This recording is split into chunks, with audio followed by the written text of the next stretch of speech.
crude can be graced with a splatter of beauty.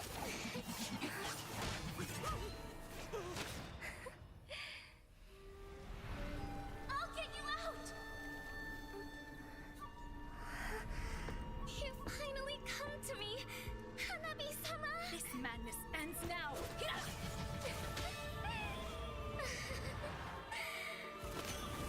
At last, I'm shivering with excitement!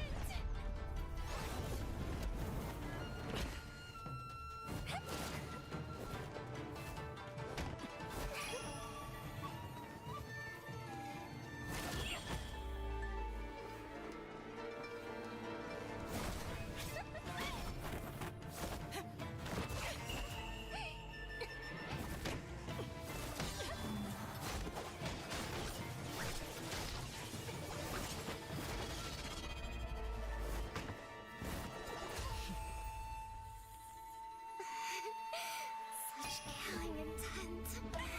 Does this mean Hanabi-sama finally understands Kirara?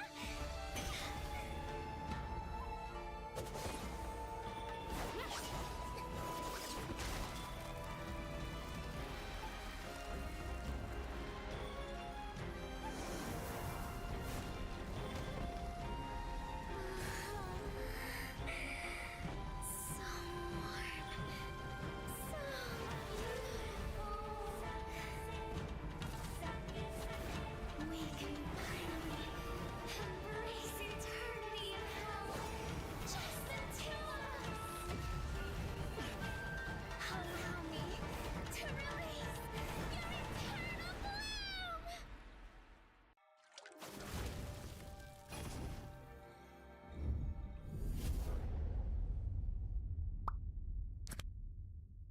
The human body was built to move.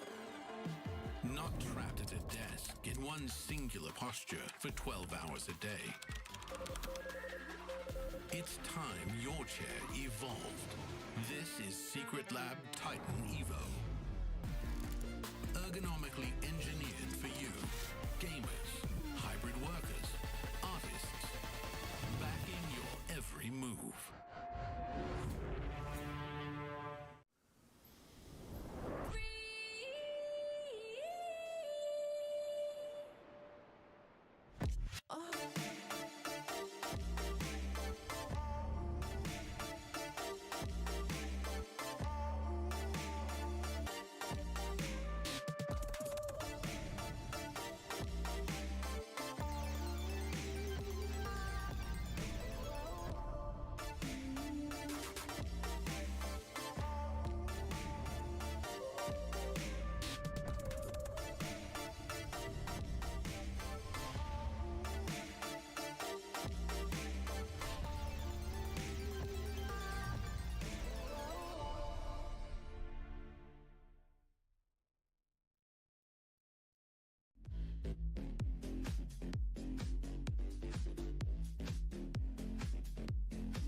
something so crude can be graced with a splatter of beauty.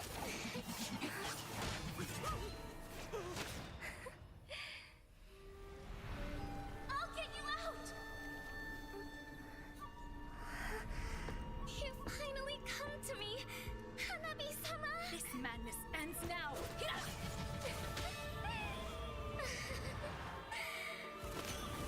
At last, I'm shivering with excitement!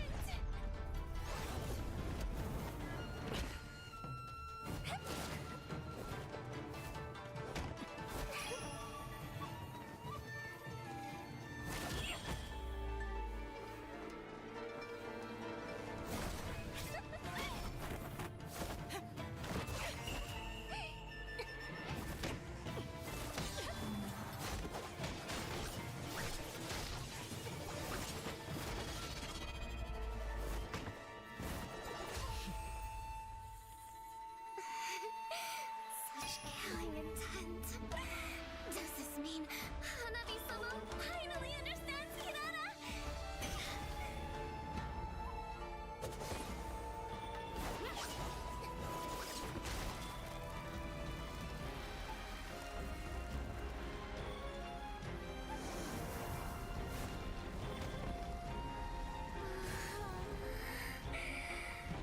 So warm.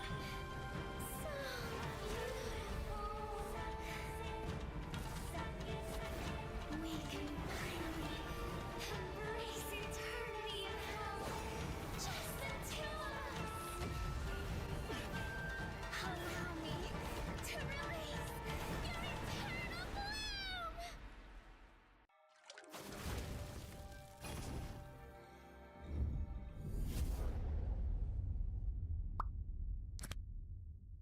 The human body was built to move, not trapped at a desk in one singular posture for 12 hours a day.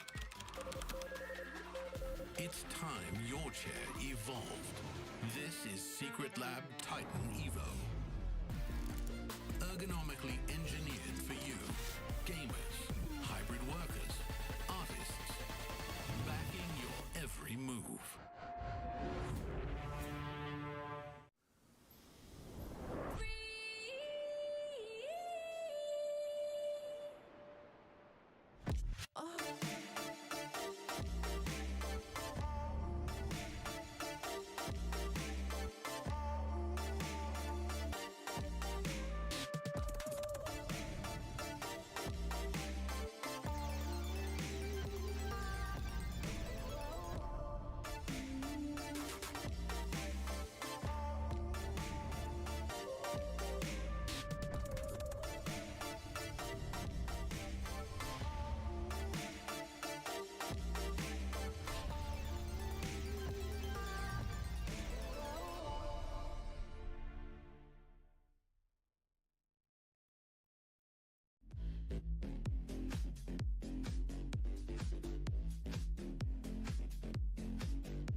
something so crude can be graced.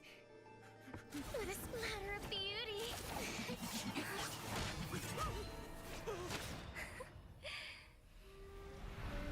I'll get you out!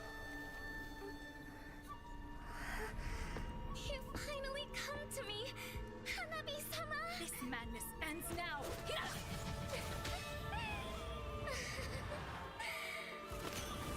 At last, I'm shivering with excitement!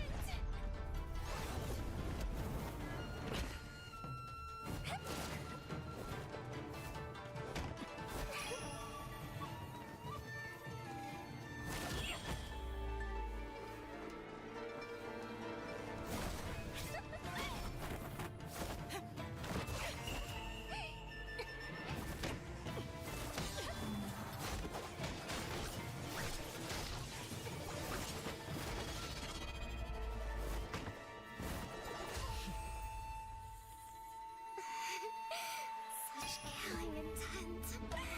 Does this mean Hanabi-sama finally understands Kirara?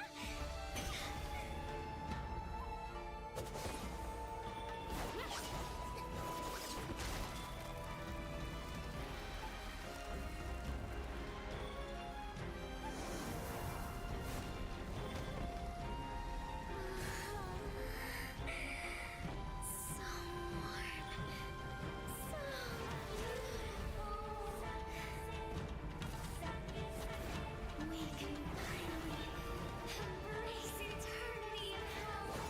Just the two of us. Allow me to release your eternal bloom.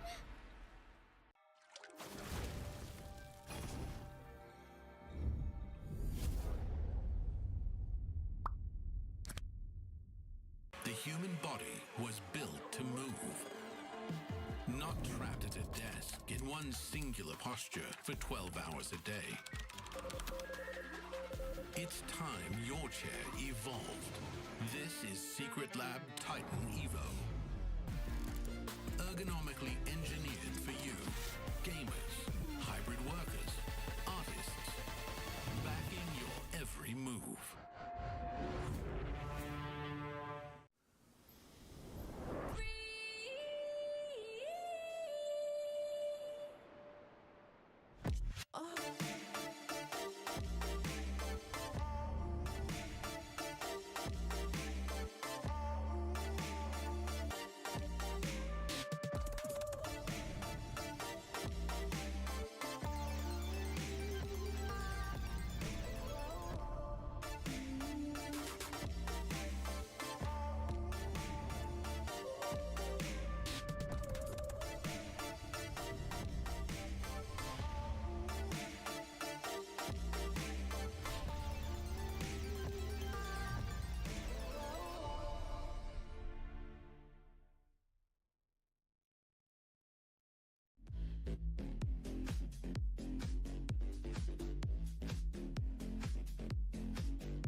All right, ladies and gentlemen, a very good morning and I guess good evening to people from the other side of the world, perhaps. Welcome to the 2026 Asian Games Qualifiers for, of course, Mobile Legends Bang Bang. My name is Abstract, with me here is Moment. The both of us are going to be running you guys through the entirety of today with 7 best of 3s. Yeah, 7 best of 3s once again today, and we have a couple of bang games lined up for you guys. But first up, it's going to be Team Iran versus Team United Arab Emirates, right? And when we talk about Team Iran, we have to talk about the maniac and also the savage that Amirali got yesterday on the Granger. So this guy, in terms of mechanical skill, yeah, he put himself on the map just a little bit. Day 1, right? Now in day 2, he's going to be tested again against 2 teams, actually. We get to watch Team Iran twice.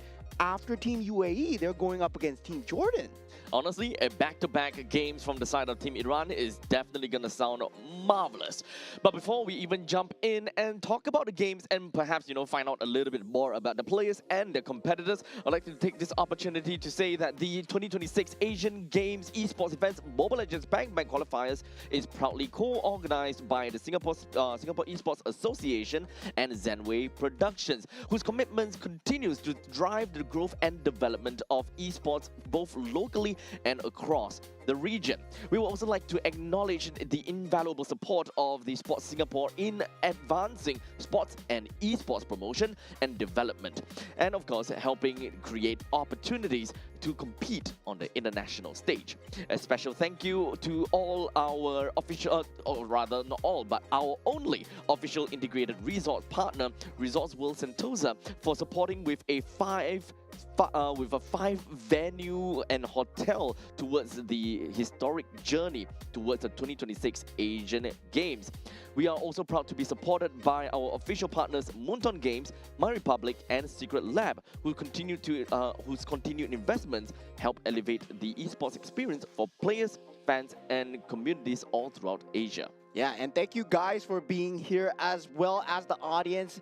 I've received a lot of support from the online community and also the offline community as well, right? We saw the fans come down on day 1 already, and it was indeed a very hyped and sought after event. Yesterday, we did see top teams such as Team Indonesia, Team Philippines, Team Malaysia going at it. And now we're going to start to see more of Group A towards the end of the day. But for now, we're looking towards the side of Team Iran. Now looking at the schedule for today, what is going to unfold in the Land of Dawn as we head on to the matches that will be going on? Yep. As you mentioned, we will be looking at a back-to-back game from Team Iran. So first match today, Iran versus UAE. And of course, coming into the second game is Iran versus Jordan.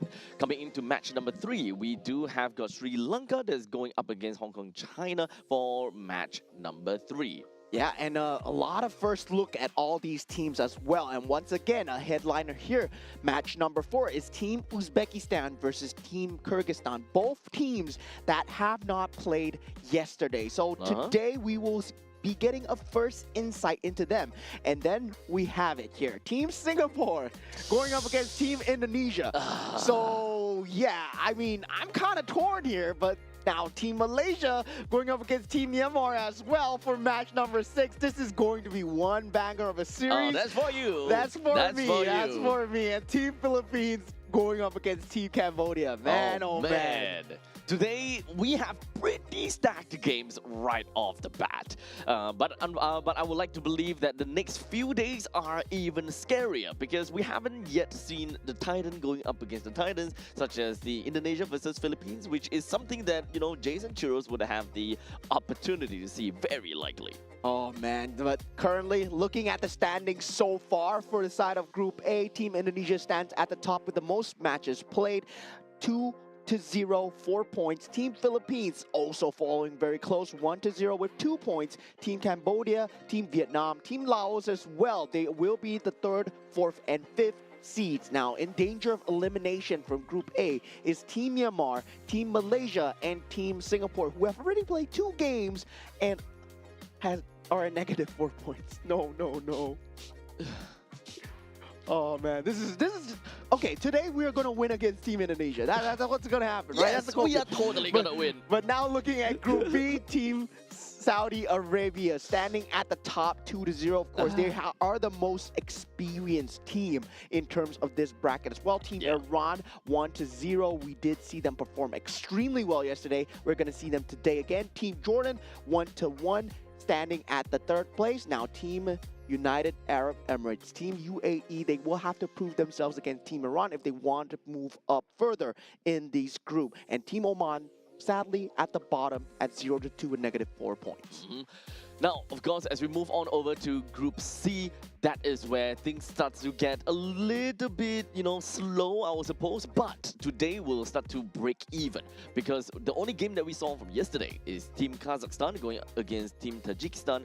When it's Kazakhstan, they managed to get 2 points for themselves, while Team Tajikistan -2.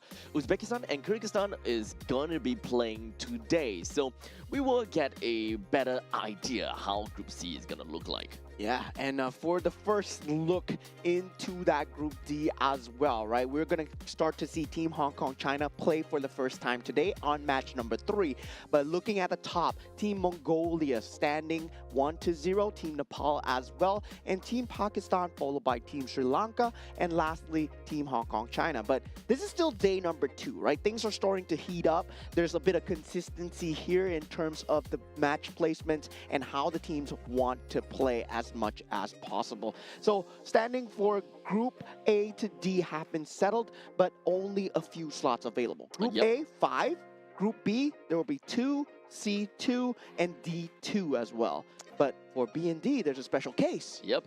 On the third place for B and D, they will advance over to the last chance qualifiers where they will duke it out against one another to vie for the coveted 12th spot. Because out of everything, we have a total of 11 secured spots, and the last spot will only go to one of these 2 teams. Yeah, so that would happen on the last day, but today the pressure is starting to mount, right? There is a bit of stakes here at hand where your placements suddenly, well, you did have good games yesterday, might not be the same case today. As now we take a look at the team roster coming in from the side of Team Iran. On the gold lane, we have Amirali. On the roam, we have Ali.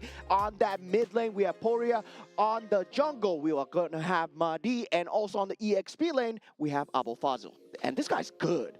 Abu Fazl? Yeah. I'm looking forward to what they have got in store for us, man. Because right now, the only thing that we saw was that one game from them. And that one game was one banger of a series.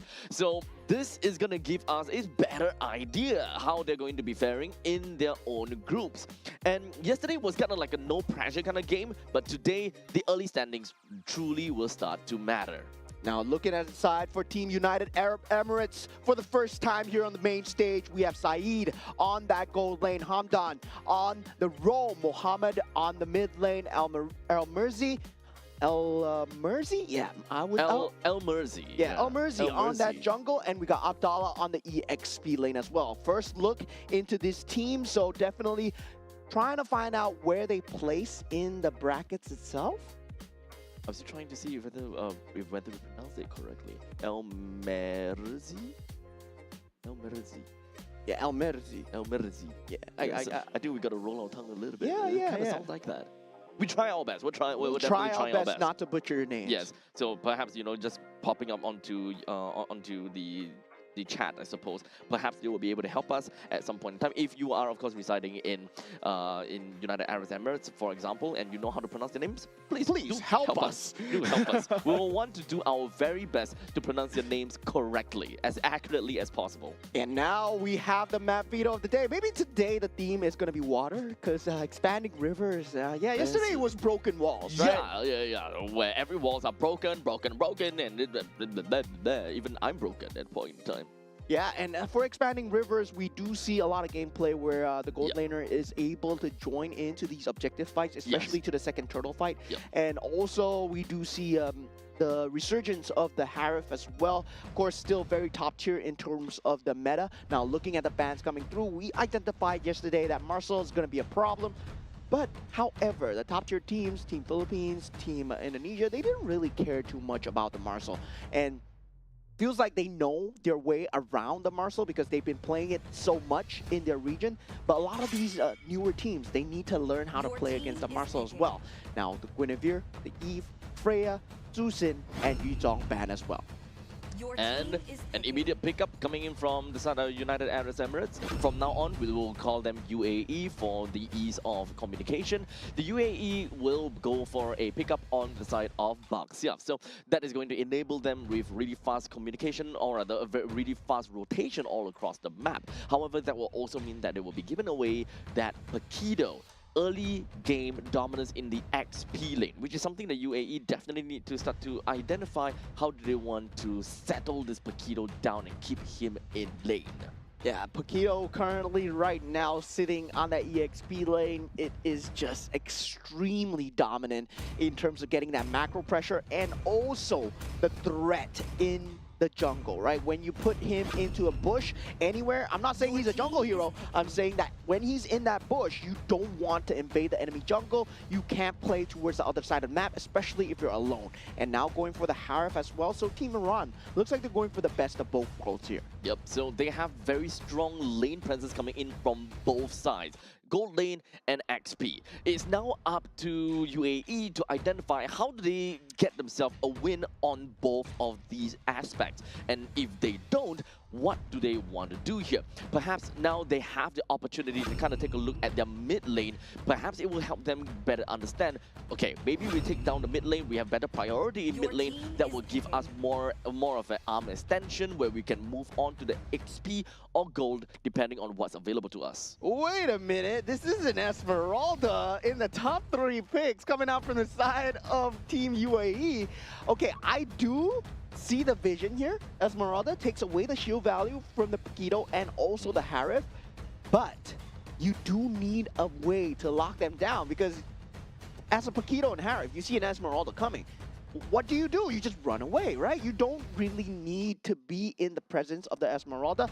And if they want to go for that macro gameplay, Team Iran, they can essentially build into that mobility and try and ban out the control heroes that possibly might be coming, which is most likely going to be a Beleric and also something like a Grok as well.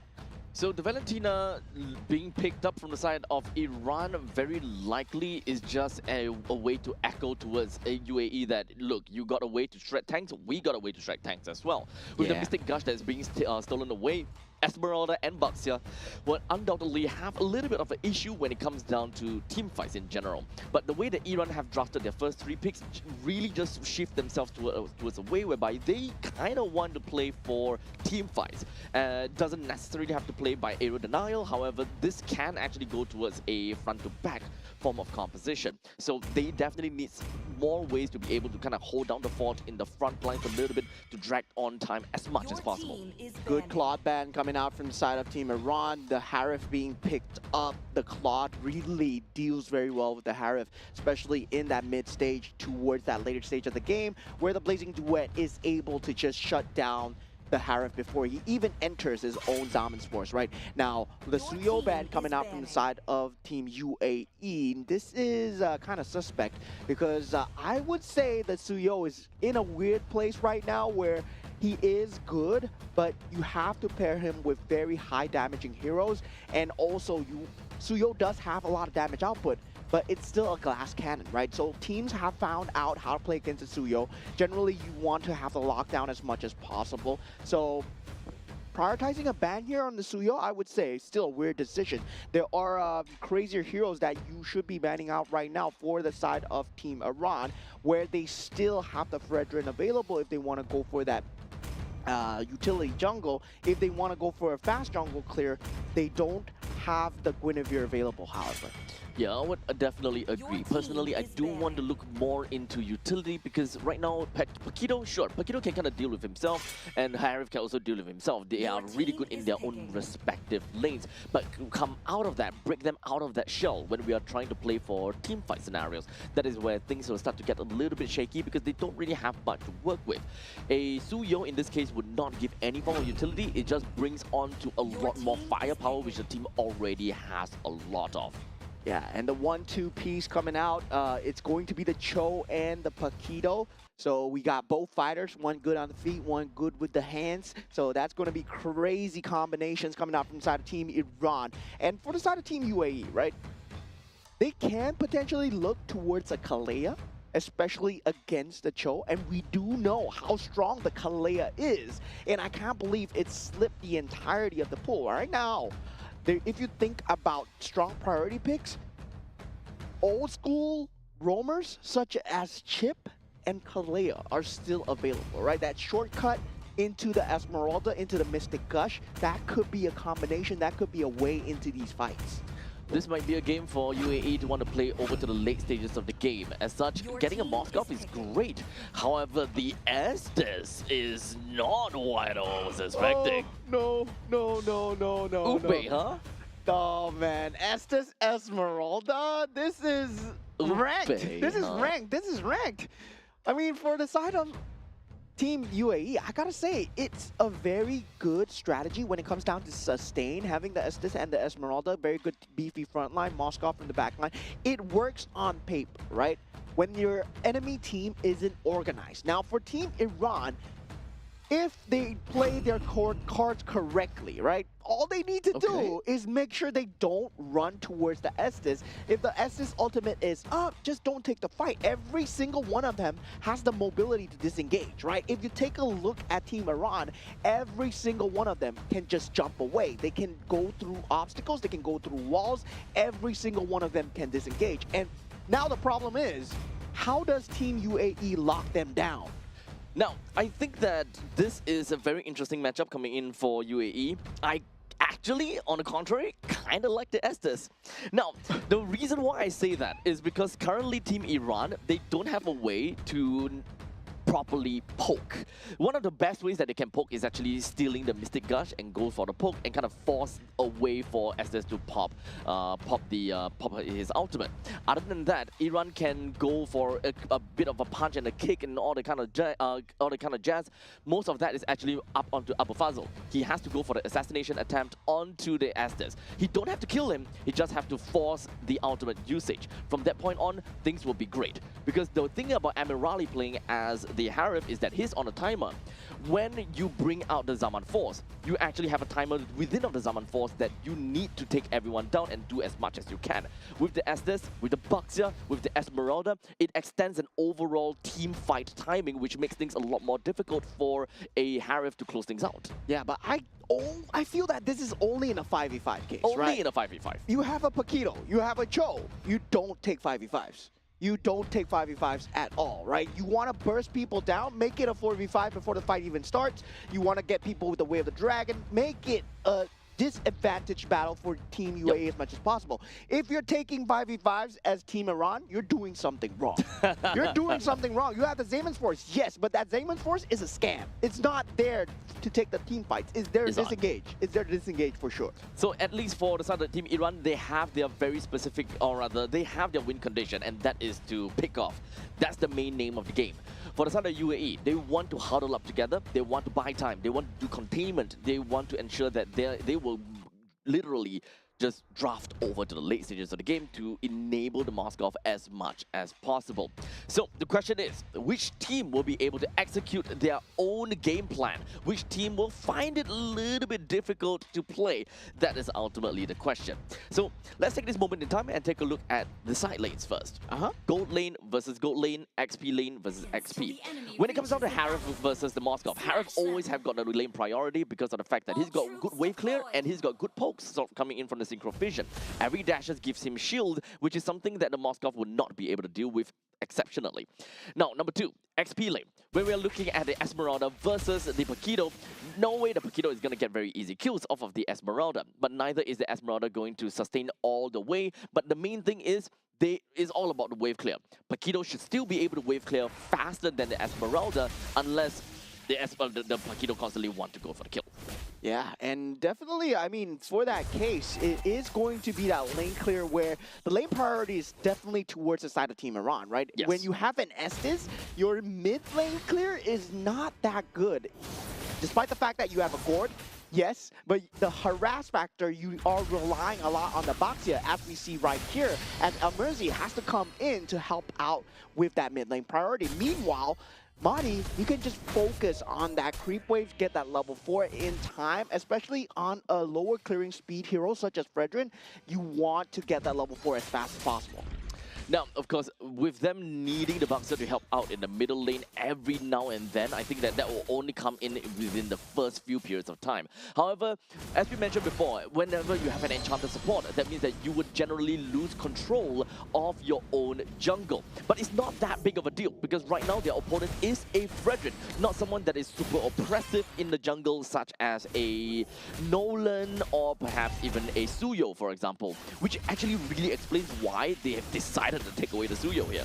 Yeah, but I'm seeing a huge problem here, right? The Mystic Gush has to get a burst. If not, there's no way to lock them down to stay in that range of the Mystic Gush as well. Generally, we see a Bella Rig. Generally, we see something like a lines of maybe even a Tigreal just to keep them there. But now they don't have any way to do so.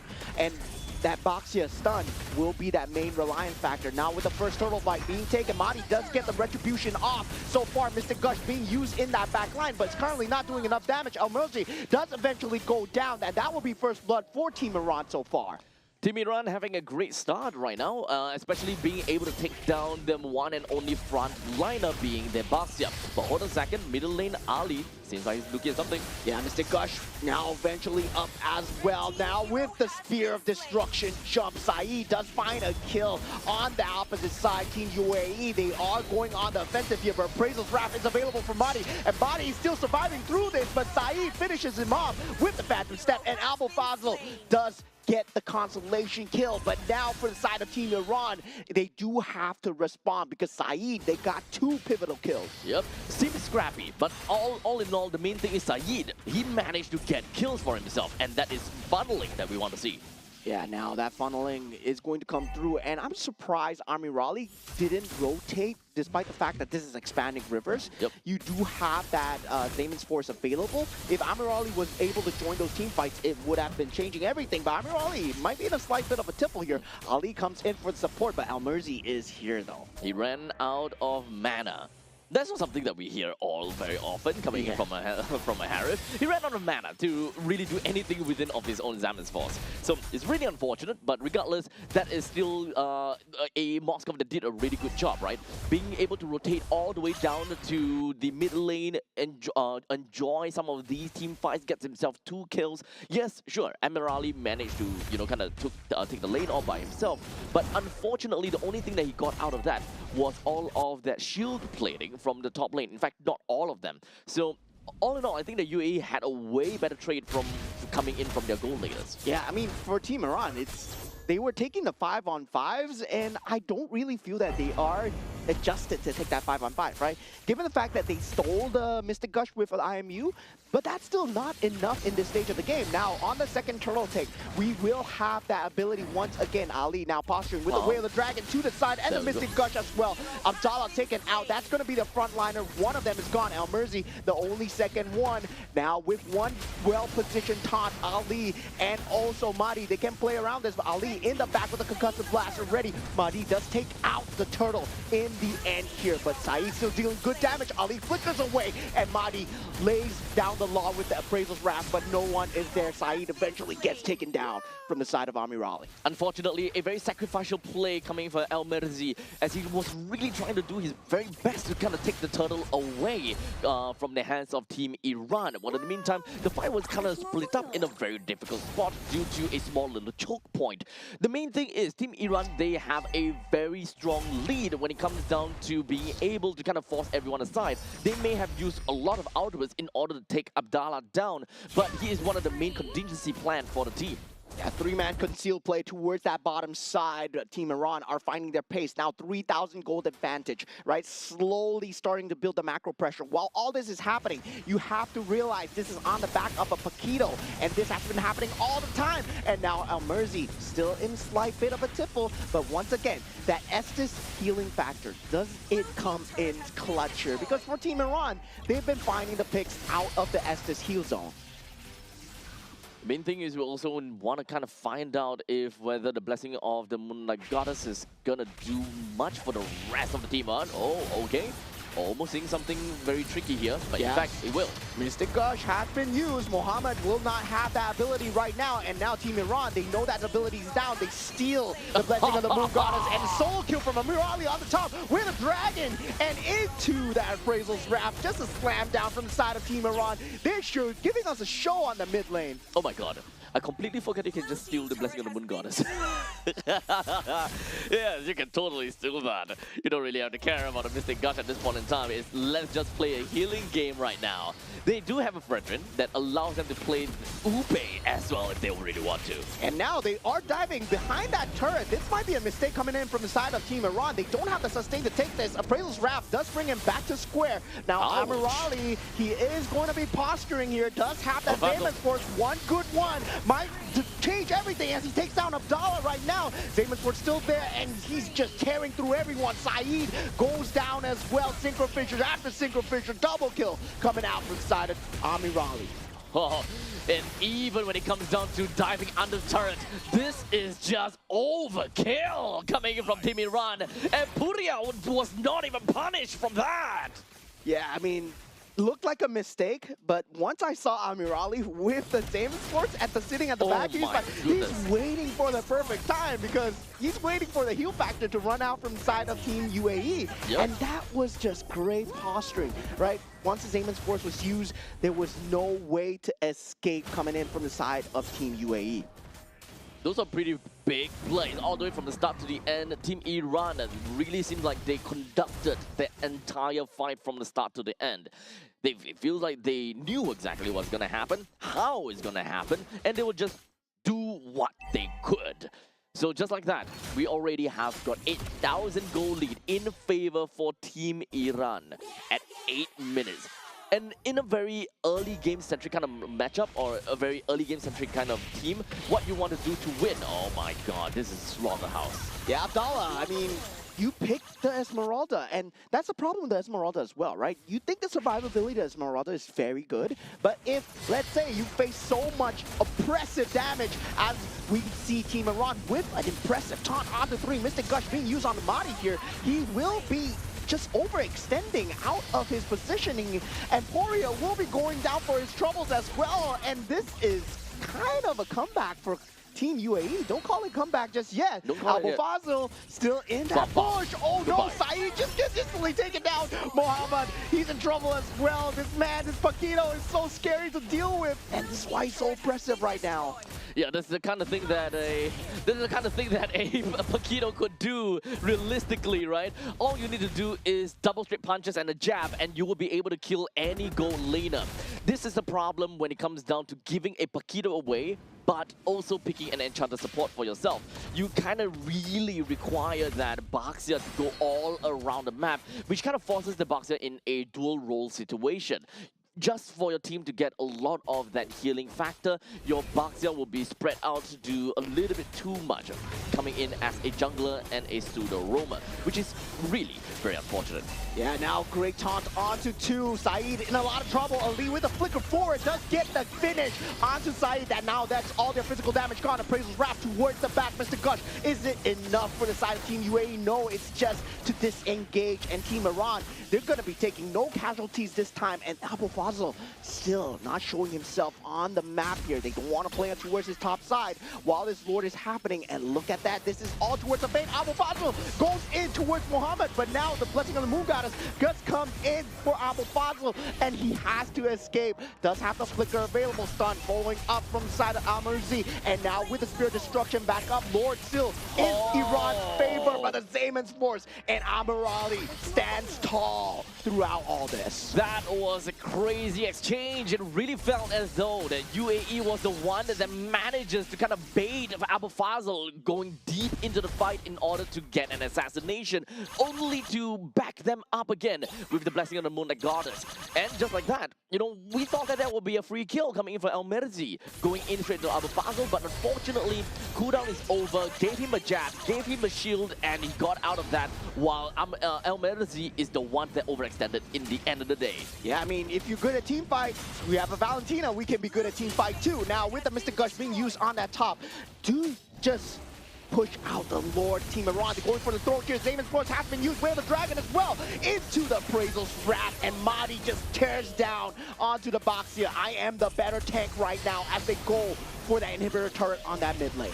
That is just so much gold lead the Team Iran has. And this is only at 11 minutes into the game, and they have already lost middle lane and the bottom lane inhibitor turret. This cannot get any worse. 13,000 at 11 minutes into the game. Team Iran, they are a different kind of beast here. After the showing coming out from yesterday as well, they show superior drafting skills in terms of just having the team fight capability and the best of both worlds, right? You can see the macro coming out from the side of Paquito, from the opposite side of lane. Amirali just very trustworthy on that gold lane as well. You can expect him to get the items in time.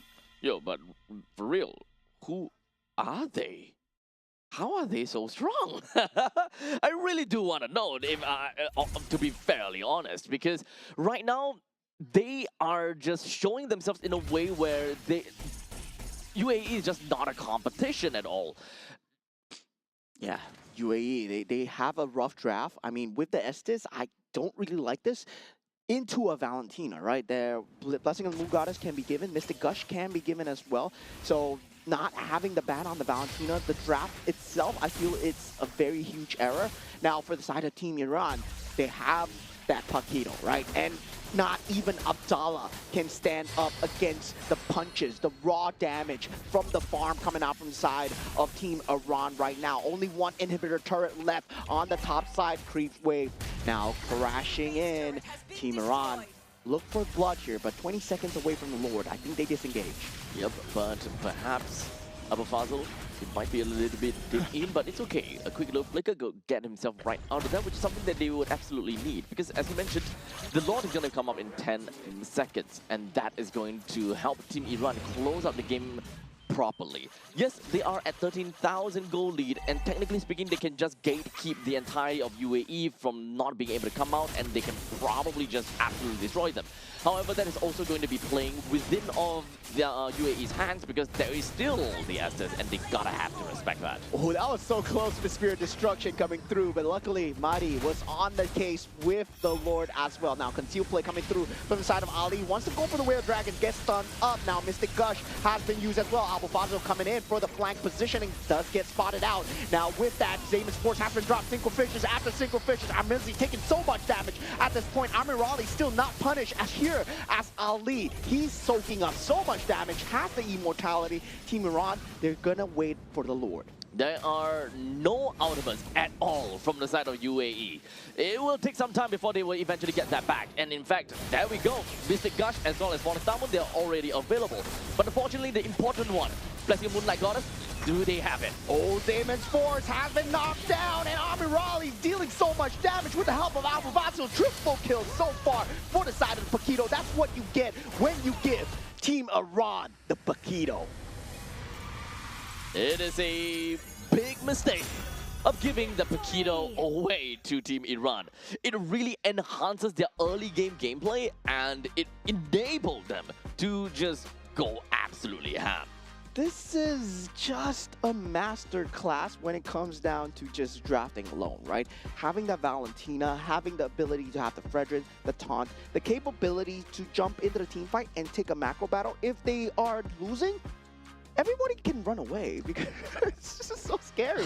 This is crazy. This is really crazy. Team Iran, they knew what they wanted to do all the way from the start to the end. They are dictating every single battle. They are, the way that they move is absolutely phenomenal as well.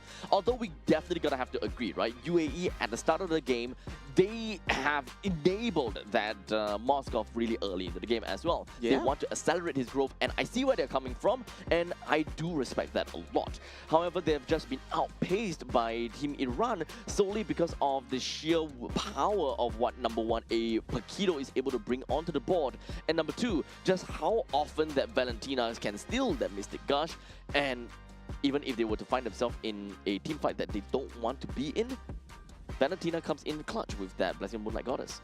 I think it all boils down to the fact that Estes is not good in competitive play at all. Estes is Oh, just not man. good. But Abu Fazil, of course, man of the match, MVP, he did so much on that bottom lane. He was against an Esmeralda. And laning against an Esmeralda is going to be tough, but you do have the ability to lane clear, right? We saw the rotations coming through, and despite the fact that early game didn't go their way, Abu Fazil clawed them right out with the secondary engage. Yep. The main thing about playing a Paquito against an Esmeralda is you don't look to kill. Against some of the other XP laners, you probably want to kill, but not against this Esmeralda. Esmeralda, you would take some time before you'll be able to do anything to Esmeralda, or you need to be ahead by quite a lot of lead. So most of the time you want to wait clear and be able to kind of be present there, especially in this kind of lineup from the side of UAE. The entire jungle is actually open for your picking. This allows you to play a very assassin style kind of gameplay in response to the fact that they don't have a player from the side of UAE that can run around the jungles as fast enough. And we were saying, right, Abu Fazil, why he's the MVP, if you take a look at the itemization, he went for the Sea Halberd first. Going up against the Esmeralda, going up against the Estes, he knows that nobody else is going to build the Sea Halberd, right? And with the Dominant Eyes coming out from the Abdallah, it's not going to be enough healing factor because he does not have the Oracle yet. So Abu Fazil, really good starting itemization coming out into that kill factor, right? And that's why we see Abdallah, he had 7 deaths as an Esmeralda with an Estes to back him up throughout the entire game. And that was double frontline comp, just couldn't frontline. Yeah, completely broken down because of number one, a massive lead from Team Iran to begin with. And if you were to add this Sea Halberd on top of that as well, we also need to remember the second property coming in from Sea Halberd is that the higher the HP that you have, the more damage that you will be able to deal to them. And unfortunately, that is going to be a problem to number one Baxia. Number two, the Esmeralda don't really get affected by the second property as much, but it is really just about the regeneration nerf. That makes things a lot more difficult as an Esmeralda. Yeah, that degeneration coming in time, right? You have a Baxia, it's okay. I have Sea Halberd, right? So that goes hand in hand, right? You can pick the Baxia. I'm going to pick up the Sea Halberd. To be fairly honest though, having a Baxia plus an Estes on paper doesn't seem so bad because when it comes down to a Baxia, the main thing that you see and the main thing that you always think of is that Baxia have got very strong maneuver and you will be able to, kind of join into team fights really fast, or he's able to kind of scout out the entire jungle really fast. I think what makes a roamer strong is not the utility. It's more about the vision game right now. In the current state of the game where I feel that roamers, you need to be able to check bushes. And Estes, there's very little ways to check the bushes. Cho, you can go in with the Jeet Kune Do. You can see why Marcel is strong with the photograph as well. And a lot of the roamers, they have the ability to check the bushes and give vision without being punished. Estes does not provide that. So at this point in time, you would believe that, Enchanter supports have no, I will say, no spot in the game? Yes, currently I would say definitely, especially if you are going up against a tank jungle. Right. Because there's no way that you're running into a tank jungle. If you're going up against assassin jungle, yes, you can come up with an enchanter support for that massive healing. And if let's say you're going up against something like a Harley, something like a Hayabusa, and then yes, it makes sense. But now against a tank jungle, I would say it's a rock, paper, scissors kind of situation. Now, of course, with that all said, we do have got game number one that's done and dusted, of course, in favor of Team Iran in a masterful way. In this case, with a total of 13 minutes into the game, I think that they ended the game under 13 minutes or somewhere along those lines. I think it's also showing of the patch itself, right? The games have gotten faster. The early game punishes have gotten way more as well. Since we saw from yesterday, the Bruno, maybe he's back. I don't know. Hopefully Bruno is back against Claude. I'm not too sure about the Bruno. We talk about Bruno. We don't talk about Bruno. Because Bruno, I feel Bruno is back. I feel Bruno is back. You man. feel that Bruno's back. Yeah, Okay. currently in the state of meta, I feel it's very good. Well, we're gonna have to wait to see how the other regions decide to pick that up. I think that is where we will get our questions answered. Now, as you were talking about, the speed or the pacing of the current MLBB, I do agree that it does seem like a lot of the teams are starting to really prioritize in the early games quite a bit. Yeah. But on the other hand, it's only that way because of the prevalence of Paquito. I feel that the moment that Paquito is leaked out of the banning pool, that early game can be very obvious. But the moment that Paquito is taken out, then we're starting to see more control-centric XP laners and gold lanes that need some time to farm up, like a Claude, for example. Yeah, I feel that the acceleration, gets really enhanced by the new jungle rotation coming out as well, right? You hit that level 2 faster, you hit that clear speed slightly faster as well. Then it makes for a much cleaner first objective fight. It becomes much more clear who gets the early game from that first objective currently in this state of the game. And also right now, the Marcel, still a problem. You gotta ban that out. Yep. So goodbye to Marcel, and UAE ensures that they take that right out. But now, we're back to the Paquito question. If whether Iran wants to ban it, because okay, here's the thing. UAE, they were first ban. And they leaked the Paquito over to the side of Team Iran. But this time, I think the UAE have realized, you know what? Paquito is strong. Do we have anyone that can play it? Like, is our SP laner capable of playing it? If he can, then we don't ban it. We let Iran ban it. Yeah, and Abdallah, I'm not too sure about this guy. I don't know what he's capable of. We did see the Esmeralda not performing extremely well in that first game as well. Now I'm having a bit of doubts for the side of Team UAE, but come on. Team UAE, it's time to prove me wrong, right? You got the chops to go against Team Iran, but they ban out the Paquito coming out from side Team UAE. This banning and drafting pattern is just weird coming out from side of UAE, right? Banning out the Yuzong, I don't really see that top 3 spot for Yuzong currently in this meta. He's not that strong. It's not that deep. He's just a black dragon. You can deal with him. And still, I believe there are more priority to be banned out. Maybe the Harif would have been a better ban. Right. Okay, so at least what I'm seeing here is, okay, the fact that Paquito is banned just pretty much means that UAE, they are not interested in picking up a Paquito for themselves. Yeah. And if they don't want to do that, that means they don't want Iran to pick up Paquito. So the moment that they don't want to play a Paquito just means that they are not really confident with that. With the Yuzhong being thrown in that, to be fairly honest, I agree with your sentiments. This is not what I expected coming in from a banning pool. So perhaps I'm kind of thinking about, a rock, paper, scissors kind of game. Why do they kind of not want to have a Yuzhong? One of the only main thing I think of is always going to be Farsa that can be knocked by the Black Dragon form, but it still doesn't exactly reward or rather merits a need to ban the Yuzhong. Yeah, definitely. I would say maybe that Eve does first pick. Does make sense that they want to ban out the Yuzhong, but the Zhu Xin was also available in the pool, right? No, it should not, though. Then there's a lot of things that are available in the pool. If you want to go for the Zhu Xin Harif, if you want to go for the Atlas Harif, that opening is still possible for the side of Team Iran here. And yeah, with no Paquito now, you don't really need to worry about that EXP lane macro pressure, right? So Phoveus still there as well. So they will effectively play the Phoveus onto the Harif, so this is going to be great for them.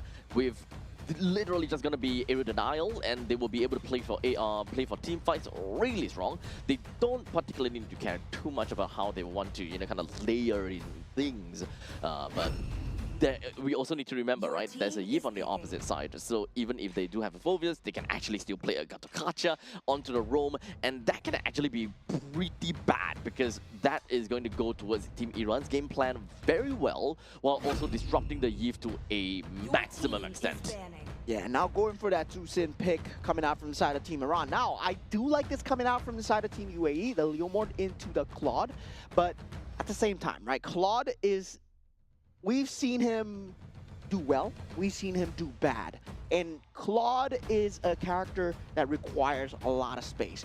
Yes, on theory, on paper, Claude is that standard pick against the Harif because yes, you do have that physical damage, you outrange him, you outscale him in terms of farming as well. While Harif is busy taking the team fights, you accelerate your own farm. That's how this playstyle that should be played. But at the same time, you got to make sure that the Harif is left unoccupied and not destroying your team. Yep. So you need to ensure that if you're going for tit for a tat, hit, eye for an eye kind of thing, then you need to ensure that your team understands that, right? Yeah. They can't just throw themselves into the ditch and hoping that, oh, I hope that Harif doesn't kill me, and that kind of situation. If you want to farm fast, you want to ensure that your opponents don't get that kind of farm as well. Exactly. And now with that ban coming through as well, to Rizla, they don't want that team fight capability. Meanwhile, from inside Team UAE, I would say their batting pattern has been slightly just on the weirder side, right? Just on the quirkier side, where they are going for certain heroes and they know that they want to go for it. But at the same time, Grok is not really a top tier ban that we see as of the moment. The wall charge, you can deal with it extremely well. And also, I would say even on Flying Clouds, it's not going to be a huge deal. That Alice, however, yes, that was a good ban on the side of Team Iran. And also, now there is that jungle capability, right? Team UAE, they are not looking towards the enemy jungle at all. Now Studio, okay, Studio is going to go bye-bye again, and I truly hope it's not because they want to play an Enchanter support again. Naturally, right now, the way they kind of seems like it, they don't want someone that is too oppressive in the jungle, that kind of jazz. But there is a Leo Mod's, wave clear or other creep clear is, kind of decent, if anything.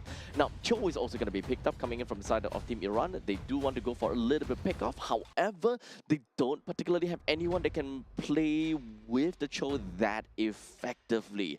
So that would mean that their jungle might actually be an assassin that can make full use of the Way of the Dragon. The Kalea is open, guys. Kalea was made to fight against Cho. Yes, I agree. And I can't believe that Cho pickup. Okay, if Team UAE don't pick up Kalea here, I mean, Kalea, Leomord, Eve, that is a great center mass unit with the jungle, roam, mid trio, right? And you could give Claude so much space. If you don't pick up the Kalea here, I mean, you're just throwing the game, right? And yeah, they're throwing the game. They're going for the Gato Gacha instead. And once again, the Esmeralda coming out. Okay, so the Hanzo comes in. So understandably, yes, the Hanzo is someone that can make full use of the Way of the Dragon to play kind of like a pick-off strategy. Now, the Gato Gacha, I'm okay with the Gato Gacha. I'm okay with it. It's not the best to deal with the Cho, but it is a good answer to deal with a Harif. As long as the Harif drops down the Zaman Force, you kind of have ways to kind of deal with or rather to contain the Harif as much as possible. Because you have a Eve, you have a Gato Gacha right now. They generally will be able to mark out an area and say, no, this is my no-no zone. Yeah, and for the side of Team UAE, it feels like they're picking heroes based off of the roles, right? Where we need someone to fulfill a certain role, but they don't look at the game plan in general. Like, how are we going to get the kills? How are we going to get the wins, right? That step-by-step process is much easier said for Team Iran, where you can clearly see what's your setup going to be. The Way of the Dragon, yes, they have that Lantern Lifter. They have multiple ways to start the fight as well. Zaman's Force from the back, there's a lot of possibility to start it. Meanwhile, for the side of Team UAE, there's only one, which is possibly that Esmeralda jumping in. So right now, you can see from the side of Team UAE, they are kind of banking all the way in onto that Lizard. Now, of course, the Lizard does have, pretty good defenses, and it kind of takes time to kind of kill that. So just like that, immediately we do have El Merzi is already at level 2 as opposed to Mahdi, which is supposed to farm really fast anyways. And now he's being really impressive. Went straight into the opponent's jungle, went straight to the Beetle, and I don't think that UAE even knows about this. So there's a very high chance that UAE's jungle might not even hit level 4. Yeah, and so far, that rotation coming through for the side of Team UAE has always been El Merzi put towards that mid lane for that slight prio advantage. Now, this gives Team Iran slightly better timing on that jungle creep timing as well. And now with that Mahdi being so aggressive in the enemy jungle, resources have been taken away. They all will be ahead in terms of macro for now. Now, Ali finds a good pickup, but Mahdi falling extremely low here on the Hanzo, not level 4 yet, and gets taken out. Team UAE always having a great start. Now 2-0 so far, as Poria does not have enough mana on a Tzu Sin. This is the first time I'm seeing Tzu Sin not having enough mana here. So a little bit too early, but right now it's really unfortunate that Mahdi went to great length stealing the orange buff away from El Merzi because of, you know, a little bit of vertical jungling going on about. But in the end of the day, it does seem like El Merzi still manages to get his own purple buff from the opponent's side. So they're both going to be relatively neck and neck, and I don't think that it's going to be too big of a problem for El Merzi to get himself to level 4. Yeah, now first turtle up for the grabs here, but Hanzo nowhere inside here to take the objective, as El Merzi will be slightly further away, both still not level 4 yet, but Infernal Pursuit has been used on the bottom side as well. Lantern trying to find its mark, Hamdan just getting out in the nick of time here now. Abdallah jumping in, can't he do anything this time as the ultimate has been popped from side of Leomord. Abdallah does kind the kill onto Abu Fazil at this point. Now without that frontliner, Mahdi is going to be very squishy as the Blazing Duet goes in on the back. Saeed coming in for the support and coming in at a great time as well. Wait, this is a first turtle help, or rather this is a first turtle thing coming in from the Claude. The Claude came in to help on the first turtle? We don't see that a lot. Yeah, and Team Iran right now, I mean, going for that Hanzo, they need to secure that early game as much as possible. Now, their jungle is just very weak, and Amir Ali, he will have a lot of work on the shoulders here, right? Now the pressure is on Ali and Amir Ali because they need to make the plays, especially on the top side of the map, but Team UAE, they go for the defense here. They're already there on the scene. Yep, but don't get us wrong though. Team Iran, they're not doing a horrible job at all. It's more the fact that Team UAE, they are playing really well this game. They have got great ways to really buff up their own team and to ensure that they are, you know, relatively safe. Even when, you know, Mahdi was literally hot on the tails of, I believe that was El Merzi. He almost went down, but a quick little RWM just for him ensured that El Merzi will be able to stay alive. Yeah, and I'm surprised Team Iran are taking this like team fights, right? When the invasion came in, they could have just disengaged, continued their farming patterns. They took the team fights, and they weren't ready to take the team fights as well. Ali was still level 3. There was no way of the dragon available, and that we were identifying that this was the only easy entryway into this. And Team UAE, they found the timing, they cracked the code, but now, when we reach the level 4s, things are going to get harder for the side of Team UAE. They do have the disadvantage draft. As of now, let's take a little bit of an in-depth look into the itemizations with the Claude that already have gotten a corrosion scythe for himself. Down in the bottom lane, I don't think that Abdallah is going to go down that easily either way. Dreadnought armor coming in from the Gatukacha, and of course, just like that, we've got, you know, time to kind of take a look at the bottom lane. Yeah, and now Abu Fazil just playing with the enemy here. El Merzi not able to get out in time. The Infernal Pursuit is there. Real manipulation is not enough here, as Ali will not have to whale a dragon, but still tearing through the enemy back lines. This will not result in anything. But I just noticed, right? Saeed has sprint. Oh. Well, faster Blazing Duet, I guess. Faster running Blazing Duet, I guess. Hey, could be meta. Oh my god, Saeed has sprint. I'm not too sure if this is a misclick, but okay. I don't know, but probably not as bad as listening. But here we go. We're just gonna be jumping right in, and it does seem like the turtle did in the end of the day went over to the side of Team Iran. So they're slowly getting themselves in that position. Yeah, now Corrosive Scythe has been picked up from the side of Madi. Now this is going to be a problem, right? Where the Claude is going to be easily getting caught by the Way of the Dragon. You don't have to Purify to get out. Your BMI becomes so much more important. And if Team Iran, they identify this properly, they can actually just exploit this. Now Madi, in the midst of 4 people, takes out Muhammad, and not having that flicker, it's going to be starting to ramp up, right? Team Iran, now they reached their power spike. Team UAE, all that early game advantage, they couldn't keep on to it because they couldn't get the force engage going. They can't keep invading into the enemy jungle. Abdallah had to be on the scene, but he's been stuck at the bottom lane. This is the kind of thing that you can do as a, well, as a Hanzo. You have no problem just diving into the opponent's lines at all, which is something that we saw right above of the Turtle's Pit. In the meantime, he can also just jump right in over to Abdallah, and his, true body can no longer be touched. That's just how different the new Hanzo is this time. Yeah, and Abdallah right now, I mean, he looks like he's slightly in a bit of trouble. He's going to be able to walk away so far. I mean, this is a bad engage for Team Iran if they want to go for it, but they do force out the ultimate coming out from the side of Merzi. Very good disengage coming out from the side of Team Iran. It would have not been in their favor.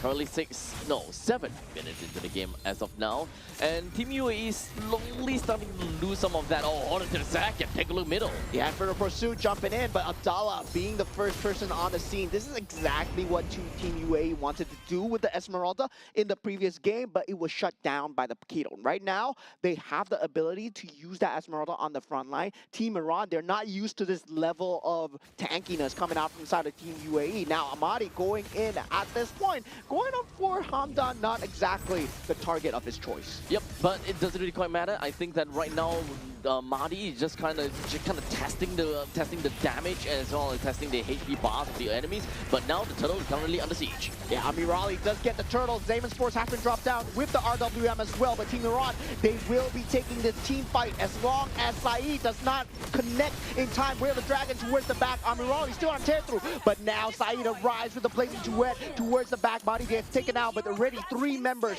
are down. Hanzo for 3. With 2 men left on the side of Team UAE, while Team Iran did not even lose a single soul in that team fight. That definitely just meant a lot. But Saeed, not a place to be yet. Yeah, in a bit of trouble here. Now, with that tier 1 turret as well, Team Iran just handily taking that fight, right? We saw the team plays coming out, the Wheel of Dragon holding on all the way towards the end onto Muhammad, making sure that the real-world manipulation is not going to be a factor here. Ami Raleigh having that timing so far, I gotta say, he has the perfect goal laner timings to join these team fights. Yep. And honestly, I feel that Saeed has been joining into the team fights a little bit too early, to the point that he actually might have lost a couple of those lane kills, or rather lane creeps. It's very different from the previous game as the Moskov. Moskov does have very good mobility, and at that point in time, it was also expanding rivers. So it does make sense. However, this time, it's slightly different now. You're playing as a Claude. Your main thing is that you play over to the late stages of the game. Your blazing duet doesn't really do any much damage at all. Having a 2:1:1 just doesn't bring you anywhere too far in terms of the goal lead. I would say in terms of item timing, still on point. He is very close to that Holy Trinity, 10 minutes into the game, and that's when he's going to start dealing obscene amounts of damage. So this Claude, not looking bad, and that's already good enough, because going into that late game, he's going to be a natural counter towards that Harif. And this is where Team Iran's power spike needs to come through before that Holy Trinity is available. Oh no. Oh no. The barbell.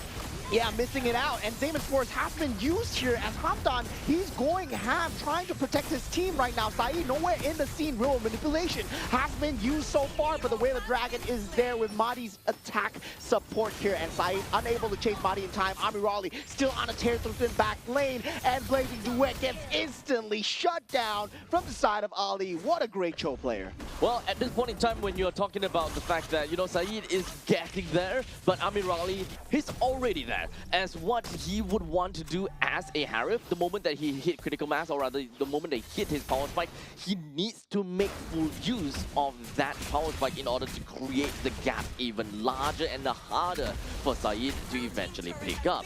And if you're neck and neck, then that is great. But at this point in time, Amirali, he will take it all the way downtown with 6-0-2.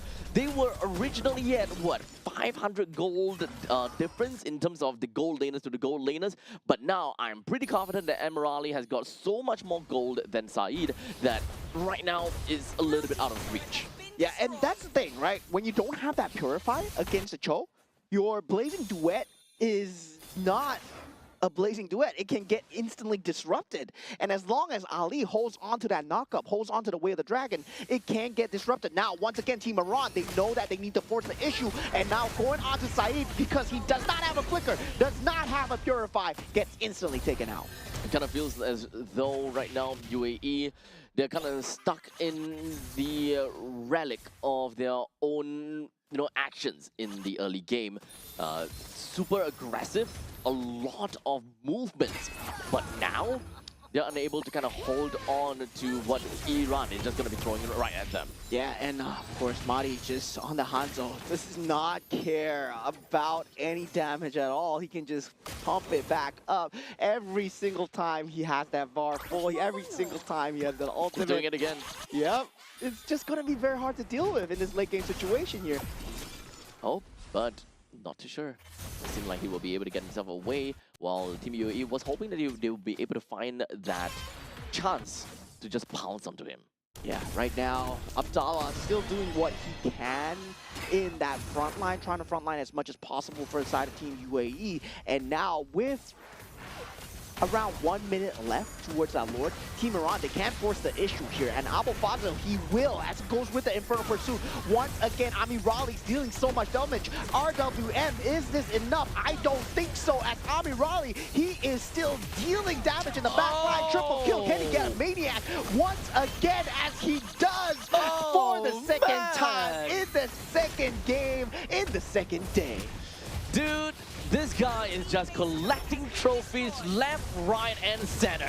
And now with only one catapult remaining, Team Iran, they cycle it extremely well, and they take a clean victory 2-0. I'm looking forward to the back-to-back match. Amirali, dude, Amirali. This guy, he literally needs to be able to get a Maniac a day. Otherwise, he's just not on his top form, man. Great plays, great game coming in from Team Iran. They kind of yielded the early game over to UAE and really made it seem as though that UAE is, they are kind of like on par for a long periods of time. But the moment that Iran found out, you know what, we can exploit this current lead, we can exploit this current gap, this is the point in time where we are able to, kind of really just full send. I think that the main thing is that Team Iran, they have such a good idea and they have such a good understanding of the heroes that they have drafted as to when they can start playing the game for real. Yeah, I mean, a lot of good players, they know how to play when they're ahead, right? When we were talking about yesterday, but a lot of better players, they know how to play when they're behind. And this is what happens, right? Amirali, 10-0-3. Team Iran were behind for that early half of the game. And it was the case for game one as well. It was not a very easy given lead to them. They had to make the lead for themselves. They knew their power timings. They knew which objectives to fight for, which macro to go for. So the resource management was extremely well done from the side of Team Iran. Yeah, there's a lot of team fights that Iran is forced into, and they are also forced to make very tough decisions time and time again. And you know what, we gotta commend them for being able to kind of get themselves right out of that difficult spot and still being able to, play the game to such a degree, right? Amorali 10 is to 0, is to 3, 0 death of a Harif in such a crazy and messed up early game. I think that is amazing, and especially since you are going up against a lineup like UAE where they have they have an Esmeralda that is going to be a boon to your to a bane to your existence because of the fact that your shields are no longer your shields. And not to forget, there is also there's also a Yves and a Gatokacha that can literally threaten where you stood. The moment you drop down the Zaman Force, you might very likely just lose that control of it. Yeah, I mean, a lot of times where Team UAE, they did have the advantage, right? They could have kept pushing into that chokehold, and I say, this is a hard thing to do. A lot of teams, they know what they want to do in their head, but they need to be fully committed to it. And this is what happens when you're not fully committed, right? When you see that, oh, you want to go for that opening. That's why we say Team Indonesia, Team Philippines, why are they so good at keeping that advantage? Team UAE, they had the advantage. They tried to push for it, but the other team is going to push back. The other team is not stupid. They're competitive players as well, but you just got to do it better. I think one of the other part of the concept for UAE is the fact that they can play the early game not too shabby because of the fact that they do have a Leomord. And this Leomord, you also need to remember that Team UAE, they played their Leomord in the early game very well. He was very behind because Marty went for vertical jungling, stealing away the purple buff, stole away the orange buff, stole away that beetle, and yet they still, UAE, they still managed to kind of group up together and threaten Iran at where they stood right when Marty went back over to his purple buff. So UAE, they have strong ideas as to how the rotation is like. They know their timings very well too. And from that point on, El Mirzi, he tried to do his very best to catch up to the game as much as possible. Yeah, I mean, it was a draft where if Team Iran ran into you, you were going to take the team fight early game no matter what. The 5v5 was secured, but at the same time, you needed to keep up the farm going, right? It's a situation where you are going to survive. You have an Esmeralda, you have a Leomord, but the damage was not going to be present without the Claude being there. Yes. And they needed the Claude in the early game as well. I say slightly mishaps of timing where Claude could have been there much earlier in that team fights. The Blazing Gluette was only used towards the end of the battlefield where, yes, it was there for the finish up onto Mari at that one period of time, but it was not in time at all. Yeah. To be fairly honest, in the mid stages of the game, looking at the fact that they have an Esmeralda and a Leomord and of course a Yves as well, with these three, they should more or less be okay to deal with a lineup like Iran's, because the fact that Iran, they don't have someone that's super tanky that will be able to do too much. Abdallah, understandably, as an Esmeralda, should be able to, you know, stay in team fights for extended periods of time and deal some of these quote-unquote damage over time. The longer that Esmeralda stays in a fight, the more damage that she will be able to deal over the long course of time. However, it just doesn't seem to work out as well as they have originally expected, mostly because of the fact that I believe that Iran has been playing towards their win con and constantly trying to go for these pick-off strategies onto either one of these three, which ultimately made it so that Abdallah has got no game to play as the Esmeralda. Yeah, at first, it feels like Team Iran, I was confused with their playstyle at first. Yep. Because they were jumping into Team UAE as much as possible, and then they suddenly realized that, hey, we don't need to jump in. We can just take a gander back, disengage, and re-engage once their skills have been used. And this would not have been the case if they took the Kalea. Because that Kalea would have been able to force that Cho into that fight no matter what. But the Gato Kacha does not provide that same level of space, right? You think about the AOG, yeah, you see that big red circle, just run away. Well, technically, yes. But the main thing, I suppose, is that they want to win team fights. They want to make sure that Harif got no game. But even when they drafted a Esmeralda and... even when they drafted 3 heroes against the Harif, and they're still unable to win that, they were unable to get a kill on the Harif. That means a lot. Yeah, now looking at the standings coming through, Team Iran, 2-0 4 points so far now, standing at the top with Team Saudi Arabia. And in the concurrent stage as well, Team Jordan took the victory over Team Oman, who sits at the bottom 0-3, -6 points. And Team Jordan looking good to fight for the top 2 so far. So Team Jordan versus Team Iran. I believe that's going to be the next one. Oh, okay. So this upcoming game is going to give us a very good idea who's going to be first, second, and potentially third. Because even if Team Jordan were to lose in this upcoming game, that doesn't push them lower than the United Arab Emirates. Yeah, But Iran will fly all the way up on top of Saudi Arabia. yeah, I mean, now the key match is Team Saudi Arabia versus Team Iran as well, right? Yeah. We talked about Team Indonesia, Team Philippines enough, right? When we think That's about old when we news. think about other groups, Team Saudi Arabia and Team Iran, this is where it's happening. This is where the maniacs and the savages are happening, man. Yeah. Honestly, it kind of seems like that point of topic is going to be super, super spicy. So make sure you guys come back in for the next game, and that is going to be Team Iran versus Jordan. See you.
If all that bloom are fated to wither,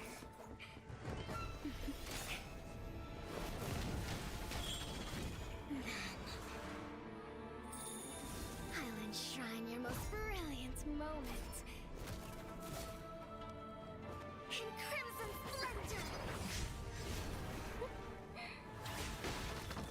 Even something so crude can be graced with a splatter of beauty.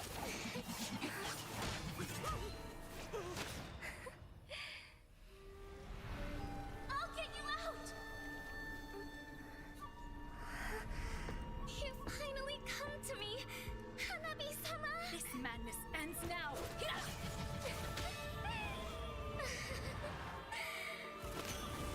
At last, I'm shivering with excitement!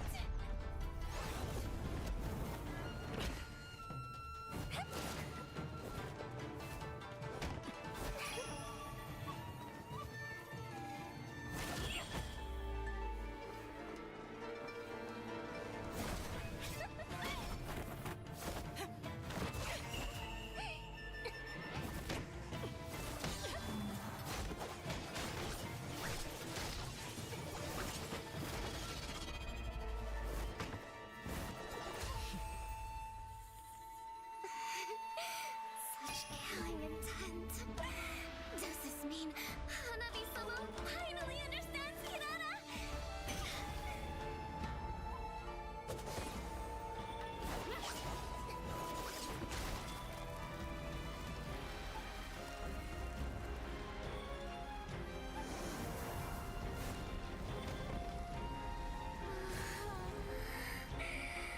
So warm. So beautiful. We can finally embrace eternity in hell. Just the two of us. Allow me to release your eternal bloom.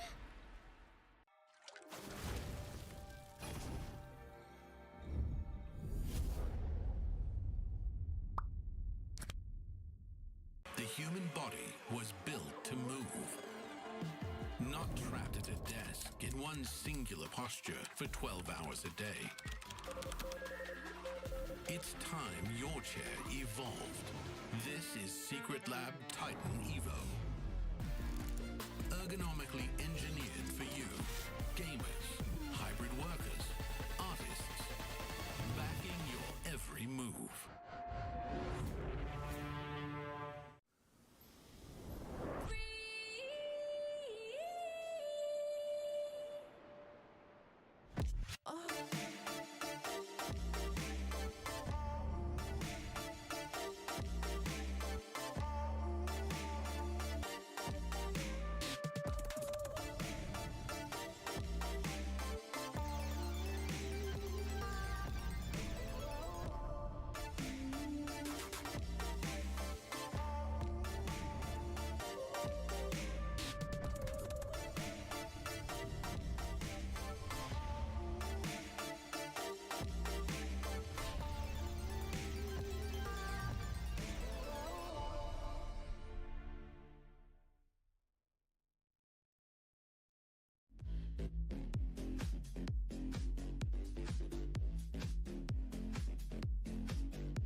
this matter of beauty.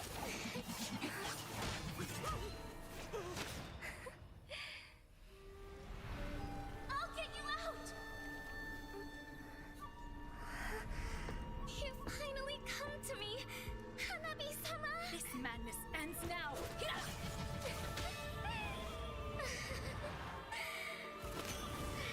last, I'm shivering with excitement!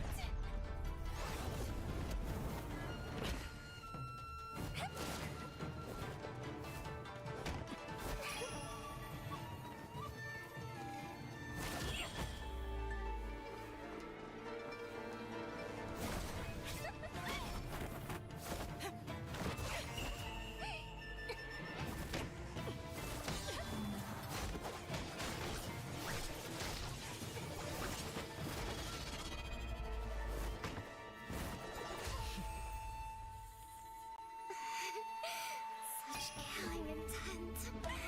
Does this mean Hanabi-sama finally understands Hinata?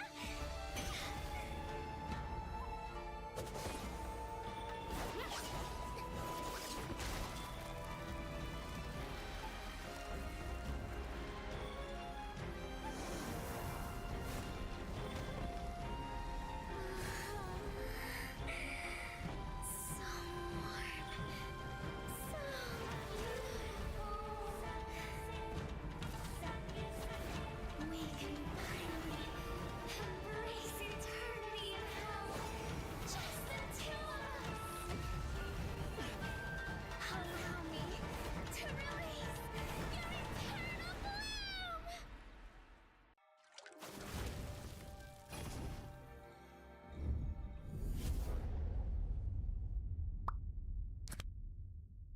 The human body was built to move. Not trapped at a desk in one singular posture for 12 hours a day. It's time your chair evolved. This is Secret Lab Titan Evo. Ergonomically engineered for you, gamers, hybrid workers, artists, backing your every move.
Something so crude can be graced with a splatter of beauty.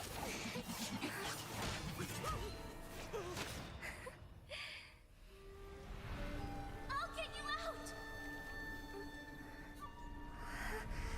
You finally come to me, Hanabi-sama! This madness ends now!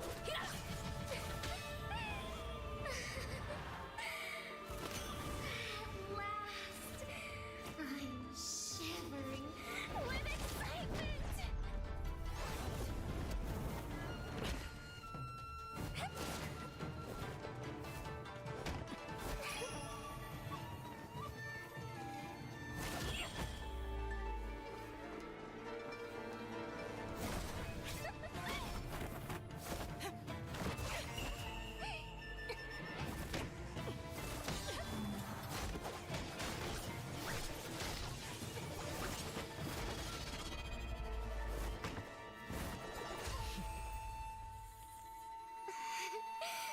Such killing intent.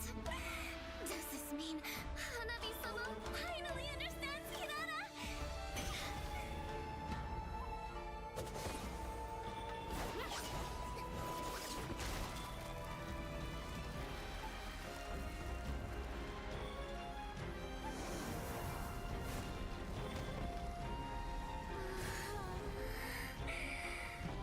So warm. So beautiful. We can finally embrace eternity in hell. Just the two of us. Allow me to release your eternal bloom.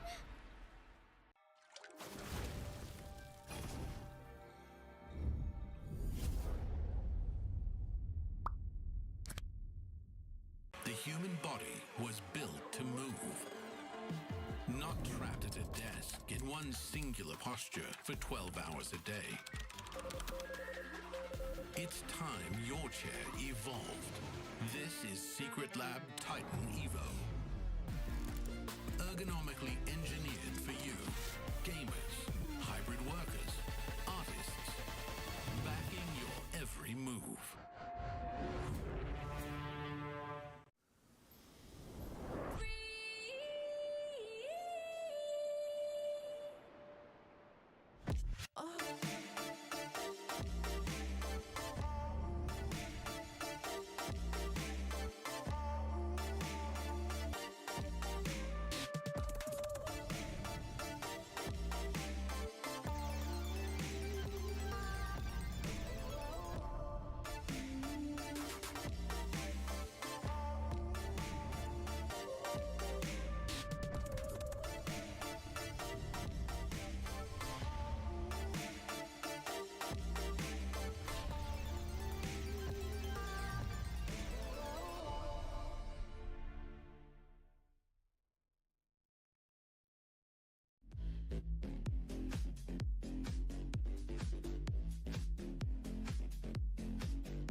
in crimson splendor.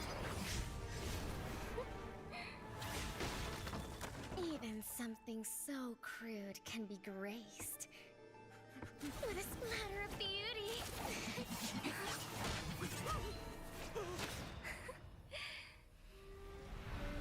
I'll get you out! You finally come to me, Hanabi-sama! This madness ends now. At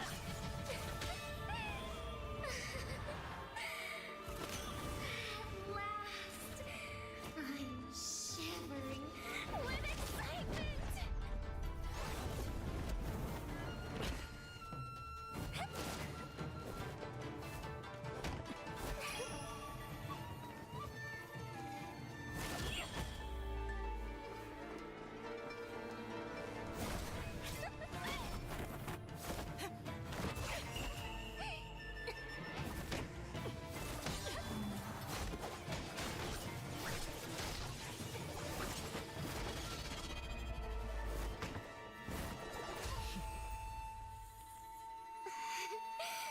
Such killing intent. Does this mean Hanabi-sama finally understands Kirara?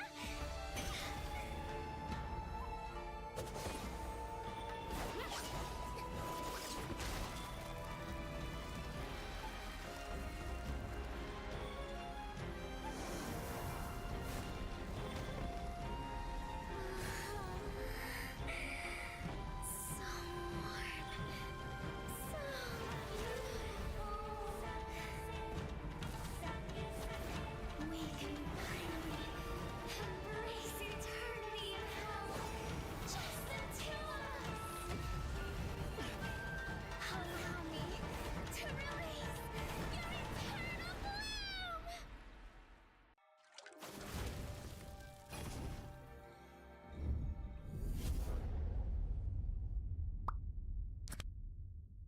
The human body was built to move. Not trapped at a desk in one singular posture for 12 hours a day. It's time your chair evolved. This is Secret Lab Titan Evo. Ergonomically engineered for you, gamers, hybrid workers, artists, backing your every move.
and gentlemen, welcome back once again. And we've got you guys a second game of the day. With the first game of the day already done and dusted. And of course, Iran came out to be extremely great going up against the United Arab Emirates. But this time, they're going up against Jordan, and we'll see how that is gonna go. And it's Abstract. With me here is Moman. Yeah, I'm Moman. No, maybe I'm Moman now. I'm Abstract. And this is gonna be very interesting because Team Iran, right? Currently, they are at the second seed of this group so far, and Team Jordan, they're a third seed. So this might mean a change in positioning. And also at the same time, you want to get top 2 here in this group, because top 2 secures you that slot to Nagoya. However, even if you don't get top 2, if you get the third place, you're not entirely out of it yet. However, that also means that you will need to go for another round and another match, and that might leave you really tired by the end of the day. However, it is still a chance for you to secure the coveted 12th spot.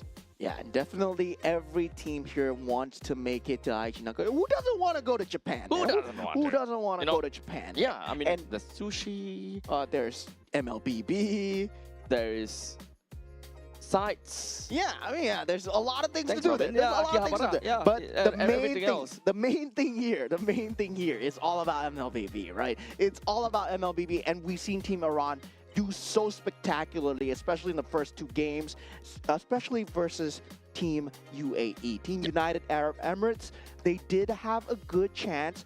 They were ahead in that early game, but Team Iran, they clawed their way back. Yeah, honestly, it was a pretty tight match, and it kind of seemed as though that when it comes down to UAE, they had control in the early stages of the game. They kind of seemed like they kind of know what to do, even though they were kind of falling off behind during the laning phase, where we saw the Lil mod not having orange buff and all that kind of jazz. All these rotational needs coming from UAE were still, not too shabby at all.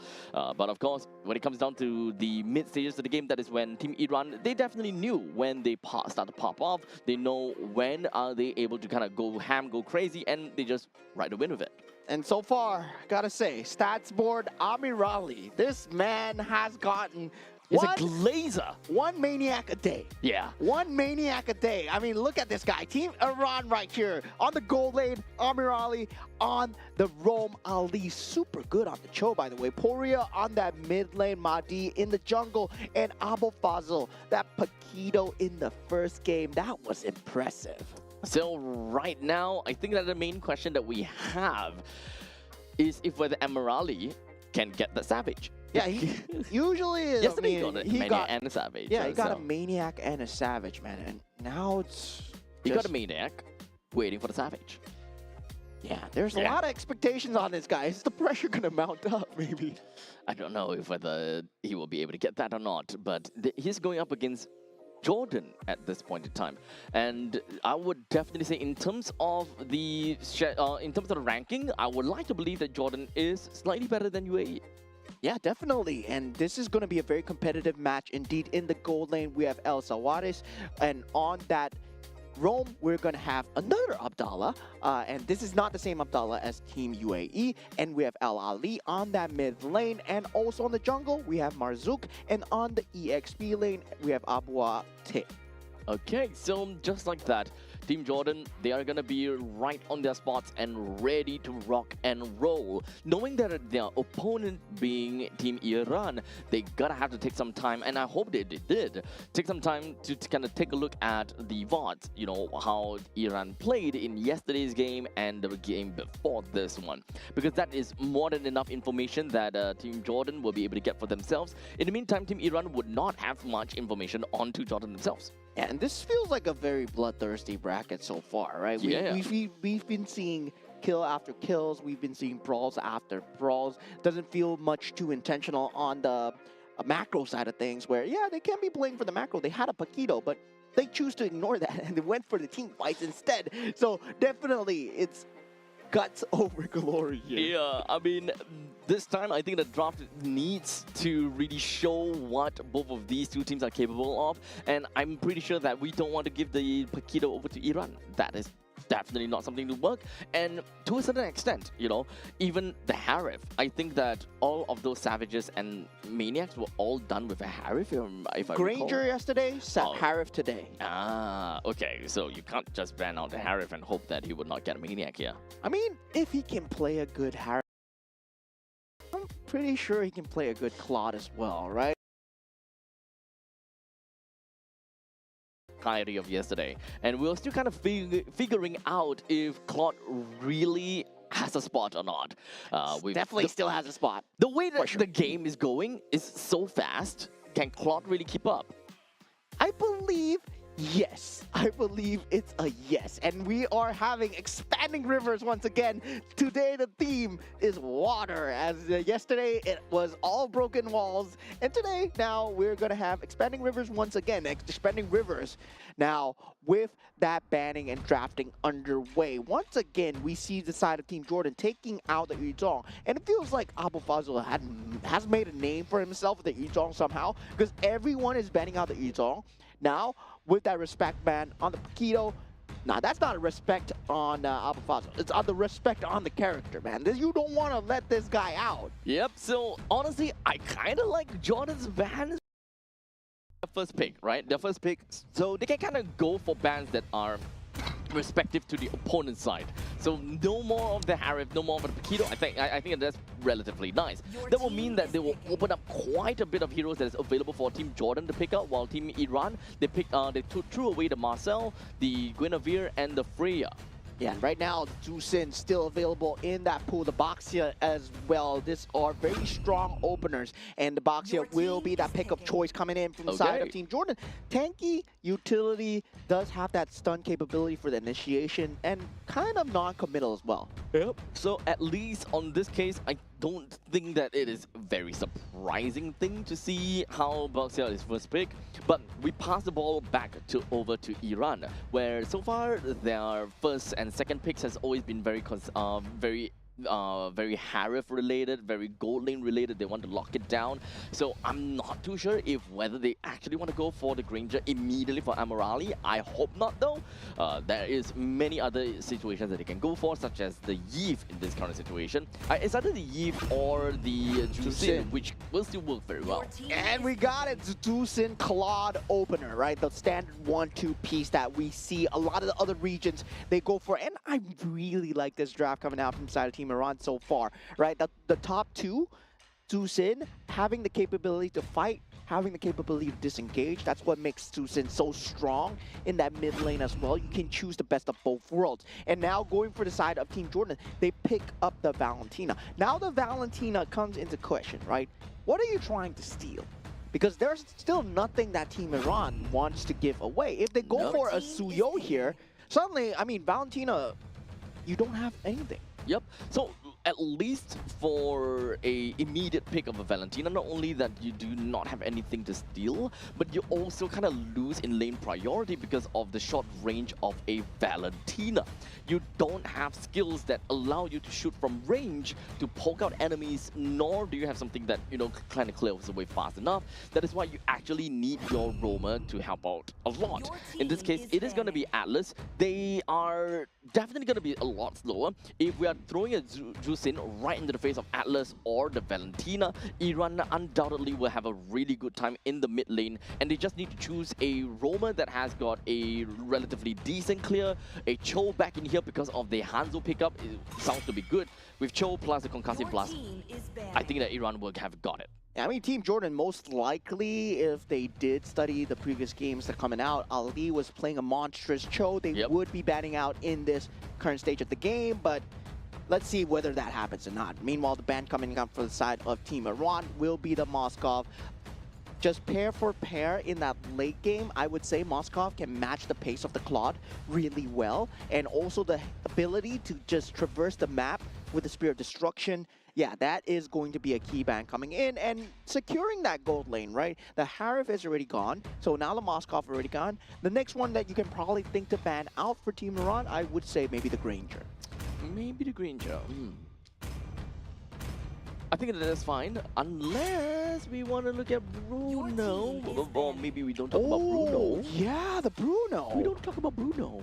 Yeah, the Bruno would do extremely well here, actually. In terms of Team Jordan's lineup, the Carry Boxia, the Atlas, Fatal Links into Worldy. Oh my god, that's a great combination coming through. Yeah, Jordan can actually look at that. Good But call. do they want to do that? That is honestly the question. Although I don't really like the ban on the carry at this point in time. If Team Iran kind of want to play based on what they have gotten, or based on what they have been playing thus far, they haven't been playing heroes that are, you know, super tanky, which really warrants a pick onto the carry so far. Yeah, I mean, the carry, I would say they're trying to secure out possibly a tanky roamer for themselves because they do need some semblance of a front line. And the Gato Kacha being banned out.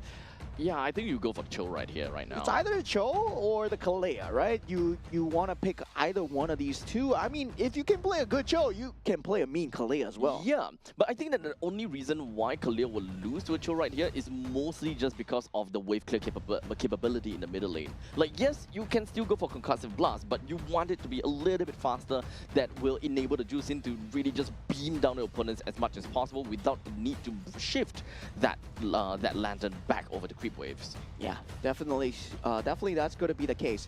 Now, for the side of Team Iran coming in with the last two picks, what will they open up with here? Definitely going to be one EXP, one Roam, and they do have the Atlas as well. All right, now I see why they ban out the carry, right? But now, Lapu pickup coming from Jordan. I'm okay with that. I do like it. But right now, Valentina still have got no ultimate steal. Yeah, there's nothing. There's nothing. Nothing, dude. There's nothing There's to take, nothing. man. Okay, TOR, probably the only best thing. TOR is the only best thing. Yeah, I mean, currently I would say they're hoping for a roamer that you can steal the ultimate from. Lapu Lapu, definitely a very good pick, definitely against a Hanzo as well. Does give a bit of capability to jump into the back lines with the Bravest Warrior, but needs to be paired very well with the Boxia. They have a very beefy front line coming in from the side of Team Jordan, right? They Now need they more need the damage. Your team is Clint. Okay. Early game. They do have Baxia, Lapu, Clint. They can kind of go early game-ish, but they will start to drop off a lot more into the later parts of the mid stages, or somewhere around 15 to 18 minutes. That is the point in time where the opponents will definitely catch up pretty well. Okay, now Okay, something, Khalid's fine. something to steal, right? The Raging Sandstorm? Yep. Yeah, you can steal that actually very well from the side of Valentina. Now, for the Clint as well, I would say, they were looking for a lane bully versus Claude. And feels like, yeah, we don't talk about Bruno, right? Bruno was not the answer, and they chose Clint instead. So, Guns over soccer balls. Guns over soccer balls. I mean, without a doubt, the guns are better than soccer balls. Not during World Cup. Yeah, but I guess that's the case. If you are a man that appreciates your firearms, yes, you would appreciate Clint. But if you appreciate sports, then yeah, you're going with Bruno instead. Oh my goodness. Now, okay. We have the full total lineup coming in here for Team Jordan and Team Iran. Now, how is this going to look like in the XP lane? That is just wet noodle fight going on against one another. But the gold lane, I think that this is where things start to get a little bit interesting, right? Because it is a Claude against a Clint. Clint does have a really good poke mechanism and poke capability. And for Team Iran, knowing that, that means that they would very likely want to put a little bit more emphasis down in the bottom lane, because that would mean that, the top lane in this case, but because that would mean that the Clint very likely will always be standing around the rivers or closer to the rivers, which will enable Iran with faster and easier takes. And Ready Flicker being used out by Ali, a sliver of HP. I mean, he was one dot away from dying, and that was clutch coming in from the side of Team Iran, but Team Jordan, they're showing their early moves, right? With the Boxia available, yes, you can have that early rotations, but at the same time, Mahdi, he's already in the enemy zone, trying to take away the orange buff, already got the lethal for himself. Yep, but he's looking for an opportunity to go in for a chow time, but this is not going to be as easy to do because you're looking at an Atlas and a Boxia, but most importantly, the Atlas frigid area will make it so that Mahdi will not be able to run away. Yeah, definitely. And Mari at this point still not level 4, does not want to come into the jungle, does not want to make the same mistake as the previous game. Now, with Iran trying to get that mid lane advantage for themselves, they did get an early game capability where Team Jordan was slamming in with the help of the box here. They gotta keep watching out for that.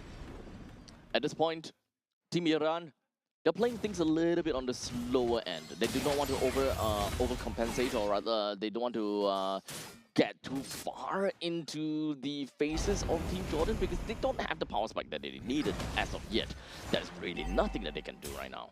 Yeah, in terms of draft, both teams look extremely solid. In terms of having the front line as well, and also counter initiation from the Fatal Links, going to be very good, especially for this first fight here. But Ali, the first one in, Abu Fazl gets the turtle here, but Abu Abte does take out Ali. Now Hanzo going in, trying to do what he can, but Alice standing tall in the midst of all this. Can he stand for long?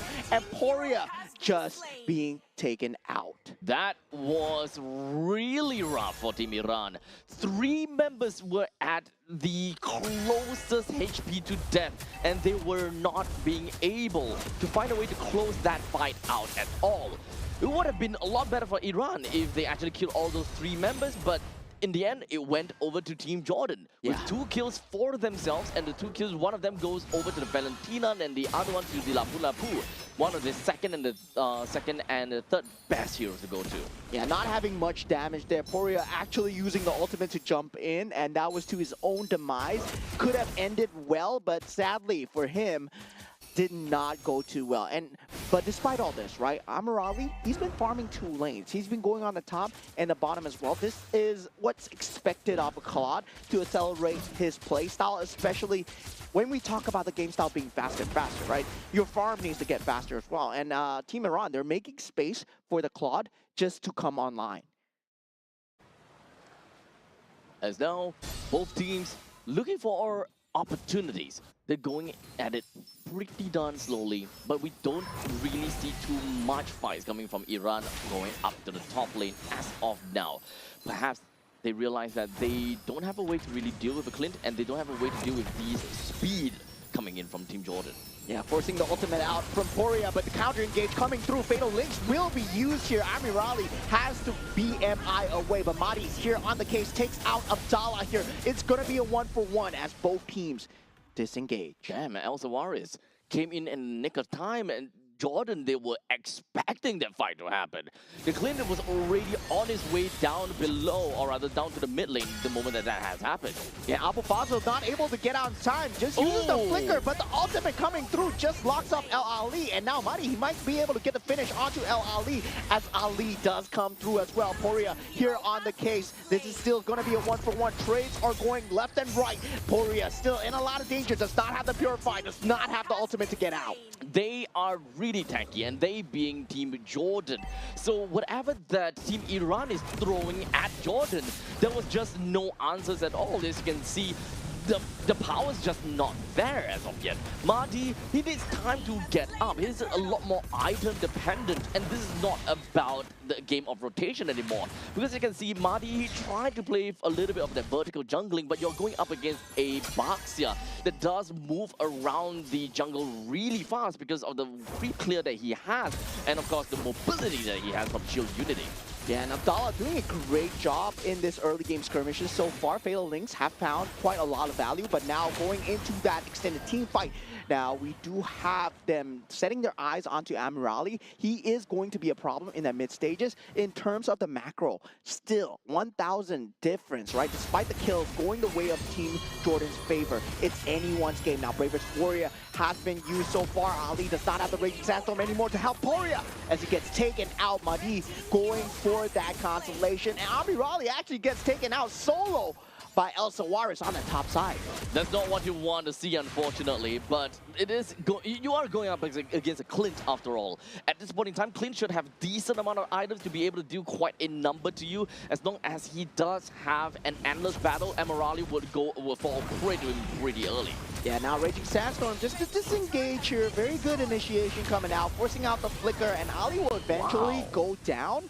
But at the same time, right, I finally like that Team Jordan, they're getting objectives off of this. Now that Tier 1 turret on that top lane being taken out, they were getting kills, but they weren't getting objectives. Now Team Iran, that's why they managed to stabilize so well. Yep, and we were just about to get there because we just hit like 6 minutes and 30 seconds, and usually by 5 minutes, if you have been leading with all of these kills, you want to translate all of these kills into standing objectives. Oh, look at that ultimate coming in from the side of Abu Fazl, and Abdallah in a lot of trouble here as Amirali will get the finish, and that was a great zone coming out from the side of Team Iran.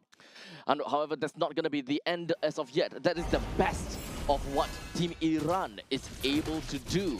But one thing though, despite all that has happened, you see that Team Iran has been having a lot of problems surviving in these fights. Mahdi is level 11.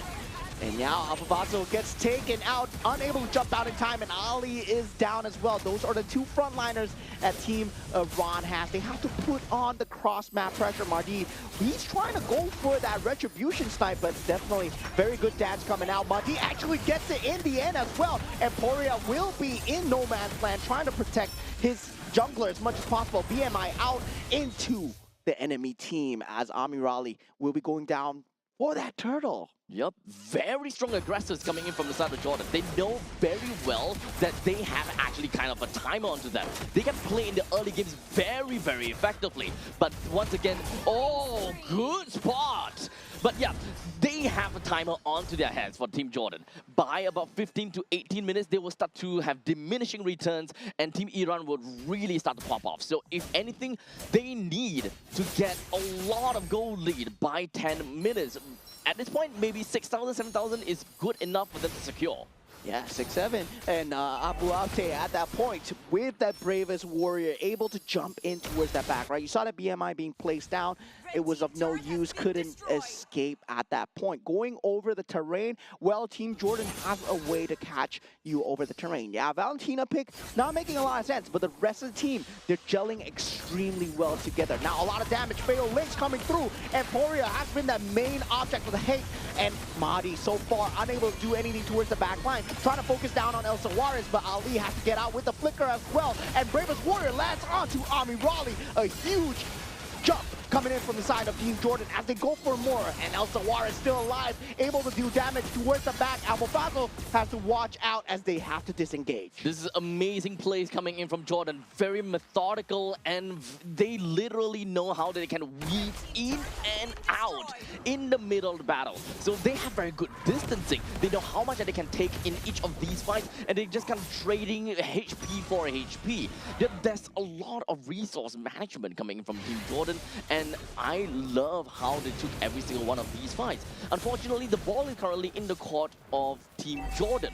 They have to really get into the nitty-gritties against Team Iran. If they don't get any of these standing objectives or these neutral objectives done fast and well enough, eventually Team Iran will come back to bite them in the rear. Yeah, now 10 minutes into the game, 6,000 gold lead. They do get the Lord for themselves. They need to get more objectives throughout the map. Team Iran still not out of the woods yet. They have Mahdi and they have the ability to hang on. As long as they keep these outer turrets alive, they still keep a semblance of map control. And Team Jordan, they've been doing a great job of these team fights, but now only at 10 minutes, they take out that turret. So they aren't able to convert that pressure. At least for now, even though Mahdi is not having a really good time, it is still at level 13. So no matter what, he will still consistently be able to challenge against the Baxia in some of these neutral objective battles. You need to understand though, it is an assassin going up against a tank jungler. If this is also an assassin jungler from the side of Team Jordan, he would have been level 15 at a certain point in time.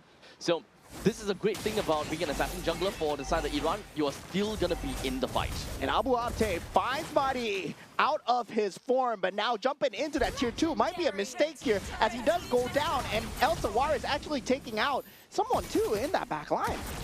It seems like we do have the the Holy Defense that will now go down in the middle lane. The top lane Holy Defense will slowly start to go down as well. But the question is, does Iran have got what it takes to be able to effectively repel against Jordan? Madi not long for life here as Abdallah will be the first target coming out from the side of Team Iran. They're trying to hold on as best as possible. Blinking Duet used for that top creep wave. And now with that, they've managed to hold on with one inhibitor turret down. Now for Team Jordan, they made a slight mistake, right? Lapu Lapu diving in too deep, but they got the constellation. Elsa Juarez at critical mass right now, able to deal so much damage. But Team Iran, they set the sights on the target so far. And do they jump onto him? They do not.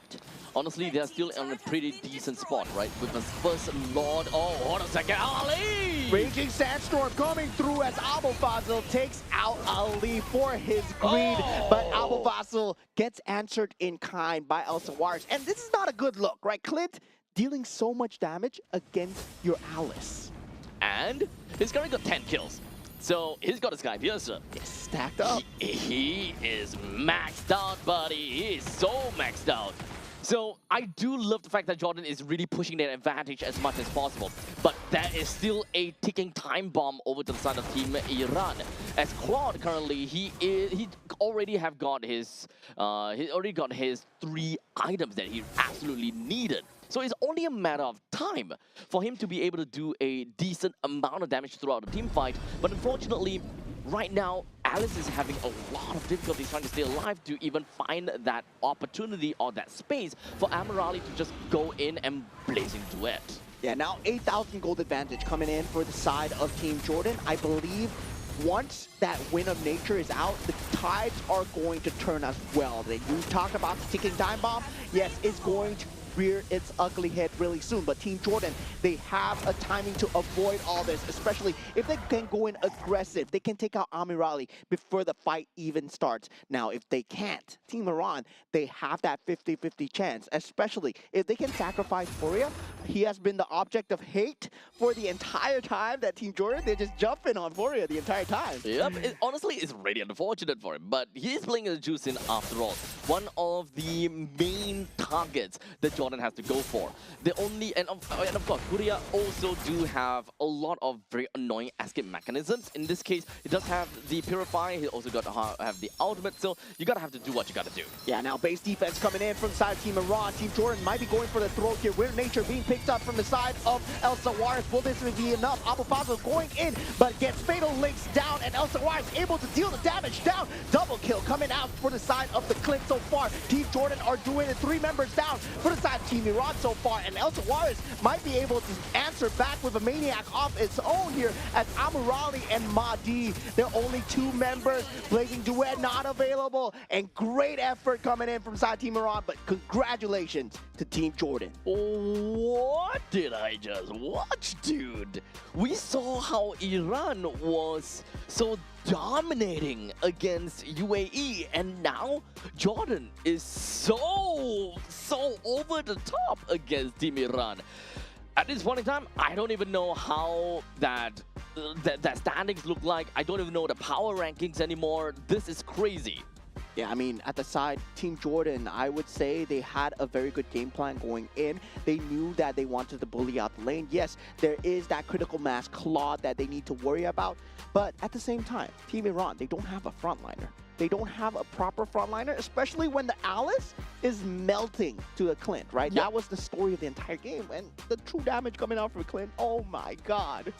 I feel that at this point in time, as long as you're on the losing end, it feels as though you don't have a lot of things that will work your way in order to come back.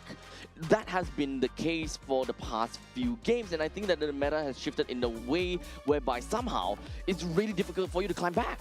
And Elsa Juarez, man, this man... Man, give this man the reward. He's able to just deal damage in the back line without being punished, especially when there's a Hanzo around. Your positioning becomes so much more important, right? 13-0-2 933 GPM. He went for the Endless Battle into the Malefic Gun and then into the Sky Piercer as well. And he managed to get that full stack Sky Piercer. So that was just a lot of damage going through. They were unable to jump him behind the lines. It is really difficult for anyone, as a matter of fact, even as a Hanzo, to get a kill down the Alcivaris. And the moment they just ran right in, boy oh boy, do you see the amount of damage that is dealing over to the Shadow? There was nothing that he could do at all. Yeah, the breathing space was not enough, right? Abu Fazl, you wanted to buy out the space together with the Khalid and also the Alice as well. And it was never a good time for the side of Team Iran. And this is because Team Jordan, they never gave them a second to breathe, right? If Fatal Links wasn't there, they followed up with Bravest Warrior. If Bravest Warrior wasn't there, Baxia will be there as well. If this is not possible, they will force out fights with Valentina stealing out Raging Sandstorm.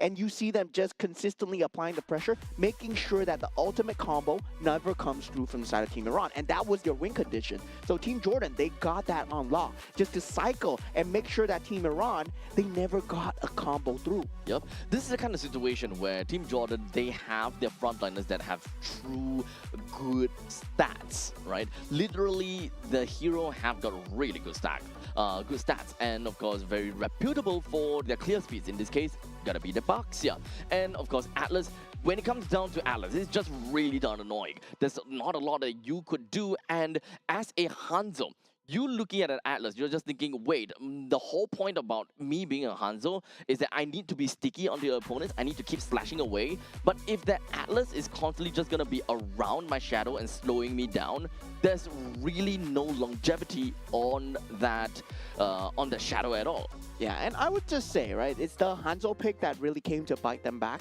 Yes, into, actually. The mid game of this, Yes. mid game of the series as well, because definitely with utility jungle, they would have much better time holding on to the objectives, holding on to the ground. With a Hanzo, you just get bursted down so fast that if you're behind, the moment you're behind, you can't fight for the objectives anymore. However, though, I do like to argue that in this case, if they are using a utility jungle, then his XP will be way out of the league of Baxia because of just how oppressive this tanky lineup coming in from Jordan is. So even as a utility jungler, you may be able to hold your ground a little bit more, but that doesn't mean that your XP will be on par enough with the Baxia to be able to, you know, have good quality retribution. The only reason why the Hanzo is at level 13 at one point in time, and Baxia was like level 9 is only because he is an assassin. He is able to clear creep camps pretty fast. He doesn't have to overstay his welcome in his own jungle. That's why he's still able to keep up with that pacing and still being able to use his shadow to steal a couple of turtles away from Baxia. But what I'm saying is, what do you do once you get behind as a Hanzo? Because it's very hard there's to no transition. Yeah, there's no transition out. If, let's say, you were a Fredrin, if you were something else, even a Barats maybe, even a Barats, the old school method of dealing with the Baxia, you would have the capability to take the 50-50, take the fight to them, right? Right. Then, at least you have your entire team with you. Yeah, but with that Hanzo, it becomes a double-edged sword where you're like playing a yin as well, right? You become, my turn, you go into the dimension, force out a 4v4, but once that ultimate form is gone for the Hanzo, it suddenly becomes a 4v5. Yep. Exactly. And I think that has consistently been the way because of the presence of Atlas. The moment that he comes out of the shadow, the moment he touches someone, it's already half bar of his longevity gone, right? The energy is gone already. So he has to keep just hammering away, and he don't really have a choice. He needs to hit the closest person, and he's got no way to get closer to Clint because he needs to respect the distance. Yeah, definitely. Oh, finally, we get Broken Walls once again, a repeat of yesterday. So now we had Expanding Rivers 2 times, Flying Clouds 1 time, and now we got Broken Walls. So very good diversity so far. We haven't had Dangerous Grass, and now going into game number 2. What happens to the game plan right now? This is a very competitive game. We saw Team Iran doing very well yesterday. They got the first Maniacs. They got the first Savage. Now Team Jordan, they show that they are better. They have 1 game ahead of Team Iran so far. However, this time, the drafting is going to be slightly different though, Your because team now is Team ready. Jordan, they are going to be on second pick. But it doesn't seem like their draft, or it doesn't seem like their bans is going to make any difference. And I think even for Team Iran, it's not going to make any difference either. So if the final ban for Team Iran is going to be a Freya, okay, Your and team Jordan is is a banning. Paquito, then there was absolutely no difference at all. The drafting would have been just the fact that Iran has Your got first team pick, is and picking. you know, doesn't matter from that point. Yeah, and now for the side of Team Iran, right? It's time to take a look at the jungle. So they might be taking a look Your at Boxia team here, is but they go for the They still Valentina. prioritize the Valentina. That was Team Jordan. Oh, that was Team Jordan, right. Jordan on the other side. Now Team Iran, they're taking a play out of their book. Okay, we go for the Valentina first, but I mean, yeah, Team Jordan, they're going to go back with the Boxia and Your the team Atlas is It's as such well. a strong opening though. So strong. I mean, It's one thing to be it's one thing to have a boxer because it's really difficult to deal with a boxer that's constantly around the map. It's another thing to be annoyed at the fact that the Atlas just slows you down and have the threat of being able to just rope you in for one free kill. yeah, I mean, okay, the good thing is they can steal the Fatal Links with the Valentina. Yes, they can. Yeah, so now that Valentina pick makes sense, right? But I was hoping that Team Iran, they would open the Boxia for themselves. Now, what do you go with? Usually, against the Boxia, we do see maybe somewhat of a combo with the Arlet and also the Fredrin. Do they go for that here? No, they go Your for the team is carry picking. and the Cho, right? Respectable. They want to burst down before the fight even begins. Makes sense. Yep. So now it brings down to survivability, right? Carry, in the grand scheme of things, he will be able to kill the Boxia, will be able to kill the Atlas. But what is stopping the members from Jordan to just diving straight on over to Iran? That is going to be the main question here. What is going to help them to get that kind of spacing? Yeah, I mean, Your at team this is point, you banning. pick up the Zhu Sin, right? The Zhu Sin just very good in terms of having no ability to steal from the side of Valentina. Also very good mid-clear as well. I mean, you don't want to pick up the Eve because barring the fact that the RWM could be stolen. Meanwhile, for Zhu Sin, you don't want to steal her ulti for the side of Valentina. Now, going into the ban stages as well, right? You talked about damage. There is that jungle capability coming out for the side of Team Iran. If you want, I mean, Fredrin is something that's worth looking at, especially Fredrin versus Boxia, and you can take away the Fatal Links. Akai, also team another is one, banning. and they do ban that out. So right now, I think that for Team Iran, the more important hero that they need to make it right is going to be the XP laner. The XP laner needs to fill a lot of roles, and he needs to be able to be the one that effectively squares off the members of Jordan and give his backlines a very good breathing space. As such, it is actually really important for Jordan to draft it in a way whereby they show their XP lane first. So if Team Jordan actually realizes that and just decided to pick up the gold laner first, then unfortunately Iran will have to go for a blind XP pick, which would put them in a very difficult spot. Oh yeah, they do ban out the Clint. They don't want the carry to be bullied by that long range indeed. But now the Terizla being banned out. As we said, we wanted to look at the EXP lanes, and now one of the XP laners that could have worked, right? If they want to go pound for pound, they want to go bar for bar, they had to go for the Terizla with the penalty zone, especially against the Boxia and also the Zhu Sin. Now, for the side of Team Iran, do they want to take out more gold laners to secure a better gold lane for Amirali? Was the reason because that Clint was bullying out the Claude in that gold lane? To be fair though, going up against a carry, picking up a Claude is, damn Your it. team is picking. I would like to suggest a Claude. But in this case, it doesn't seem like it's going to be the case.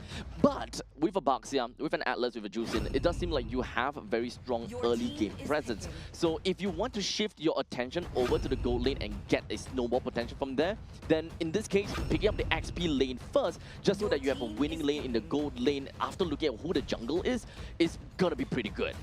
Okay, so now for the side of Team Iran, okay, I like the Fredrin, but I don't like the CC at all. Because, yeah, you're forcing out the win condition of you winning the game, just being on winning the lane, right?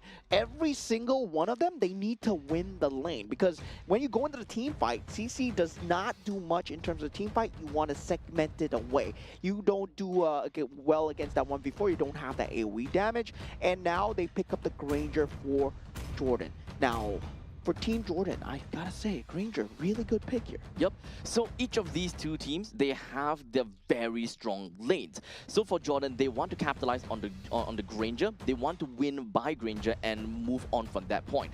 While Team Iran, on the other hand, I do like that CC because I mentioned that in order for them to enable the carry, in order for them to be able to shift over, transition over to the mid stages of the game, their XP laner needs to be present. And that way, is to be able to win in your lane. Going up against a Lapu, there's actually a plethora of heroes that helps you win against Lapu.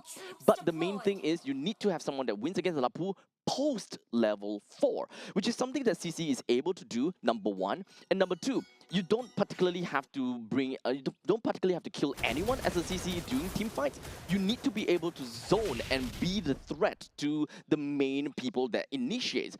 Abdallah and Marzouk, both of them can be really afraid of that CC, especially if the two of them move together. Boy, you don't want to get curtain called by that. I mean, that's why there's the glue, right? You win post-fight, and that's why the glue is such a great pick. And I'm surprised that they went for the CC over the glue because, yeah, you do win the lane, but the team fight is not exactly secure. It's more about segmented. When we talk about 5v5s, it becomes extremely hard to deal with. And now, that Jusin pressure is mounting on from the side of Jordan as well. And we see very good rotations coming out from Marzouk as well, right? Having that early game mid rotation, really presenting that threat of death.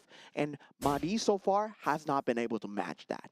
Well, this is going to be a pretty good game because I really like both of these two teams' Raft. And this is one of those games that it could really go 50-50. It's really tough for me to eventually see how it's going to work out. We've got a very strong lane from Team Jordan in gold lane. We have a very strong lane from Team Iran in the top lane. So that means that all of that game plan is going to rest onto the mid. And as you can see right now, it does seem like Team Jordan is having a pretty darn good time just shoving the members of Team Iran away with that Jusin. Yeah, and able to get that mid lane priority just in time for that first turtle fight. And this is going to be broken wall, so definitely does favor that TC in terms of that terrain advantage just by a slight bit before that Bravest Warrior is picked up. And now with that first objective already inside, Marzouk making his way towards that middle side of that lane. Now Mahdi already on the case, on the turtle as well, but Bravest Warrior pulls on in. Abu Fazl will not be long for life. And yeah, this is a CC problem. The Fatal Links does come through for the side of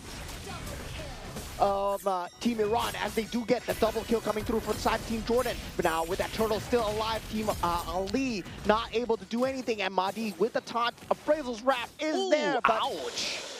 Not enough. Yeah, but unfortunately, it does seem like the turtle will also go over to the hands of Marzouk, and they really want to continue on to this fight. Ali had to flicker away, so that is one flicker that is going to be gone. No more initiation for the side of Team Iran. However, in the near future, until 5 minutes, I don't think that that flicker is going to be used aggressively either ways. Yeah, I mean, that was Poria actually taking the Fatal Links, and that was not resulting into a kill for the side of Team Iran, and surprisingly, because they did not have enough damage, right? Abu Fazl going down there, instantly being that first target. You don't want to be the first man in, especially when you're a CC. You got to take the fights from the side, and just being that first person in, you're not that tanky, my friend. You're not tanky, but you need to be able to zone. You want to entice the opponents from coming in and find a way to, of course, counter-engage over the opponents, because you do have a very good way to locking people in with the curtain call. Yeah, now for the side of Team Iran, they're very reliant on the Way of the Dragon, especially in the mid-stage of the map. Now, it's going to be a problem, right? Where Abu Abte, he did get that early game momentum. Now suddenly, that Bravest Warrior is starting to deal a lot of damage. His combos are starting to rack up onto the CC as well. El Tawaris has also just picked up the Sky Piercer. So Team Jordan, they would very likely want to open up the lane in the bottom lane as much as possible and allow the Granger to join into the battles. And very unfortunately, looks like the turtle is going to be popping in down at the bottom lane, which is closest to the gold lane, and that is going to help Jordan a lot. And now Vengeance being popped here as Abu Abte brings on the damage, and Marzouk finds the finish on to the CC as well. And this is what we generally see, right? you want to gank the CC as much as possible. But now with the Sky Piercer being picked up, Fatal Links being used as well. Counter Fatal Links not in there in time. Poria will not be locked for life, and Ali will follow suit as well. So that is going to be one stack that will be heading over to the side of El Sawaris. There is no contest at all coming from Team Iran from trying to take this turtle at all. Because at this point in time, we're looking at utility jungler for the side of Team Iran. He is definitely behind, level 7. Yeah, Amirali on the case right now. Abuate takes out the main tank of the side of Team Iran. No retribution available for this turtle. And that's the end. Team Jordan just make a decisive victory there. Yep, the quality of retribution in that fight was not too bad at all. Marty could actually contest for the fight. That's why they have decided to go in. However, he is definitely a lot more behind as compared to Marzook, which makes things so much more difficult. Marzook has got good damage. He's got good ways to mitigate all of these healing potential coming in from the Fredrin. And this is a game of rock, paper, scissors that the Fredrin is unable to win. Yeah, I mean, at this point, right, it feels like Team Iran, they're counting on that singular frontliner a bit too much, right? It was the main falling factor for that first game where they could not have enough damage soaked up from the Alice. Now Mahdi's facing the same treatment. So far, he's getting chopped down. And Team Jordan, they're able to poke for days. They have a Deuce in, they have a Granger. They can play the range, and Team Iran can't touch them. Unfortunately, the CC is not exactly getting out of the lane to really bring up some assistance for Mahdi, because they require Mahdi as well as CC to kind of rotate between one another to share some of these damage that is constantly being thrown out by the members from Jordan. But unfortunately, at this point in time, at this current state, the Granger is having such a good time with a Hunter Strike and that Sky Piercer, to the point that, honestly, I don't think that the CC and the Fredrin will be able to juggle that damage well enough anymore. Yeah, Team Iran's entryway in this mid game, it should have been the Way of the Dragon, right? But now, with 2 Purifies available on the key targets, Ali and Sawaris, I would say it's gonna be looking way harder, because that's the only entryway that you're looking at. I mean, technically speaking, you can kind of take a look at the Lapu, but you're kind of sending him directly to your team. And now Mahdi, the only tank once again. And Team Jordan, it goes to show, right? You're playing one frontliner? How arrogant are you guys? Because generally we see teams that have that utility jungle, they put a team fight EXP laner or a team fight EXP laner with a utility jungle, and that's the same mistake that they make. A Hanzo with an Alice, a CC with a Fredrin. The synergy is just not there. They get the turtle for free. Fatal Links will be going through. Abu Fazl will be that main damage, but now with the Vengeance, he pops out, gets out of harm's way. Team Jordan, 7,000 goal lead by 7 minutes and 30 seconds. They are on one heck of a lead. With a total of 3 turtles that they have managed to secure for themselves, El Sawaris has also managed to pick up that Malefic gun. Oh, sorry, Malefic Roar. So now, he's so far ahead, it's disgusting. Yeah, I mean, that anti-cuirass is not going to do anything with the piercing factor coming out from the What anti-cuirass? It's not going to do anything, man. Oh, man. At this point in time, Team Iran, they have nothing. There's nothing that they can do getting out of the T2 turret's range. There's just absolutely not much that they could do. That brute force breastplate coming in from Mahdi is not going to do anything at all. And especially since he's so far behind, he needs more tankiness. Yeah, Fatal Links has been used as El Sawaris still in that back line, able to deal so much on the Granger so far. And Team Iran, they have no entryway, they have no say back into this game at all. And they were so reliant on winning the lanes. That's their win condition, and they couldn't win the lanes. Not at all. At one point in time, I really thought that the CC would be able to do a decent job against Abu Ate. But it does seem like the mobility coming in from the Baxia ultimately made things a lot more difficult for CC to try to overextend and try to really just ensure that Abu Ate is, dealt with accordingly. There's a constantly looming threat coming in from Jordan that could just pop in at any point in time between Abdallah as well as Marzook. Yeah, definitely. And for the side of Team Jordan right now, it's more about trying to force them into that space where the holy defenses are used. Then they will be looking at that Lord. So now very objective gameplay. 2 holy defenses have been popped. Look at the Lord and try to go for inhibitors here. They have a very strong poke lineup. They don't have to take the 5-on-5. The Lord will be chipped down to smithereens. And there's just absolutely nothing that Iran could do. He couldn't get close. The quality of retribution is just nowhere there. Level 9 versus level 12. And we've seen countless of time. The moment Mahdi kind of tries to walk in, he just gets melted down almost instantaneously.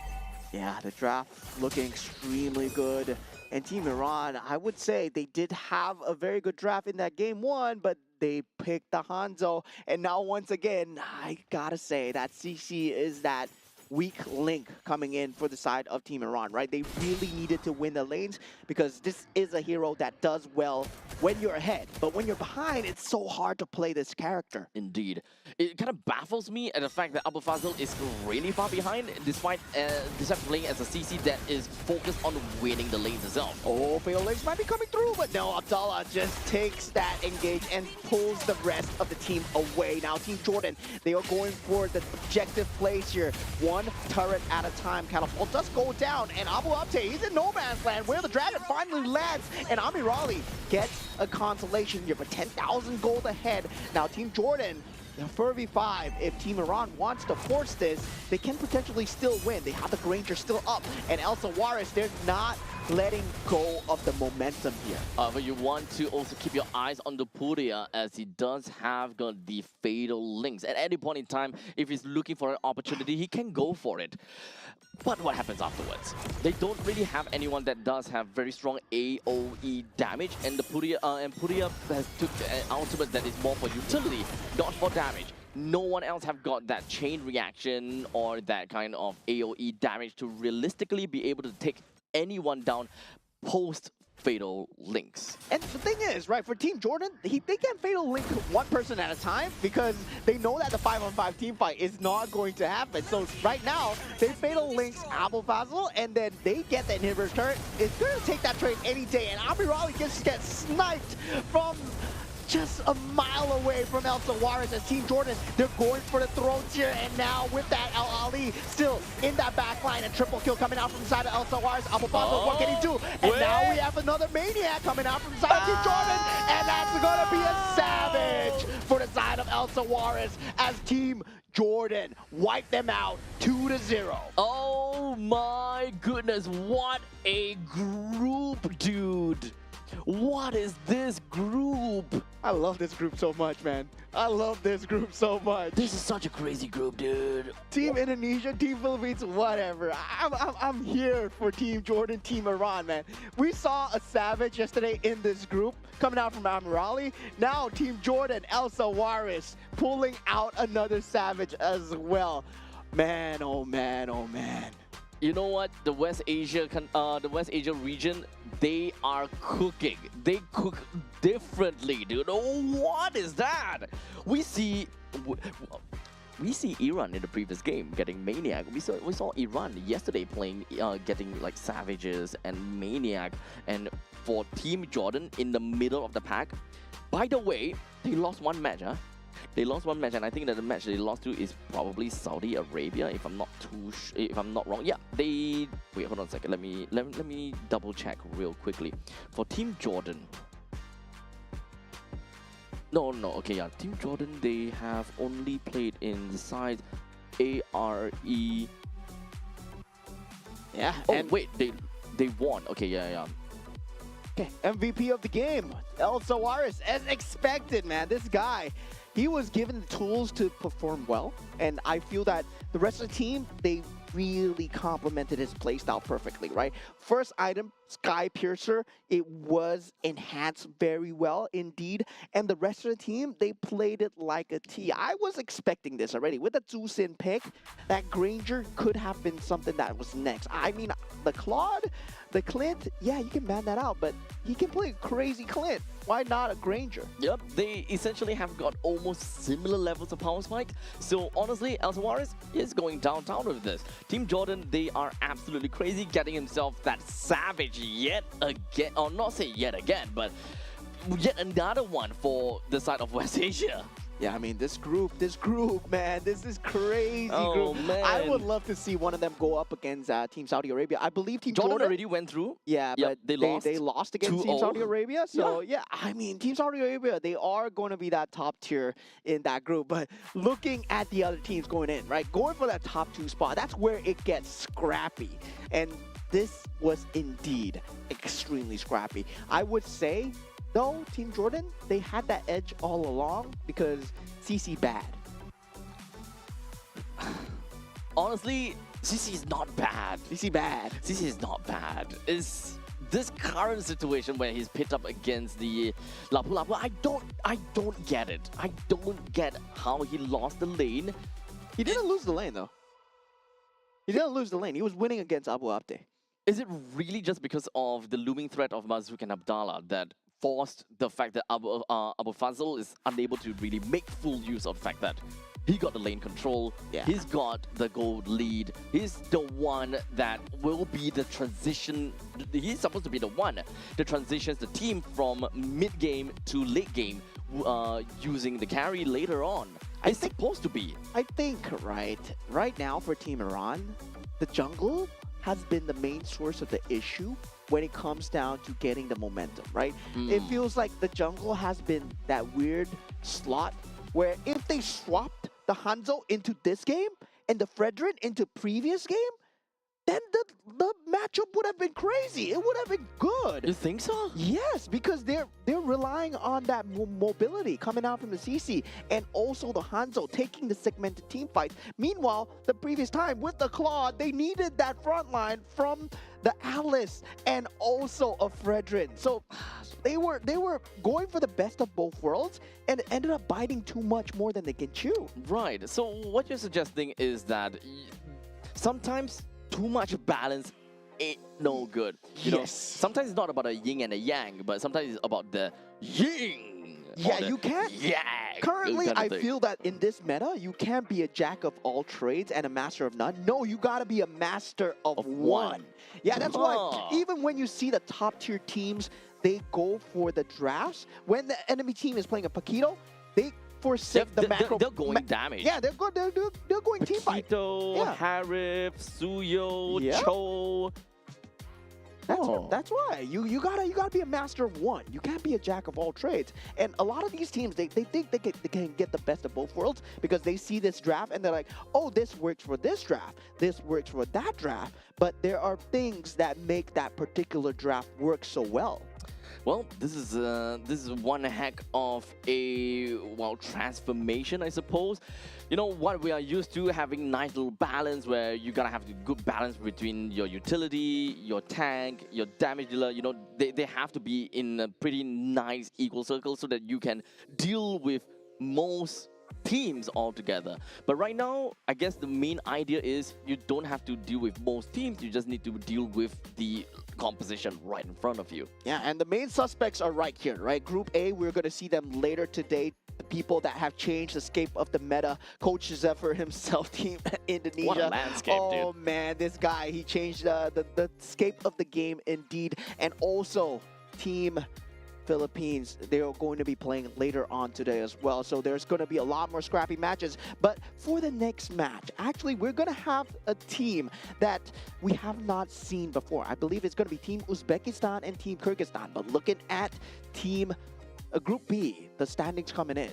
Team Saudi Okay. Arabia still sitting at the top. All right, so this is fun to watch because right now we already have got Team Iran and Team Jordan that's already completed. So that means that Team Jordan will go up on top of Team Iran, putting Iran at third place for now. But do note that it's also because of the fact that Team Saudi Arabia did win against Team Jordan in one game. They are going to be way above in terms of points.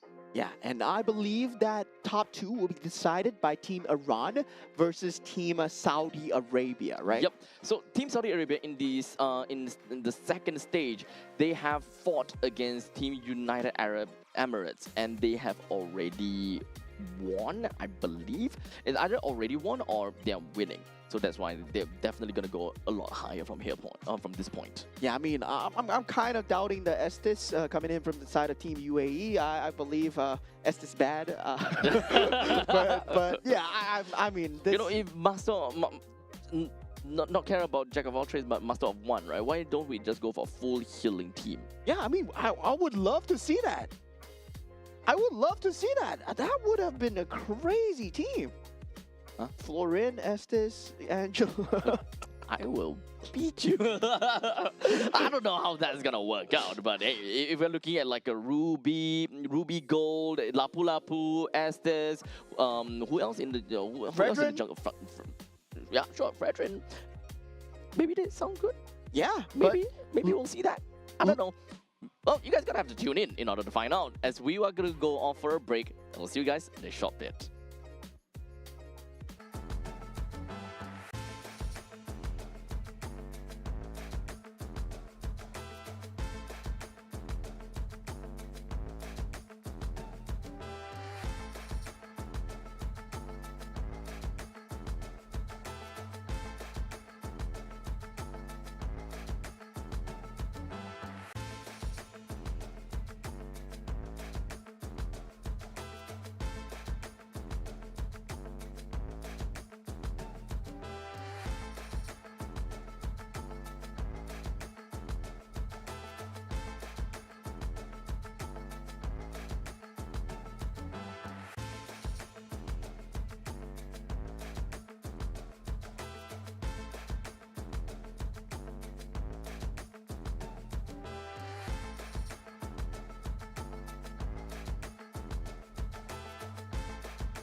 I'll enshrine your most brilliant moment in crimson splendor. Even something so crude can be graced with a splatter of beauty.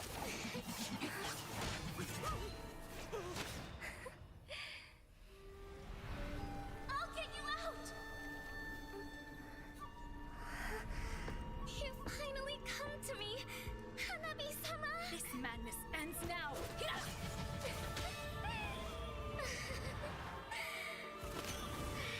last, I'm shivering with excitement!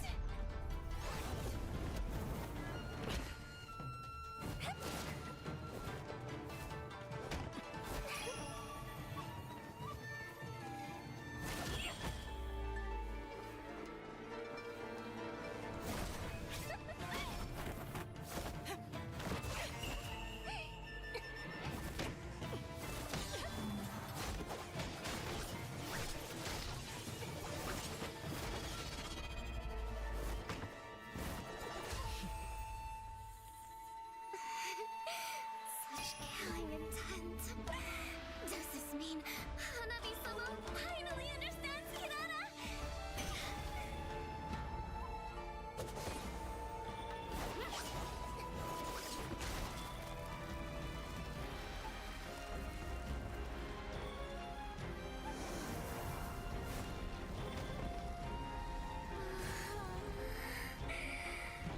So warm. So beautiful. We can finally embrace eternity in hell. Just the two of us.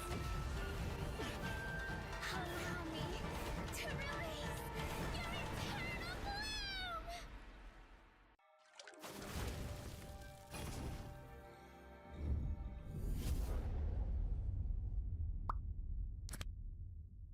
The human body was built to move, not trapped at a desk in one singular posture for 12 hours a day. It's time your chair evolved. This is Secret Lab Titan Evo. Ergonomically engineered for you, gamers, hybrid workers, artists,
most brilliant moment.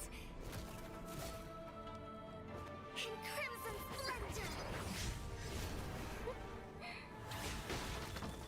Even something so crude can be graced with a splatter of beauty.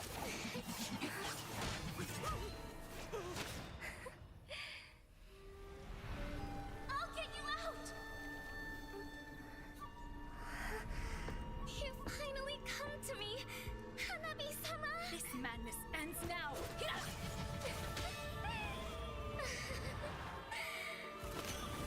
At last, I'm shivering with excitement!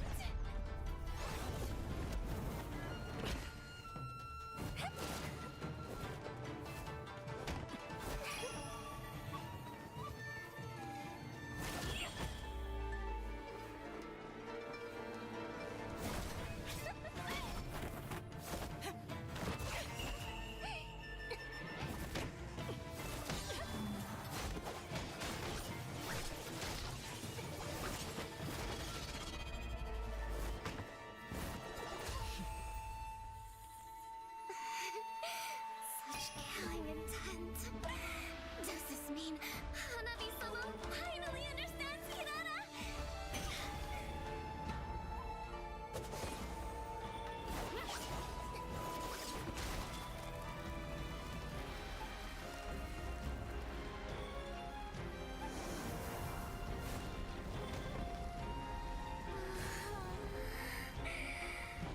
So warm. So beautiful. We can finally embrace eternity in hell. Just the two of us. Allow me to release your eternal bloom.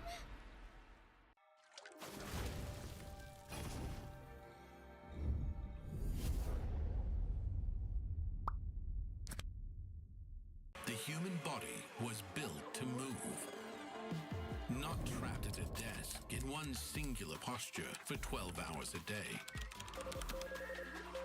It's time your chair evolved. This is Secret Lab Titan Evo.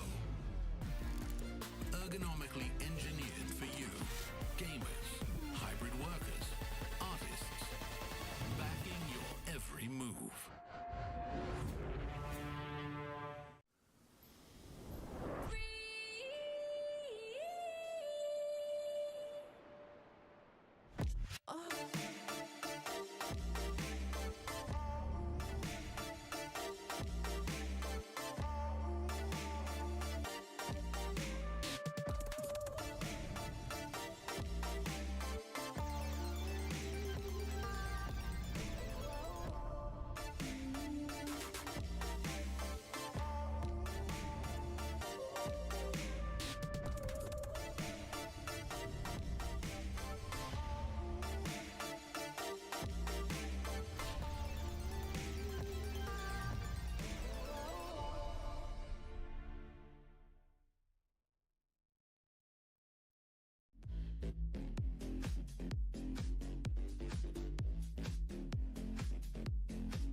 enshrine your most brilliant moment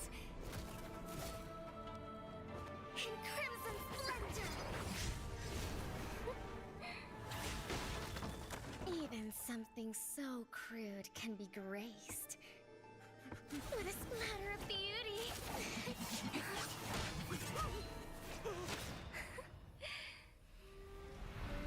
I'll get you out! You finally come to me, Hanabi-sama! This madness ends now! At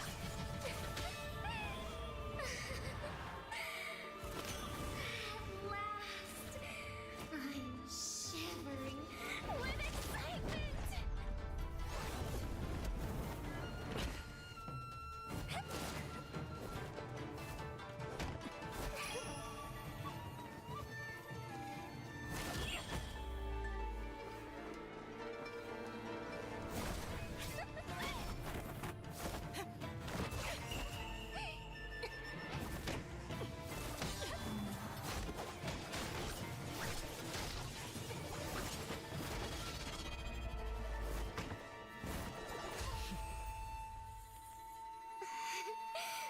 Such killing intent. Does this mean Hanabi-sama finally understands Hinata?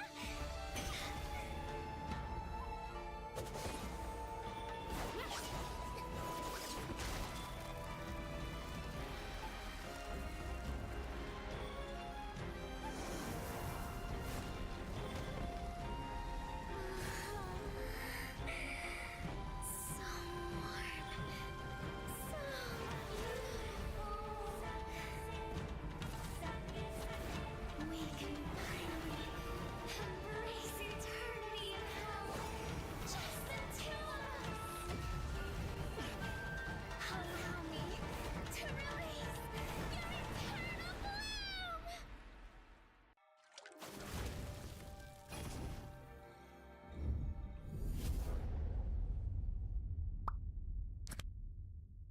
The human body was built to move, not trapped at a desk in one singular posture for 12 hours a day. It's time your chair evolved. This is Secret Lab Titan Evo. Ergonomically engineered for you, gamers, hybrid workers, artists, backing your every move.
enshrine your most brilliant moment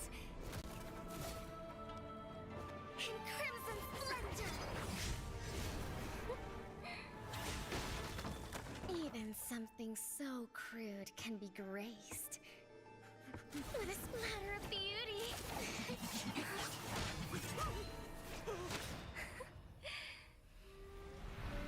I'll get you out! You finally come to me, Hanabi-sama! This madness ends now. At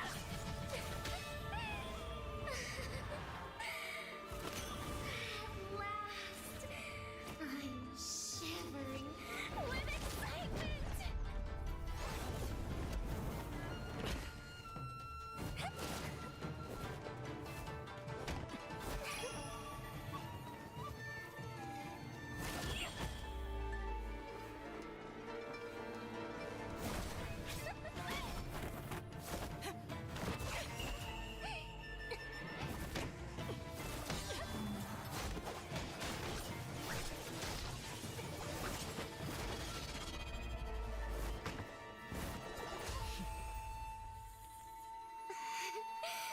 Such killing intent. Does this mean Hanabi-sama finally understands Hirara?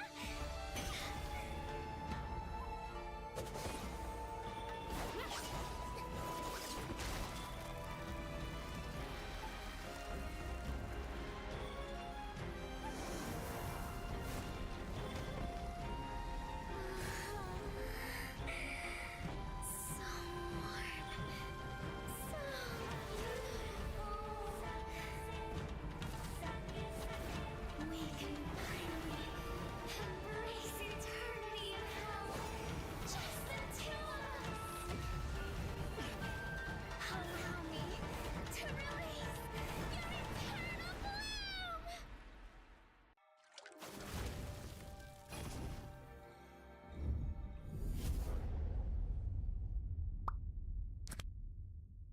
The human body was built to move. Not trapped at a desk in one singular posture for 12 hours a day. It's time your chair evolved. This is Secret Lab Titan Evo.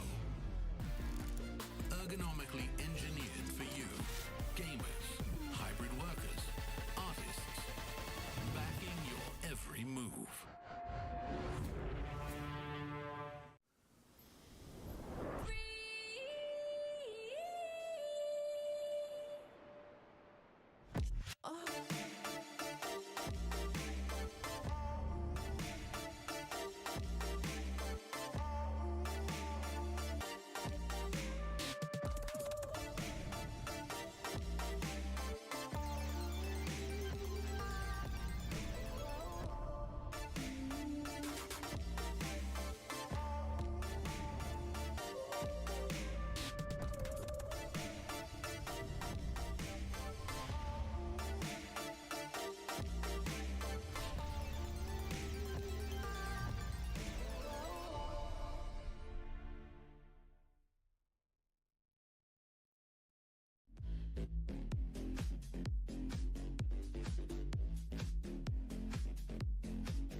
moment. In crimson splendor. Even something so crude can be graced with a splatter of beauty.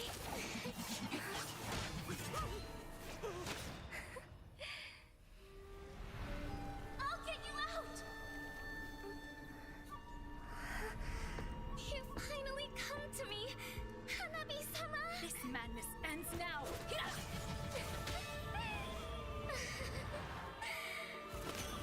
At last, I'm shivering with excitement!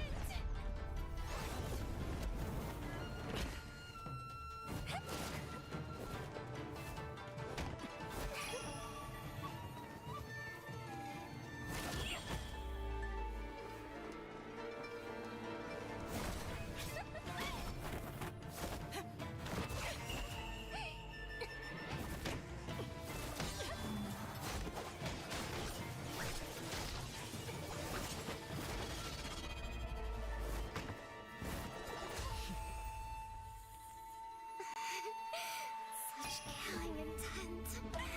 Does this mean Hanabi-sama finally understands Hinata?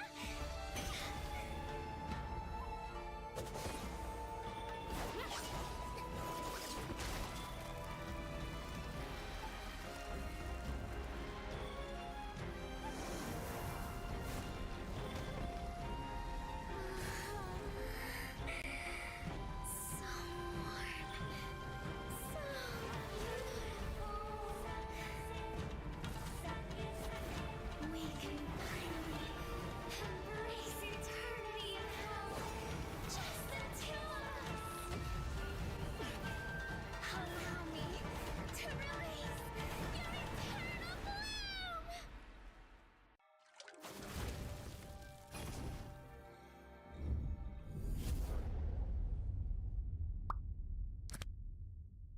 The human body was built to move. Not trapped at a desk in one singular posture for 12 hours a day.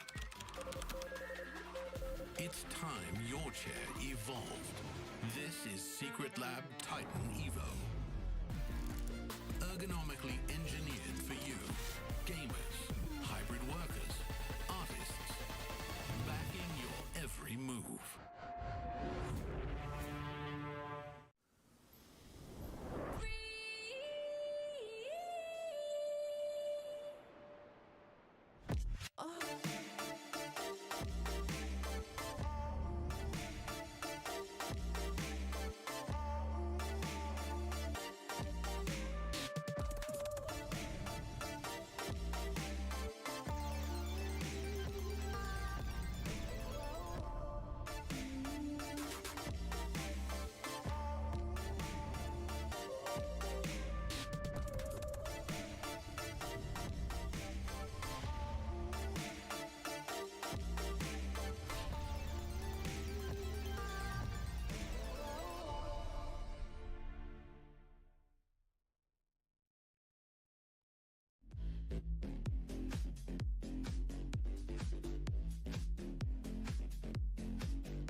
moment. In crimson splendor.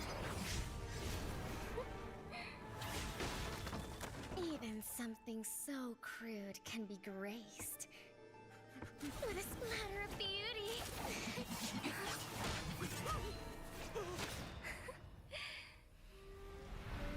I'll get you out!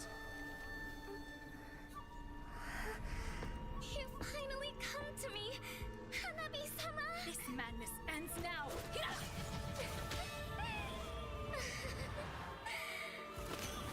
At last, I'm shivering with excitement!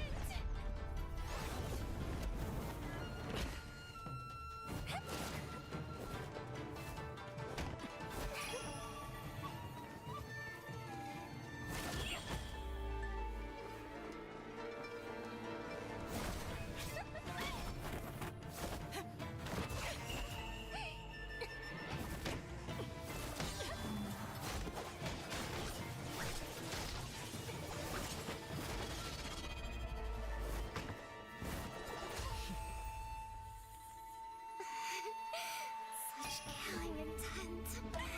Does this mean Hanabi-sama finally understands Hirana?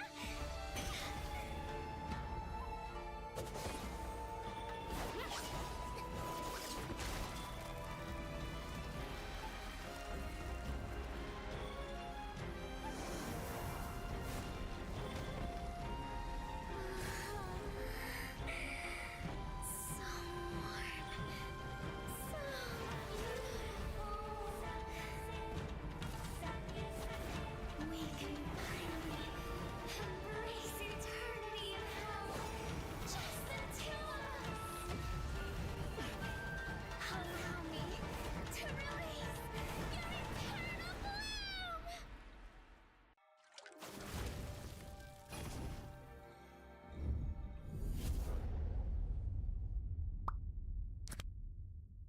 The human body was built to move.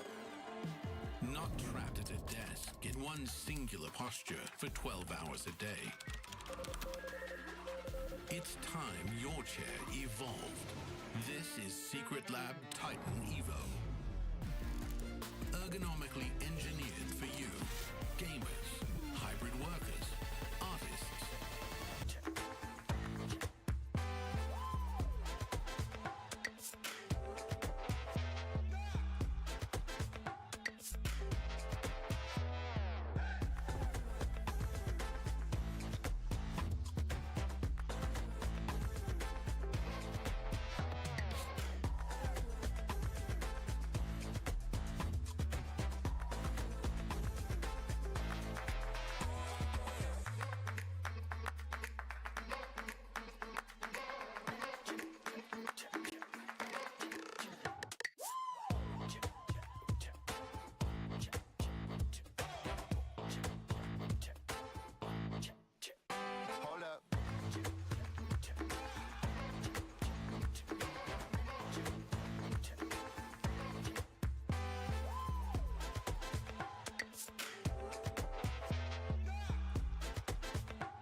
All right, ladies and gentlemen, welcome back once again. We have now got for you the third game of the series, but before that, my name's Abstract. We'll be here as Bowman. We will be covering to you guys a total of 7 series for the entirety of day number 2.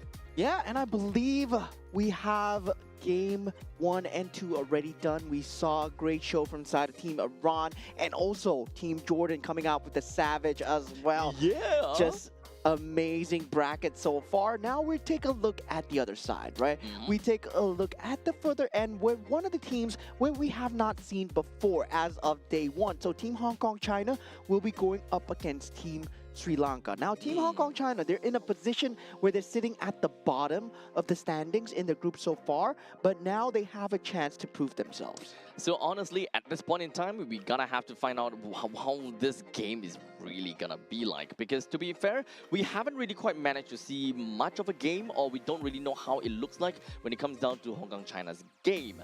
And of course, when it comes down to their specific, I would say their very specific bracket itself, it is also, you know, we never really covered too much. In fact, the only game that we covered, if I'm not wrong, was Sri Lanka and Pakistan, if I recall correctly.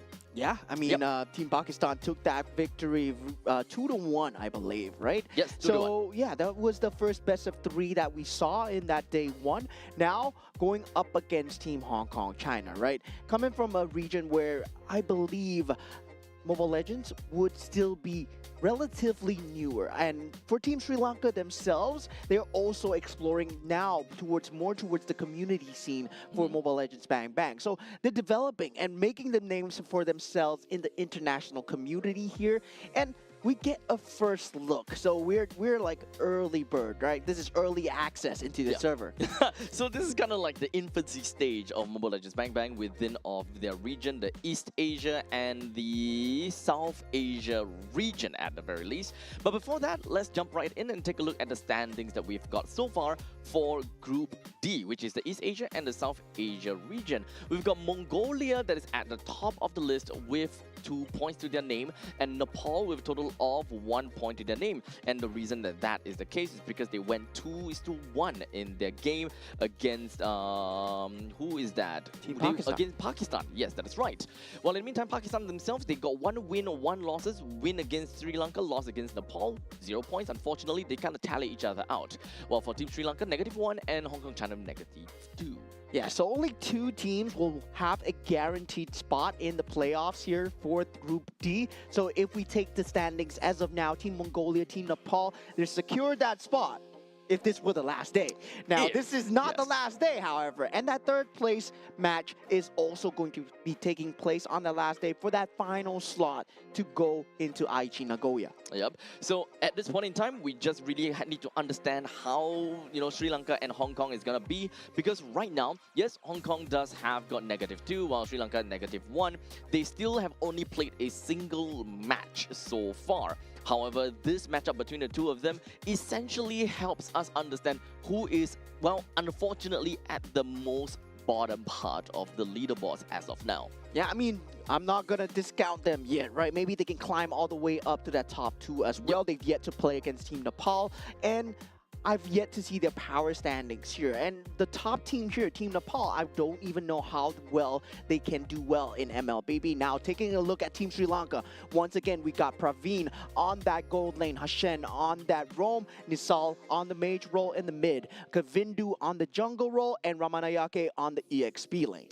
Yep, so we have seen the way that they played yesterday. It was not too shabby. The fact that they managed to take 1 point off of Pakistan. Although there is, of course, a very obvious trend that Pakistan has constantly went complete 3 games in the games that they have played all the way so far. And unfortunately, here on the main stage, we won't be able to see Pakistan games anymore though. So, you know, in terms of trend and in terms of consistency, Pakistan always goes up 3 games. So if you guys are looking for Pakistan game, well, you can kind of take a look at the second stage, which will come, you know, later on into the day, where Pakistan will go up against Hong Kong China. Yeah, definitely. For the side of Team Hong Kong China, taking a look at the draft for the first time, we got KY Zheng on that gold lane, KK Chan on that roam, HL Law on that mid role, CJ Wang on that jungle, and MY Chung on the EXP lane. Yep.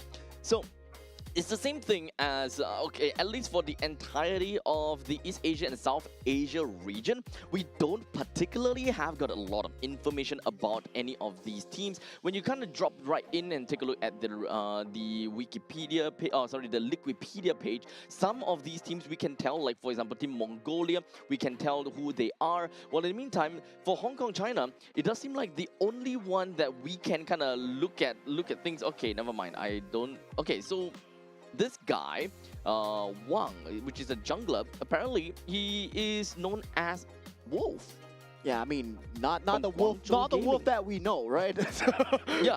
not the Like not, literally, not, there's a line that says for Filipino talent, see Wolf. yeah. So that's not the wolf that we know. So this is a wolf from, I believe, from the MLBB series, the Super Cup that we did have in the Chinese region as well. So there's a bit of statistics over there for him playing on that competitive scene. Now, when you're faced with that international challenge, we have other teams coming in from that same region itself. But now for Team Hong Kong, China, it's the first look into that newer team, newer setup when it go up against that international talents coming in, right? Team Sri Lanka, maybe not too strong, maybe a good test of wherever they are on that power level. At this point in time, it's just -1 and -2. The difference is not that big because in the end of the day, the match wins are undoubtedly more important because of the head-to-head tiebreaker, right? So ultimately, as long as whichever one of these two teams wins, they will be on top of one another. Sri Lanka win, then they will be on top of Hong Kong, China. If Hong Kong, China wins, then they will be on top of Sri Lanka no matter what. Yeah, definitely. For that head-to-head, very important. But that top 2 spot, also very important. Now we're going into the map randomization. Not again. Broken walls. Not again. Broken walls. It will be broken walls. And yeah, broken walls was the theme. We did get that map 5 times in a row yesterday. But now, for today, we had a good plethora of maps so far. Yet to see dangerous grabs. But I'm looking forward to see the drafts here, right? Because this is not drafts that we can try and make sense of, especially when it comes down to Team Sri Lanka. I was trying to make sense of the draft yesterday. Didn't make sense, but still worked out for them against Team Pakistan. Yep. So ultimately, I do kind of want to see what these two teams have got in store for us. Team Sri Lanka as well as Team Hong Kong, China.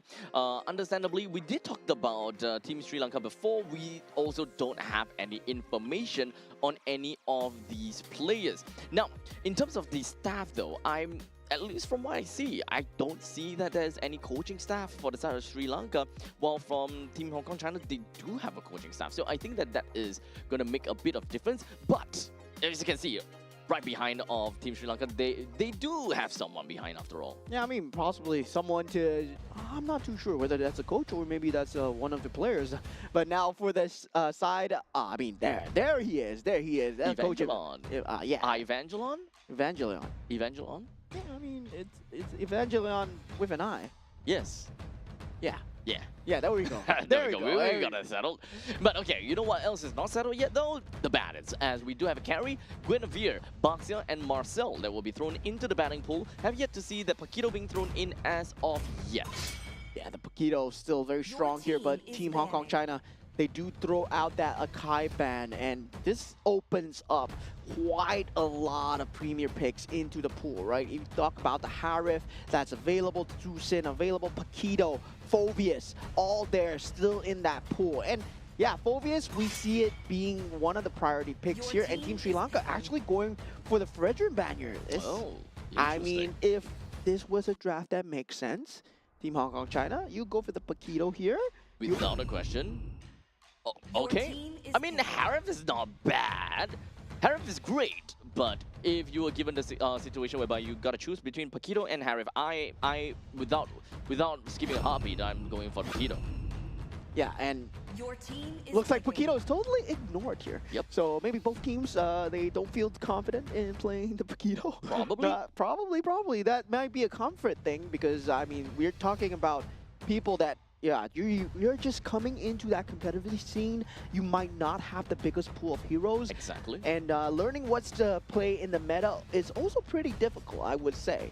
Yeah, so we can expect and we should be expecting that their pools are going to be slightly restricted, but the main thing is they gotta have to make full use of what they have drafted for themselves. They have picked up an Alice. They do have a Harif for themselves. So at least the way that we are seeing right now is that Team Hong Kong China, they do want to play for a little bit more towards the crowd, no, I'm not sorry, crowd control, but it's more of like the AoE. You want to play for team fights. Most definitely gonna be more team fight oriented. Yeah, I'm surprised that they went for the Gourd instead of picking up the combo piece that is the Atlas, right? The Atlas together with the Harif would have been a great combo maker, definitely with the Zaman's Force and also the Fatal Links as well. Now this opens up for Team Sri Lanka to go with quite a lot of picks here, especially for that mid lane versus that Gourd. Generally, you can pick up the Tucson, you can still pick up the Eve, that's still available as well. And yeah, you don't have to worry about the ability to lock down the Gourd because you can pick that up on later on. There we go. As you are talking about the Atlas, it will be taken away by the side of Team Sri Lanka. So far, Team Sri Lanka's lineup, they are looking at to be very tanky, and they do want to play for more on the durability route as what we see over here, which may actually be a little bit difficult for them to play due to the fact that there is a presence of Gourd over to the side of Hong Kong China. Yeah, so definitely on that mid role to have that mid priority as well. Lilia's still in the pool if they want to go for that and if they want to try and get that Claude for themselves, right? Very good pick against the Harif. I'm surprised they didn't go for that earlier.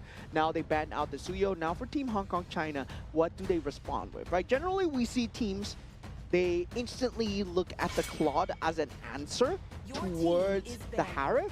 But at the same time, Claude, you gotta pick heroes that make Claude work. And so far, Leo Mord and Atlas in the pool, yes, it can work in that team fight-centric lineup. So, with that all said, for the side of Team Hong Kong China, they're looking for the frontliners, right? Or rather, the jungler and the roamer, which can be frontliners for the jungle, but it really depends on how they would eventually want to play it. Right now, it looks like they have a decent balance. Someone that has pretty good firepower in the mid stages of the game coming from the Gourd. If they would want to have pretty good transition, then someone in the early game would be great coming in from the jungle role. Unfortunately, Suyo is already been taken away, so we've got a slightly small pool to work with. Yeah, and right now for Team Hong Kong China, something that can take away a lot of that pressure would be I was gonna say the Kajo would I mean lockdown heroes would have been good, but the Atlas was still there, so the Kadita ban, right? So Eve and Tucson, Paquito still in the pool as well. Oh yeah, completely forgot about Paquito, dude. Yeah, Not used to that. I am not used to the fact that Paquito is still leaked out until this very moment itself. But it does seem like we do have a couple of the players that took down their headsets and the graphics went out as well. It kind of seems like we are in the amidst of a lobby pause. With probably a little bit of technical error or something along the lines. We will keep you guys updated as to what exactly is happening as of now. But don't worry, our voices will keep you entertained.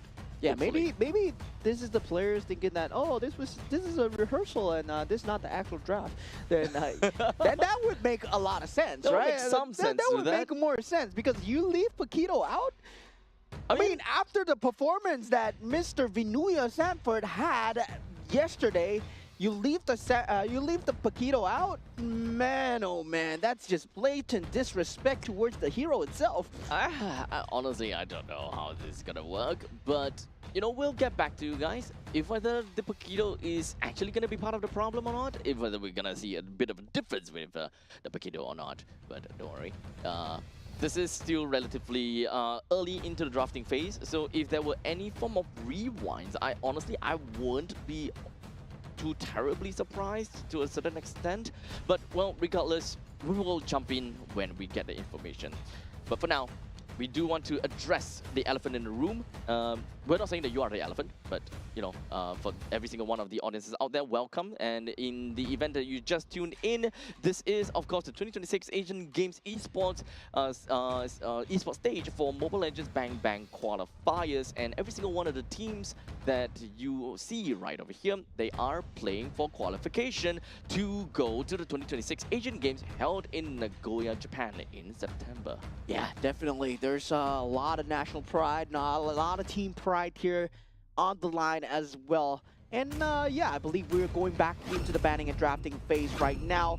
Old school coming out inside of Team Hong Kong, China. Whoa. The YSS into the Khalid. Okay, the Yisun Shin, right? It's a jungle Yisun Shin. It's not that gold lane Yisun Shin. So I can see the direction that they're going for. They have clear lockdown with the boat coming out from the YSS.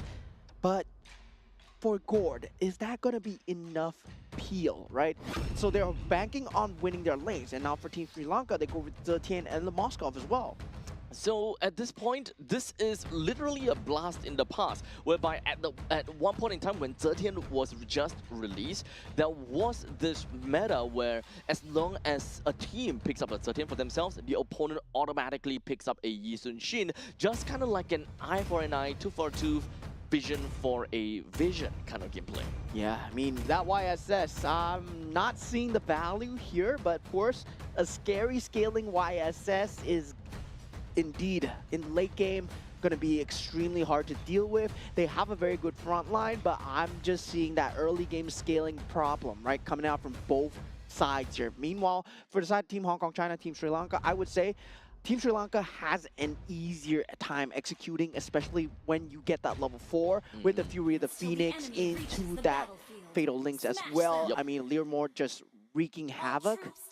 Honestly, let's also remember that the Zetian's ultimate is also a natural counter over to the Mystic Gush. So main thing, as long as you don't see Zetian picking out the ultimate, you wouldn't want to Mystic Gush, which means that you're kind of playing the waiting game. In the event that opponents eventually dive you, your number one idea is that you want to destroy all these frontliners as soon as possible, but you want the maximum amount of output, the maximum amount of value from that. And here we go.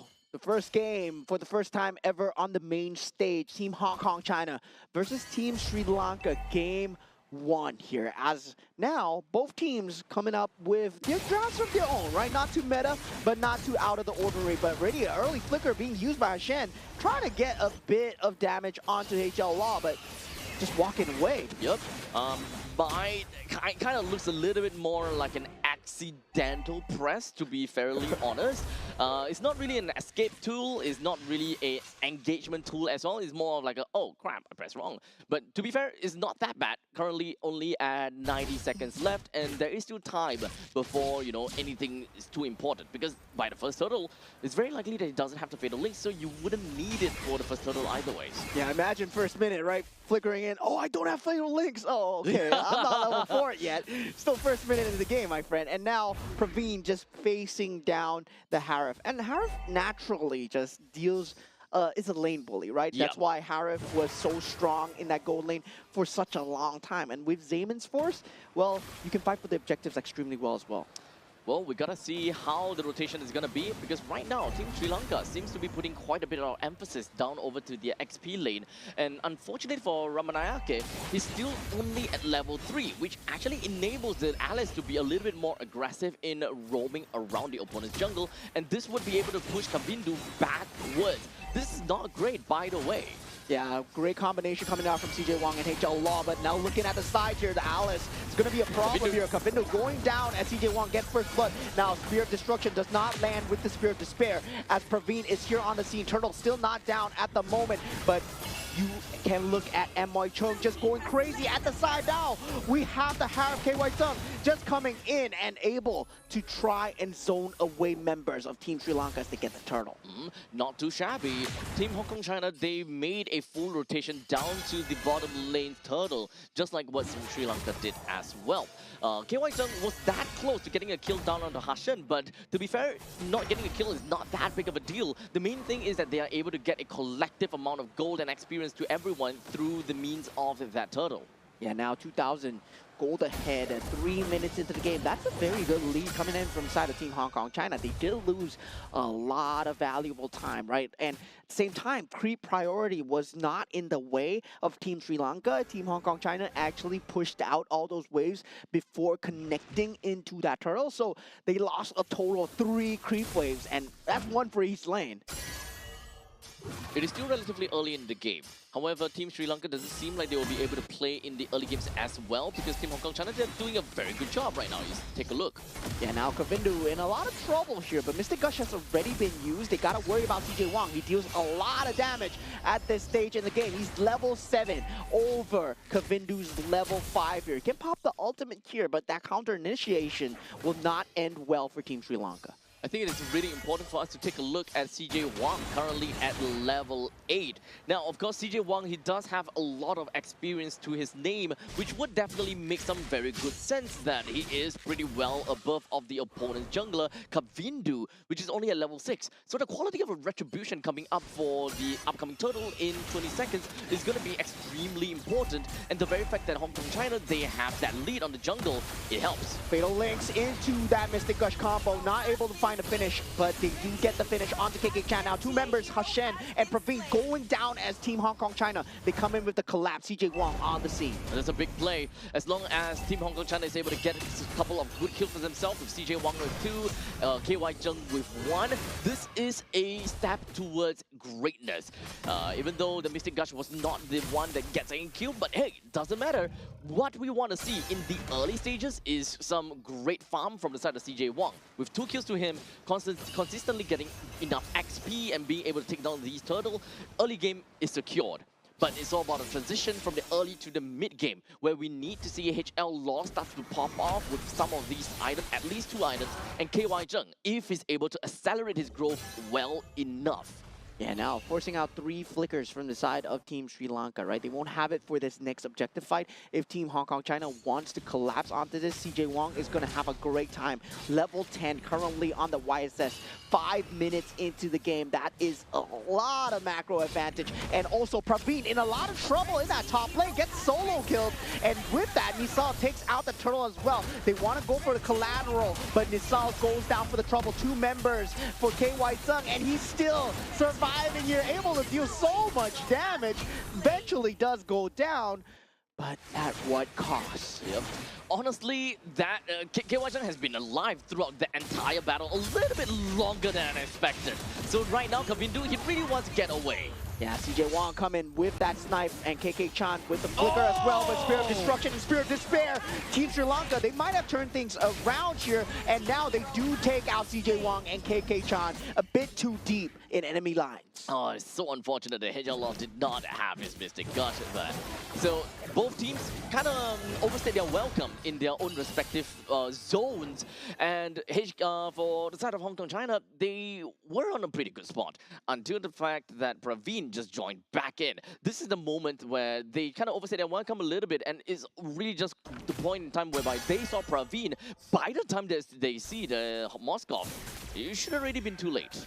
Yeah, that Spirit of Despair landing onto 2 heroes can be such a menace to deal with. Now Purify being popped by KY Sung. The rest of the team falling in. Praveen extremely low, gets taken out by KY Sung at this point, but Leo Mort is here on the scene. But Kavindu just instantly falls to the Mystic Gush coming out from the HL Law. And Hashem does manage to get out, and Fatal Links, no value there. It's really unfortunate that Team Hong Kong China hasn't exactly been able to put Hashin down under multiple times, as a matter of fact. But maybe now they'll be able to secure something. Now Nisal, he has to get out from this position, and he does able with the flicker. But now CJ Wang, he's been showing so much map presence on this map. They gotta consistently be wary of his rotates here. Team Sri Lanka, if they go across that river line, CJ Wang is gonna threat. It's currently 7 minutes into the game. We're looking at about 3,000 gold lead in favor for Team Hong Kong China. In terms of experience lead, CJ Wang is at 11 as opposed to Kavindu at level 8. Kavindu is having a really tough time getting any of these farms. I think he really needs to start focusing a bit more onto his own jungle creeps. Yeah, now we have the ultimate coming out from YSS, but definitely Hashen will be taking the chance to disengage, right? No flickers available on Nisal and Praveen. They don't want to take these fights yet. Now 2,500 gold lead, still looking good for the side of Team Hong Kong China, but Team Sri Lanka, they have the better late game and better team fight. Yep. So Harif already does have the Starling Scythe and the Feather of Heaven. Just a single Holy Crystal and is more or less going to be online enough to be counted as accelerated growth, where you will be a menace in subsequent team fights. And we are only at 8 minutes in. I think it's relatively fair to say that he should be able to get his Holy Crystal by roughly about 12 minutes if things were to continue this way. Yeah, at this point, Team Hong Kong China from KY Zheng, right? There's nothing much you can do about the Harem. Barring the fact that you want to drop down the Fatal Links on him, he still has to Purify. And now Kavindu, they want to threaten that, but Damon's Force in that back line, Spear of Destruction, not able to land. Mystic, gosh, dealing so much. Flickers forward, Fury of the Phoenix, not enough. Fatal Links eventually being used, but already 2 members down from Team Sri Lanka. And this would mean the end of this Tier 1 turret over here. It's really unfortunate because the way that Team KY Zheng was playing was too bold. He's way too bold as a Harem, which would have suggested that backup is just right around the corner. And as for Kavindu, he's so behind, he shouldn't be participating in some of these battles as the headliner. Yeah, they're 1v4 for KY Zheng in the Damon's Force. He's just doing so much on this Harif, and yeah, he's just showing that, yeah, you should have banned out the Harif, my friend. Oh man, so now Team Sri Lanka, they are very far behind at 9 minutes and 40 seconds, and as we talked about that Holy Crystal, he might actually be a lot closer than we have originally expected. Might have already got that 2 of those wands, and by the end of this Lord, hopefully by getting themselves the Lord advantage, that is where Team Hong Kong China will have such a power spike that Team Sri Lanka will not be able to do anything at the upcoming 12-minute Lord push. Yeah, 5,000 gold ahead, and they will get the Lord for free, right? This is not a team fight that they can take. They need a very good Fatal Links on more than one, especially on CJ Wong, that does not have to Purify. They cannot look at KY Zheng now as a problem. CJ Wong has been the main issue of this momentum so far. And Praveen, I gotta say, on the Moskov, doing a great job of keeping up with the goal disparity despite being behind in that lane.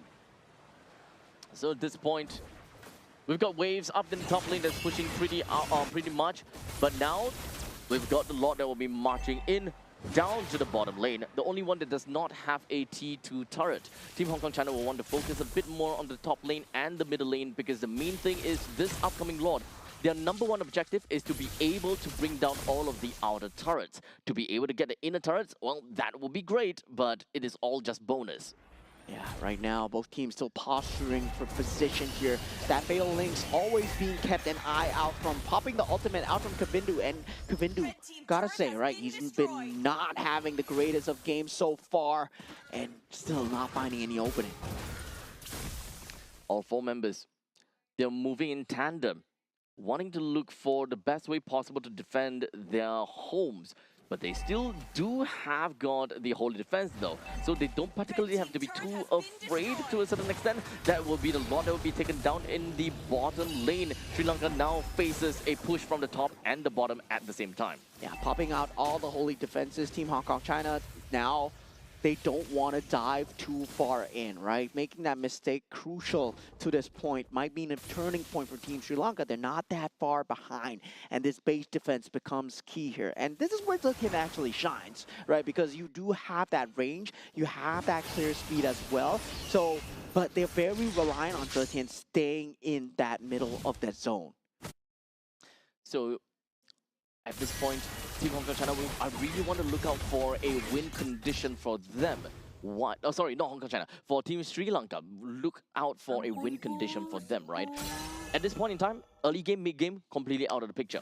It's not about, you wouldn't be able to get much instant gratification as to fighting back immediately. They need clear waves. And now with that bottom and inner turret actually down, Damon's Force being used, Spirit of Destruction being missed as well. 3 members already down from side Team Sri Lanka. Triple kill coming out from the Harem, eventually shut down by Praveen. Now Team Sri Lanka, they can't actually fight back here. They still have Kavindu and Praveen alive. And Team Hong Kong China, they have to watch out for this. This one catapult will not be enough, and they will disengage. Yep, it is a 2v4 though, and unfortunately no more mega creeps that will be marching in, and realizing that Hashan, Nisal, and Ramanayake will come back out very soon too. So don't want to overstay their welcome. Focus on the neutral objective first, which is the lot that is going to be coming up right about now. And we were talking about the win conditions from the side of Team Sri Lanka, right? Yeah. They have to catch the Gorge before that Mystic Gush is popped. And he does not have Purify. So Fatal Links on him might be fatal. CJ Wong with the Retribution, of course, as a jungler, is also a prime target. They are not tanky by any means. And Team Hong Kong, Team Hong Kong China, they just don't want to be in that front line for them. Honestly, I think that other thing that Team Sri Lanka can look out for is that maybe the Mystic Gush is not that big of a deal because they have the Fury of the Phoenix. So in order for them to get that pickoff that they wanted, the Fatal Links, you can expect, you know, it's not going to be easy to fight 5v5. If you go for 5v1, honestly, it's gonna be very good chance that you will win. But the question is, right after a single man Fatal Links, who is able to melt that person down? Which is understandably the problem about this composition from the very start.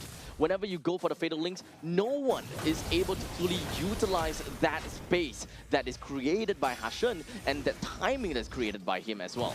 Yeah, they've been using Fury the Phoenix to respond. I feel that they need to use it to initiate. And now for Team Sri Lanka, they might be in a slight bit of danger here, but there is no creep wave to speak of in that bottom lane. Team Hong Kong China still posturing in that bottom side, and they do manage to get out that mid lane tier turret with the Mystic Gush being popped through the Phoenix as well. Great timing from the side of Team Sri Lanka, but KY Sum still tearing through with a Damon's Force double kill right now. And now going for that top side, KY Sum eventually pulls down. Now with the Spear of Destruction in the back, Praveen can actually go on a tear through. This is a play coming out from the side of Team Sri Lanka. They fight back. Amazing defense coming in from Team Sri Lanka. They held on through and managed to get themselves a 3-man kill. At this stage of the game, getting 3-man kill is so big. Yes, they may have lost every single one of their turrets in their base, creating a barren wasteland. However, it is not over just yet. Yeah, this was a great fight. Great use of the Fury of Phoenix. Landed on completely all 5 KY Tsung without that range of the Damon's Force. Praveen taking full advantage of it, jumping towards the back with the Spear of Destruction. From this point on, Team Sri Lanka can start to contest for these rivers already. Even though they might be about 4,000 or 5,000 gold behind, but it doesn't particularly matter too much. They can try to go for these fights again. However, Kavindu is at level 15 already. Yeah. So in terms of retribution quality, they are neck and neck. At this point, it's a toss-up, right? You Yep. want to be talking about the battle spells, the ability to use the flickers. They will have it for that next fight, especially if they don't want to contest this Lord, which I don't think they should, right? Team Sri Lanka, they still can't play outside their base. They can still easily get caught by CJ Wong unless they want to move as 5, but the creep pressure coming through, they can't focus on one lane alone. The other thing that we need to look out for is battle spell economy. Every single one of the members from the side of Team Sri Lanka has used their flicker. They are about to get them back though, so might not be that big of a problem. Misal has it back, Hashin has it back, Ramanayake has it right now. So if they want to go for the fight, they might. Yeah, ready Fury of the Phoenix being popped, Spear of Destruction as well, trying to get that Lord for themselves, but not able to find that pathway. And for that creep pressure that's being mounted, Praveen actually getting that Radiant Armor instead of the Athena Shield versus the Harifure. I would say I don't really like this choice, but if you're going for that sustained team fight, and if you know that you're not dying to the burst, Praveen, you can actually get that. So with the Lord now marching into the middle lane, once again, it is still going to be really difficult because of this this push coming in. Every single one of the turrets are already taken down, but luckily for Team Sri Lanka, they are ready to take on with this fight. Because right now, I think economy is not that big of a deal. It is all about how you deal with the current resources that is given to you. Ultimates being popped here, Zayman's Force as well. Now Really through the Phoenix not available as well. Fatal Links landing onto HL Law, and HL Law actually takes out Kavindu in the process because Fury the Phoenix is not there. And KY Sun still tearing through everything. The base falling extremely low. Praveen goes down, and this is Team Sri Lanka losing their base as Team Hong Kong China takes the first game. Very good play coming in from Team Hong Kong China. I thought that might have actually worked it out for Team Sri Lanka because Terizla was actually taking so much of the time out of that Harith. However, it does seem like the main 4v4 that we are looking out for did not work too well for Moskov. I was hoping that the Moskov will be able to do enough damage to the main body, but alas, it wasn't. It seems like there's a little bit too much control, too much pandemonium going on at the same time, to the point that Terizla's effort in, pulling the attention away from that Harith just didn't work out at all. Yeah, I would say having that short range capability of the Moskov really came to bite them back in the back as at the end, right? They had the very good clear speed of the Zetian, but they weren't able to stagger the waves enough to push out and fight outside the base, right? Once the fight was taken inside the base, that's where Harith really shines. You put down the Zayman's Force, it's inside your base. Yep. There's nowhere you can go. It's free real estate, right? The only thing that can realistically work out against him is going to be the penalty zone. But technically, he did land the penalty zone. It was just a single dash away, and that's a goodbye. Yeah, and we did see KY Zung, right? This MVP of the game, he was dealing so much work on the top lane. He drew so much attention to himself while CJ Wong was doing the macro work in the background as well. So they complement each other so well. And KY Zung, he was in the thick of it. He would fight 1v4, 1v3 at times, giving up his own life just to secure that ounce of farm. Yep, so honestly, very good plays coming in from Team Hong Kong China. In some sense, pretty scrappy to a certain extent, but they understood their game plan pretty well. So I've got no problems with this game itself. But now they gotta go back to the drawing board and kind of understand, what is the thing that helps them get that kind of lead? How do they move on from here? And will they be able to get a more decisive victory against Team Sri Lanka? Because let's be honest here, the longer that this game drags, the better it is for Team Sri Lanka. And at one point in time, Sri Lanka might have been able to get the win away. I mean, at the option, they instead of the Moskov, they had the Claude available as well. So I would feel that in terms of the draft, there was a lot of things that they could have looked at. Fury the Phoenix, yes, it does counter out the Mystic Gush, but the cooldown range between the Mystic Gush and the Fury the Phoenix is just too wide of a distance, right? To commit that Fury the Phoenix for the Mystic Gush, especially in the late game where the Mystic Gush is going to be available once again, they could have been looking at a Zhu Xin or also a Yves that could have secured them the team fight way more handedly, and going for that Zetian extremely late when you did have that opportunity available. And Lilia was there as well if they wanted to play for that late game. I think aside from that, I think that Nisal might not be too confident or too comfortable playing as the Zetian over here, because as a Zetian 0:3:6 is actually not too great.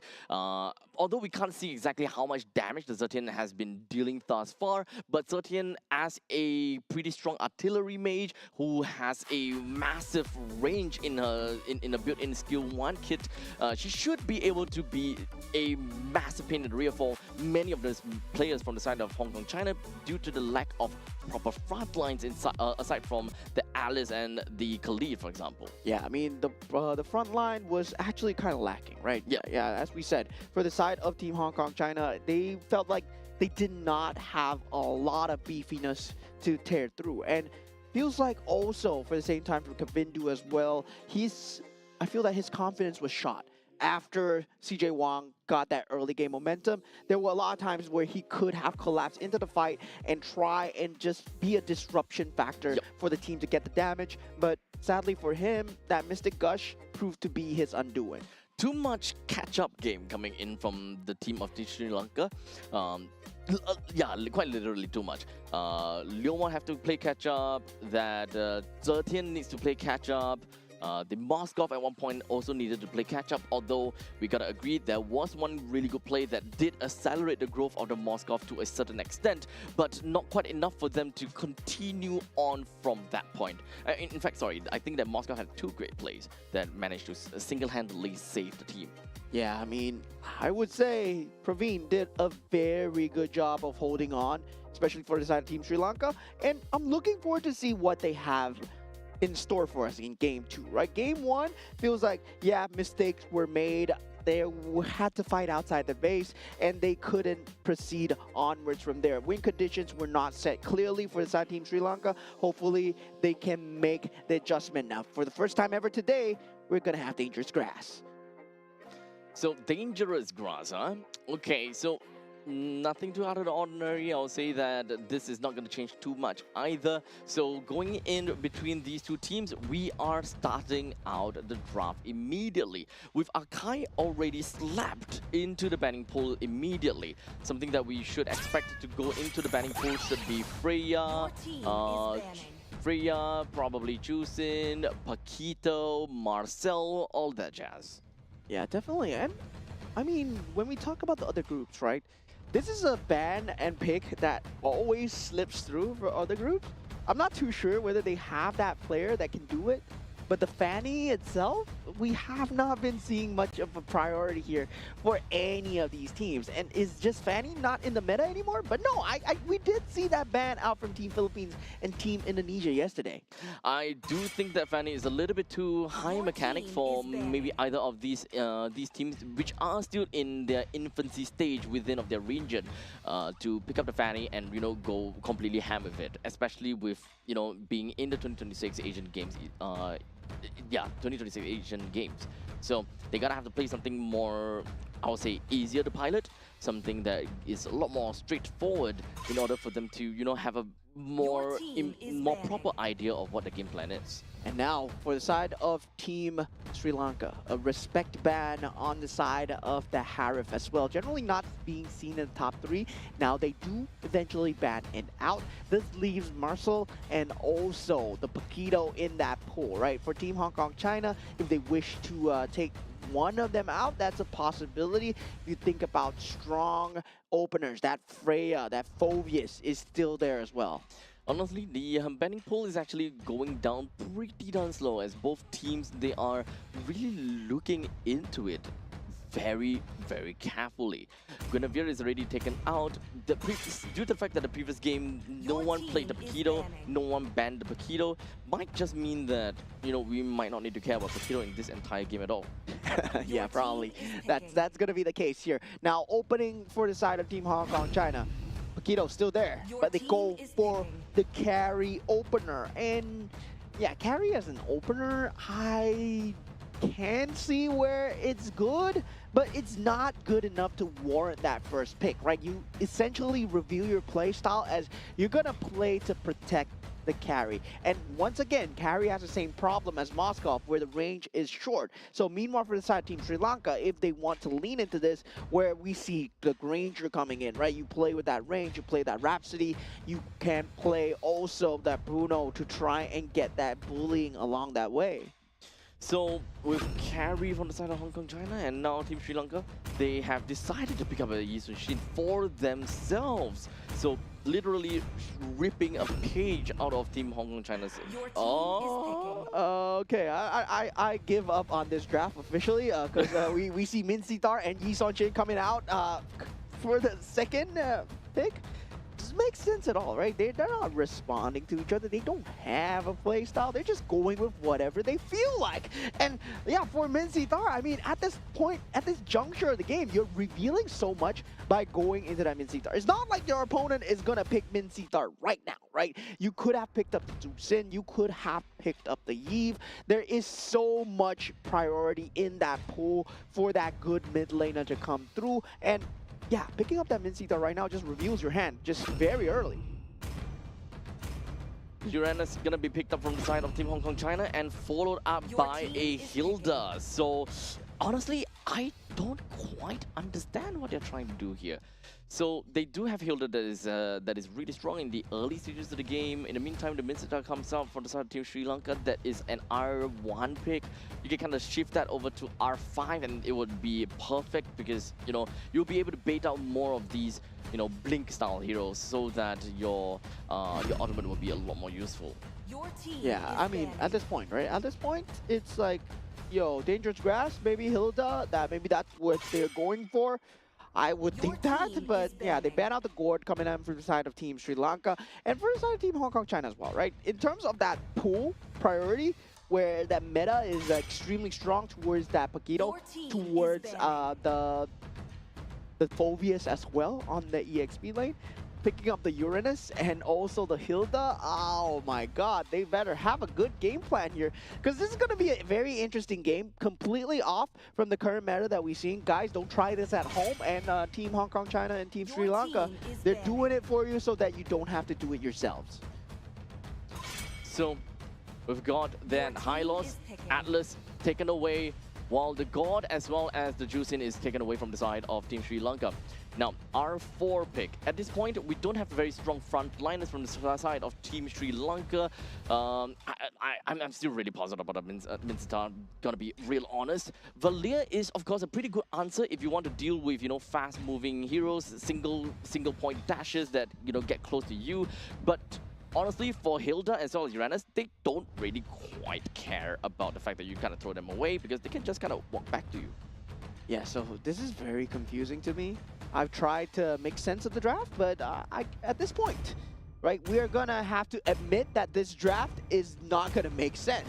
So yeah, now going for the Your glue. team is picking. Okay, good against the Hilda, good against the Uranus. Okay, finally something that makes sense from the side of Team Sri Lanka. Now from the team side of Team Hong Kong China, they go for the Vexana. Okay, something that I haven't seen in a very long time. Yeah, I mean, the Eve is still in the pool. The Gourd and the Tusin, of course, banned out, but yeah, I don't see why the Vexana is being played here. Against the glue, yes, okay, strong. But is it strong enough? Your team is picking. I think it's good enough to just completely destroy the glue. We'll see. Need some items, and the glue will possibly not be able to see another day. But right now, Team Hong Kong China, in the early stages of the game, they've got pretty good damage coming from Hilda, from Vexana, as well as Su Yo. Now, the Ixia. Okay, range, yeah, okay, I get it, full barrage. But after the No full one barrage, can. I mean, no one can technically dive. No, she. No, the Hilda can just run. yeah, Hilda can just run. There's also the Vexana's Eternal Guard. the nether grasp that you need to worry about as well. So there's a lot of disruption factor there, and also at the same time, I can see what they're going for, right? King's Calling, full barrage, very good combination with the glue trying to force the members back in again and again into the full barrage. But that's so reliant on the full barrage. Once the full barrage is down, where else is the damage coming for? It has to be from Kavindu.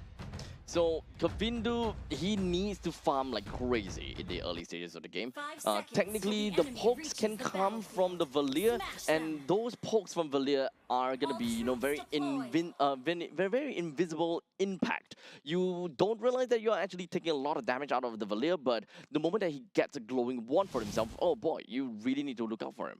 Yeah, here we go. Team Hong Kong China versus Team Sri Lanka. This is game number 2. Team Hong Kong China currently up 1-0 at the moment so far. Now, KK-chan actually taking a lot of early game damage here as the Hilda will be able to jump back into the bush, try and get some healing factor back into his way. No, but the different thing is that the Hilda actually don't care at the fact that his HP is low. Just kind of weaving himself in and out of these brushes is more than gonna be enough for him to get himself back on track.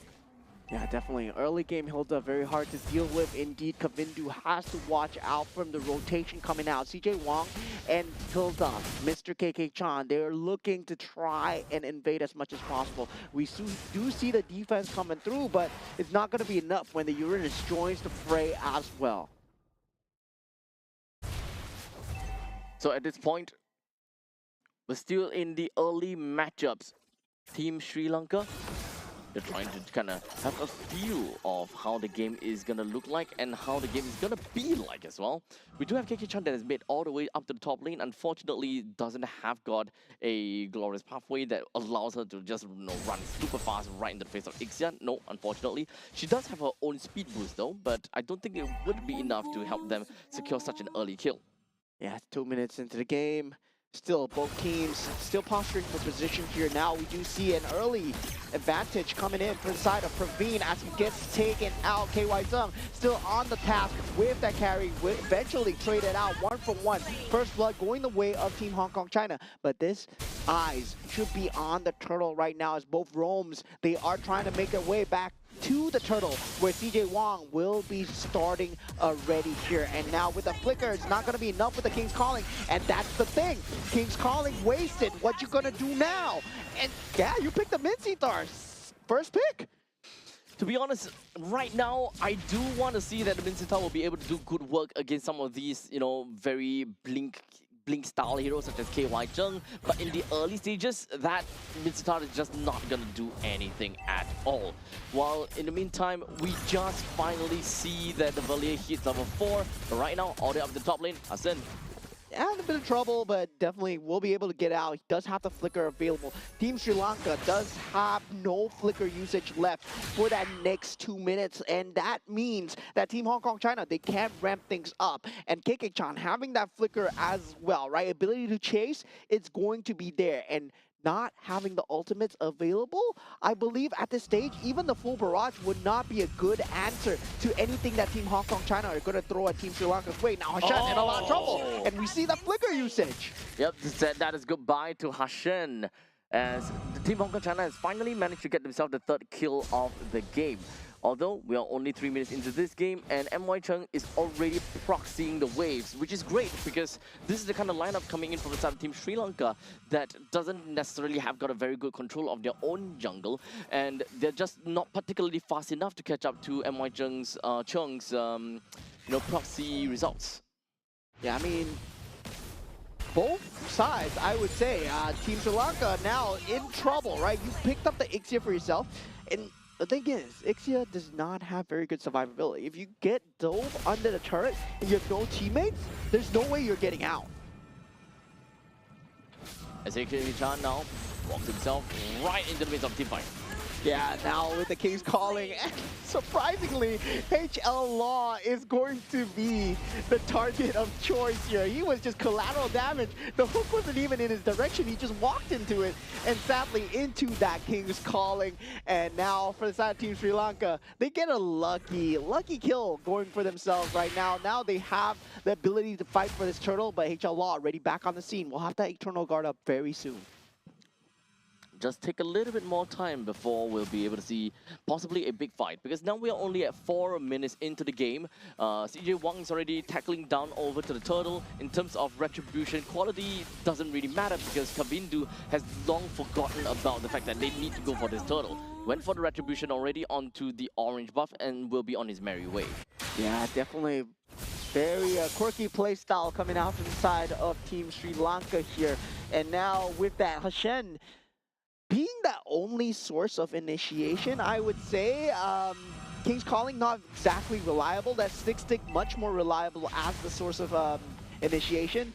Team Sri Lanka, they only have one avenue of entry, and full barrage right now until level 5 still not being able to be popped at this point. Now for Team Hong Kong China, it's all about that mid lane turret control, right? If you can get that mid lane turret control, you open up so much of the map, and now Hashan once again in trouble. This is not what you want out of your Gloom, your only frontliner that you potentially have for the rest of the game. At this point, Team Hong Kong China, they just want to play a little bit on the slower side. They do not want to put themselves right in the face of Team Sri Lanka and just kind of force the issue at all. Waiting for the perfect opportunity, and perhaps just kind of look at, the different standing objectives and different neutral objectives that is currently available. Team Hong Kong China, they're probably just gauging their way. Do they have the firepower? Do they have enough farm? And speaking of farm though, the carry is actually pretty darn farmed up. 1,500 gold on top of the Ixia. to be honest, maybe not that big of a surprise due to the fact that, you know, Hong Kong China has been putting a lot of emphasis up in the top lane, putting a lot of difficulties on Praveen.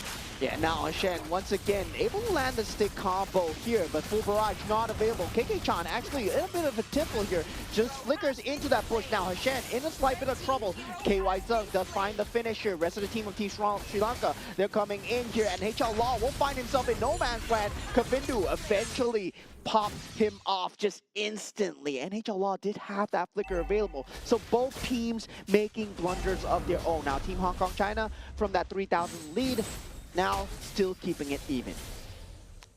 Those little pokes coming from Ramanayake doesn't seem like he's doing anything at all to MY Chung.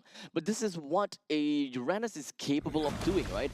Being able to tank a lot, being able to heal a lot, being able to, you know, well, technically speaking, do quite a lot. And at a certain point in time, once you kind of give it to a Uranus and you realize, you know what, we can't touch Uranus, we can't kill Uranus, his discs eventually will do a lot of damage, dude. And now he is able to do that, especially in this turtle right here. King's Calling has been used. CJ Wong eventually gets the turtle, though. Has a superior damage to Kavindu at this point, but CJ Wong eventually gets chased down from the side of Ramanayake, but the rest of the team falling in here. Carry nowhere inside. Kavindu eventually goes down, and KK-chan not able to save his teammate MY Chung as Team Hong Kong. They get the turtle, but for 3. That's not good. Well, even losing, you know, a little bit of a trade here and there, it is almost a full team wipeout onto the side of Team Hong Kong China. Team Sri Lanka did a fabulous job in trying to tally things out. And now, pushing out in the middle lane, they will be able to successfully bring down the T2 turret in the middle and the bottom, which is honestly pretty darn crazy with how much has changed within 1 minute. I mean, look at what is going on here, but look at the mini-map, right? You see KY Zung being ran at by the glue, and Hashan finally gets that solo kill onto KY Zung at this point. So there's a lot of trades going on in the map, and both teams, right? If you don't understand what you're doing, the enemy doesn't understand what you're doing too. You gotta fool yourself first before you fool the enemies. That's exactly what's going on. And we saw a very aggressive flicker coming out from the side of Ramanayake. It really works against CJ Wong. And gotta say, right, King's Calling, I might hate on it a lot, but it works very well against the Suyo. Oh. Well, looks like they know a little bit of a tactic that will work very well for them. But to be fair, I think that the King's Calling is mostly reserved for KY Jung, just so that they will be able to ensure that their glue stays alive, or maybe Ramanayake himself will stay alive too. And now Team Sri Lanka, they look poised to fight here. Now 1,000 difference, it's still anyone's game. Eternal Guard has been dropped here. Hashen will no longer be that target that they are looking for. Hashen, he's able to survive through that first barrage of damage. Now with Eternal Guard not available, Team Hong Kong China, they have to look for another avenue of entry. The rest of Team Sri Lanka now moving themselves backwards and do see MY Chung as well as KK-chan. However, this might not be the opportunity or the chance for them to go, oh wait, hold a second. Yeah, Flicker being used here for the side of KK-chan, and now with the rest of the team coming through, full barrage finally being used here. They don't have any ability to stop it. KY Zung going with the side with the light wheel. Flicker's in, not unable to finish onto Praveen here now. KY Zung against the world once again, but does have the backup of CJ Wong. It is 2v5, and they managed to get 3 for themselves. Kavindu, no. Jumping in, and then we gotta pause. So I'm not too sure what's going on here. Oh man. This is a 10 minutes game, and so much, well, scrappy fights all the way through. And this is just going to be a really powerful gameplay all the way through. And you gotta have to expect that at this point in time, we have got Hong Kong China that just did a fabulous job all the way through. Yeah, I mean, for that comeback into that team fight, I would say that Team Hong Kong China, were 2v5, right? They were 2v5. Suyo and also KY Zung on the carry versus the world. And I was going to say, right, KY Zung, he's going to deal a lot of damage, especially if they run into him. And that's exactly what happened. The rest of Team Sri Lanka, they were running into a carry. And that's exactly what you don't want. People run away from carry. honestly, as long as you have ways to kind of lock them into a fight, I think that the carry generally will be having a great time. However, right now, what we have is constantly just, a lot of back and forth. Team Hong Kong China, they were having a pretty good time, and then suddenly, now we come down to the later stages of the game. You're not being able to do too much as a team because, you're giving the opponents the power spike that they're looking out for and the time of their life right now. Yeah, I mean, I would say definitely a good response coming in from side Team Sri Lanka, especially given the fact that they know how to use the glue right now. They're not dying to that first barrage of damage. No way, yeah. Yeah, but still at the same point, that carry, that Suyo, the damage is starting to come out for Kavindu. Kavindu jumping in 1v2 like that, then instantly getting popped. I'm not too sure whether that pause was part of it, but Kavindu jumping in, that was not characteristic of a good YSS player at all. And now going back into the game, looks like everything is in order. Kavindu jumping in, and that was KY Tung, CJ Wang against the entire Team Sri Lanka. Looking at the instant replay, right? Yep, Look at that. This is the one. CJ Wang, keep your eyes onto him the whole time. Literally, will be able to get that kill on Nisal. Just that simple. Kavindu open up, and at that point in time, I think that he was just tunnel vision, just going straight in, and he was like, okay, you know what? Now's the time. We really need to get a kill. We need to do something about this. Yeah, I mean, he is the general after all, right? You gotta go in for the heroic move, and it didn't work out. So we got two heroes from the side of Team Sri Lanka, and not going to be able to get that Lord advantage. Now 4,000 going back into the side of Team Hong Kong China's favor, as we have Team Sri Lanka actually clawing their way back. As of now, when it comes down to Hashen, he needs to be really careful about his positioning because at this point in time, we can definitely agree that HL Law, the Vexana, he will be quite a menace to Hashen. He can't stay in that form for extended periods of time. He really needs to, possess someone as soon as possible whenever he could. So, he can't be in the front lines as too long because this is actually the only front liners that we have to remember about. Yeah, and in terms of creep clear, right, they are very reliant on that full barrage, as we said before. Kavindu, he's not going to be able to get that space into that creep wave at all. And also for Nisal, right, you want to use your spells for your heroes as much as possible, not on the creeps. And sadly, for Team Sri Lanka, it looks like they need to be playing on the back foot. However, for Team Sri Lanka to play on the back foot, they won't play like this for an extended period of time. We do have to remember that Team Sri Lanka is, technically speaking, a double marksman setup. Having an Ixia that has such superior range, and the fact that Kavindu does have got very good synergy together with Ramanayake, honestly, towards the late stages of the game, if we were to see this game dragged on to past 20 minutes, this game might actually go over to the side of Sri Lanka because at that point, let's be honest, MY Chung and KK Chan, they ultimately just becomes over-glorified sandbags. I mean, at the same time, right, triple damage coming through from the side of Team Sri Lanka. Also, now Kavindu in a slight bit of trouble here. No. That damage is not going to do well when there's two members in Team Hong Kong China. Yeah, that's a big mistake. Yeah, He shouldn't have went that far. yeah, that was capitalized on from the side of Team Hong Kong China instantly, right? Yeah. You're going for the macro play, but there's nothing going on the map for you. There's no Lord, there's no objective. And yeah, he was just on a split push. Yeah, there's nothing to kind of like bring the opponents away from you. If you do want to go for macro play, there must be a reason for doing that, and you can ensure your own safety. Number one is also because of the fact if you have team members that is on the opposite side of the map showing themselves and be like, hey guys, we are ready to fight. In the meantime, there's another person on the opposite side of the map being you, then you are forcing the opponents to make a choice, make a decision. And in fact, sometimes a hard decision. But for that one, it was an easy decision. We just need to go down. Yeah, we just need to go down because there's no Lord, and now the Lord is up. Now Kavindu with no buffs will have to just give up this Lord, right? Team Hong Kong China now. CJ Wang will be picking up the Lord for themselves. Now this will be spawning in at 14-15. So now for Praveen does pick up the Malefic Gun, but KY Zung already has that Wind of Nature, so we'll have the ability to survive in either the King's Calling or also the full barrage. At this point, back to 14 minutes into this game. It's understandable that a Valir will have the highest damage dealt, but it is not understandable for a Vexana to actually not have that big amount of damage, right? Total damage dealt is 26,000 damage. Honestly, kind of surprising to me. I mean, I'm not surprised that the Vexana deals so much damage. Well, they've been Not enough, though. Yeah, they've been clumping up for these team fights, but at the same time, right?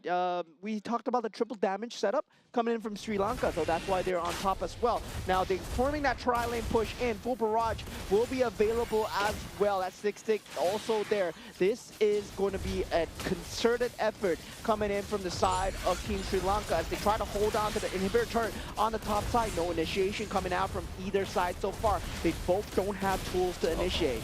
This is actually really tough for Team Hong Kong China.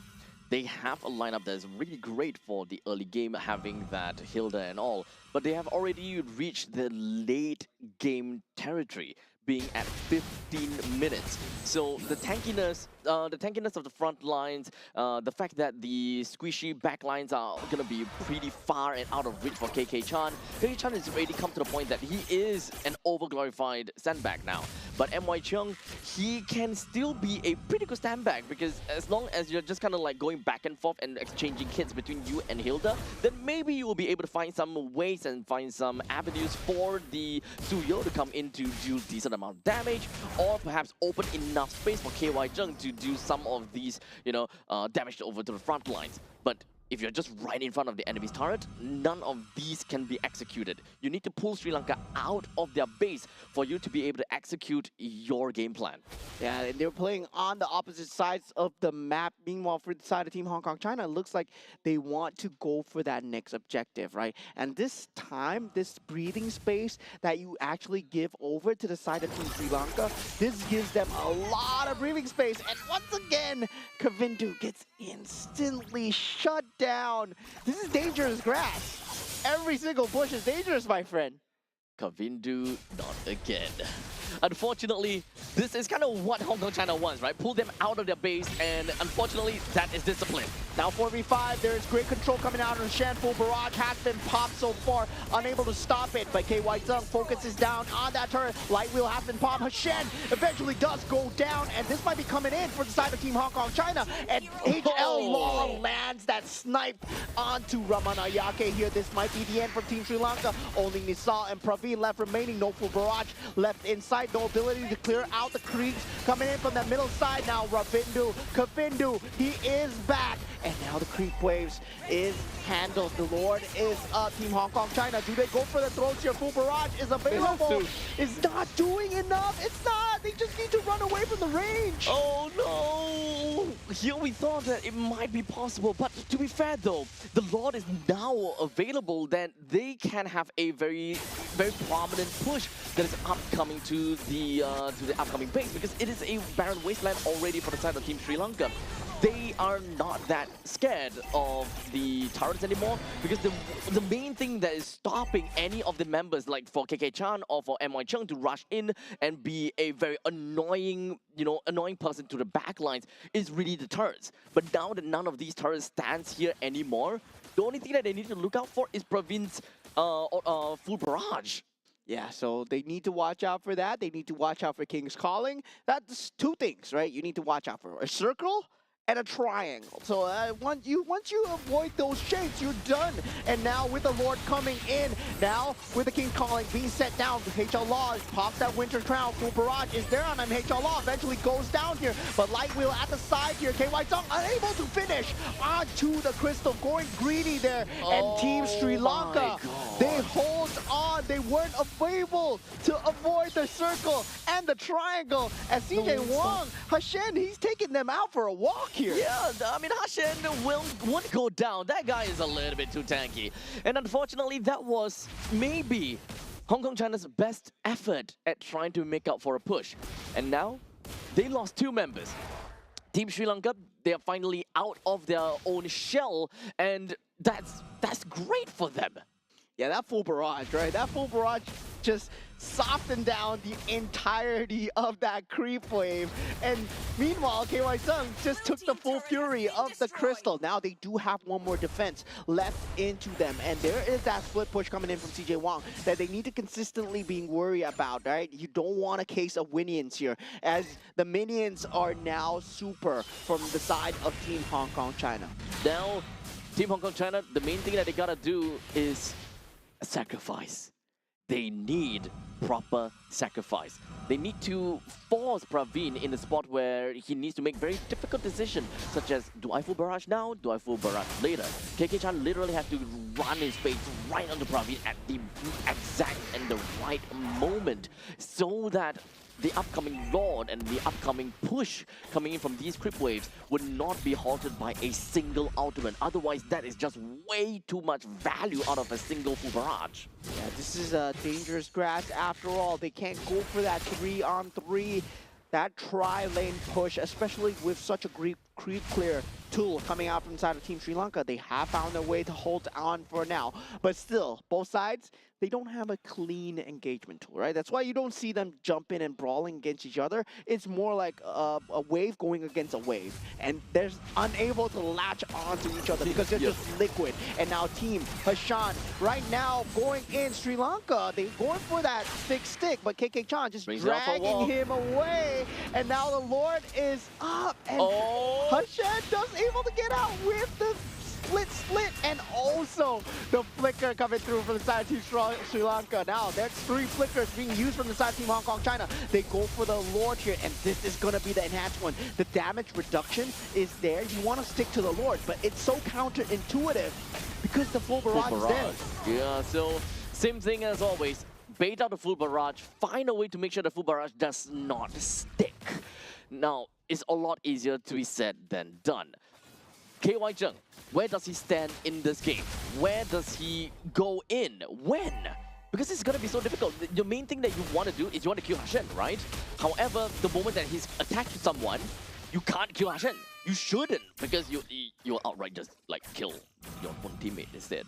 Yeah, they need to hold that to that mid creep wave, get that mid prio going. But sadly for them, that mid creep wave gone down to the super creeps already. And Team Sri Lanka actually might have a staggered timing here for the creep waves if they want to full barrage it. Now KY Zung, he's in a slight bit of trouble, but takes down Hashan at this point. King's Calling might not be enough here as Ramanayake overextends and goes down. Full barrage being used, but the creep wave is not fully taken care of. They can actually go for the turn right now. There's still a catapult left remaining now with Hashan and Ramanayake out. Praveen has no full barrage remaining. They're holding on to their lives here. For the side of Team Sri Lanka, Team Hong Kong China, they all need to hit the crystal, and they do it. They get that 2-0 clean victory for the side of Team Hong Kong China.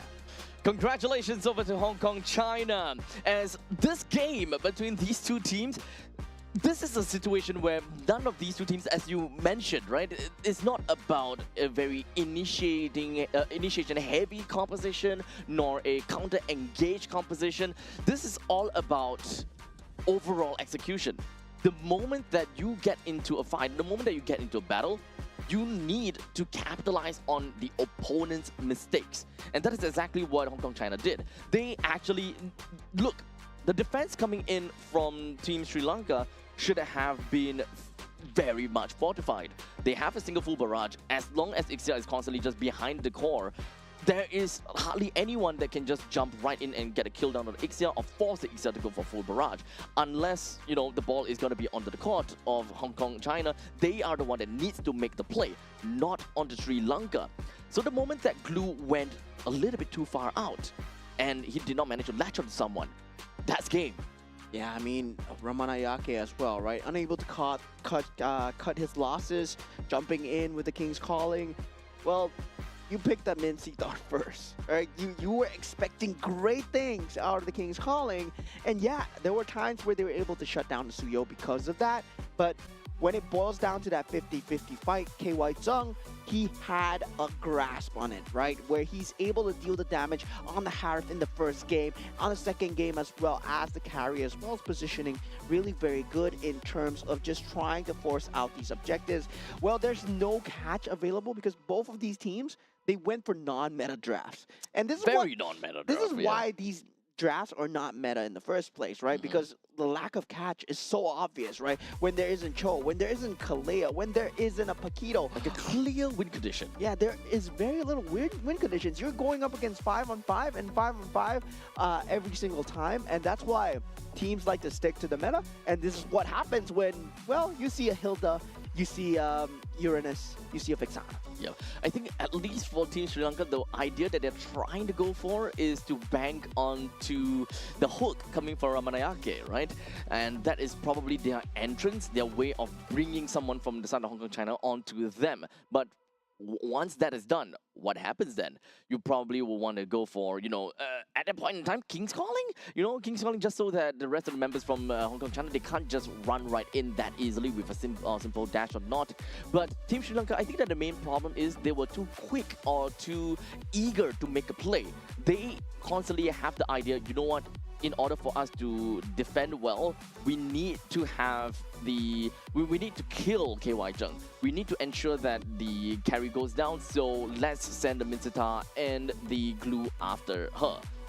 I think they had a bit of PTSD from that first game, right? From the first game where the Lord being inside the base caused them to lose. This time, however, they had that lineup where if the Lord is inside the base, they can stay inside the base. Because now they got the King's Calling, they got a full barrage. They could have played those AoEs extremely well. But in the last team fight, King's Calling was way out of line. It was trying to catch KY Zheng as much as possible. And Praveen, you saw the full barrage was being used on the Lord. And that's when the resources got divided for the side of Team Sri Lanka. Indeed. Yeah, so really, I gotta say, Team Hong Kong, China, it was a battle of perseverance, right? This was a game of who could last longer, and they eventually won the war of attrition. It's literally a stamina play. Although it is kind of difficult to, kind of see how both of these two teams, from their own perspective, right?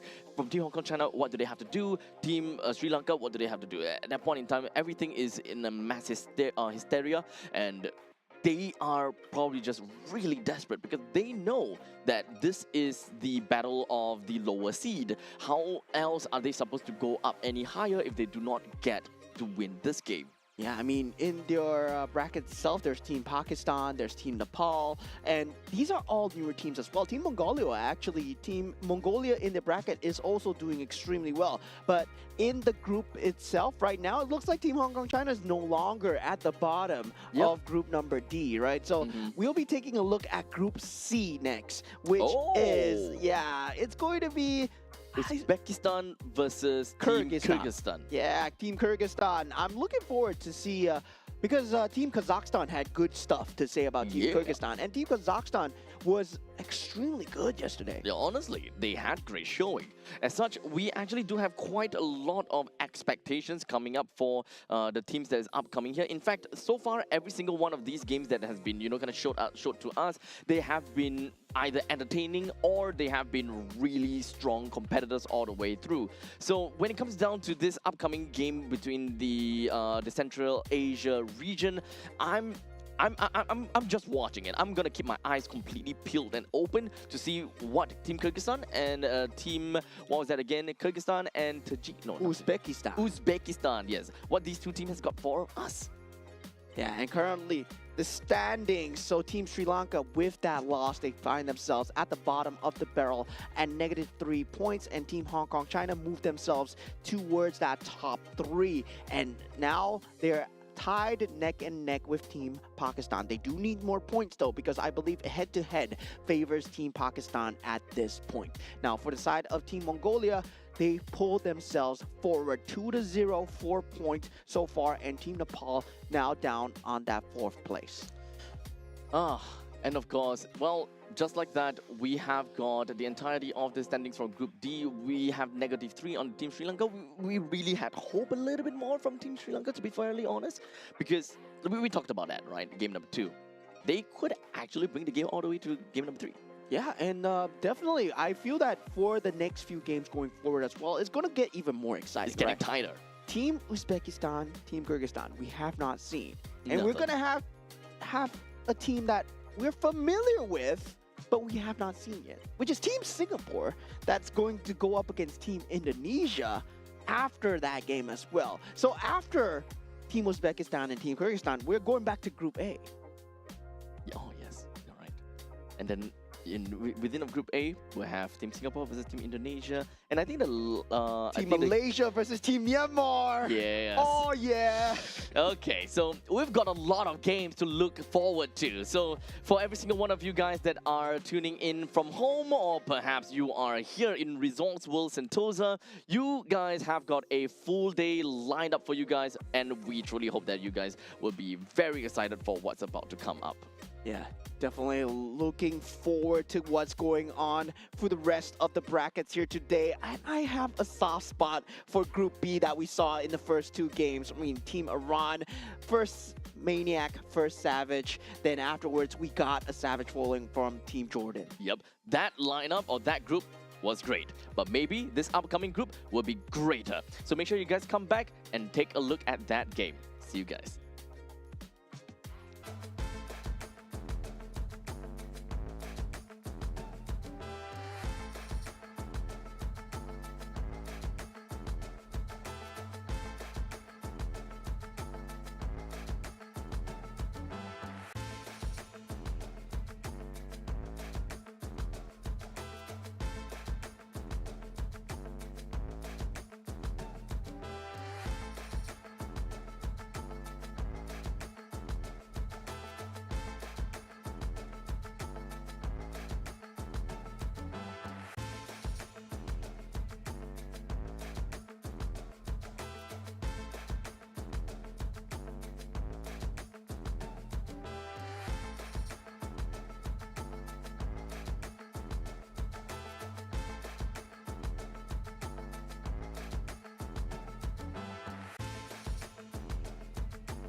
this matter of beauty.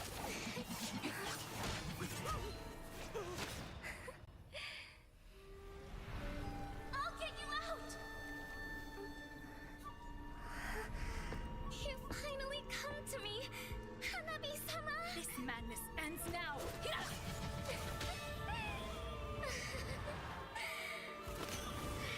last, I'm shivering with excitement!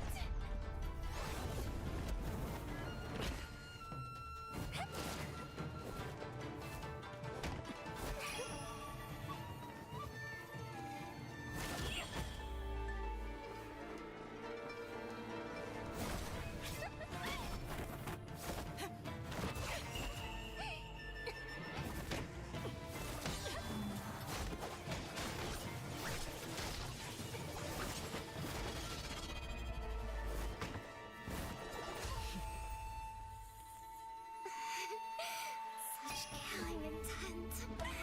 Does this mean Hanabi-sama finally understands Hinata?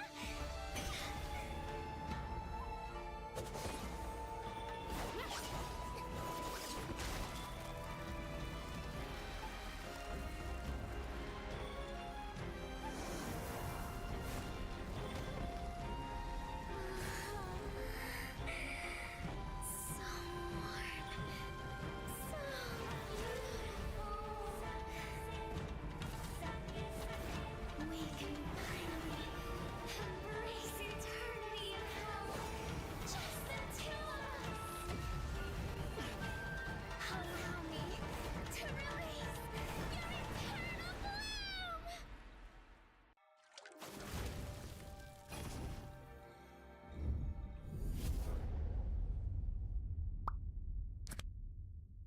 The human body was built to move. Not trapped at a desk in one singular posture for 12 hours a day. It's time your chair evolved. This is Secret Lab Titan Evo. Ergonomically engineered for you, gamers, hybrid workers, artists, backing your every move.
moment.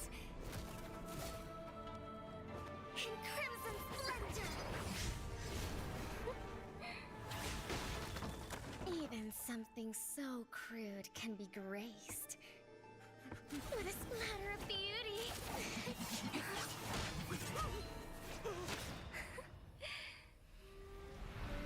I'll get you out! You finally come to me, Hanabi-sama! This madness ends now. At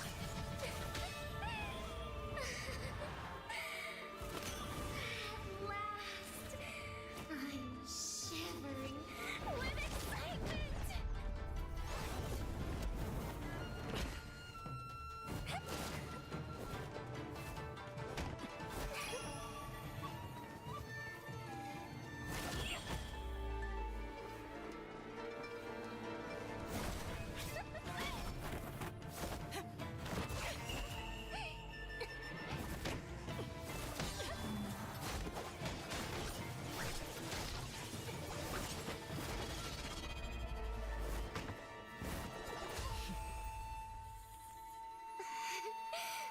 Such killing intent.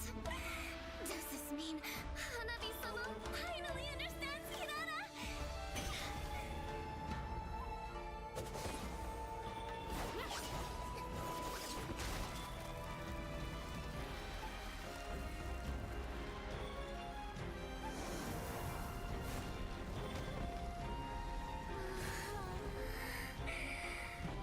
So warm. So beautiful. We can finally embrace eternity in hell. Just the two of us. Allow me to release your eternal bloom.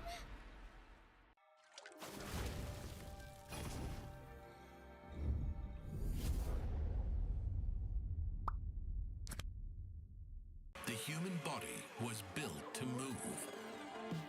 Not trapped at a desk in one singular posture for 12 hours a day.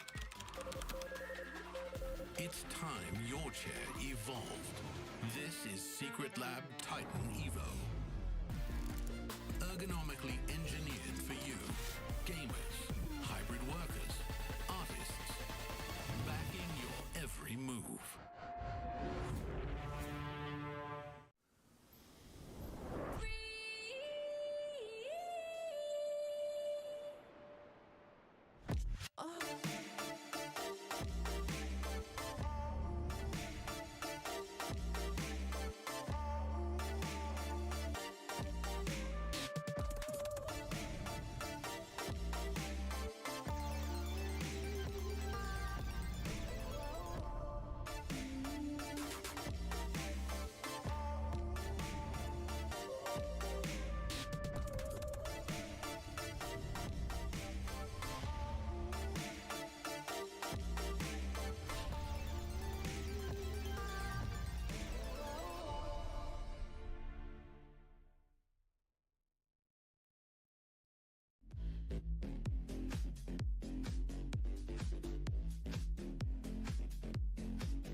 this matter of beauty.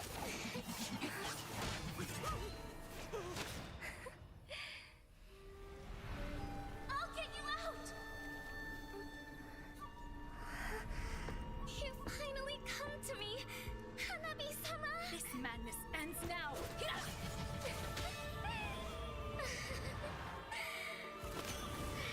last, I'm shivering with excitement!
right, ladies and gentlemen, welcome back to the 2026. Oh, you look so stiff. Man's looking so stiff. But welcome to the 2026 Asian Games Esports Events Mobile Legends Bang Bang Qualifiers Day number 2. My name is Abstract. With me here is Moment. We are back at it again. We are going to be looking at a team, or the two teams, which have yet to play a single game in the stage as of yet. And that is Team Uzbekistan versus Team Kyrgyzstan. Yeah, just being glad that it's getting out there, right? MLBB is getting out into the international community. Uzbekistan and Kyrgyzstan have now joined the fray. And when you talk about games, right? When you see a new character come in, like Hirara, right? People get excited, right? Yeah. Even though Hirara is... But you said she's like horrible. Yeah. But still, like every time there is a new character coming in, there is hype. And now there are new teams coming in as well. And I believe it goes to say, right? We saw Team Kazakhstan. They were so clean, especially in this bracket. And they got good things to say about Team Kyrgyzstan as well. Yep. Not too sure about Team Uzbekistan, though. So definitely for this side, it's very fresh when it comes to a clean slate. Honestly, all I just really want to find out is what kind of meta are they going to be playing? Are they going to be slightly similar to Kazakhstan, or are we looking at something completely different? That is the general idea, the direction that we want to go for. But there's also another thing that we want to know, right? Because yes, some of these teams are relatively new. It's still in the entire ecosystem or community is still in its infancy stage. But aside from that, the players, are they recognized? Are they acknowledged before, or do they have experience? That is where we dive deep into Wikipedia and try our best to find out. But unfortunately, we were not able to see anything about any of these players. So very likely they did not have much of the experience as of yet. So this is going to be one of their main big experience. Yeah, I mean, definitely an international experience coming in because, well, you get the chance to go against some of the top tier teams. Not now, but I feel that we are breeding the next generation of superstars for Mobile Legends Bang Bang here, right? We saw the cleanliness coming in from side of Team Jordan, Team Iran as well. Yo, Team Jordan, dude. Oh, Team Jordan, dude. Yeah. Oh, man, a savage, man. That was crazy. Man. That's crazy. That's crazy. And that's from a region where they're going to battle against Team Saudi Arabia. But looking at the side of Team Uzbekistan, for the first time here, we have on the gold lane, we have Zotov. And on that roam, we have Yoriev. And on the mid lane, we have Son. And for the jungle, we got Mama Rasulov. And also on the EXP, we're going to have Rustamov. Well, Team Uzbekistan, we want to see what they have got in store for us as they are now seated right there and then. The very first game of the day, the very first game of, well, their run through. Now, of course, do remember that their time in the entirety of Group B, at least, if I remember correctly, it should be Group B. They are part of the Central Asia region, so they only have 3 other opponents that they need to face up against with, and one of them is Kyrgyzstan. Yeah, Team Kyrgyzstan on that gold lane, we're going to have Zermerbek Ulu. On the roam, we're going to have Asker Bikov. And we have on the mid lane Murbikov. And also on the jungle, we have Kalbayev. And on the EXP lane, we're going to have Shekhinov. Now, Team Kyrgyzstan is yet again another team that have not went to anything as of yet. So one thing that you guys have to remember is that they did, for the side of Team Kyrgyzstan and Uzbekistan, in fact, sorry, the entirety of Group B will not have any games in day number 3. So you guys gotta have to remember that as long as they go into this game, every single match actually matters a lot to these players.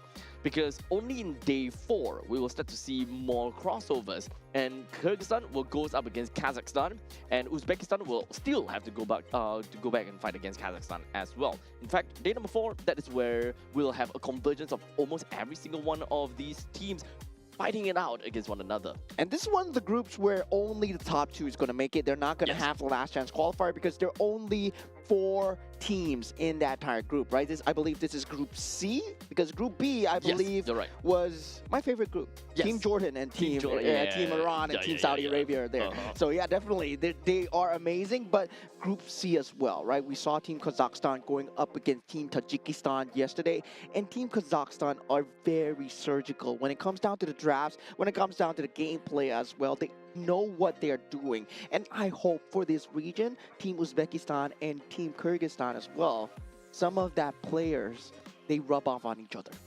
At this point, we just want to see if whether they have learned anything in the past few days, or perhaps from yesterday.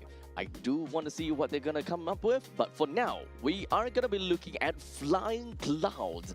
In fact, I think that this is the first flying cloud of the day. No, we had flying We had clouds one, already. we had yeah. one, We okay. had one flying clouds already. So yeah, flying Second clouds. flying cloud then. Yeah, second flying clouds. But I mean, when it comes down to Group C, we always get flying clouds. I Really? believe. Did Yeah, we? yeah. Group C for Kazakhstan yesterday as well. They got flying clouds and into broken walls. So that was How do you remember that? yeah, because they were wearing the cloud pattern shirt as well, Oh, right? so that's how. That's how. That's okay, got it. Now looking at the bands, this looks standard, right? Oh. Phobius, Guinevere, Paquito, Marcel. Okay, Very standard. We're back in MLBB. This is the thing that, yeah, this is the correct game that we're entering towards. Yeah, the game that we were watching previously was actually, you know... BBML. Yeah. Maybe I was about to say like different patch or something like that, but BBML will take that. So now we are here in MLBB. Now we are going to see Team Kyrgyzstan with that ban coming through. There is that still very strong pick of the Baxia available if, let's say, they want to let that open, and that Freya is still in the pool, right? Freya has been banned so consistently. And also another one that we talked about a bit that a lot of the groups they don't really go for is the Fanny. At this point in time, I still don't expect to see Fanny.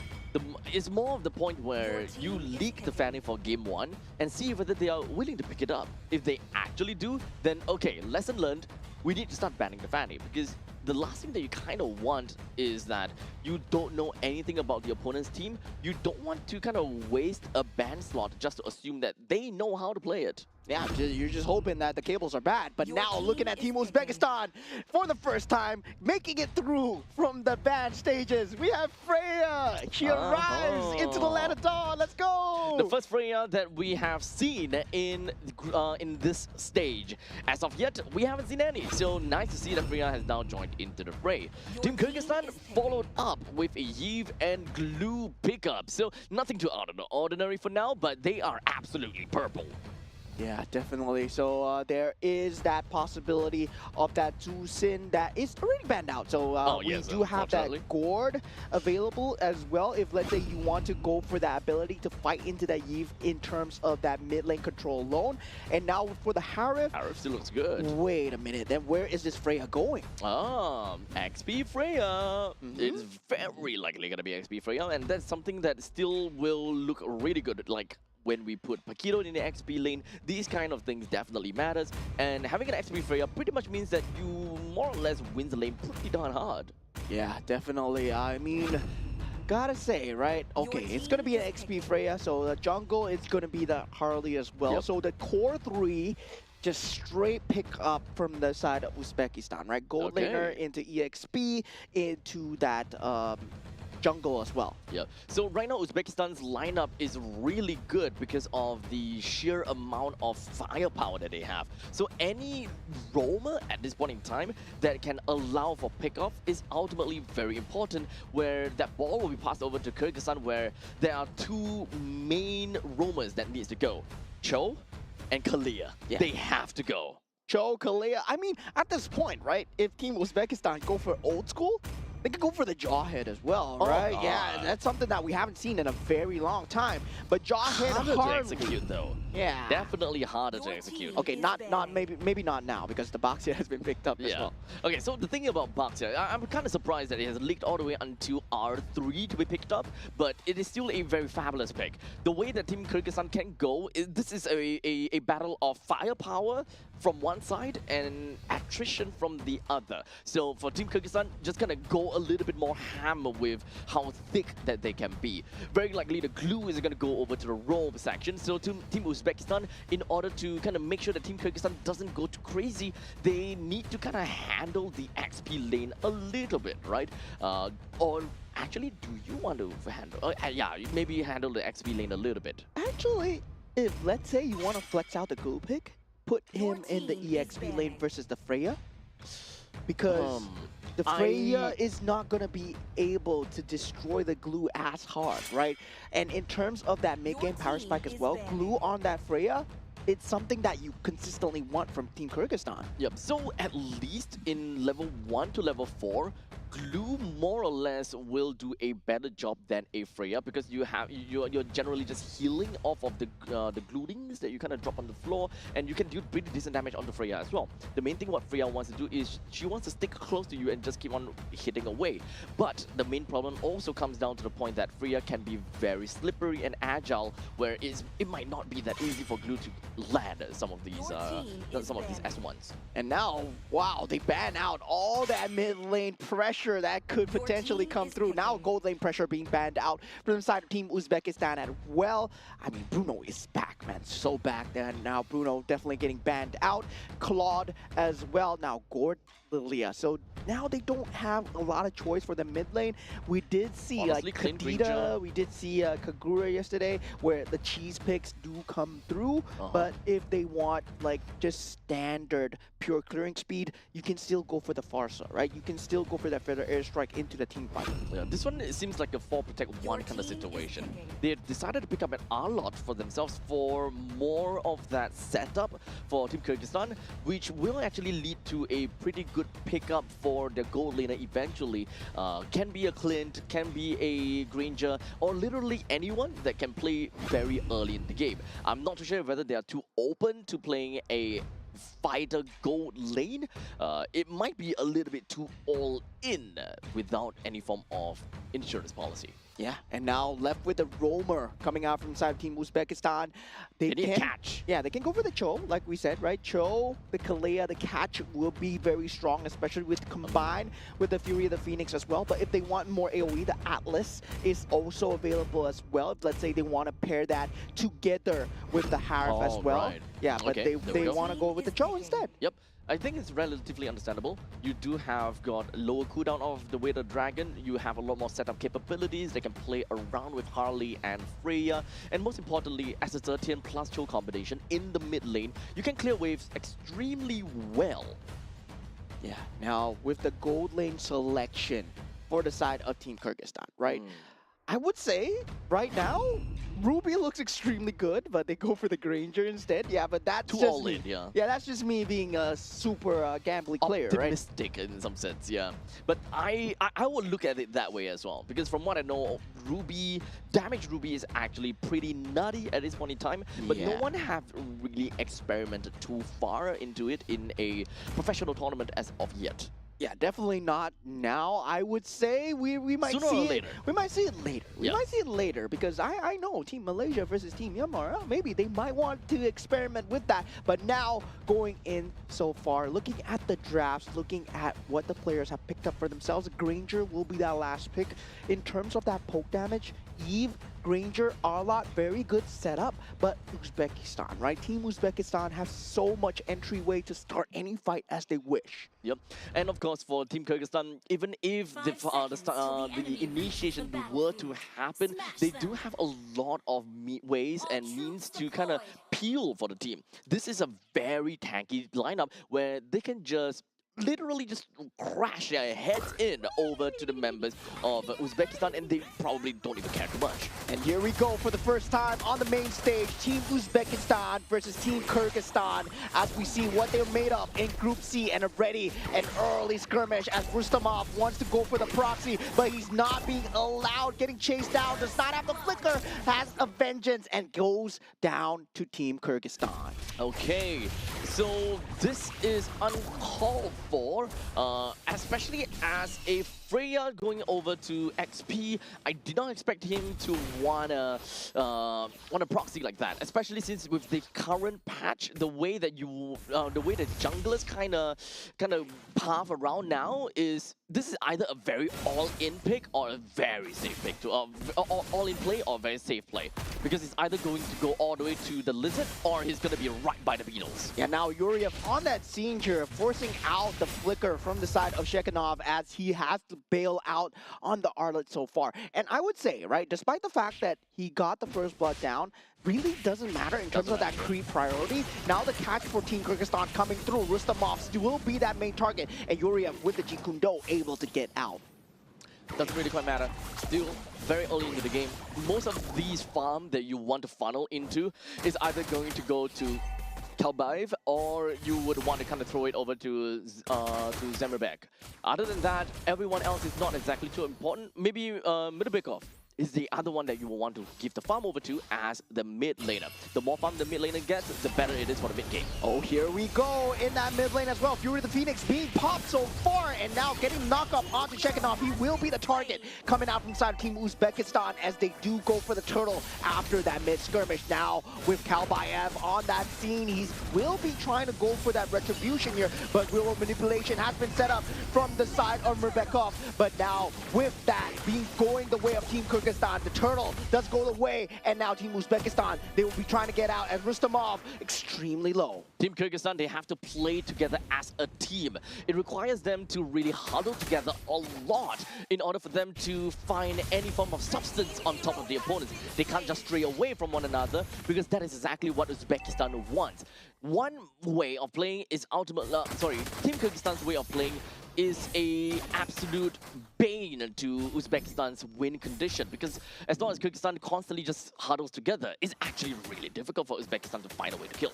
Yeah, and popping out that Damon's Force extremely early is Zotov, and Summerback Ulu actually forcing it out will have the ability to have that poke damage as well. But very good rotations we see out of Yuriev and also the glue as well, right? Askerbekov really very good in terms of matching each other's pace. So I gotta say, we got a game on our hands here. Team Uzbekistan and Team Kyrgyzstan, they look evenly matched in terms of draft, in terms of those lane rotations as well. This is going to be a close series. I do agree.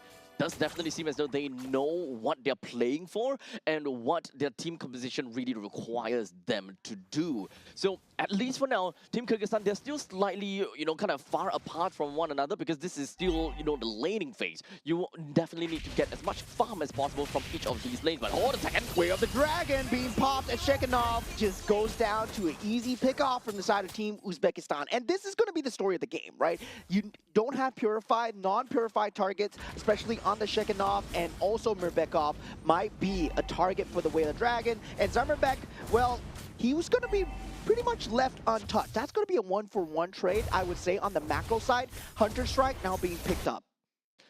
As a matter of fact, right now, Kyrgyzstan is just going to be hovering around the turtle. It will be a 5v5. This is going to be big for Kyrgyzstan. Yeah, bloodthirsty Yuriev does want to go for the Way of the Dragon into the real world manipulation. Fury of the Phoenix has been popped, and now Murbekov trying to do what he can in the back line, but Mama Rasulov does able to find a pickoff. It is a double kill onto the members of Team Kyrgyzstan as 3 members go down, and Rustamov pops in, and that's 4 members down for Team Kyrgyzstan as Uzbekistan pulls ahead. Absolutely tore them apart. The problem when it comes down to that team fight is the firepower from Kyrgyzstan went everywhere.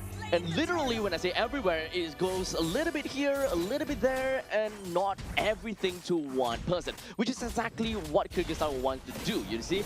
At this point in time, the fight is already more or less dissipated. Most of the members are kind of going far back already. So right now, it's more about the fact that Team Kyrgyzstan, they need to find a way to single one person out and then to be able to kind of call out for these kills. Okay, let's go for Yuriev, or okay, next one, we'll go over to Rustamov. He's going too deep in, focus fire on him, that kind of stuff. Yeah, that Fury of the Phoenix timing extremely good, used after that real world manipulation, and we did see, because of that, Zotov, he had a free Damon's Force. Despite him not getting the kills, he did possibly the most damage with the synchro fissures and also that jumps coming through as well. Now 7-1, 4,000 gold advantage now. Team Kyrgyzstan, the way back is not good as, oh my god, the Granger dies solo in that bottom lane. Oh man.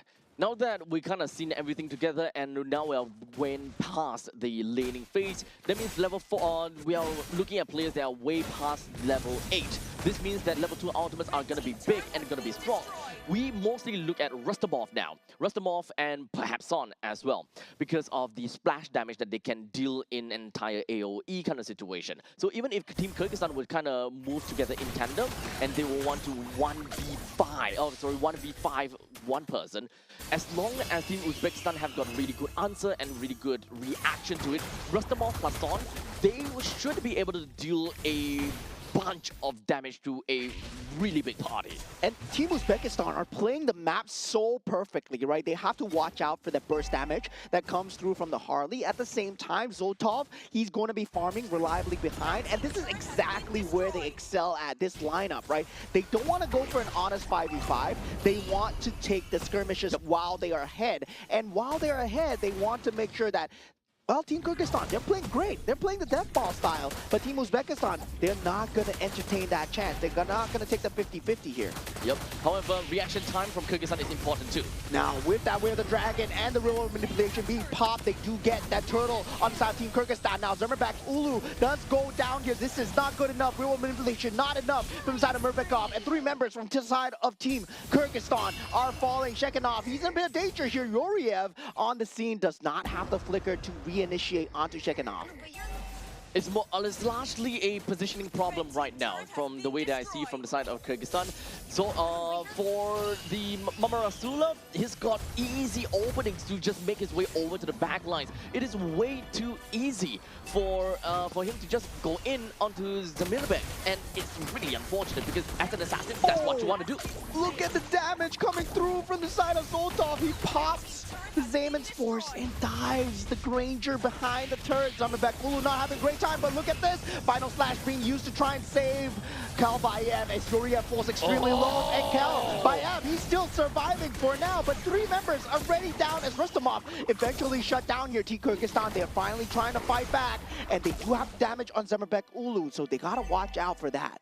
They may have lost a little bit, some members from the side of Uzbekistan, but it's not going to be that big of a problem, right? It's 4-2, it's 3 coming in from Rustamov, but regardless, throughout this entire team fight, they found a way to, of course, single out Kalbayev, and I think that's great, but for somewhere, Shekhinov came out of absolutely nowhere, and he's a little bit too fragile in this case. The moment that he kind of ate the ultimate coming from Mamarasulov, you understood that he's not going to survive. But I gotta say, for Team Kyrgyzstan, that is a great sacrifice, great trade, right? Once we are in that zone where they have equal net worth, Team Kyrgyzstan actually have that better team fight lineup. They have the better top to back. Meanwhile, for Team Uzbekistan, they need to look for a separate angle to enter, right? Especially with the Harley, they gotta get the burst through. They have the Fury, the Phoenix, but that's the only team fight that they got going for them. Team Uzbekistan has got a grand control of the entire land of Dawn, forcing Kyrgyzstan into a very unfortunate situation where they will not be able to get enough farm. And even some of these waves are frozen pretty nicely. You see top lane and the bottom lanes, they're not trying to shaft the wave of or anything. They make sure that they hold in place, nowhere for Kyrgyzstan to try to go and farm them. And if they were to go and farm them, it would be detrimental to them. Yeah, Team Kyrgyzstan now scrambling onto the defense as Holy Crystal is being picked up from the side of Zoltov. Now the Lord marches in on that bottom side. They're trying to get all the turrets trimmed out, but now Yoriev jumps in with the Fury of Phoenix, actually. They want to go for it behind this turret. This might not be the player. Team Kyrgyzstan, they're actually going to strike as Rustamov falls, and Team Kyrgyzstan, once Zermerbek Ulu is online, he loves this positioning. It's not a good positioning at all for Team Uzbekistan. Well, at least for Uzbekistan, they may have lost Rustamov, and they are unable to do anything too much from this point on. They didn't get a single kill on the side of Kyrgyzstan, though, so I think that that's definitely a pity. However, they've tried what they they've tried their best, right? They tried their best, and if they were to win in that gamble, that would help them tremendously in trying to take out more of these inner turrets. And Team Kyrgyzstan doing a great job of the inner base defense so far. They will have that final slash available. Yuriev needs to watch out for that, and it is popped. And Yuriev does not get the Wheel of Dragon off. He's getting chased down at the moment. Wheel of Dragon just for the defense. Kalbayev does not get the stun onto him. Now the rest of the team falls through. Rustamov is here on the scene. Yuriev still playing with Death's Door as the rest of Team Uzbekistan falls through, and Kyrgyzstan will have to run away. Shekinov unable to find the finish onto Yuriev, and Zarmabek goes down as well. All 5 members from the side of Uzbekistan, they are still alive. And Yuriev is still styling behind them, waiting for an opportunity. And right now, Kyrgyzstan, they're at death's door. Now, real world manipulation has been popped to try and handle out the creep waves here. Rustamov, he is getting chalked down, and Askerbekov takes him out. But he will be the only one left. Kalbayev falling extremely close. Zarmabek, Ulu, they might be able to hold on here, but Team Kyrgyzstan, they do not, as Team Uzbekistan clutch through that final bit of damage. Well. Uzbekistan literally just gave everything for that one final push, even though that was really a gamble because we've got the main characters just coming back in.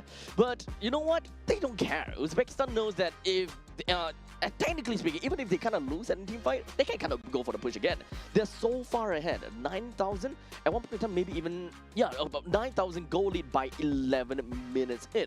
That is definitely quite a lead for them to play around with, even if this game-ending push did not work out. Yeah, they knew that they were on the clock, right? Yep. They are a team lineup that plays well when they're ahead, but when they're behind, they're actually very squishy, right? Yep. If you take a look at them one at a time, yeah, it's gonna be very squishy, but they kept forcing the fight. And Yuriev, I gotta say, he was the main criminal behind Team Uzbekistan. He's a smooth criminal, dude. So smooth. Constantly just being so sly and just slipping to the back. And speaking of the smooth criminal, Yuriev, 0 kills, 1 death, and 14 assists, putting him at 78% kill participation. Yeah, this man defied death multiple times, right? We saw him jumping in and out, trying to force out the errors. And I gotta say, this looks good. This looks good coming out from the side of Team Uzbekistan so far. And even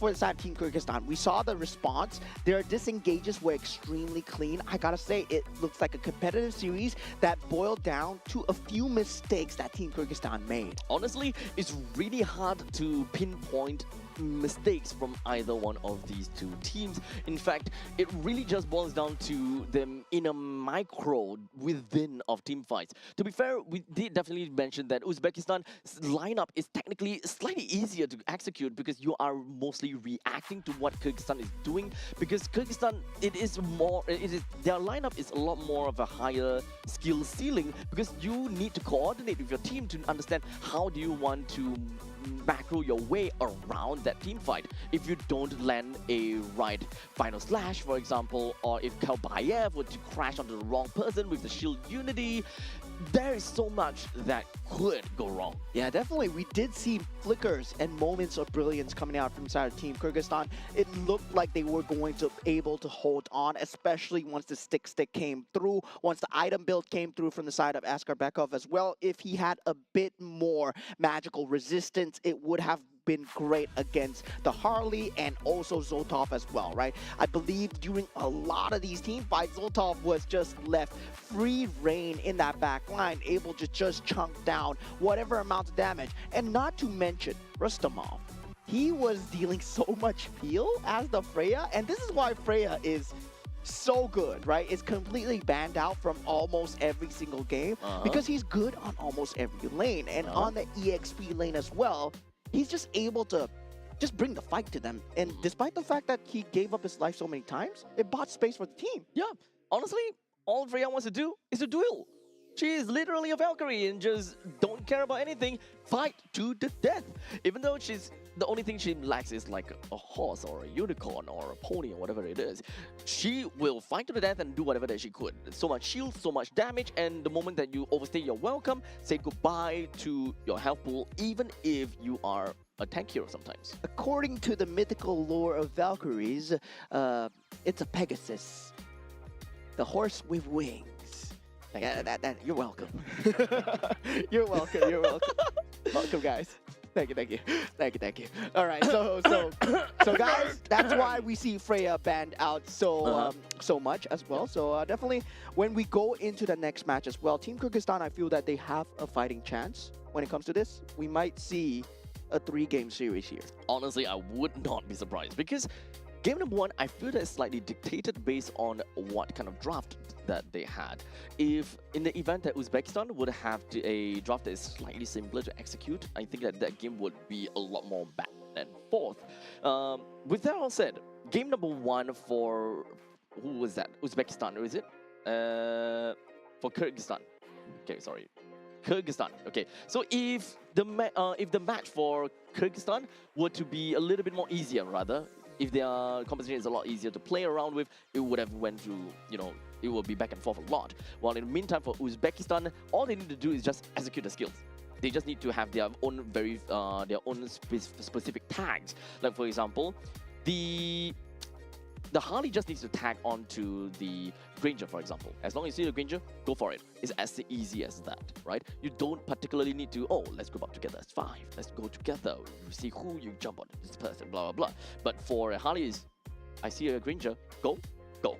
Yeah, but there was a very clear identification of the win conditions as well, right? Because I would say the team fight for 5v5 for Team Kyrgyzstan was so good. You have a real manipulation, you have stick, you have Granger with the range. So if you think about it with the final slash combined together with that, that's a 5 that you don't want to go into. And I believe for Team Uzbekistan, they identified that really perfectly, right? It's not as simple as it seems, where yeah, if they were taking that 5-on-5, they would win easily. No, there was a lot of target prioritization. There was also a lot of key targets that they managed to take out. While something was going on the side of the map, Harif was taking out a turret. And while Harif was fighting, well, Harley was taking out a turret. And that was just pure macro gameplay for them as well. So, once you said target prioritization, you're gonna have to really identify if whether it is a fight that you are able to take on to. Once again, tough decisions. It's always all about the tough decisions that is being made. A good team really knows how to make you choose, and sometimes those options that you give them aren't exactly real options. Those are just an illusion of choice. Yeah, and then going into game 2, right? The problem of that Freya. Do you want to give the Freya over? Right now, the sides are going to be switched, and it's going to be flipped. So that means Team Kyrgyzstan is going to have that first pick as well, right? So definitely when it comes down to that, they can leak a bit more. Right now, we did see the Marcel and also the Paquito being banned out, but the Freya was not. And this is the first time Freya was leaked out into the pool. Yep, so I think that they have learned from this and they would not want to see a Freya in this sequel. Now, of course, map randomized into flying clouds, allowing for heroes that is otherwise not that good in lane to still be very sticky in lanes. Yeah, so keeping the consistency, right? Flying Clouds first and Flying Clouds second once again. So they will have that consistency for that map selection coming through. Now, for the bans coming through, will they have that similar consistency, or will we see different heroes being leaked out into the pool? We did see the Guinevere being banned out. We did see the Marcel and also the Paquito being banned out. So here we go. Harley says goodbye, and of course, if Fulvia says goodbye as well. Some of the other options that we generally want to look out for is no Freya, no Paquito, and if anything other than that, it is going to be Marcel and Guinevere, the 4 heroes that I noted down. But now that the Harif joined into the banning pool, one of these 4 that I mentioned is definitely going to be leaked. Yeah, there's going to be the Guinevere, there's going to be the Marcel, there's going to be also the Paquito in that pool as well. So now the Marcel being banned out, okay, now Guinevere as well, Freya, that's going to be huge. And also, yeah, a lot of the top tier bans, when you think about the mid lane, the Zusin, the Eve, that might deserve a priority ban. You have not seen them out from the players yet, but the Guinevere will be the ban of choice coming in from the side of Team Kyrgyzstan. Team Uzbekistan now with the Paquito and also the Freya choice. Oh, it's an either-or situation again, huh? So at least for Team Uzbek... Okay, so I am willing to say that they are not gonna ban either of these. They are gonna leak both the Paquito and the Freya, just so that if Kyrgyzstan were to get the Paquito or the Freya, then Uzbekistan, they themselves can have the latter. Paquito versus Freya. I would say I would still ban out the Paquito, and I'd rather play against a Freya. You'd rather play against a Freya? Yeah, currently in this patch, I feel that Paquito is still very, very strong in terms of the EXP lane. But no, yeah, you're correct. They banned out the Claude instead. No, so Paquito They'll open it up. and Freya are both open. Yep, so at least in this form, okay. So Your team Kyrgyzstan is gets the picking. Paquito, got a lot more mobility as compared to a Freya. However, a Freya does have a lot more sticking power within of a team fight. You will be able to stick to one member or the opponents all the way until the end of the fight. Yeah, and for Team Kyrgyzstan, right, it's about not letting them stick, right? So getting that Paquito, it leans towards that playstyle. You can go and lean more towards that mobility as well. That Claude being banned out, yes, now you need to secure a good gold lane for yourself so that you can get the macro factor going. There is that Moskov still available. You can play the carry if you wish. Now for the side of Team Uzbekistan, they open up with a Khalid. And I believe this might be a team fight lineup that we're going to see here. Maybe it's Usin. Uh-oh. Your team is picking. So the Freya is going to be leaked out again. Does that mean that Kyrgyzstan wants to go greedy? Because technically they can. Kyrgyzstan with the Freya in The gold lane. honestly, they can be quite interchangeable if you think about it. They don't have to fully commit that Freya into the gold lane. The Freya can actually just go to the XP. Okay, now they pick up the Bruno. It's not going to be possible unless Freya jungle. Yeah, so with Team Kyrgyzstan's lineup, right, they want to go as mobile as possible.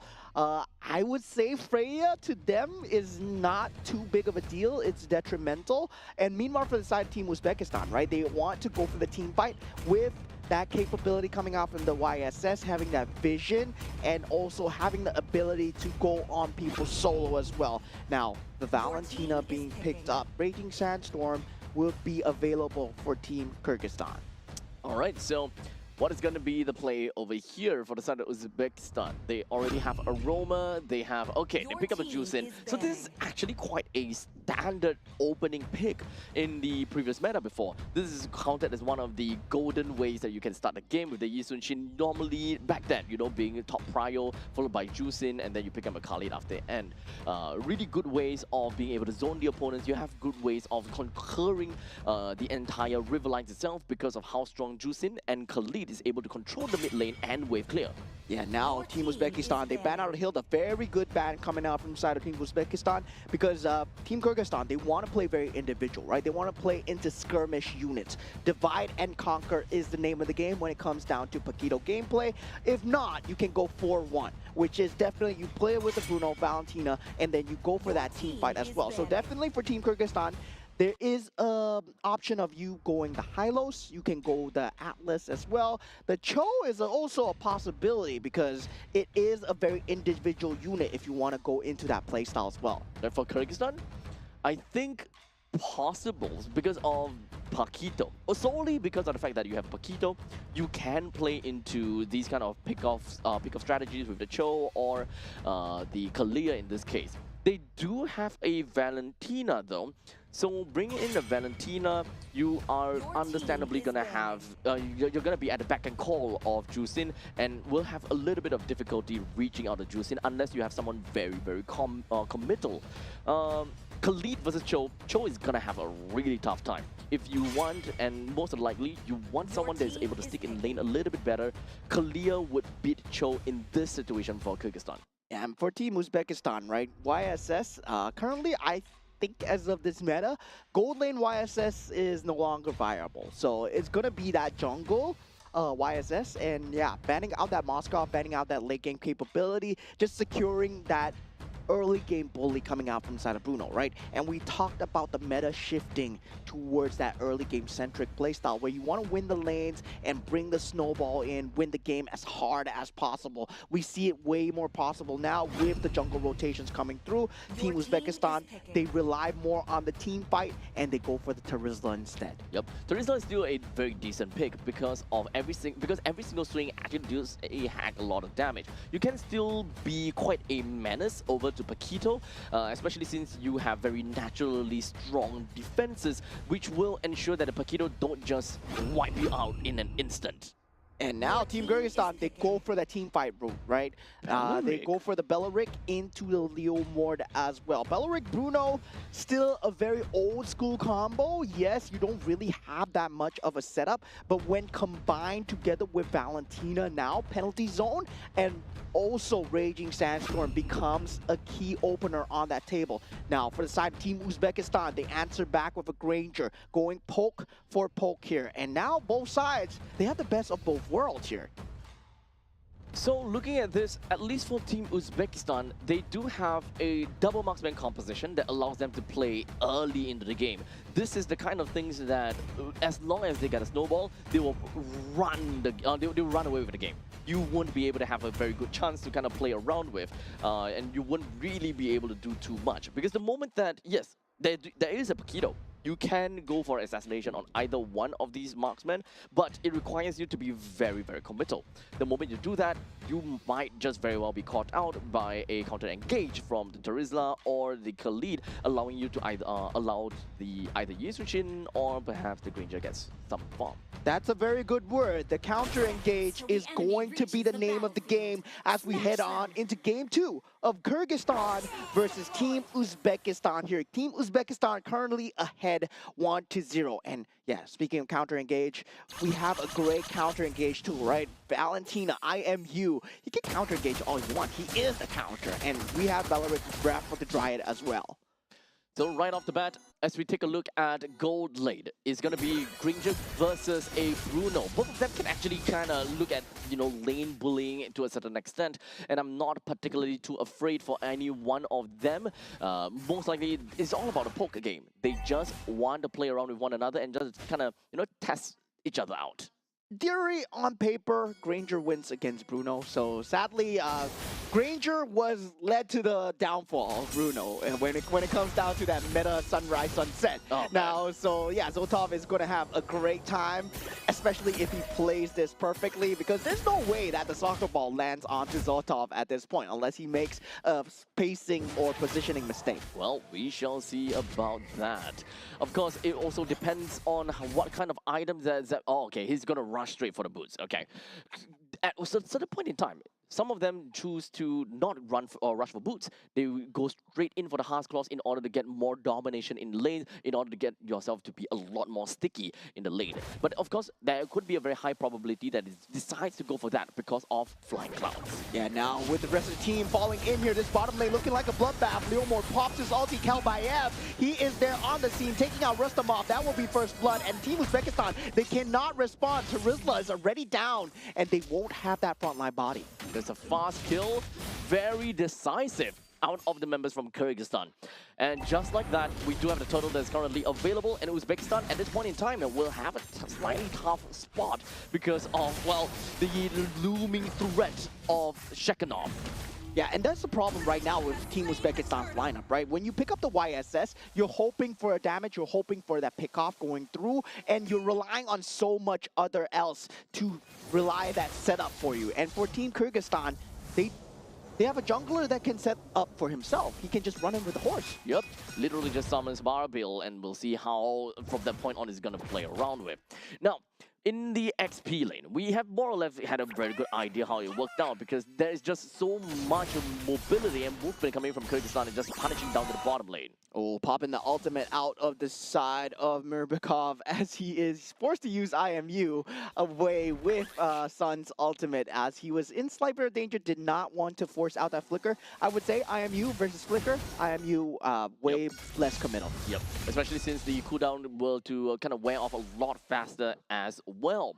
Now, It is still pretty early into the game. We are still in the laning phase right now. It doesn't really quite mean anything for now. The fact that Rustamov went down once, it could still shake. The game could still definitely shake up quite a bit the longer that the game goes into. But we still need to remember that Kyrgyzstan's lineup, they play very heavily into the early stages. And they pretty much all in the early stage. Uzbekistan, on the other hand, they are a lineup that can be very strong in the early game as long as they have the snowball. But they are not fully committed in that.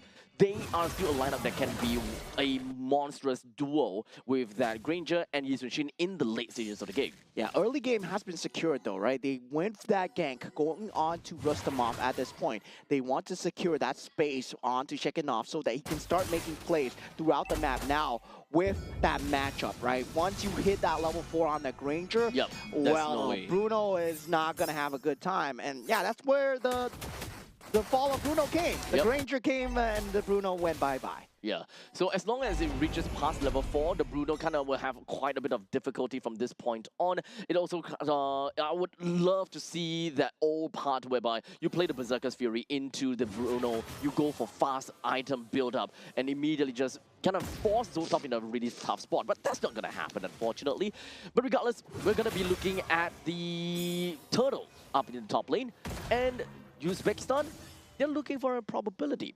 What is it like between these two junglers? Well, Kelbayev at level 7 and Mamarasulov level 8. Yeah, it's still 50-50, right? It's always 50-50. Now for the side of Team Kyrgyzstan, they will be starting the Turtle first. They do have the Bruno on the scene now, popping the ultimate from the side of Team Kyrgyzstan. Now Kambayev takes out the Turtle. Now Shekhinov in that back line, takes out Zoltov as well. That's all the damage gone. 3 members down from the side of Team Uzbekistan. Team Kyrgyzstan get a clean cut.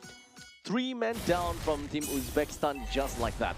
And to be honest, this is understandable. Kyrgyzstan has got a lot of early game firepower and they can storm into your home without you inviting them in.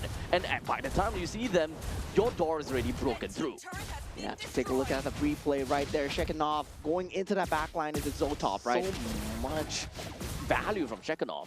Yeah, Shekhinov showing why, right? Paquito is going to be that top tier van. And Zoltov, despite using that flicker, as long as you use the flicker same time as the Granger, you're going to keep that rotation going. You know when the Granger's flicker is because that's exactly when you pop your flicker on your Paquito. Yep, you pretty much will be, or constantly be able to kind of stick onto him. Yeah, now here we go. Raptor Dryad has been popped. Great counter initiate, but they do disengage coming out from side of Team Uzbekistan with that Raging Sandstorm. And Team Kyrgyzstan, well, they were looking for blood there. Very good escape coming from Rustamov. He wanted to ensure that he don't give any free kill over to Kyrgyzstan, because any kills from this point on is just going to further accelerate the growth of Kyrgyzstan to an extreme extent. At this point, take a look even when it comes down between the XP laners, right? It is Terizla versus the Paquito. It is technically understandable that a Terizla would not have that good of a time in terms of farming as opposed to a Paquito who is an assassin, more or less an assassin kind of guy. Yeah, I would say he's like a Suyo, right? Assassin-esque fighter. He was the original Suyo. And now with Suyo falling off into the sunset, we see the sunrise of Paquito as well. And Shekhinov just dealing so much damage to Sun. They have to watch out for the bushes right now. But good macro plays coming out from the side of Team Uzbekistan, trying to just give up the turtle, try and get the macro side going, try and get farm on the opposite side of the map, right? And this is where we see the resource allocation come through for the side of Uzbekistan. With the bottom lane T1 turret destroyed in the hands of Team Uzbekistan, it doesn't seem like they are too far behind. To be honest, when it comes down to the standing objective, they are completely neck and neck. Although the bottom lane T1 turret is about to go down, in the end of the day, it is the middle lane T1 turret that still matters the most. The moment that you lose one of these middle lane turrets, boy oh boy, are you going to lose a lot of tempo. Yeah, tempo indeed. As Team Kyrgyzstan, they want to ramp up the tempo, but unable to find anything so far. Team Uzbekistan doing a great job at clearing the creep waves when the team fight is not going to happen. At the same time, keeping up the creep pressure. But Shekinov is always going to be playing on the opposite side of the map. And the problem is, there's no one that can stop him right now. He is at that main power spike, that 8-minute power spike that you see from the Paquito. And essentially, he can one-hit KO almost anyone in the map right now. He's honestly a really scary guy right now. And he even picked up the War Axe for himself, so even more survivability in the team fight, even more damage that he could have brought onto the team fight even. So we'll see how Uzbekistan want to get themselves right out of this difficult spot. Yeah, 8 minutes into the game, this turret will be that target of choice. Penalty zone into that back line. Great steal from side of Murpekov. But now Team Uzbekistan, they are trying to disengage. Rustamov does go down, and Team Kyrgyzstan, they will get one and the mid turret. What a great play coming out from the Valentina. They got what they came here for. They wanted to get that T1 turret in the middle lane. And fortunately for them, they got even more out of it. They did manage to get themselves a kill, and that is going to help them accelerate their lead a little bit more. They may have only gotten a total of 5 kills for themselves, but with the fact that they managed to take down all 3 of the outer turret, giving them 3,600 gold lead, at this point in time, they're going to stabilize a little bit. The first 2 lords of the game should understandably go over to the hands of Kyrgyzstan if all goes well, and it's actually up to Uzbekistan to make a move in order to change the course of this battle. Yeah, Mama Rasulov not near the Lord at all. Already down at half HP, pass his way there. But now for this fight itself, there is no flicker available on the Valentina this time. That initiation will not be there, but the Wrath of the Dryad is something that they need to watch out for. Yuriev, first contact now. Kalbayev does go in, straight disengage coming out from Team Uzbekistan. Beautiful indeed, a beautiful dance, as they will have the capability to go for this Lord once the ultimate is down. And now with that, they do go in with the penalty zone. Team Uzbekistan, they don't have the damage though. Rustamov, the only one there, as Zotov, he's playing cross-map. Yep, Rustamov doesn't matter to him. Even if he were to kind of throw his life away, I think that that's completely fine. Because the main idea of the fight was to drag on that long stance as long as possible, just so that Zotov is able to get a nice push in from the top lane and destroy the T1 turret. That is money backed at the outer side of the lanes for the side of Kyrgyzstan that is waiting to be picked up. Yeah, definitely trying to keep ahead in terms of that macro. When it comes down to the base fight, this kind of turret damage, it goes a long way because all 5 members, they get the gold, they get the itemizations. It makes their base defense slightly better. Now, Malefic Gun timing is here for the side of Zamerbak as well. He's a different creature now. He's dealing so much damage to Rustamov. Penalty zone has been forced. Raptor Dryad is there as well, but Zamerbak, he's dealing so much damage with the rest of the team able to just back him up. And Shekinov on that top side just being a complete menace. Totally fine still. In fact, that was a very good defense coming from Uzbekistan. Throughout that entire Lord push, it's still not over as of yet. Oh, jumping in with that flicker, not penalty zone, not being found here. And Uzbekistan, they're just gonna disengage and clear the creep waves off of this. But Team Kyrgyzstan, they want to force some errors, but they might be going in too deep here, not overstaying their welcome. Very well done on both sides. Okay, so the fact that all of the outer turrets are destroyed, this is pretty much going on curve with Kyrgyzstan. For your very first Lord, all you want to do is take down every single one of these outer turrets. Inner turrets are all just a bonus. And if you get less than that, then honestly, you did not do well, or rather the opponents did defend very well. In this case, all is equal. Uzbekistan, they should not be too worried over the fact that they are falling behind. It is expected of their lineup to be falling behind due to a double marksman lineup. They require a little bit more time. However, how far behind based on 12 minutes mark, they are 6,000 gold behind.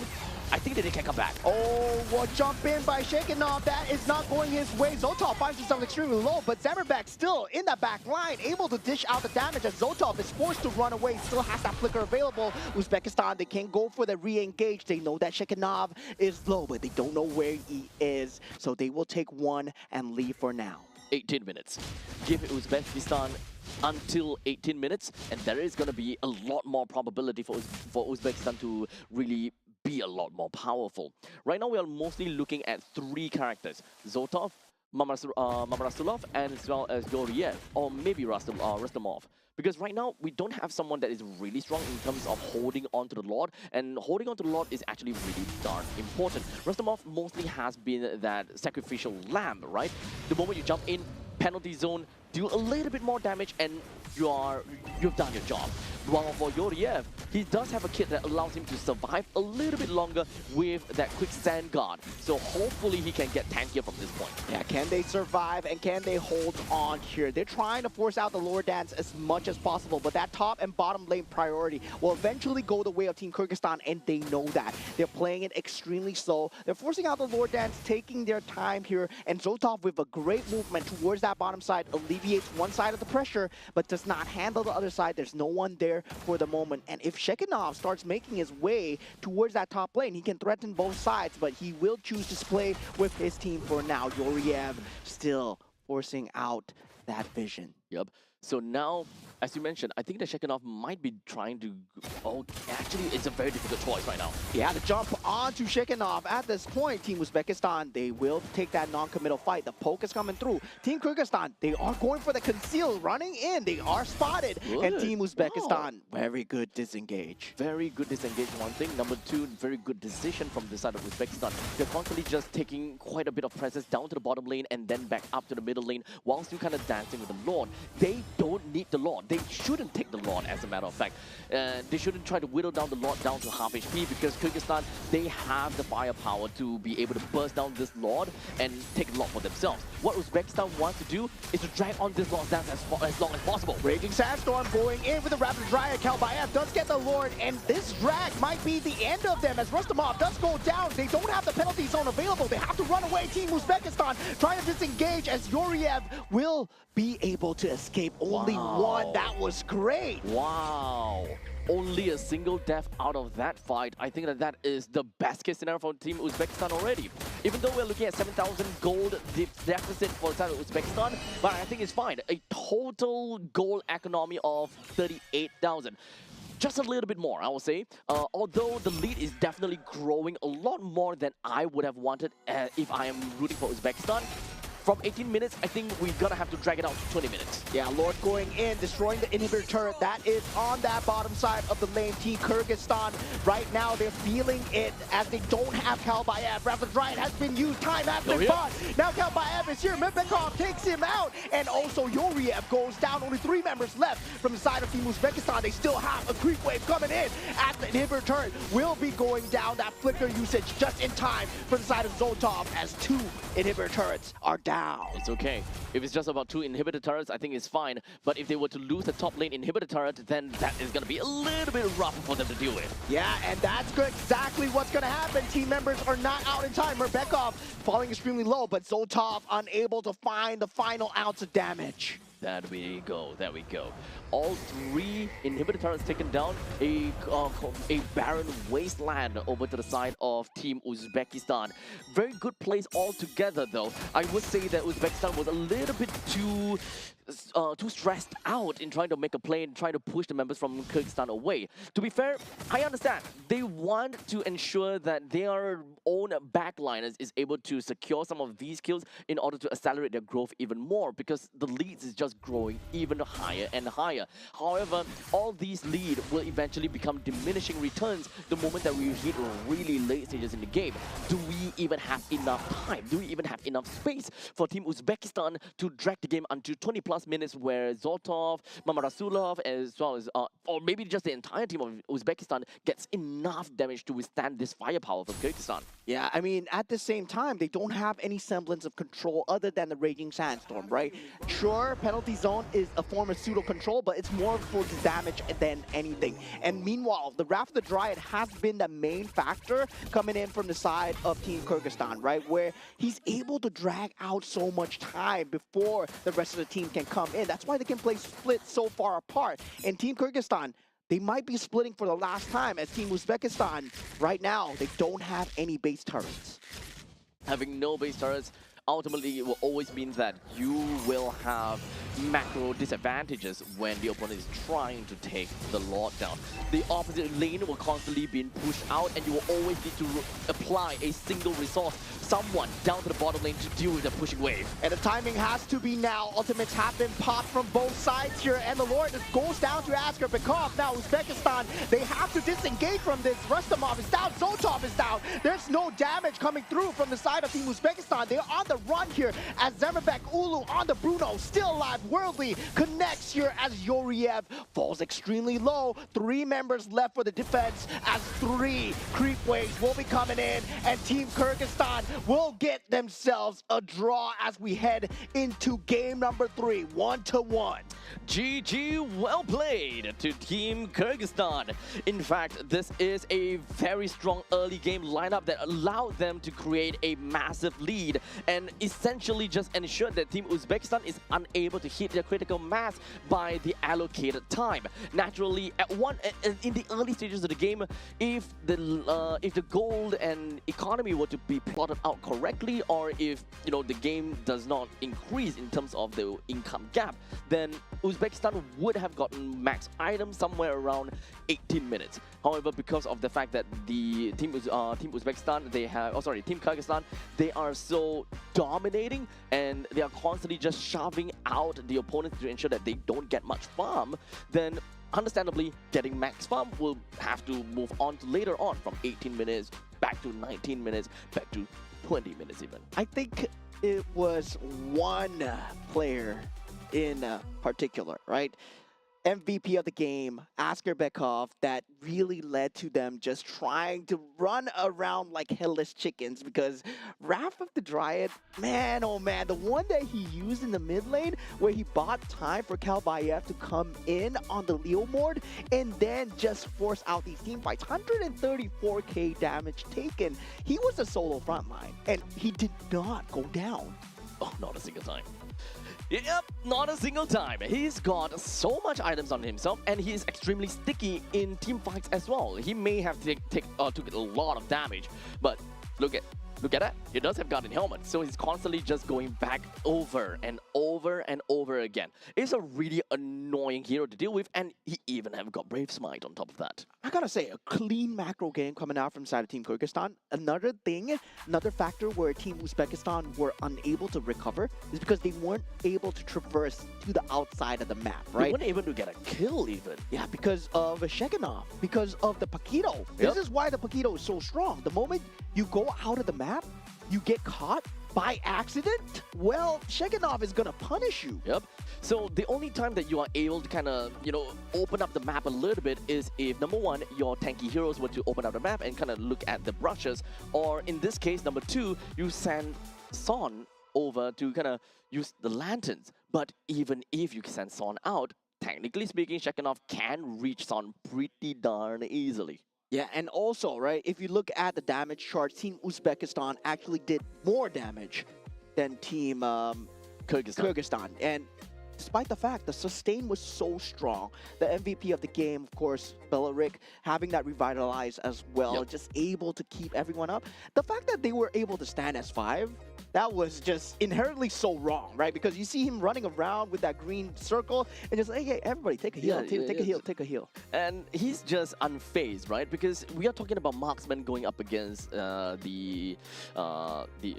his name again? Belarik. It's marksman against Belarik. And at a certain point in time, the Belarik just doesn't really care too much. The more you hit him, the better it is for him, especially if you are within close range and if you actually get hit by the Wrath of the Dryad even.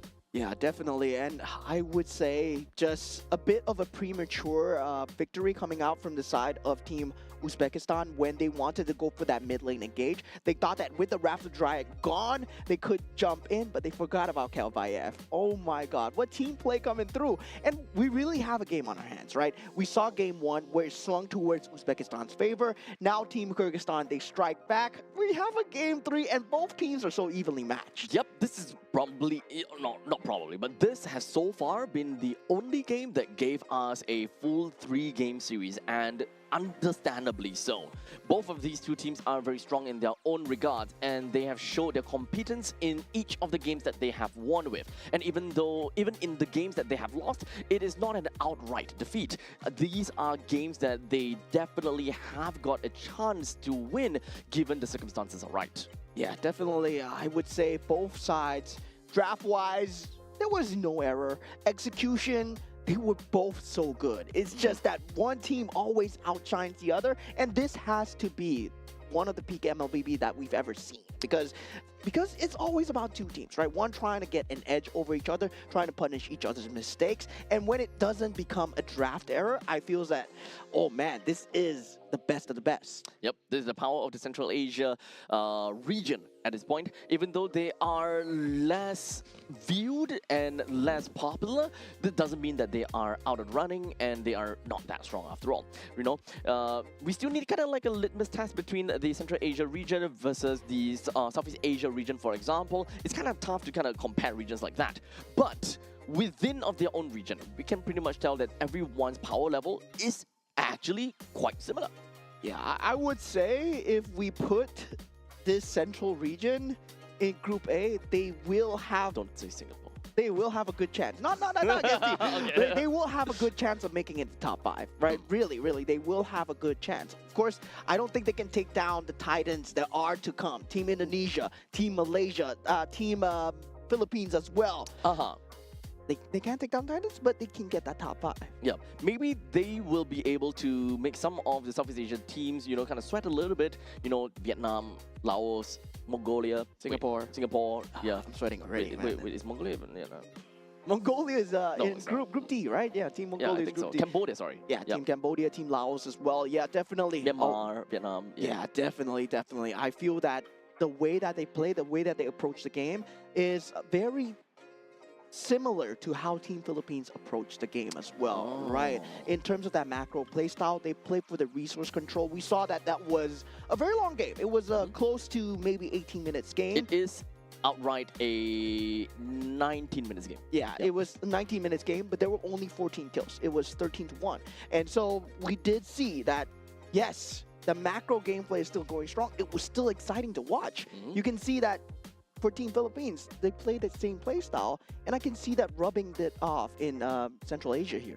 To be honest, even when it comes down to the side of Uzbekistan, even though they lost, we can definitely see a masterful display of them just kind of moving around the lots bit. They understood that they should not be taking the lots. However, they should definitely try to stop the opponents from taking the lot. And if they did manage to go for a reset, just keep on letting the lot go for a reset over and over again. Try their very best to drag on the fight as long as possible while they still have that opening to farm at the bottom lane and the mid lane. Because that is the only time where the marksman can openly farm while the opponents are kind of like stuck in a situation where, okay, where do I go? What do I do?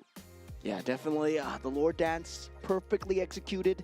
Now we saw one top tier pick come out, Freya, and we did see another top tier pick, Paquito. Yep. And we see why it's getting banned, right? Consistently getting banned. Now, will it leak through once again? No, maybe, you know. Honestly, Freya gone, we got Paquito gone. Maybe now leak the Marcel. Yeah, I don't know about that though, but honestly, I'm just at that spot where the only qualm I have about that previous game is they went for, I think the Harry ban. No, okay. Basically, the final ban was not either Paquito, it's not either Claude. Oh, the Claude. Okay, They banned the Claude. So they opened up the Paquito and they also opened up the Freya. Freya, yeah. Just like that, it immediately signals to me that one team takes Paquito, other team takes the Freya.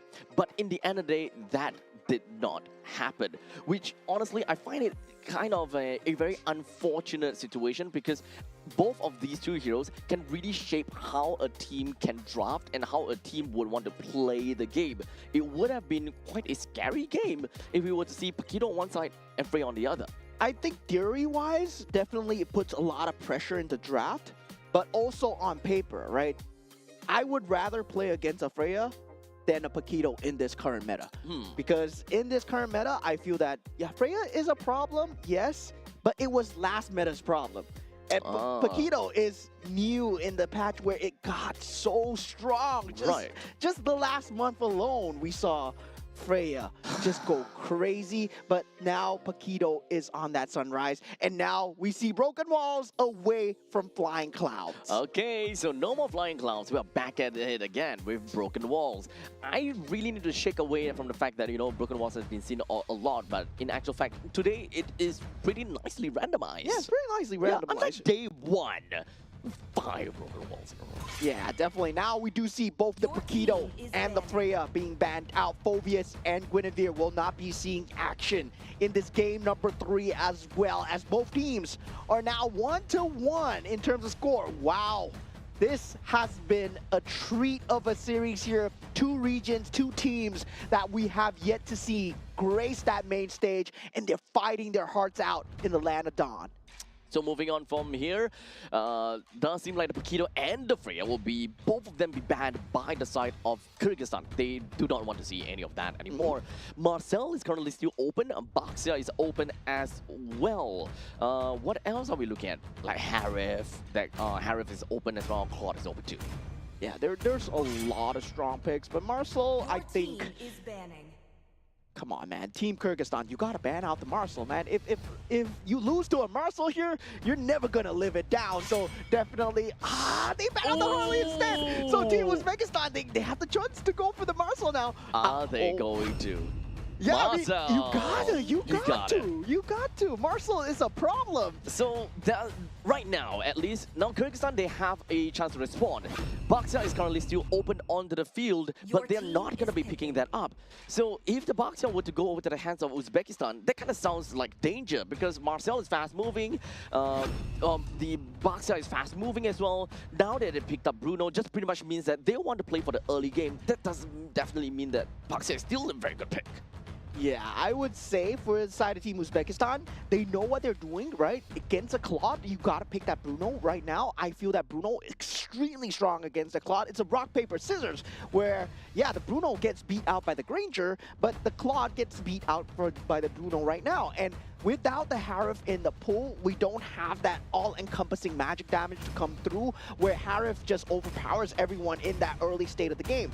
Now for Valentina, that is a very curious Your pick, team right? is Valentina Oh. first, because you can actually take away the golden hour. So with the golden hour from both sides, it can definitely mean quite a bit because especially if you were to pick up a Claude for yourself in your own golden hour, a Claude can move freely. Yeah, that blazing duet suddenly becomes a very viable option. But meanwhile, for the side of Team Kyrgyzstan, I would say, yeah, But that's a late game combo now. We Yeah. need to remember that. yeah, that is going to be a very good Your combo. team And they is do banning. go for the Akai here. So no Baxia, Okay. no Fredrin so far. We do see Leomord and Akai being the junglers of choice for Okay. both teams here. Now, EXP All lane, right. XP lane. Both of these two teams have yet to identify their XP lane. At least for Uzbekistan, they need mid lane and XP. For Kyrgyzstan, they need an XP and roam in this case. Yep. So XP is going to be bleeding in between both of these two teams. Understandably, looking at this fact, let me think. a you little got to bit. ban out the two Sin here, right? Coming in from the side of Team Kyrgyzstan. For Kyrgyzstan, probably, yeah.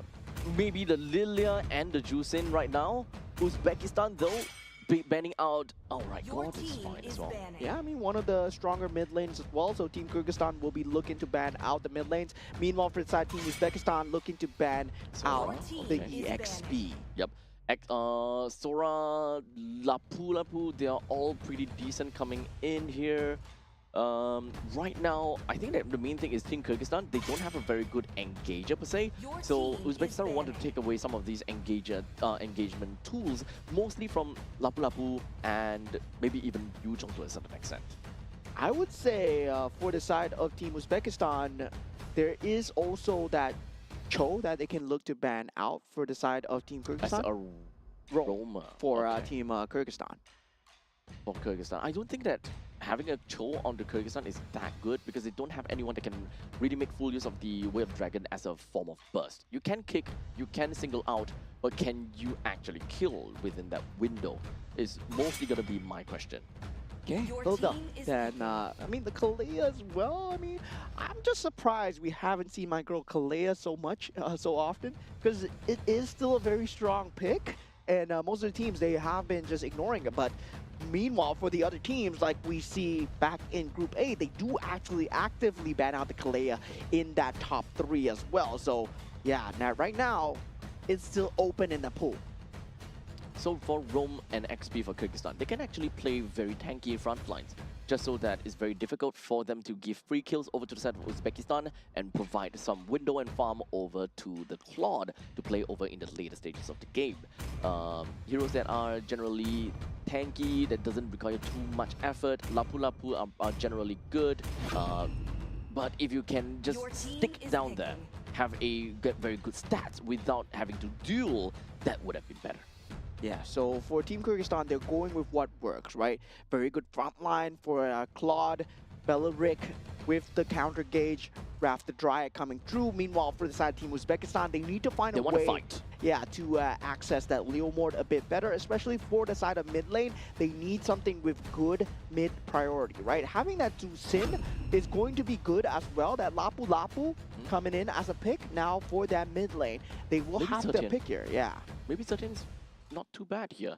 The Fury of the Phoenix may be a pretty good answer over to Claude to kind of force the Claude to pick up the what was that team is again? Pick up the Purify.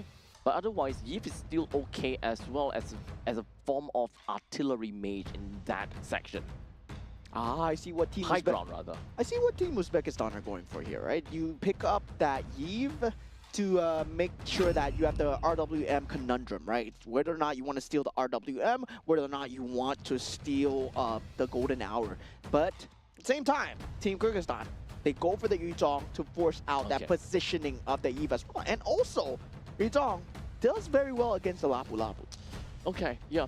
So one thing about Yu Zhong is he wants to, in some sense he wants to duel, but he doesn't necessarily have to stick down and fight, unlike a Lapu Lapu in this case. Lapu Lapu, every time you hit the opponents, you get a heal. However, what Yu Zhong does is that you definitely want to use a couple of your skills. You do have initiative tools, which is one of the more important part, and of course, slightly global presence kind of thing.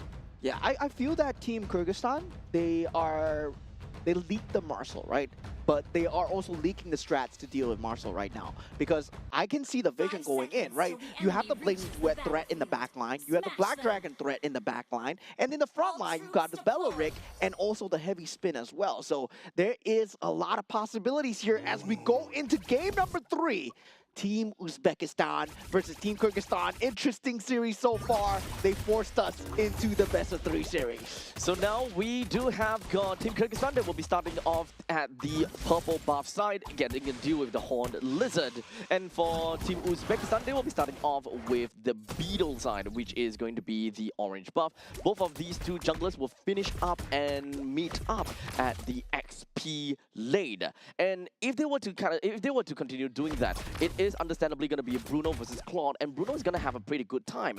Team Kyrgyzstan will need to look for opportunities to bring their members down to the bottom lane to ensure that they will be able to keep this Bruno in check.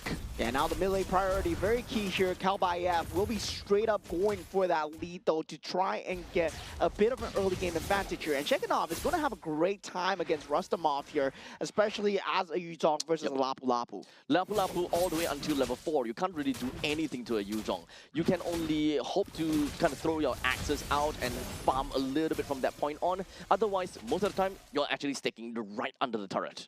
Yeah, and the thing is, right, you can't do much on the Marcel actually against Kyrgyzstan's lineup because the only main target that you want to go for is Murbikov. Generally, you pick Marcel to just jump in and steal and just be annoying in the enemy's jungle. But Akai and Askerbekov on that Beleric, they're going to be so good at defending against that. Well, now we do have the turtle that will be spawning in 5 seconds. I'm not exactly sure if whether Uzbekistan have got the firepower to deal with this upcoming turtle fight though, but we shall see how that's gonna work. Rustamov, he doesn't have a lot of HP to work with. He's not level 4 either, and I don't think that he wants to go in with the Bravest Warrior with such a low HP too. Kyrgyzstan should get this turtle no problems. Yeah, Black Dragon form has been popped, petrified, not available photo just to use to keep him away. And a great keep away, this Kyrgyzstan is going to get that Double RWM. turtle turtle here, but WM has been popped. Nothing is going to happen here because definitely both teams, they don't have the finishing damage without that Petrify. Yep. Same thing as always. Like, as I mentioned, that Bravest Warrior coming in from Lapu Lapu is not going to give him anything. In fact, he needs to go back home soon. He don't have got much of the abilities to get him any form of farm. Anyone can just rush right in and get a kill onto him. However, to be honest, that will be a little bit too much because Team Kyrgyzstan, they don't have someone that can really, free dive him that much. Yeah, and definitely, I would say, both utilities, right? Very telegraphed. One will be the heavy spin coming out from the side of Kalbaev, and also the next one will be the ultimate coming out from the Leomord, where he needs to jump into the backlines to get the kill. Murbekov, and also the other squishy, which is the Claude Zamberbek Ulu, he will be that main target. But with the BMI and the Flicker, I don't see a way where Zamberbek Ulu actually perishes at all in this game because of the lack of control. As long as he plays the lane safe, I feel that this is a game where it's so hard for the Claude to just perish. There's no catch for the Claude. Let me think. The only form of catch really is the golden hour, huh? Yeah. Practically speaking, this is the kind of situation as well where you kind of wait for the opponent to make a mistake. Yeah, now Black Dragon form being forced out now with the ultimate. Kalbaev is here. Heavy spin will be there. They are actually going for the re-engage. Your golden hour has been popped. Shekinev waiting in the bushes. And Team Uzbekistan, they know that if they take this fight, that Petrify is waiting for them. Askerbekov is here. It could have popped that Wrath the Dryad, but does not know that there's not enough damage. Now, for the side of Team Kyrgyzstan, both sides still keeping it chill. That heavy spin still not popped so far. This game has a lot of touch and go, but take a look down the bottom lane. Yeah, that Blazing Duet is not going to be enough to save you, my friend. That soccer ball is dealing a lot of damage. Bruno wins Claude. Hands down. But in the meantime, here we go. Turtle fight.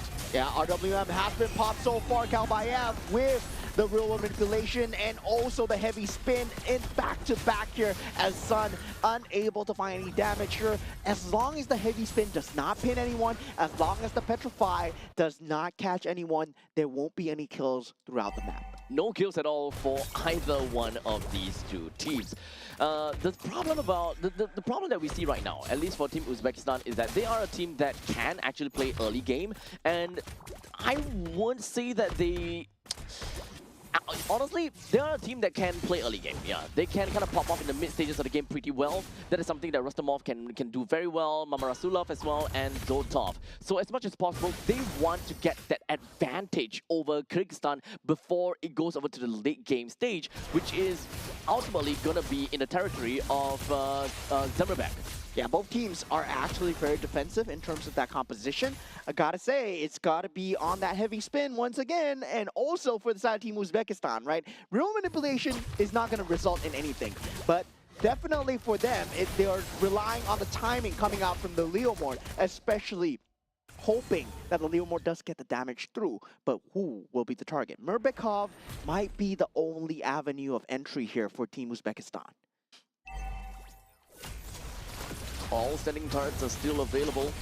A little bit of skirmishes in between for both of these two teams, but they are all constantly just disengaging from one another, not wanting to get too deep into some of these fights. They do not want to overcomplicate things. They also do not want to overstay their welcome in some of these fights. That means that this is going to be stay the same over a long periods of time. So the only thing that is working out is turrets, net neutral objective. The turtle has consistently went over to the side of Kyrgyzstan. That's pretty much all. Yeah, now with this 6 minutes into the game, right? This is going to be a case where in the mid game, that shard residue is going to become a problem. But looking at the bottom lane, with the Blazing Duet, Zarmabak actually gets the better of Zoltov, and 1v1. Now Black Dragon form being popped with the Rapid Dry here, real manipulation being forced onto both sides, and nothing is going to happen so far. It's just two wet noodles slapping each other, but Mama Rasulov does come through with the turtle, and also the frag onto Shekinov as 3 members of Team Kyrgyzstan. They are running away, but Team Kyrgyzstan, behind all this, is Zarmabek just getting that bottom lane turret.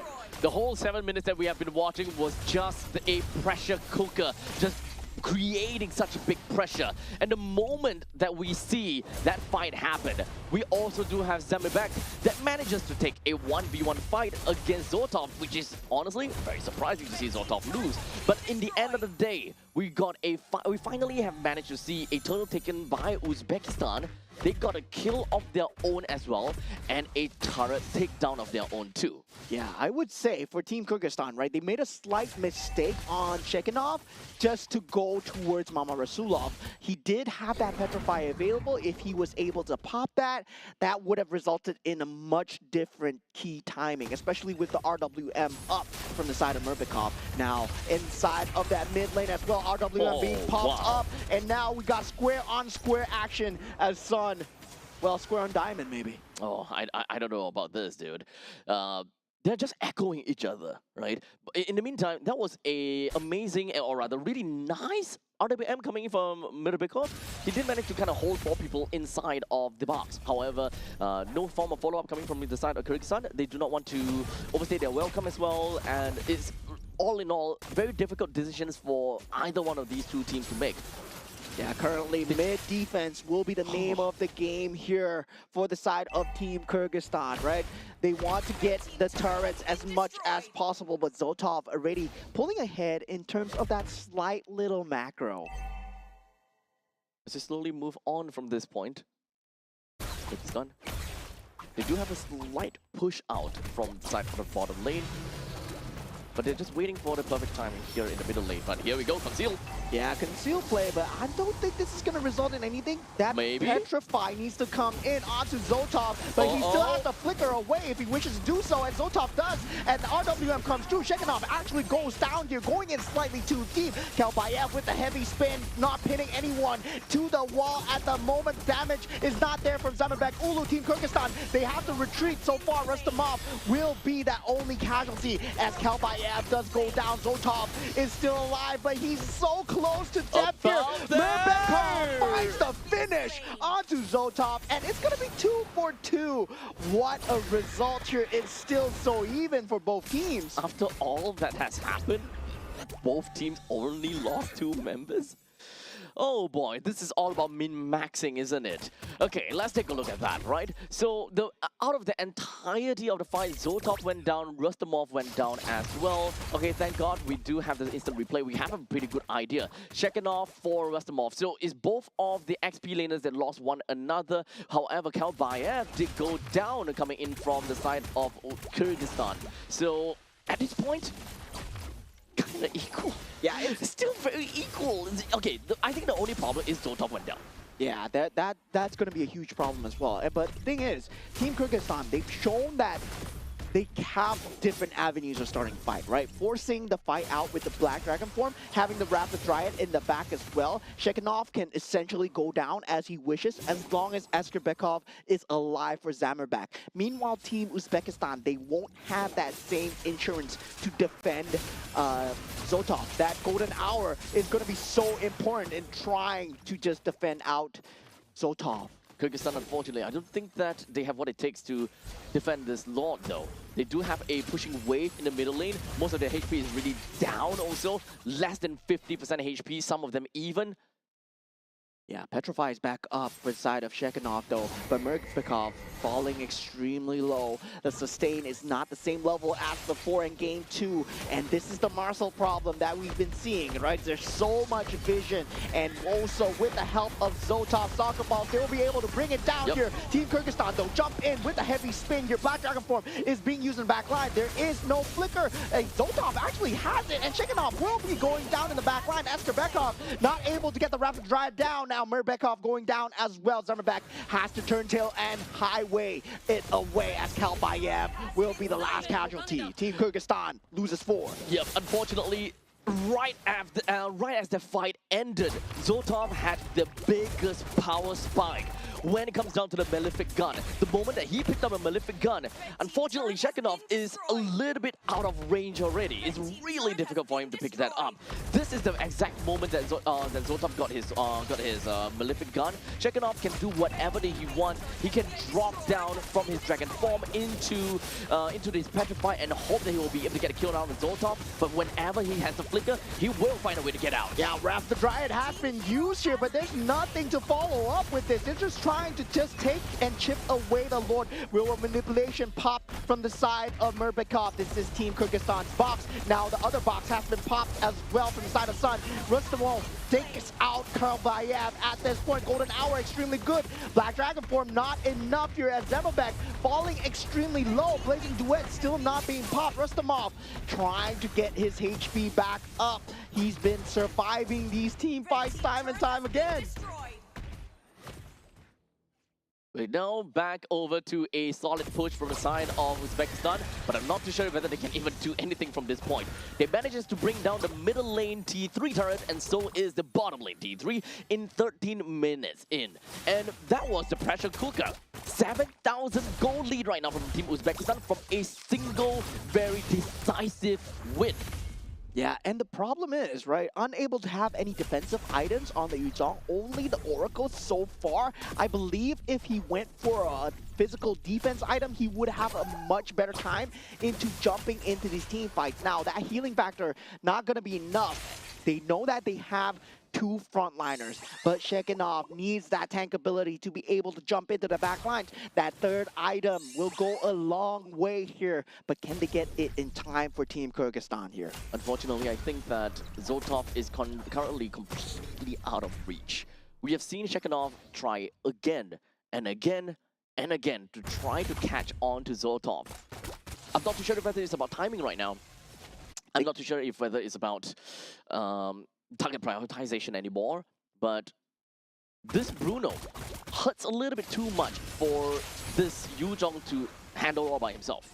I think it's a problem of Yuriev, right? Where the Marshal is able to give them so much vision, they can see the flank coming. They can see the entire team fight before it even begins. And there's a disrupt with the photo coming through as well. So Team Kyrgyzstan, they don't have the plays coming through. Now, with the conceal play, they want to go for this Lord. They want to fight outside their base. And this might potentially be the last year. Black Dragon form has been used. You see the disengage coming through. And Team Uzbekistan are playing this so well. Now, this bush control has been taken by the side of Shekinov, and Karlbayev once again goes for that jump, but with the heavy spin, not pinning anyone down. He gets the Lord though. Team Kyrgyzstan, they're actually doing it, but Zoltov still alive, and Shekinov able to not get out as three members goes down, and triple kill for the side of Zoltov. So far, Murbekov will fall as the Maniac secure. Team Uzbekistan are doing it with the last creep wave. They will take the series 2-1. So what if you get the Lord? So what if you're playing as a Kai? So what you heavy spin everyone else away and take the Lord?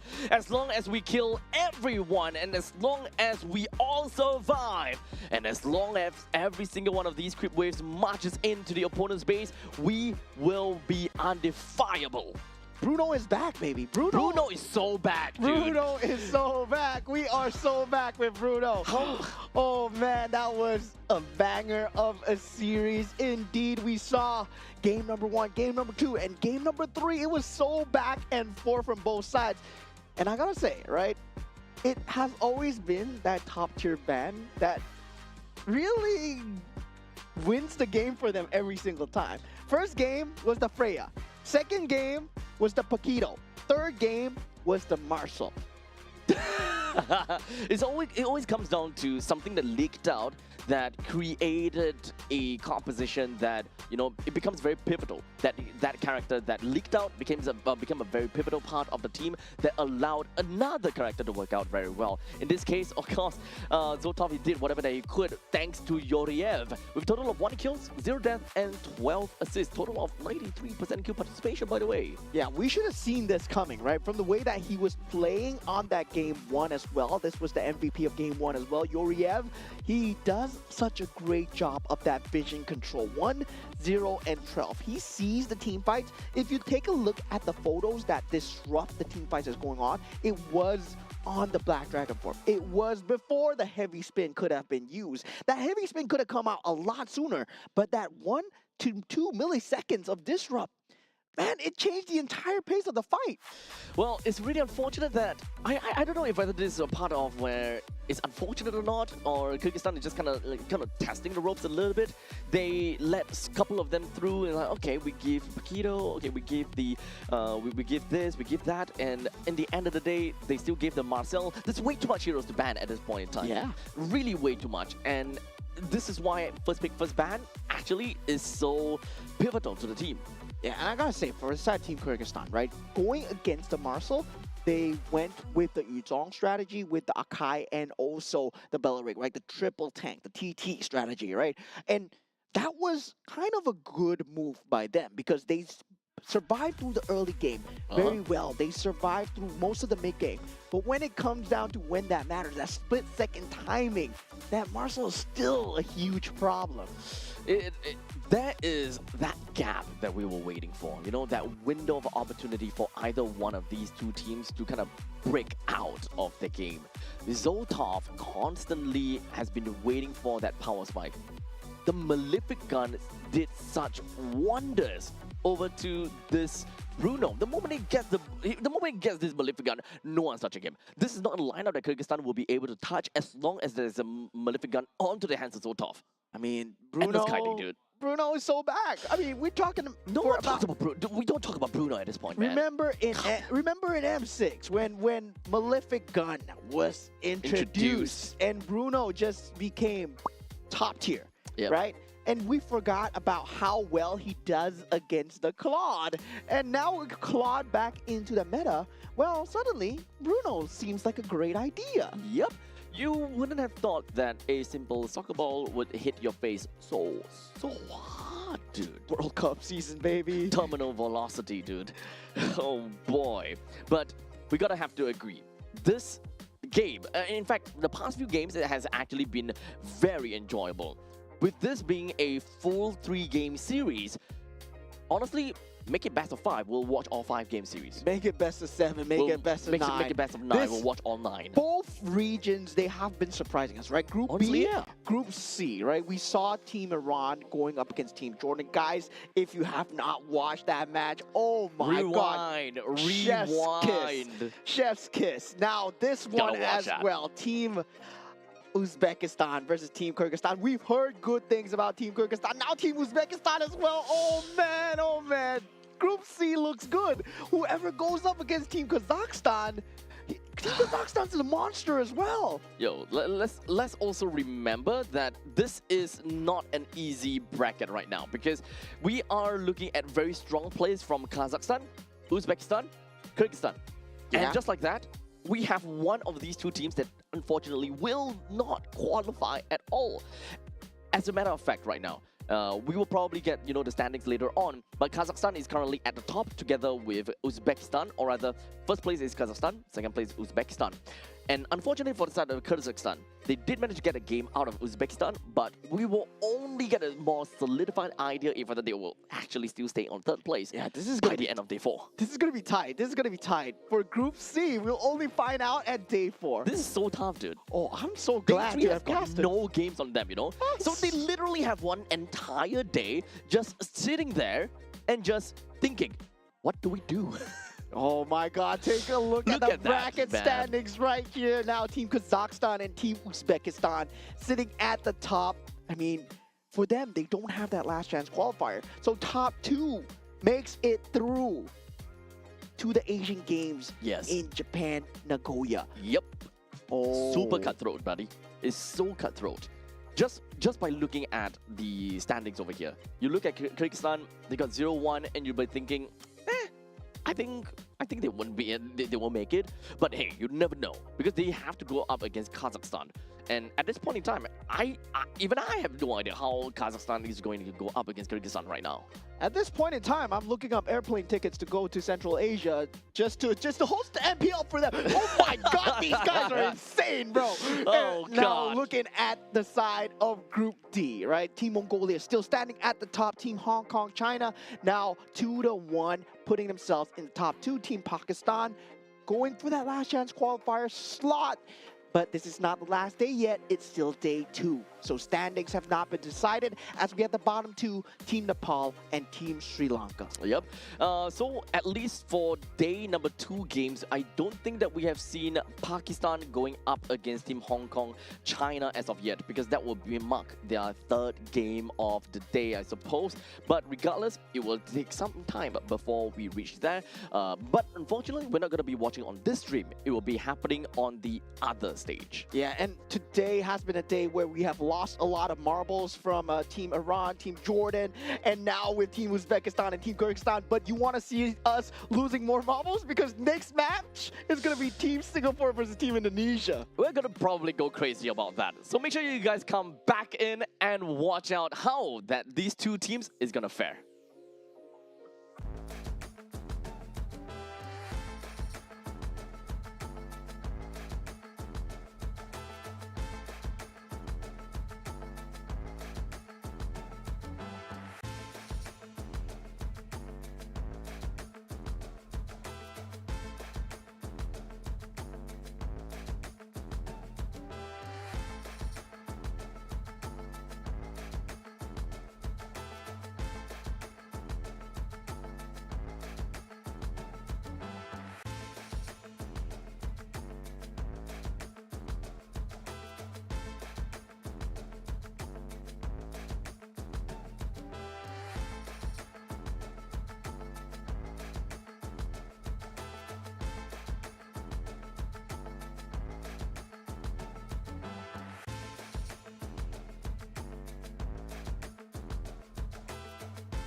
Allow me to release your eternal bloom!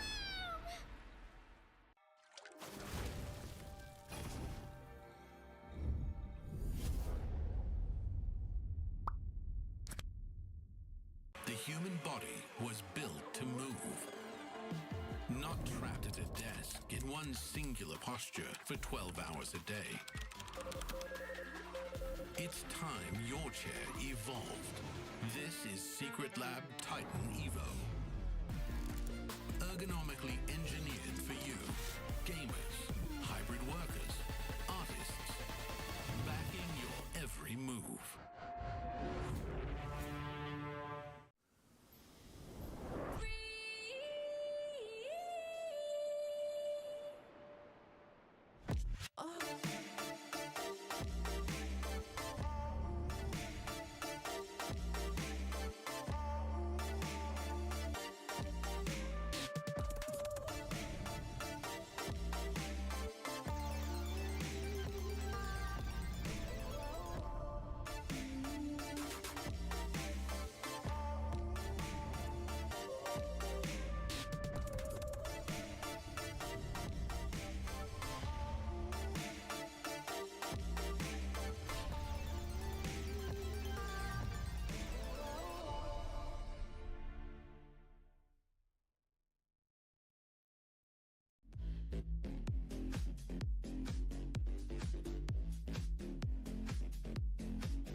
Something so crude can be graced with a splatter of beauty.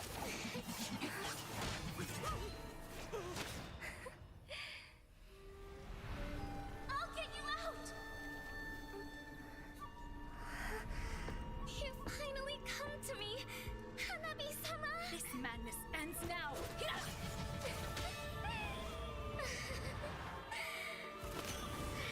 last, I'm shivering with excitement!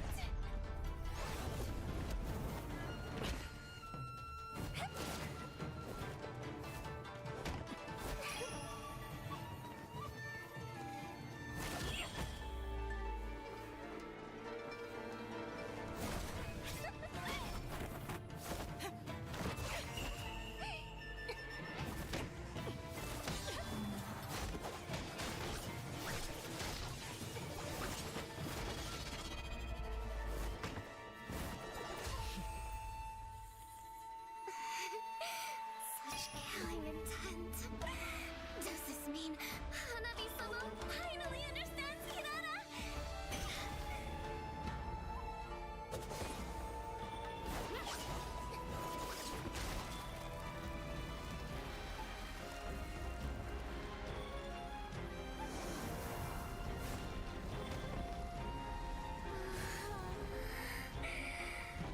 So warm. So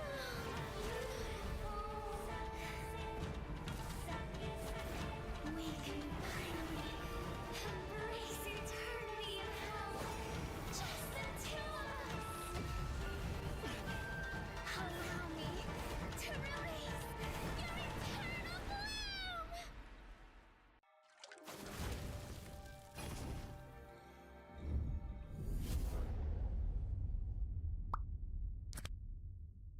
The human body was built to move. Not trapped at a desk in one singular posture for 12 hours a day. It's time your chair evolved. This is Secret Lab Titan Evo. Ergonomically engineered for you, gamers, hybrid workers, artists, backing your every move.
ladies and gentlemen, welcome back once again, of course, to the 2026 Asian Games Qualifiers for Mobile Legends Bang Bang. My name is Abstract. With me here is Moman. We are now down at it for Group A, where we will be shaking in our boots. I'm having Shiva me timbers. stress headache right now. Team Singapore going up against Team Indonesia. I mean, the statistics man says in me that, well, doesn't look good, but the patriotic side can't stop, right? Yes. But Copium. paper alone, we've lost Yep. 0-2 to Team Vietnam. Yep. We've lost 0-2 to Team Laos. Yep. But against Team Indonesia, we're gonna have a chance. Oh yeah, we're definitely gonna two of them. Yeah, no issues. Definitely for sure. I mean, Manifestation. yeah, definitely for sure. Yes. If BTR can win, definitely Team Singapore can do the same as well. Right now, all at this point in time, throughout the entire game, I'm probably just gonna be looking at my show caller the whole damn time, as he's probably gonna give me, strike me a smirk after every game. Yes. Team Indonesia, man, oh man, what a team to have represented here at the Asian Games qualifier. We did see them have a great show yesterday. Very Amazing clean. show. Very clean, I gotta say. Yep. And we haven't seen Team Singapore on stage. Not so yet. This will be the first time on stage. These are names that we are very familiar with. And looking at the lineup for the side of Team Singapore on the gold lane, we got Keith, aka Vanix. And also on the roam, we got Bellamy, aka Lozi. And also Royvin on that mid lane.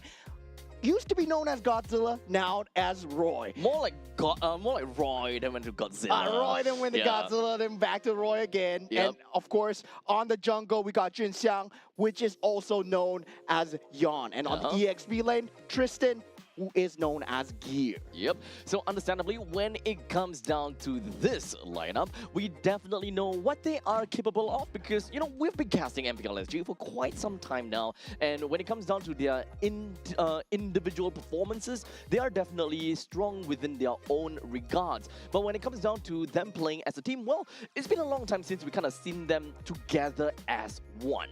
Oh man, the boys! KGP, man. The back. Eugene! Boys are back on stage, and now I'm so excited to be casting for them once again here at the Asian Games Qualifier, but not in this fashion, right? Not in this fashion, yeah. Because the team that they're going up against is going to be a huge mountain to climb. This is Team Indonesia.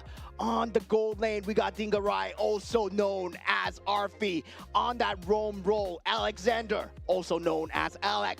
Dalvin, also known as Hijume. And Afan, also known as Yasuke and Shauki, aka Nino. And these guys, they've been tearing it up on the global stage. They are definitely one of the titans that Team Singapore have to go past, and they are going to be a massive obstacle. Day number one has not been looking great for them. We gotta have to agree. So hopefully when it comes down to today's game, perhaps they went through the VODs a bit. They understood a little bit more about how to, go past the members here from Team Indonesia in order for them to get a nice finish. Hopefully be able to get at least one game. If they can get two games, even more perfect. But of course, no pressure, no pressure onto them. I just want to see them play the best MLBB that they can. Yeah, definitely. I would love to see the prime versions of themselves here today at this show match. I would say it's going to be a great show, right? Back into Group A where, well, Mobile Legends Bang Bang, it's the strongest here, and definitely one of the strongest teams to go up against as well, Team Indonesia. What a way to go. Indeed. Some of these teams, or some of these players from Team Singapore, we can definitely say that they are one of the best in their own specific roles.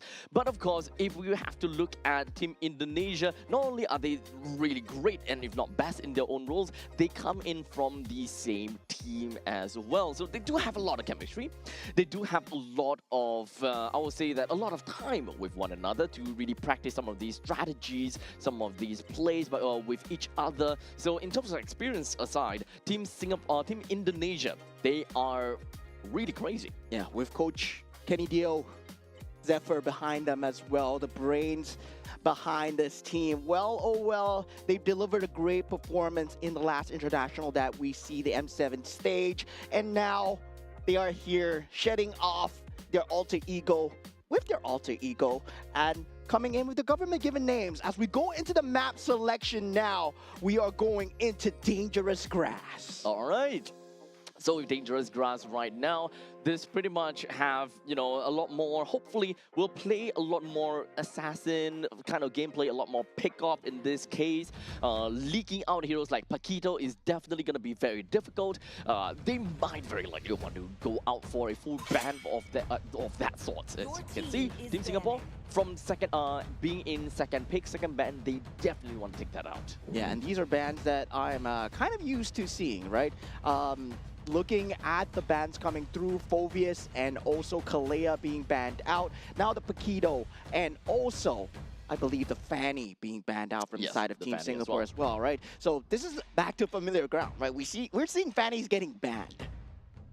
So at least we still have one more ban for each of these teams. Understandably, I would like to believe that Marcel still have a spot to be banned out, as well as, oh crap, it's Marcel, Guinevere, as well as Freya.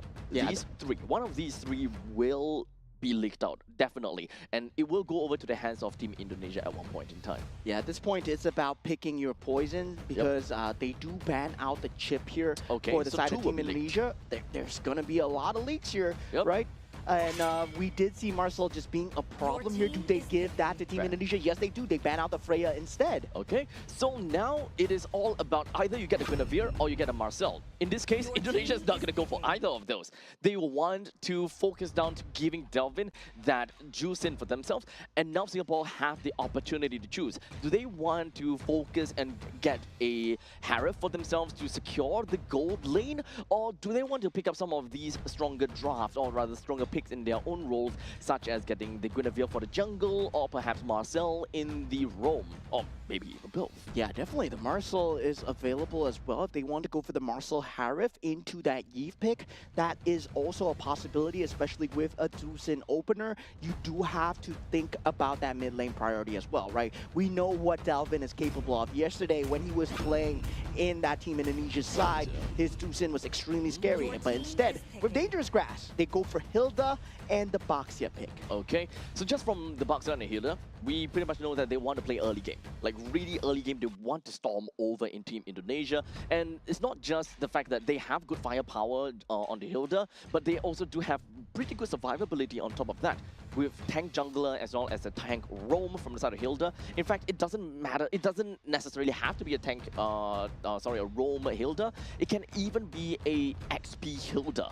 Yeah, I mean, with this current patch, I feel that EXP Hilda is still kind of viable, right? It's still kind of viable, especially if you are trying to play for that macro-based playstyle, trying to force out that 1v1 engages. Now for Team Indonesia, they will have that Claude available, instantly pick it up. Marcel will not be seen at all, and we go for that Fredrin pick coming out from the side of Team Indonesia. So Hilda definitely will have a very good lane priority, although it's pretty fair to say that she will not have very strong wave clear. However, she does have very good mobility. So even if your opponent is able to clear the wave fast and get out of lanes, at one point in time, Hilda would definitely be able to catch up due to her sheer movement speed because of skill 1. Eventually she'll get there, and of course, by the time that they meet up to the team fight, there is a very high chance that Hilda would be full HP, while the opponent would have been poked out to at least, or rather, at least 3/4 of a HP. Yeah, and with Team Indonesia's pick, right?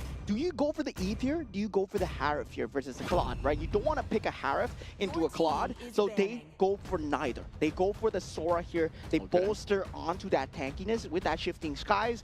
Well, I would say Sora right now, it's still strong, but there are teams that learn how to play against the Shifting Skies already. Yeah, so just because of the Sora pick right now, there is no more ambiguity as to where the Hilda is going to go. Hilda is definitely going to go to the roam, and Sora is going to go over to the XP, leaving out the gold lane as well as the mid lane that is required for Team Singapore to pick out. So when it comes down to the bans for this side, it's understandable that they are definitely going to go for a very tanky orientation. They want to play early game. So for Team Indonesia, one of their few choices is that they want to take away very early game of marksmen. In this case, Granger, Bruno, Clint are all very good bans that Indonesia can look out for.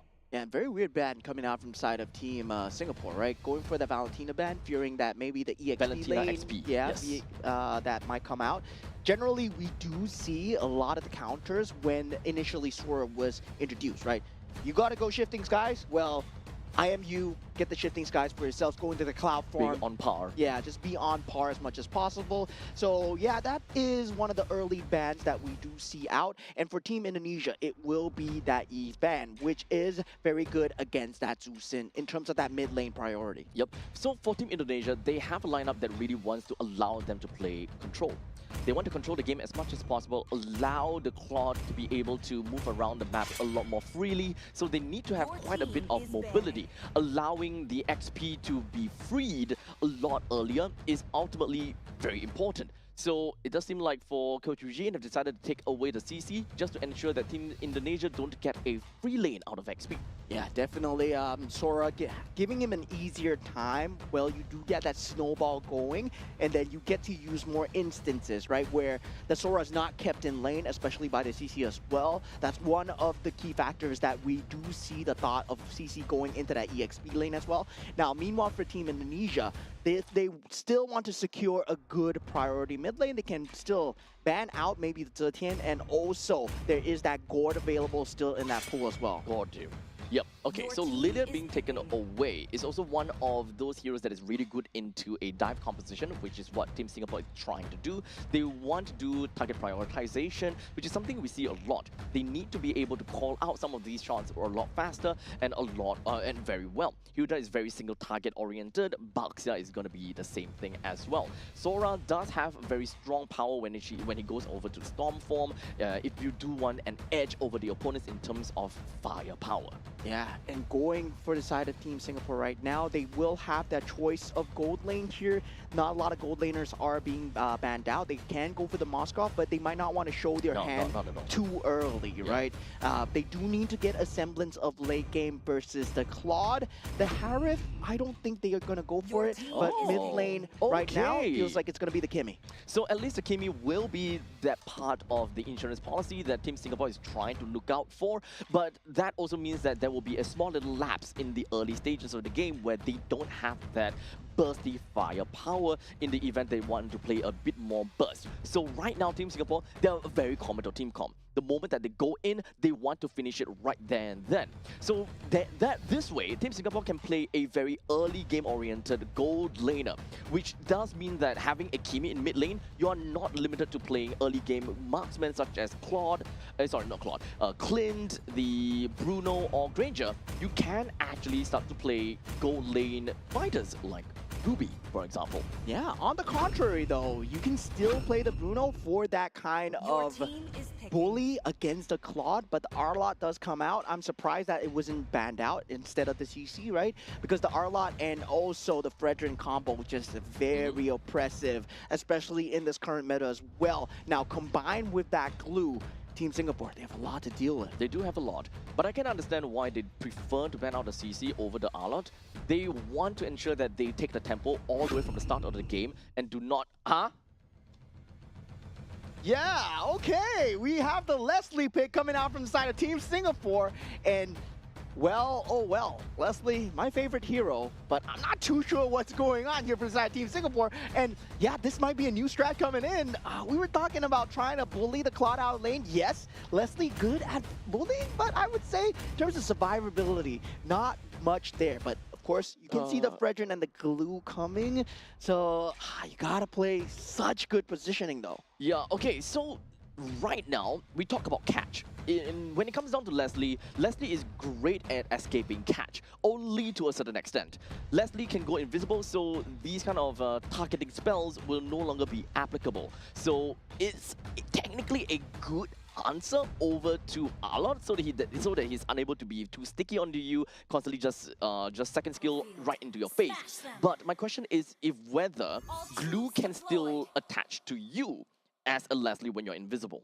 Yes, you can. Yes, you can. Okay. Yes, you can. The answer is yes. And now we are going into game number 1. Team Indonesia versus Team Singapore here. Team Singapore yet to find a win, and Team Indonesia sitting at the top of Group A so far. Yep. So this is a very unprecedented team comp. So far for Team Singapore, I don't mind all the way from the start to the 4th one. But the Leslie definitely threw me completely off guard. I do want to see what kind of hidden tech Team Singapore might have for themselves. Yeah, definitely. Going with the marksman emblem as well will not have that kind of sustain, but both have that quantum charge available. Now, in that mid lane, there's already an early game skirmish. Bellamy going for it at the start here as Junxiang in a bit of trouble as Afan is here. That taunt is available as well, and now Junxiang trying to get away, but Alexander finds the damage through and flickers away to safety along with Delvin. Team Indonesia, very clean use of the battle spells. That is a very long team fight in the middle lane, and it is really unfortunate that Baxia is the one that went down throughout the entire fight, and Team Indonesia was not able to find one onto Delvin, which had to expend a flicker in order to get herself out of the kill range. Yeah, at level 3 at that point, couldn't draw the Baxia towards him at that point, but they found the damage through, right? Delvin just laying down the law with that lantern, and now for Tristan versus Xiaoqi here, the Sora, once you reach that level 4, it becomes a huge problem to deal with, but the Arlet can potentially clear out the creep wave before it even starts. Now taunt being found out by Afan. We have that brawl going as Team Singapore. They bring in Kimmy. Alexander falling extremely low, but still disengaging just in the nick of time here. Team Singapore will not get anything going for them. Yep. At least they did manage to bring Alexander's HP to all-time low, but they're not going to be stopping out the fight. Team Indonesia rushing in. Yeah, Bellamy unable to survive here despite being in that bush, and there's that shifting skies being played out, that cloud form being used onto Afan. Afan gets taken out. Retribution out for the count. Tristan still fighting into this as Junxiang still surviving through it all. This is a good fight for the side of Team Singapore. They do get the turtle, and Xiaoqi falling extremely low, and Roy does find the finish. Team Singapore actually doing it here. Yep. Looks like they did manage to go pretty dead even against Team Indonesia as of now, being able to get 2 kills of their own and also taking the turtle for themselves. But the question is, where are all these kills going to? Roy with 1 and Junxiang with 1. In the meantime, for Team Indonesia, we do have 1 on the Alexander and 1 over to the side of Xiaoqi. Unfortunately, you wouldn't want to see it from onto the side of Alexander. You would hope that it goes over to Delvin instead. Yeah, jump onto Alexander. Bellamy unable to find the finish. The flicker has been used away, but dragged back as Bellamy will eventually go down. Wait a minute, the damage is not coming through from the side of the Two Sin. Bellamy still running away, so close here. Delvin does find the finish. Now Royvin does want to deal the damage as much as possible, but Tristan is here, unable to find that pull in with the ultimate.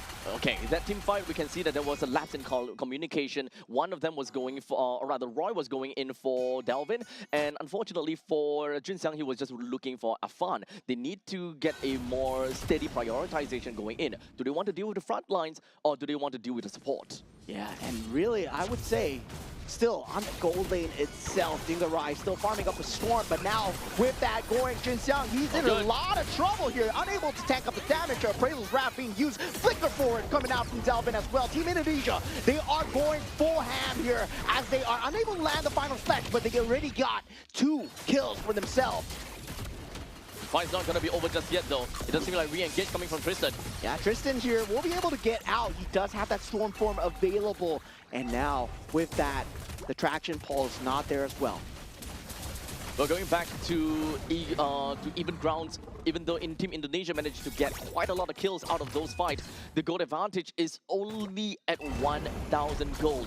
not too shabby. But a lot of fight has been going on in the XP lane. Team Singapore and Team Indonesia, they have been constantly trying to push the fights towards the northern area, leaving the bottom lane completely untouched, leaving Leslie and Claude to fight for themselves. Yeah, and Delvin really in these positions have been left unpunished so far. Jinxiang going with the shield unity onto Alexander. That might not be a good target here, but the cloud form is used in the center. Delvin with the ultimate dealing so much damage. Bellamy and Jinxiang goes down. Tristan as well. Team Indonesia, they're dealing so much damage as Afan gets the turtle and Alexander takes out Keith. Royven, the only one alive. Team Indonesia with a bloodbath. They're lacking in damage right now. Team Singapore can find themselves in a really tough spot in trying to land some of these kills. As we mentioned before, right? When it comes down to playing in a war of attrition, when your team is generally very tanky, you need to be able to identify who are going to be the main attraction or your main guy that you need to prioritize on.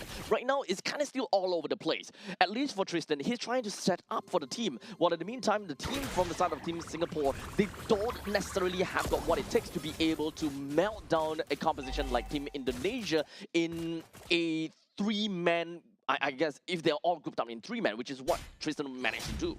Yeah, 4,000 gold advantage so far coming in for the side of Team Indonesia, and they're not letting the pressure slip. Already the bottom lane tier turret is down, and they're looking for that tier 1 turret. And Delvin, in these positions, he's been so safe, still has that flicker, still has that ultimate, and Team Singapore has no way to initiate on him, despite Tristan always being in that forefront. I do really want to find out how this is going to work out now. And Yeah. now, immediately. Does go in, Shifting Drop off. Skies has been found, but Afan, he's falling low, but he's not going to be low enough as Bellamy does not find the finish. Tristan so falling low as well. Team Indonesia, they're doing it. And now once again, Dalvin, he's pulling out so much damage as Dingarai comes in with a blazing duet, but Shauki with a triple kill. Unfortunately, it does seem like the Leslie coming in from the backside, at least he was able to escape from all of these deaths. He did manage to do quite a number of damage over to the side of Delvin, but unfortunately not quite enough. She's not exactly at critical mass as of yet, and right now just need to stick around with the team to ensure that she don't get singled out, because this is a team comp from the side of Team Indonesia that can really put this Leslie in a really tough spot. Yeah, 6,000 gold advantage. This is why you don't give the Arlet away to the side of the Fredrin user, right? That final slash together with that taunt combination, it becomes much of a bigger threat, especially with Delvin being able to stand all the way in front. They don't need vision. They got to sin, and Delvin is doing so well. Alexander just teasing out the damage going through, and they will eventually get the turtle, and that's the objective gaming settled, and they set their eyes on that mid lane. Tristan goes in with that cloud form. Shifting Skies unable to find that full damage through, and they still lack the damage from the side of Team Singapore. They can't focus fire anyone down. Tristan is constantly trying to look up for opportunities in order to set up for the team and of course drag everyone back towards the turret in order to get some of these damage being poked out over to the side of Team Indonesia. Unfortunately, we're looking at 8 minutes into the game and close to 7,000 gold lead. Final slash, that combo coming out from the side of Shauki. He's doing extremely well. Jinxiao falling extremely low here. Gets dragged back in from Dalvin as well. Afan still with the appraisals round, landing it down. No members going down as of yet. They're playing in between the turrets, but Dingarai coming in with the blazing duet. Finds the finish onto Bellamy and to Jinxiang as well. Double kill as they want to go for more. Tristan falling extremely low as Shauki gets unstoppable streak with a triple kill onto Keith as well. Great final slash coming from the side of Shauki.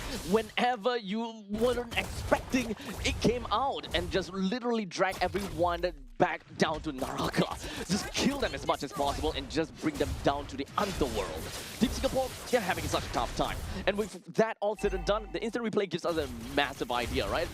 When it comes to Team Singapore, they thought that they're safe. They thought that everything is good and fine, but that stun plus that final slash really threw them completely off guard. Such an aggressive flicker coming out from the side of Dingarai as well, feeling the pressure, feeling the heat, sees the blood in the water, dealing so much towards the Baxia as well. Baxia falling extremely low, and Dingarai pops that blazing duet, and eventually that's a tag from Team Singapore gone. Team Indonesia, they're just tearing through those turrets as they are unable to stand within their own confines of their space. There is so much fights going on.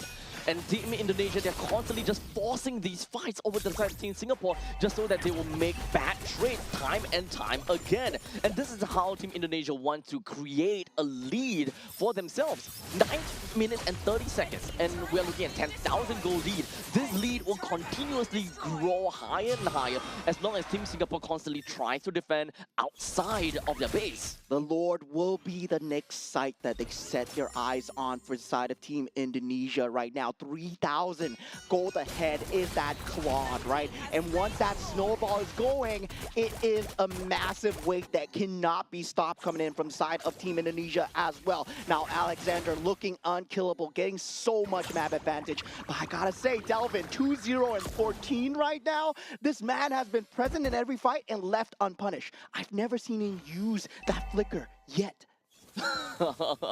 It's really unfortunate.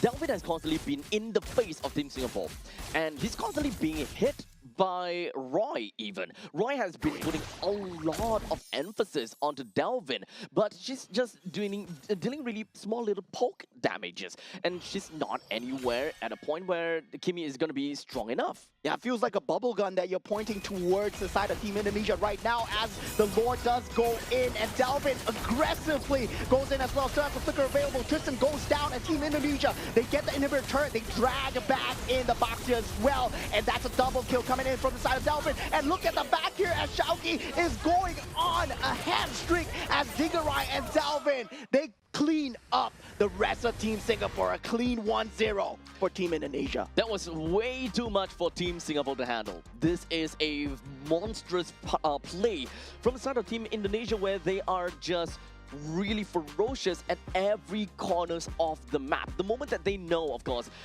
then that they have peak performance, or they literally have got anything that they can in order to get themselves a power spike, they just go right in. They don't care about anything at the point in time. If they were to lose some members, hey, they are definitely gonna get a more better trade, right? So Indonesia, the scrappy fights. In fact, actually, they imagine to be a scrappy fight, but it's not scrappy at all. It's not scrappy at all. Yeah. If Singapore is able to take fights, or rather take kills away, then yes, it's going to be scrappy back and forth, but at least the trades do go over to the side of Indonesia. But Singapore has got nothing in terms of damage to make it scrappier. I think they had the damage, they didn't have the control. Right, because of the lantern lifts up that was consistently there from Delvin. It was consistently repositioning the members of Team Singapore where they were in positions that they didn't want to be. And once that was happening, Dingarai came in towards that back. What is that pose, my friend? Yeah, scuba, man. So 7-0-12. He is doing so well on that gold lane. Expected Leslie, well, 1v1 against a Claude. Well, Claude does way better right now. 7-0-12. Oh man, it's really unfortunate. Okay, you know what? You know what's the biggest part that is unfortunate? We didn't really quite get to see the reason or the tech coming in for picking up Leslie. Yeah, I don't know where that is coming from. I really want to know the answer. I don't want to jump into conclusion, but as far as we see it, the composition coming in from Team Singapore seems like they're trying to make their way into early game composition with the Hilda and the Baxia. That looks great. And then coming in with that Kimi, just be like, okay, that is going to be insurance policy, playing for marksman and still have decent amount of pressure in the early game as well. And then boom, Leslie. Okay, everything thrown out the window. Yeah, I mean, the early game skirmishes were fine for the side of Team Singapore, right? They went on to Alexander, which should have been the key target at level 1 to 2. And they did manage to get the first blood going towards their way as well. But they were unable to convert that objective and goal difference onto Delvin as well. So Delvin being left 5-0 and 14, Dingarai being left 7-0 and 12. And this is uncharacteristic, where you see the Baxia, he's unable to go towards that bottom side of the lane at all, because Team Indonesia, they were always presenting that pressure on the opposite side of the map. And this is what makes the Claude so good. When the pressure is off, he can solo farm for days. There is just too many space that Team Indonesia managed to get for themselves, and there's so many windows that Indonesia can constantly just open up for themselves as well. While for Team Singapore, they have a lot of problems with that, right? In the early stages of the game, yes, we can definitely see that. You know, Jin Xiang is able to just dive into someone, Bellamy just constantly just hammering away. Those single target damage can really put quite a number on the members of Team Indonesia. However, right off from the start, the target prioritization is not exactly there. Roy constantly looking at Delvin, Jun Xiang is looking at Afan, Tristan is technically looking at the entire team in general. He wants to open things up and create opportunities for the entire team and dream for that big fight. Yeah, I would say the win conditions and in terms of the target prioritization as well, right? It was completely off. In basketball terms, I would say maybe they were man marking and they were going on their man. But instead, when it comes down to that win, they didn't focus on the basket, which would have been the main goal that they should have been focusing on. Well, very good pointed over there. They are just marking one another and they'll be like, okay, you look for this person, you look for this person. However, in this lineup, kind of seems like if individually, some of the individually these heroes does not deal a lot of damage. But if you kind of put everyone together, they're more than enough to be able to take down a Titan like a Frederick, for example. And in this case, it would have been great, but unfortunately, they weren't able to do that. Yeah, I mean, the pressure was way, way high up, right? You can see from the start, Dalvin, he's able to just get the lantern onto everybody. And even when the threat of death was there, he's still consistently putting on that pressure. And this is the highlight of a good Zusin player, where you're able to put in that pressure consistently. You have the ultimate to get out. You have maybe a Purify, but in this case, he chose to go for that Flicker because he knew that a Shield Unity would always be blocked by Alexander. That's clear trust in your team right there. So we kind of move on from this point and kind of identify what is going to be the main problems. Is it really the juicing that's the problem, or is it more about the execution coming in from Team Singapore that is the problem? Technically speaking, we kind of have a nice little split in between of the both of them, right? Yeah. We need to understand as number one, target prioritization in order to get this composition to work out. If they want to go for a slightly simpler kind of gameplay like man marking as you mentioned, then assassin or large firepower team composition generally will work out a lot better. Yeah, so moving on to game number 2, right? They need to think of a better way to deal with the Zusin. They thought of using the Kimi, which did work in terms of the damage factor. But that's why we see the Yve instead of the Zusin. I mean, the Yve instead of the Kimi being used to deal with the Zusin because he has that real world manipulation, he has that box to control as well, just to go with that control factor that the Zusin brings into the game. Now, with that early game priority, I would say it was looking good. It was looking good for Singapore. I hope that they can keep this up. I hope that they can keep their spirits up as they go up against one of the best here, right? Team Indonesia are really one of the best. Indeed. So as much as possible, we did definitely see Indonesia literally storm over Team Singapore by, I guess, the mid-game mark. And technically speaking, Team Singapore, they were in a very difficult spot to begin with, right? When it comes down to macro and mechanically, there is definitely a experience difference as Team Indonesia, one of the best in the world, well, in terms of region, right? So it's gonna be difficult, but we do want to see the best from Team Singapore regardless. Yeah, and I believe the best is yet to be, right? For Team Singapore, there was moments where we saw them in their prime. I hope that they can achieve that prime level, especially here once they have the opportunity to go up against a Titan like Team Indonesia as well. And what spectacular gameplay coming through. We were saying, right, you were doubting the Claude. Well, you can't doubt the Claude, man. The Claude is good. In a winning composition. Nah, the losing composition is good as well. We'll see. We will get there. Okay, so far, if a Claude is in a losing composition, we haven't exactly seen a comeback mechanic as of yet. Not yet, at least. Now we do have that Flying Clouds. That map selection has been picked so far. And meanwhile, for the side of Team Singapore and Team Indonesia, that pick ban will be swapped up. Now, Team Singapore having that first pick. Yeah, so Fanny being banned out, Kalea for the side of Team Indonesia. We'll see how that's gonna go right now. So at least Fanny thrown away, I would like to believe that, you know, Paquito, Freya, all of that will be thrown away as well. But technically speaking, it is more of a ban for Indonesia. Yeah, I would say as well, right? And I would like to see if any of these top tier picks go through. And we did see the Marshall leak, right? And nobody No picked one- it up. yep, no Nobody one cared. picked it up. No one cared about it. And yeah, it did come to bite them back into the fact that, yeah, that golden hour could have Your been team the is saving banned. grace if, let's say, Team Singapore did choose to pick it up instead of the Hilda as well. But they wanted the damage, they wanted the tank ability. And yeah, I can see that going in their favor as well, but didn't really work out the first game. Now, for the second game as well, Freya completely banned out. So we are not going to be able to see Freya this game. Yep.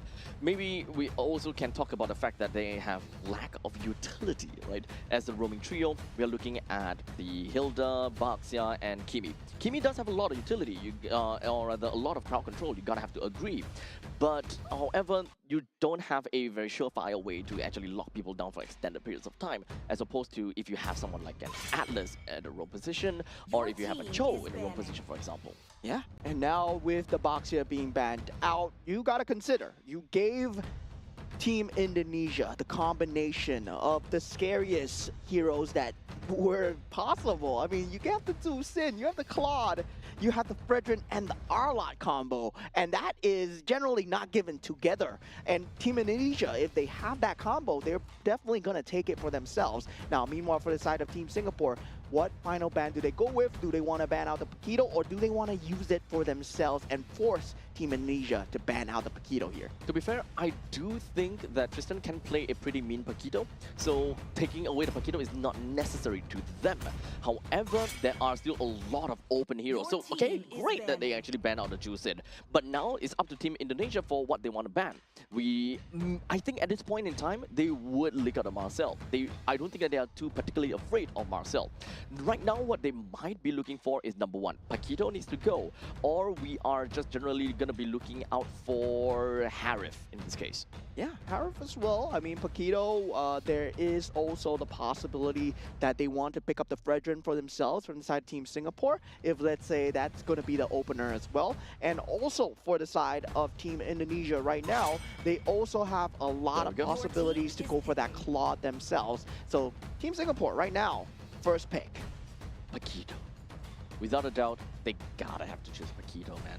Yeah. If they kind of leak the Paquito away and give the Paquito over to Shauki, I Yeah. would not believe. That's just blasphemy, man. If Yeah. you don't take the Paquito for yourself right now, Shao keep playing the Paquito, I'm quaking in my boots. I don't want to see that. I really do not want to see that. Yeah, first pick, 20 seconds remaining. What do they open with?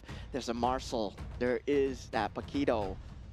I would take the Paquito any day right now. Any day. Any day. Like, if Team Indonesia were to take the Marcel, sure, so be it. There must be some ways that we can play around. And honestly, I do want to see Team Singapore. Oh, Your okay. team is Phobius. picking.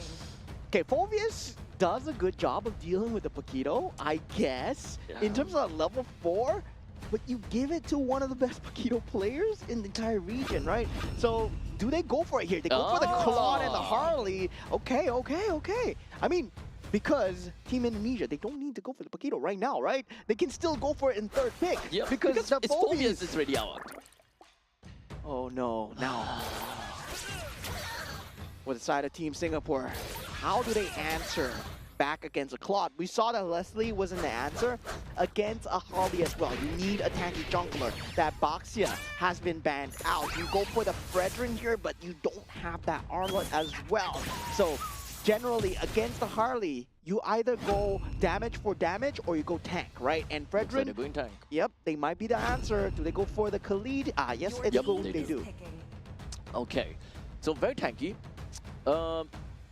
Firepower-wise, do they remotely have enough is generally the question here. Khalid can, of course, set up for the team fight pretty effectively. Fredrin comes in as a follow-up from that point on, but who Your follows team is up banning. afterwards, right? Understandably, with the mage pick as well as the gold pick, I do not want to see a Leslie again, once again. We do have a Yves, though, so Rome, Gato Your team is banning. I don't think it's necessary here. Even Yeah. though getting the getting the Eve to snap out of RWM is really important, but I don't think that the Gutter Cutter would gel very well with the Team Singapore. I mean, for Team Indonesia, they have two choices here, right? Where they are going towards that team fight, or they are going towards that mobility. So if they're going towards that mobility, that kind of solo play that Cho is available, they want to go for that team fight together with the real manipulation. They will have that Hylos available as well with the Glorious Pathway. And yeah, there's just so much possibilities right now for inside Team Indonesia and Team Singapore as well, right? But the Moscow band really very good in dealing with the Claude late game and also Spirit of Despair against the Harley. So right now, Team Singapore, they are lacking of a single team mage is and a gold laner. While for Team Indonesia, they're looking for a roamer and an XP. There's still quite a lot of XP heroes that is actually kind of open. And the way that Team Indonesia is opening things with the Harley in the gold lane definitely does suggest that they can play very power heavy. Your team Oh. is banning. Yeah, they ban out the Leslie. I mean, they feel that it is... It's a problem for Harley to a certain extent. Yeah, it is a problem for Harley, and it's also a problem for Claude as well, especially in the laning phase. But we did see Dinga Rai just doing an extremely good job of dealing with the Leslie as well.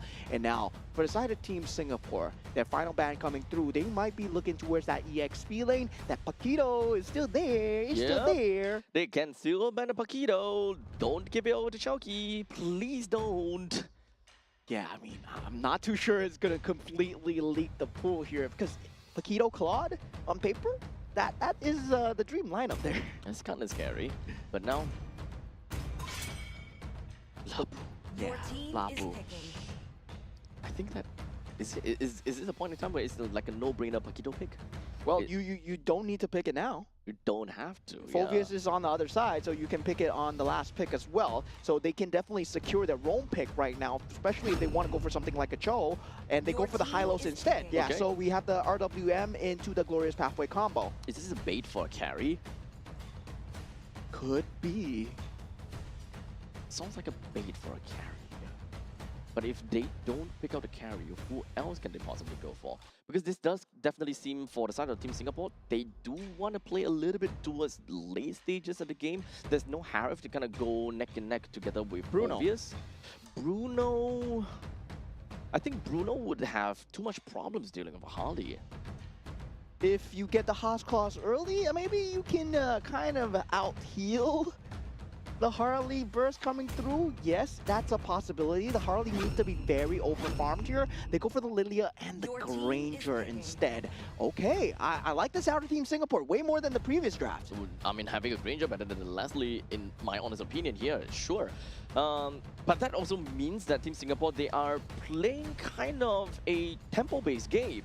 Not necessarily, you know, super early or super late. As long as they're able to snag any form of, you know, tempo, they will try to ride with it. But this is the kind of situation where you kind of mentioned before, you know, jack of all trades kind of composition. They Yeah. want to go from front to back. Yeah, definitely front to back. It does work very well in terms of trying to hold on to the late game, but I don't see them having that entry point into that mid game as well, right? That taunt will be that only capability to go in, and Yuzhong. once, for the first time, right, Paquito completely left the pool. They go for the Yuzhong instead, and I mean, by all means, Phoveus, very good against the Paquito. That's why we see one ban or the other, and now with the Yuzhong as well, they secure that team fight, and also at the same time, I believe they're going to use Harley and Claw to secure that macro play. Well, we'll leave it up to the members of Team Indonesia to show us what they have got with this draft, and of course, Team Singapore with theirs.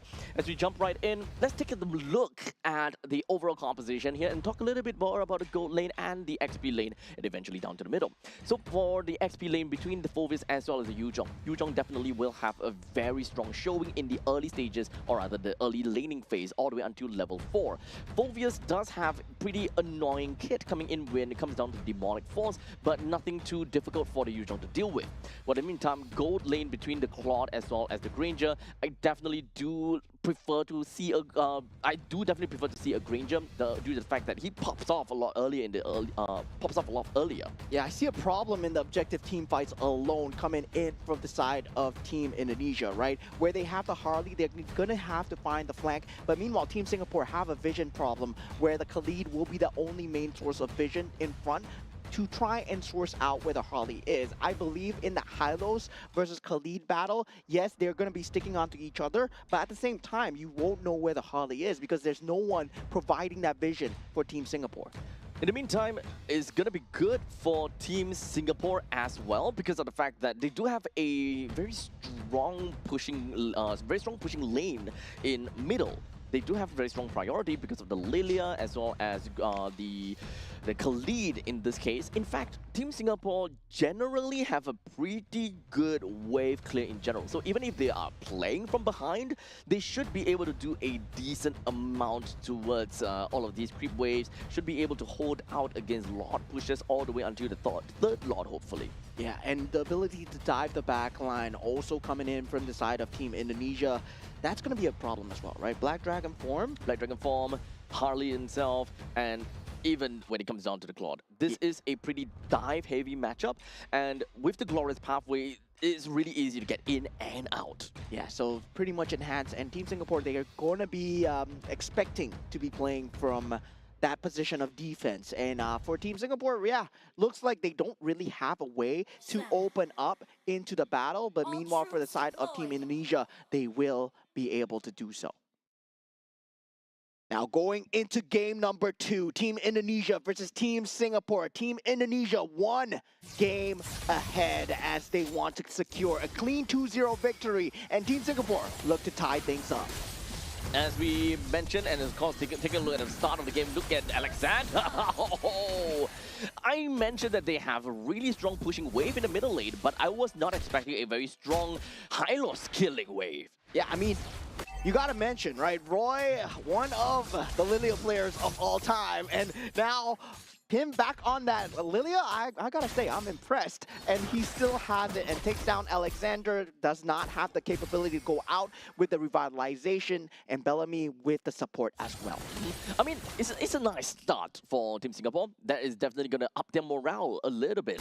However, it's not going to be that big of a deal to Team Indonesia for losing a roamer in this case. Yeah, definitely. And now for the side of Team Indonesia right now, the ball is in their court. They do lose Alexander, but it's not going to be huge. The EXP still going even in terms of both sides. Glorious Pathway timing will still be the same, and that first objective fight becomes that main priority. Yep, so as long as they're able to wave clear the middle lane fast enough, they should be able to move and roam together with Junxiang as the Fredrin to kind of suss out exactly where Afan might potentially be, so they don't see anyone in the top lane. So Granger will have a very good idea that the Harley is somewhere around. Yeah, great jump in onto Alexander once again, but revitalization has been popped, and this is going to be a problem, right? In the later stages of the game, where he has that Glorious Pathway, that revitalization is going to do so much more. Unable to burst him down now, you're not going to be able to burst him down later. Still no information as to where Harley is, and this is the problem that you mentioned, right? Trying to open up the map well enough is ultimately going to be a big problem. Right now, Shelky. Oh, Roy. Roy is doing it. Roy is doing it. He's getting consecutive kills now. Right now, they will have that first turtle advantage going their way. Team Singapore looking good at the start, but once again, Team Indonesia not a team to be trifled with, as Dingarai, he's starting to pace up in terms of the farm, trying to funnel in into that mid lane cash in as well as the bottom lane. They're not particularly too scared about losing some of these leads over to the side of Team Singapore. They will look for the time and they will make it work out. Yeah, the flicker out coming in from the side of Tristan as the Purify and the Petrify was used, but he goes back in without the help of the flicker. He sees the team coming in, but it might have been an early call, but now with the Appraisal Scrap, they do take out Afan, and now with that, Team Singapore, they get the consolation 1-for-1. It's okay. I think that's relatively a pretty good trade. Tristan may have went in a little bit early, but there could be an idea that they don't want the Harley to get out of the lane because that is the point in time where they can finally see Harley. They don't want Harley to use the hat, especially in this case, especially since I think that he already used his hat in order for that kind of situation. Okay, theory crafting, pure copium here. Team Singapore gives up the first game, pulls out the Leslie. Oh, we're so bad, but now, oh, we're so good. We're so in. Yeah, we're so in. We are so bad here, Team Singapore fans. As now Team Indonesia, they're down 2 kills, but still, that's just 1,000 gold here. This is just us joking around. And Team Indonesia, they're not out of this yet. Not out of it. Yeah, they will still have a lot of capabilities to come back into the game. They don't have that vision on that Harley at all times. It will be a problem once he's able to jump on to Keith or onto Roy. They need to be careful not to throw caution into the wind right now. Team Singapore may seem like they are riding the wind and having a really good time, but a small little overconfidence would eventually be their downfall. Yeah, definitely. And now Team Singapore, Tristan with that Infernal Pursuit, breaking Sandstorm into that Flicker. Great combination to lock down a Fawn. And this is great defense coming in from the side of Team Indonesia as well. They do take out Bellamy, but that is a great trade for Team Singapore. Of course, that is also a really nice read coming from the side of Bellamy, preemptively flickering together with Afan. Yeah, now Glorious Pathway has been used together to Black Dragon form. Now with the debut of that Black Dragon form, Roy has to pop that Black Shoes Appraisal Scrap into Retribution as Keith comes into the battle, and Team Singapore, they clean up 3 kills ahead, but still the macro is not going their way. Singarai, he's been farming up a storm. 4 minutes and 58 seconds. He took down every single one of these energy shield and even brought down the turret at the bottom lane. This will be a permanent swap coming in from the side of that Ranger, and he has to stick to the top lane now. Yeah, looking at the team fight going in, they were trying to force this no matter what, while Dingarai is getting that macro advantage, right? We talked about Team Indonesia being a brawl team. They can play the macro as well, but now with that Appraisal Scrap coming through on Dingarai, does BMI away. The main thing is he wants to get as much damage as possible over to the side of Dingarai due to the fact that he did manage to get a pretty nice taunted, so might as well do whatever that you can. Yeah, and there is that availability of the macro, right? With the Black Dragon form being used as an escape tool, Afan being used as just pressure alone, Dingarai is still going to have that space to farm. So meanwhile, Team Singapore, they need to keep it in the back of the heads, but at the same time, they can't get pulled around like a dog on a leash. Slowly but surely, even though Team Singapore seems like they're having a good lead, but the lead is not that big. Yeah, Alexander going down here, not popping the revitalization, but still trying to make use of the macro map advantage. You see Afan and Dingarai just instantly jumping onto the creep waves, trying to keep the macro up. Despite the fact that we are 7-3 right now, still no gold lead to be mentioned of. So right now, with the way that we are looking at the Granger, currently he already has the Hunter Strike as well as the Sky Piercer. There is no lanes that this Granger is gonna belong unless Team Singapore have already opened up the certain parts of the river. So right now, as much as possible, Keith needs to follow in. Yeah, now Tristan with that Infernal Pursuit. Alexander pops that Glorious Pathway. It will be there. RWM as well for Delvin. But at the same time, Xiaoqi going in. He does not have the Petrify available. Keith getting the double kill, and Xiaoqi now takes out the Fredrin, and also Tristan going down in the back line as Afan does get the damage through, and now it's an even trade, 3-3 so far, but triple kill coming in for Keith on the Sky Piercer. This is even bigger for Team Singapore to get for themselves. But Dingarai, you have to be really careful though. The BMI will essentially help him get away. And Keith, you can't overstay your welcome right now. You managed to get 4 kills for yourself, massive amount of Sky Piercer stacks. That is going to lead up to a really good upcoming fight. Yeah, now with that turtle being up for the grabs, Jinxiang will be falling in here. Glorious Pathway already used. Team Indonesia right now, they're 5 members strong. They want to fight this. Black Dragon form not available. Afan does have the ultimate though. He can pop Keith on the side as this is Flying Clouds. shots. Everybody is trying to collapse into this as the turtle now falling lower. Jinxiang does get the turtle, and now Bellamy falling extremely low. Blazing Duet being used as Zingarai takes out Bellamy, and Team Indonesia, they want to collapse with the RWM right behind. And now for Team Singapore, they have to retreat as Royven goes down, not able to pop the black shoes in time. And Tristan will be going down as well. Team Indonesia, they're just killing everyone. And now with the counter initiate onto Dingarai, that's a great consolation, but 4 for 1. That was a really big appraisals wrap, but unfortunately, all in all, Keith still went down, so the amount of Sky Piercer stacks is gonna get halved down. Yeah, Team Indonesia showing that they might have lost the battle, but they didn't lose the war, right? They're waiting for the power spikes, getting the farm across the initial members. And if you take a look at the team fight, yes, a great consolation coming out from the side of Jinxiang with the appraisals wrap into that taunt, and Keith getting that Sky Piercer stack down. Oh, such a juicy appraisals wrap. We don't get to see that very often, being slapped right onto a Claude, which is a back liner, by the way.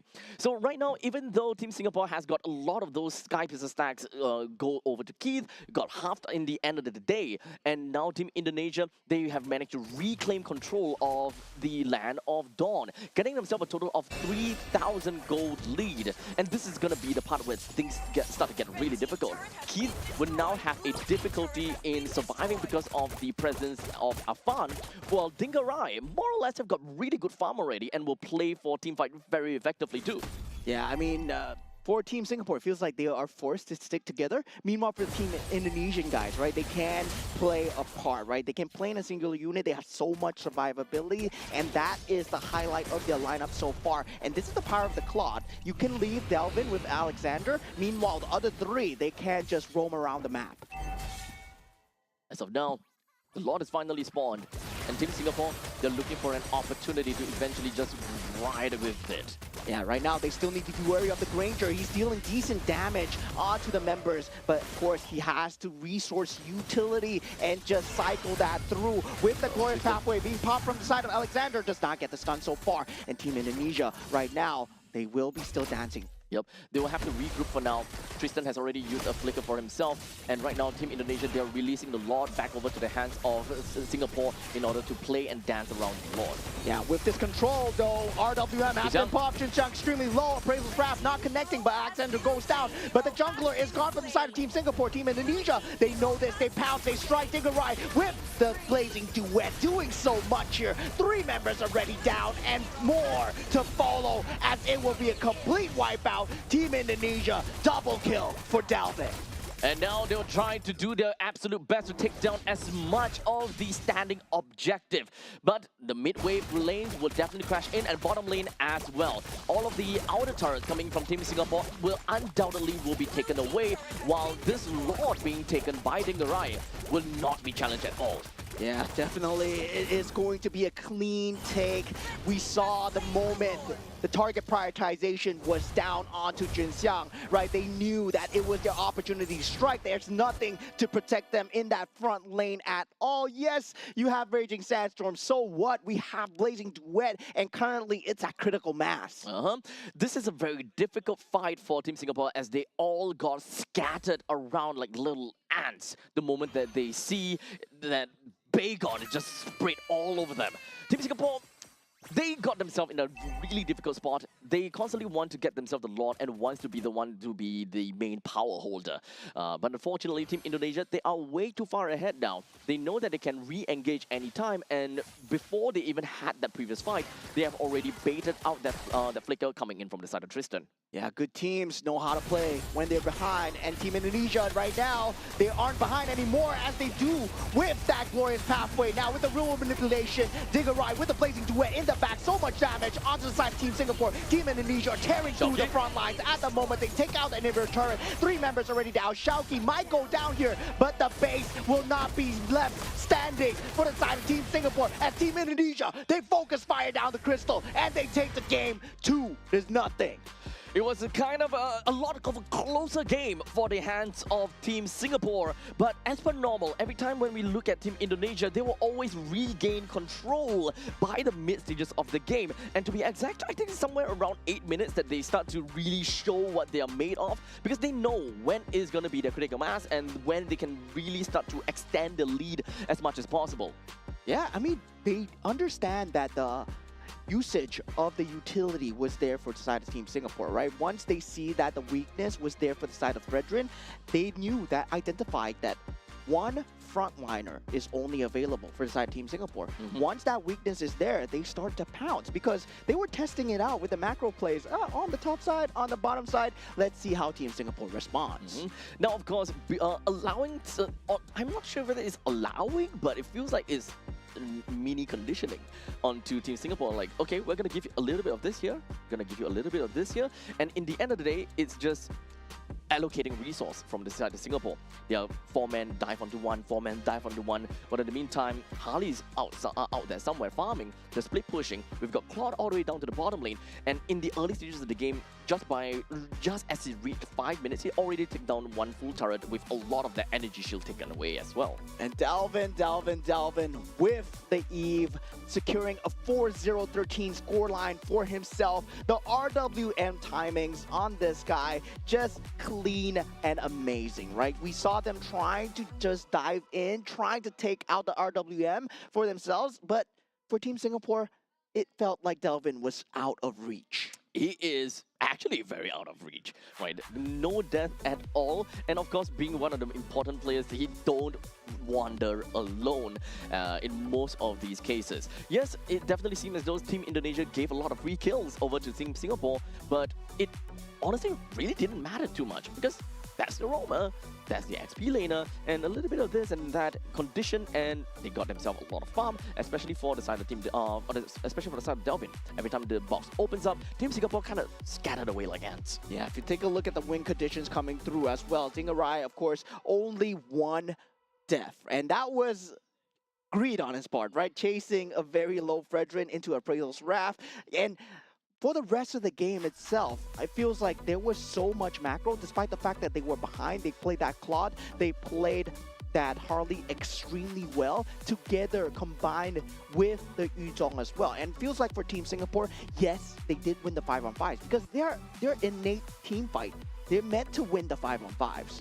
But afterwards, they're meant to convert the objectives. But it seems like they were being dragged towards those macro objectives. So the thing about Team Singapore's lineup is that they do want to play front to back, right? The main thing is front to back, and Team Indonesia, they have one hack of a big wall, and that is going to be the Hylos. At one point in time, Indonesia can keep running their faces right into Team Singapore, and understandably, Singapore have to slowly withdraw because they can't allow Keith as the marksman to end up being at the front row, because their front line is always going to keep stepping back. They're giving some ways over to Team Indonesia, and at one point in time, the back will be up against the wall. And Alexander still have not died just yet. And that is when the execution from Team Indonesia as a dive comp starts to come in.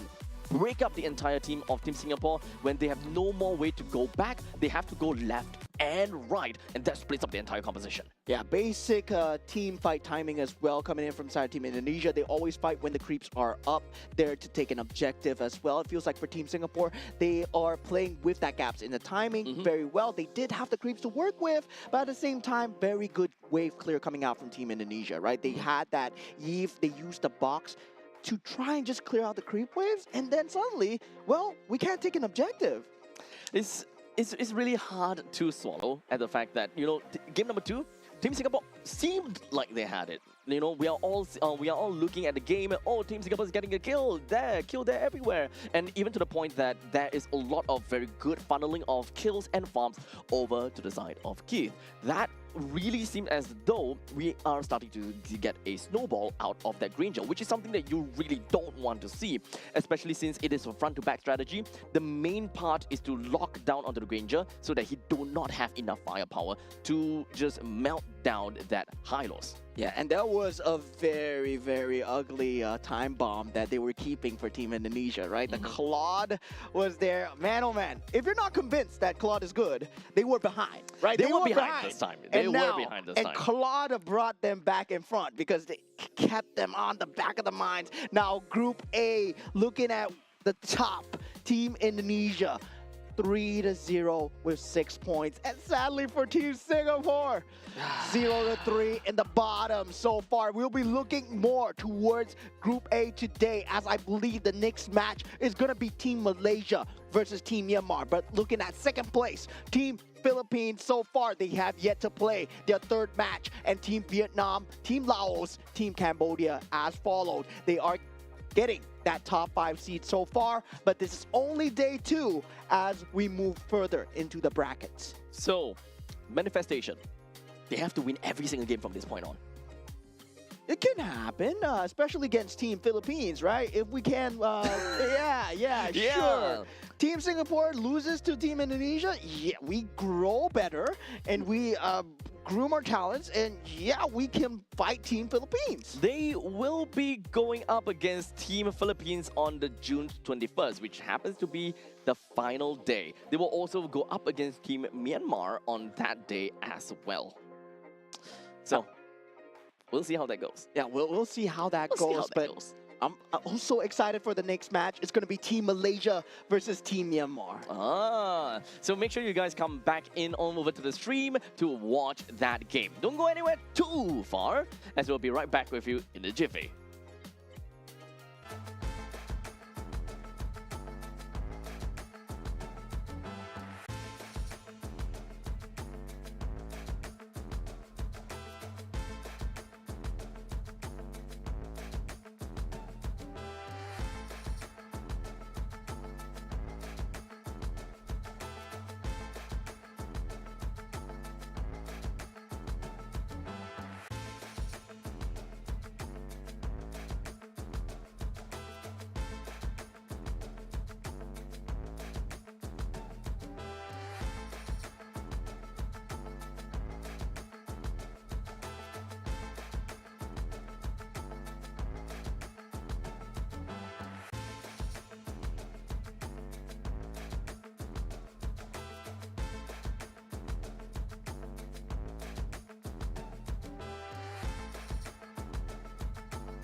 so crude can be graced with a splatter of beauty.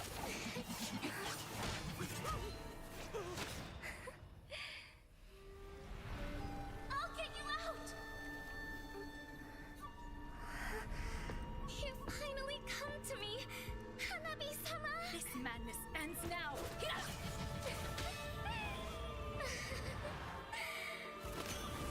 At last, I'm shivering with excitement!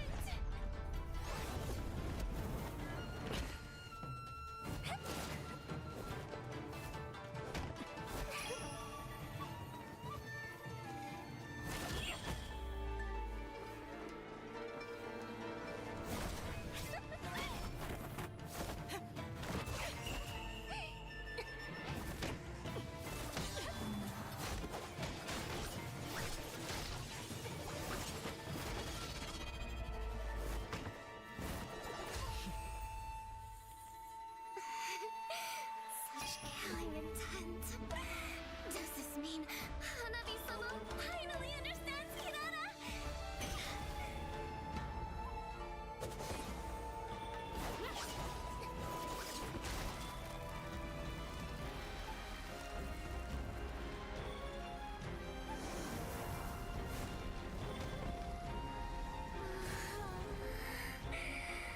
So warm. So beautiful. We can finally embrace eternity in hell. Just the two of us. Allow me to release your eternal bloom.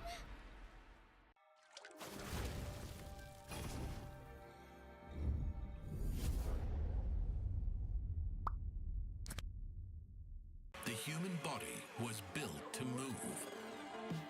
Not trapped at a desk in one singular posture for 12 hours a day. It's time your chair evolved. This is Secret Lab Titan Evo. Ergonomically engineered for you, gamers, hybrid workers, artists, backing your every move.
in crimson splendor.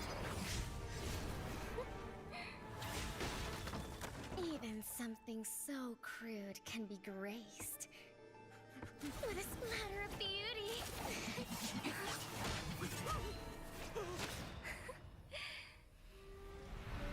I'll get you out! You finally come to me, Hanabi-sama! This madness ends now. At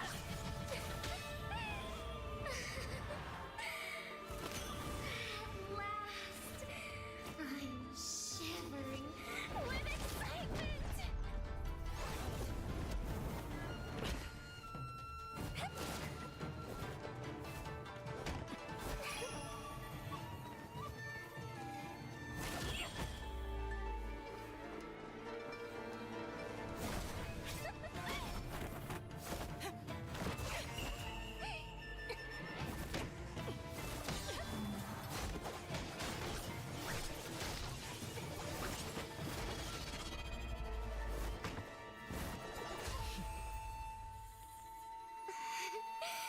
Such killing intent.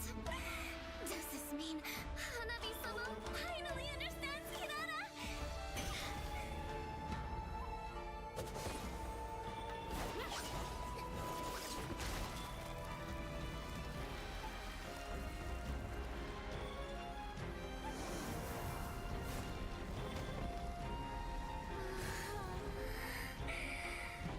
So warm. So beautiful. We can finally embrace eternity in hell. Just the two of us. Allow me to release your eternal bloom.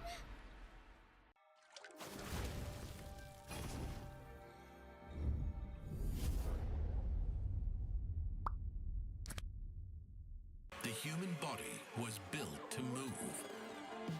Not trapped at a desk in one singular posture for 12 hours a day. It's time your chair evolved. This is Secret Lab Titan Evo. Ergonomically engineered for you, gamers, hybrid workers, artists, backing your every move.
something so crude can be graced with a splatter of beauty.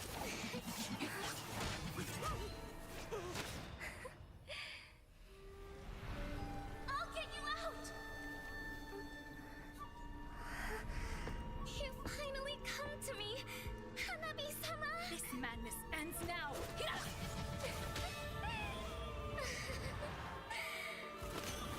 At last, I'm shivering with excitement!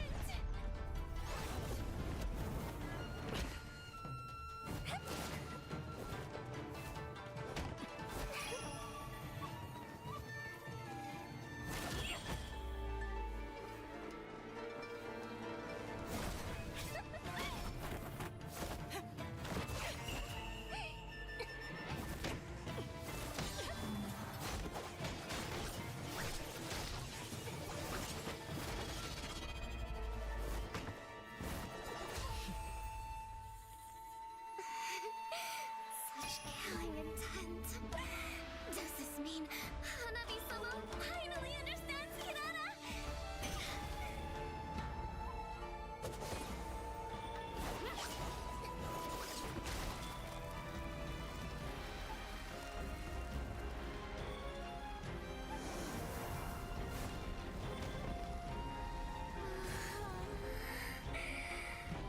So warm. So beautiful. We can finally embrace eternity in hell. Just the two of us. Allow me to release your eternal bloom.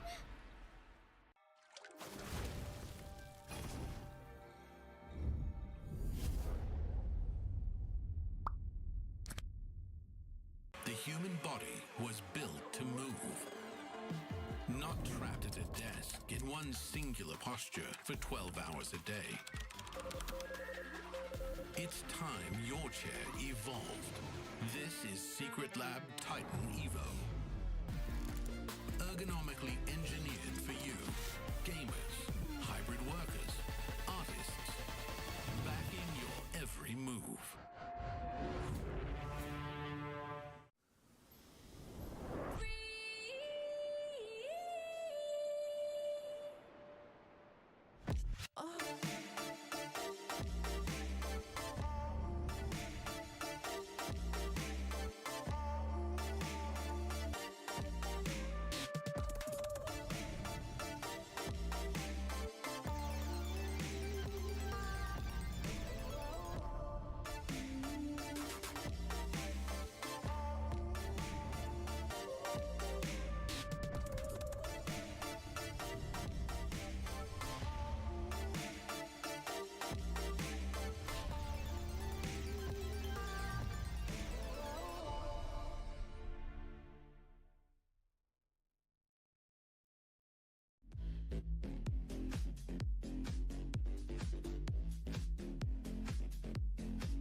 Something so crude can be graced with a splatter of beauty.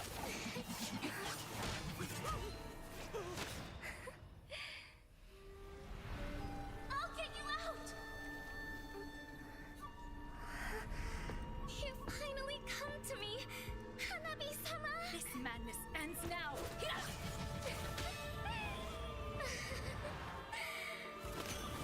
At last, I'm shivering with excitement!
All right, ladies and gentlemen, welcome back once again. And we are back in for 2026 Asian Games. And of course, here we have for Mobile Legends Bang Bang Qualifiers. My name is Abstract. With me here is Moment. We're going to be looking at the game that is most looking forward to. This is a game that's super close to my heart here as Team Myanmar are going up against Team Malaysia. And yeah, if you guys didn't know, I'm from Singapore, yes? Tell me more. But I'm originally from Myanmar. Oh, yes, Mr. Mosa Ong. Yes, exactly. So I am very keen to see my boys do well here, especially at the Asian Games qualifier. So, well, we already have that similar seed spot going up against Team Malaysia, and going up against Team Malaysia is Team Myanmar, right? Both teams, I would say, they would have similar levels of experience. And meanwhile, for the side of Team Myanmar, they've been playing together as five for a very long time. As five.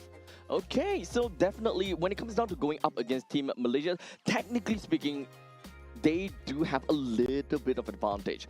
Because remember, when it comes down to Team Malaysia, we do have a little bit of nice mix coming in from them. 3 of them from Team Ray, 1 of them from BTR, and 1 of them from Monster Vicious. So a little bit of mixture here and there. It's fair to say that when it comes down to Team Myanmar, they might have a little bit more chemistry than Team Malaysia. Yeah, and this is a revenge match, right? Where I would say, like, during, okay, not M7, maybe M6, right? M6, yeah, okay. When we first introduced the Swiss brackets, we were able to go up against Team the Malaysia. Team Malaysia at that time, which was SRG, and yeah, there was a bit of a tiffle, and we did take them out for that Swiss bracket, but they eventually made it through, and they took us back out during the playoffs. That's so sad. You know, the very fact that that Team Myanmar at one point in time definitely looked to be a very strong team, a force to be reckoned with. And of course, coming in here for the Asian Games, I'm pretty sure that they will do the same thing and make some of these teams really just shiver in their boots. Yeah, definitely. I'm just hoping that right now they are only 1 match down, right? I believe they played against Team Cambodia. They lost to them 2-1. Now going up against Team Malaysia as well. And Team Malaysia with a chip on their shoulder as well. But they went against one of the best, which is Team Philippines. And that's what I'm so scared about. When you go up against Team Philippines, you're going up against a solid wall of just star-studded lineup of Team Philippines, right? And that experience, well, it can either temper you for the better or for the worse. So honestly, at this point in time, we kind of want to see how Myanmar would do, right? Would they kind of crack under pressure, or would they be reinforced at this point in time? I do hope that they will be able to, you know, kind of learn quite a bit from the entirety of this tournament and see how far they can eventually make it through. Because when it comes down to Group A, I think it's relatively fair to say that Team Myanmar can definitely look like one of the stronger teams to be one of the top 5. Yeah, and so far, now we see standings here for Group A.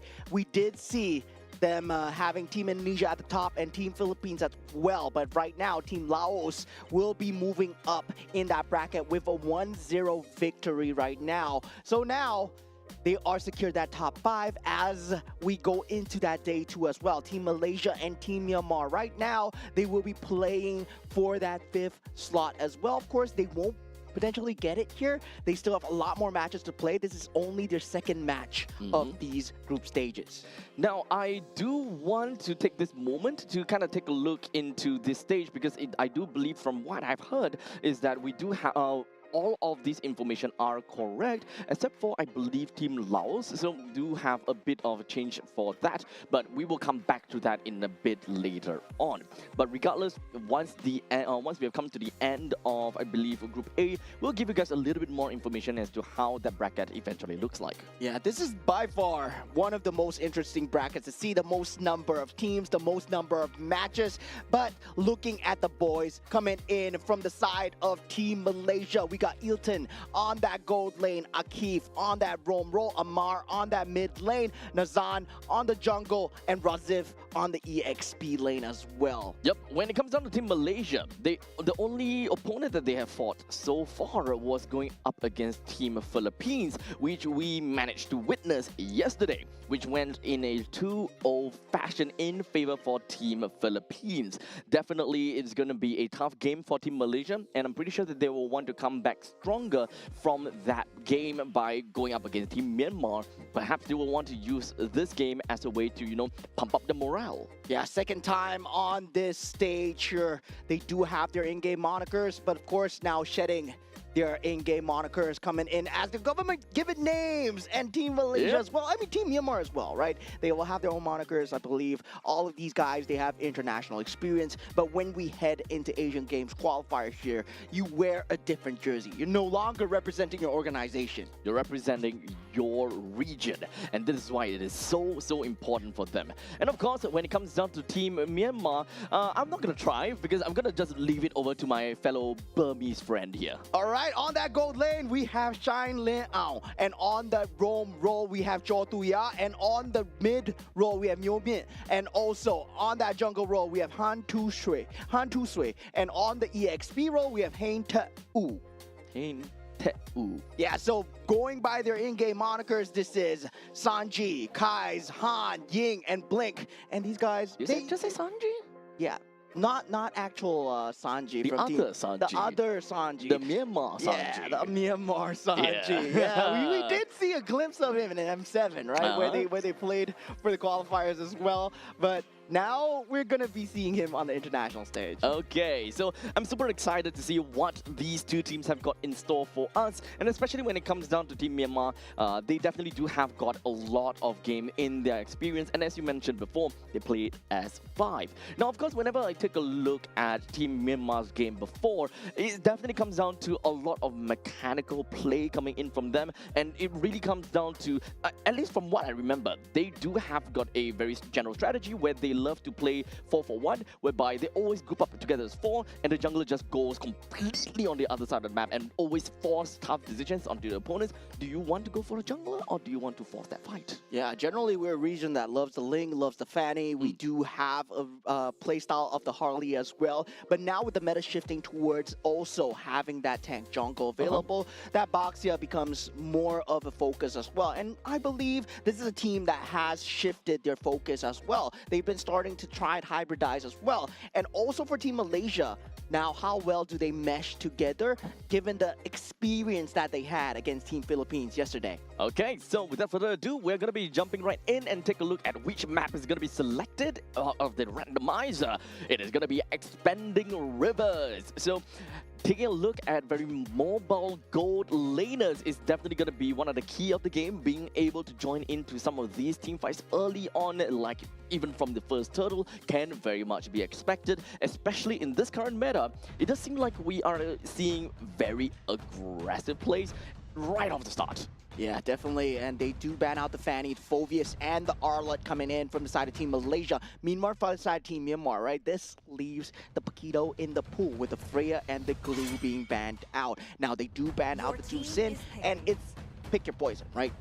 Both the Marcel and the Paquito still available. So meanwhile, for Team Malaysia, they instant snap pick up the Paquito. Yep, I think that is without a question. Without a question, you would want to pick up a Paquito for yourself, as Team Malaysia is understandably a very aggressive team. And playing a Paquito or having a Paquito in their team composition, they can't help but be happier.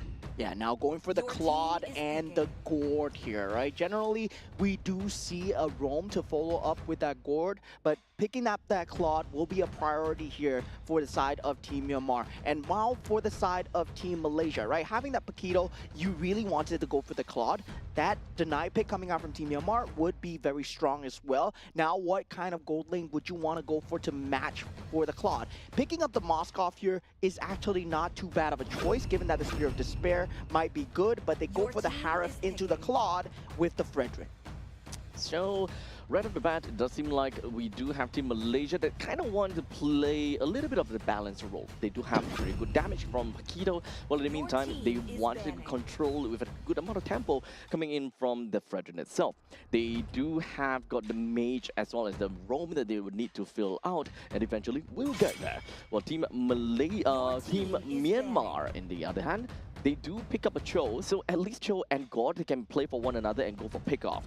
However, just the two of them is not enough. Yeah, now with the Atlas being banned out as well, I would say there is another potential roam that Team Malaysia can look at, which is the Kalea as well. And meanwhile, for the side of Team Myanmar, right? The Boxia is still available in that pool if they wish to go for it, but I don't see it synergizing extremely well. Of course, there's that single target on single target with that Mystic Gush available. That could be a possibility of an angle that they're looking at, and the Akai would have been a great pick, especially with the Gourd. With the juicing already taken out by the side of Team Myanmar, I think that being able to find a way to really lock down on the Gourd and the Claude is actually going to be super important. Well, a single ultimate that can stop them either or both of them is always gonna be good. As such, the first hero that comes into my mind gotta have to be Zetian for Team Malaysia to pick up. As long as you see the Mystic Gush or the moment that you see that Blazing Duet, it feels as though the Zetian's Fury of the Phoenix comes in very naturally. Yeah, great ban. I did not see that coming. That Kalea still available in that pool. Now, picking up that Suyo, that mid lane is not yet going to be revealed for the side of Team Myanmar. And for the side of Team Malaysia, right? They have their pick up the mid lane. If they want to go for the Eve, they want to go for the Lilia, they can actually pick that up as well. Now, meanwhile, for the side of Team Myanmar, they're lacking an EXP lane. Yep. So at this point, the information that they have from the side of Team Malaysia is it is going to be a Paquito XP. If they do want to play on that route, then the fact that they are looking at Harif versus Claude, right? So they will want to put some advances or put some resources down to over to the gold lane. So as much as possible, their XP laner needs to be someone that is either number one being able to hold its own against Paquito, or being able to have a decent amount of lane priority to clear wave together with Paquito and then move out together. Yeah, Team Malaysia, they go for a very good front to back, I would say. Eve having that box available, and also that Khalid able to fight with that Raging Sandstorm. But the problem is, right, where is the catch coming from Team Malaysia, right? There is a very little form of catch where you can't exactly force out the team fight. Only the Fredrin with the taunt needs to be that first line of attack. And if Team Myanmar can identify that, they can play around it extremely well. So at least when it comes down to mobility, I think that Team Malaysia have got a decent mobility to catch up to the Khalid in the event he goes for Raging Sandstorm plus that Flicker. A little bit slow from Yi, but at least his box is relatively huge for him to be able to help out with a follow-up on top of that Khalid. And of course, Razif playing as the Paquito, we mostly want to see more of a bushwhack play and be very sly and assassin style going on. Yeah, definitely. I would say both sides having great drafts when you go into the game, and it'll all go down in Atlanta Dawn here as we go into the first game of Team Malaysia versus Team Myanmar. Both equally seeded in terms of the group stages right now. So now we are looking at Malaysia as well as Myanmar. They're going to be starting off at the southeastern part of the map, and they will eventually end off at the northwestern part, which is going to be the XP lane. Now, understandably, between the Edith as well as the Paquito, at all the way until level 4, they can be relatively equal. However, Edith will have a problem in terms of sustainability, because when it comes to Paquito, he does have a jab that gives him the shields, while for Edith, he doesn't really quite have that kind of regenerated power. All he has is really good amount of crowd control. That's pretty much all. Yeah, really, that's a lot of crowd control, though, for the side of Team Malaysia. Team Myanmar, they need to be wary of these team fight capabilities, right? For them, it's more of a burst and pick kind of play style. They do have that Primal Wrath coming out from the side of Edith, but it's not going to be too big of a factor without the farm that is needed. Now, already Akif on that job, able to feel out where the Suyo is. And for the side of Team Myanmar, now they're playing the defense side, they will be able to take out the orange buff. It does seem like very interesting that Shine is actually doing a pretty good job against Ilton. He managed to put him down to a low amount of HP. But speaking of which, right, talking about the gold laners, Shine is actually using Flicker. Yeah, so that is going to be a flicker coming in for the side of Claude. It is actually a very good skill, right? You know that there's no definite catch coming out from the side of Team Malaysia. You don't really need the Purify just for an RWM. Well, you can potentially just have a later timing for the blazing duet, but we are going to have to see how he positions himself. If he can move toward the back line and force out that RWM into that blazing duet, he's going to have a great time. It's going to be a very reactive gameplay for Shine. He believes that, okay, I don't need Purify, I can just either flicker away or I can just BMI out. Yeah, now with that first turtle being on that spot, Nazan does get that first pick. That Suyo not having that timing into that turtle fight, and Team Myanmar chooses not to take that and not getting a lot of macro going their way as well. Shine Lin Aon does manage to get a bit of damage on that bottom lane, but the first blood has been picked up with the RWM onto Myo-Min on that mid roll. Really good layering coming in from Team Malaysia. Is just a matter of milliseconds for Team Myanmar to really want to react to that. Didn't even give any time for Myo-Min to just kind of flicker away.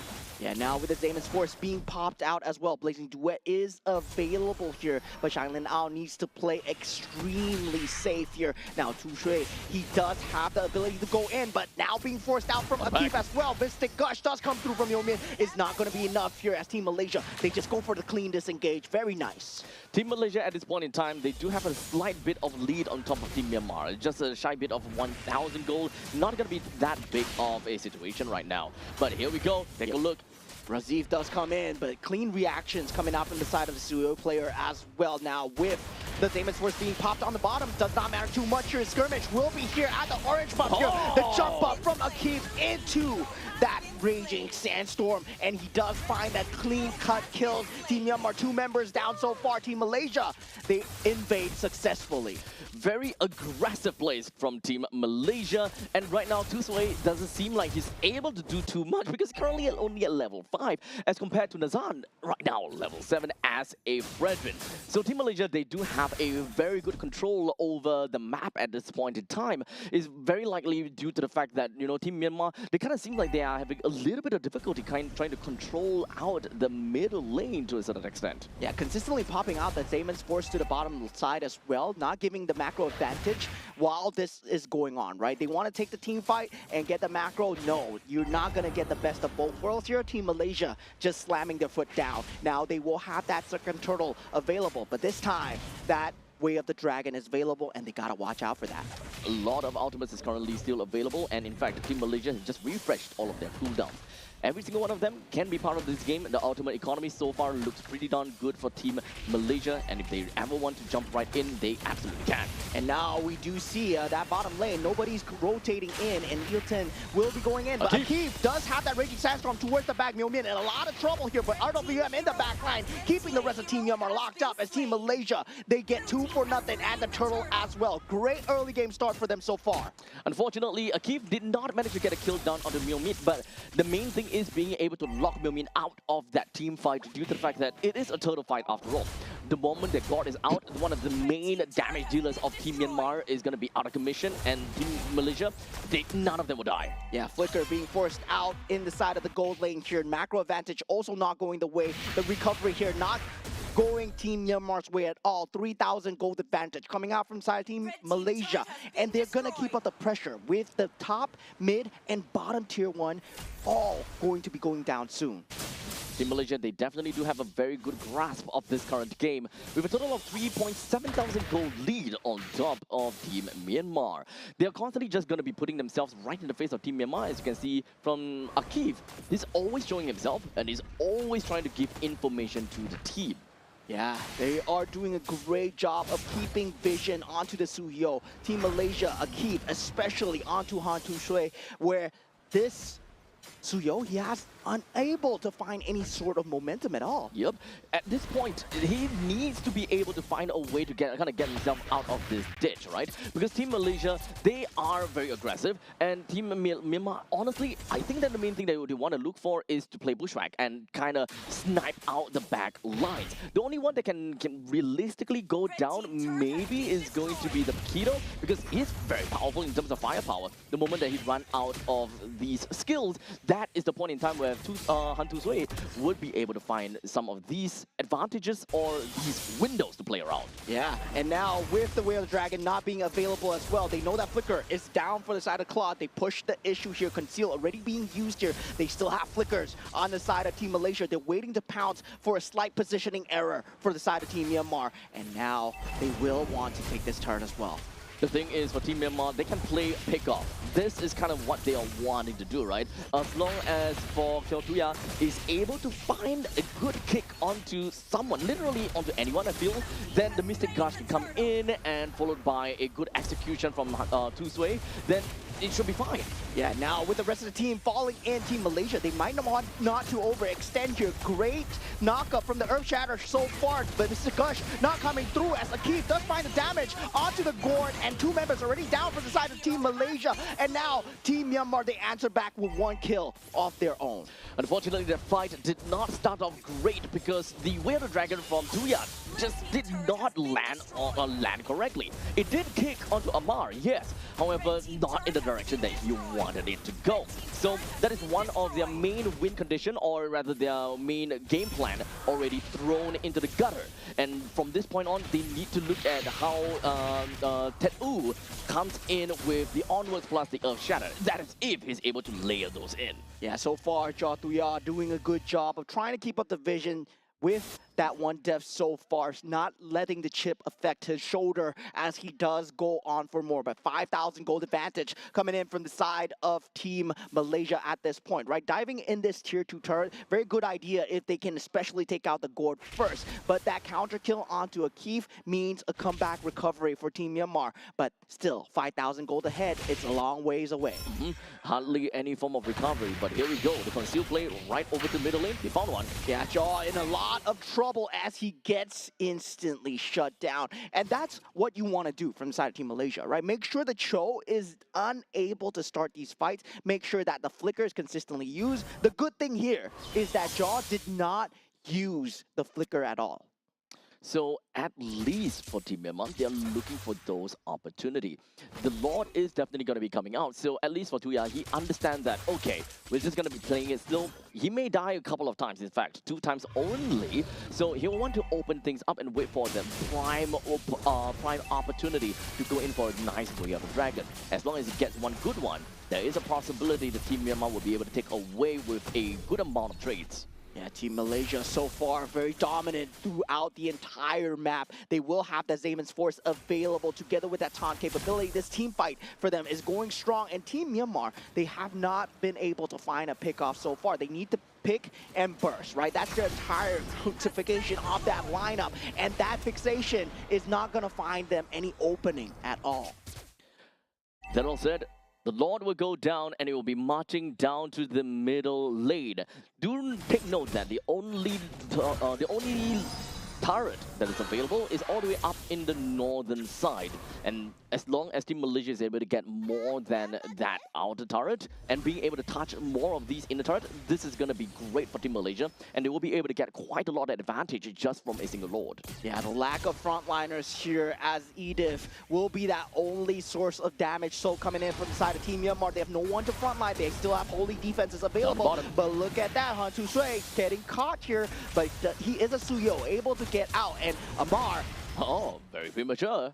yeah, flickers away. Yep, but at least that is going to save his life a little bit, I suppose. However, might not exactly be too necessary, but it's okay. Since Team Malaysia, they are already pretty far ahead. They will want to look for a window of opportunity to eventually run right in. RWM with the Raging Sandstorm. Akeem unable to find that opening so far. Now Team Myanmar, they are able to defend this for now as long as they can keep their members alive. And they are able to hold on for now. Shinlin out going aggressive. Oh! He does have the BMI away. Is he able to pop it? He does. And this is the power of the Claude. Oh my, oh my. Initially, it kind of seemed as though Myanmar has a lot of problems trying to reach in over to the masses from the side of Team Malaysia. Just because of the RWM, it creates so much space between Malaysia and Myanmar, which even to this point in time, Han Tu Sui, he don't have a way to go right in. The moment he goes in, he's going to come out with half HP and he didn't even get to touch anyone. As such, that initiation coming in from Shine, he's just trying out his luck, it does seem.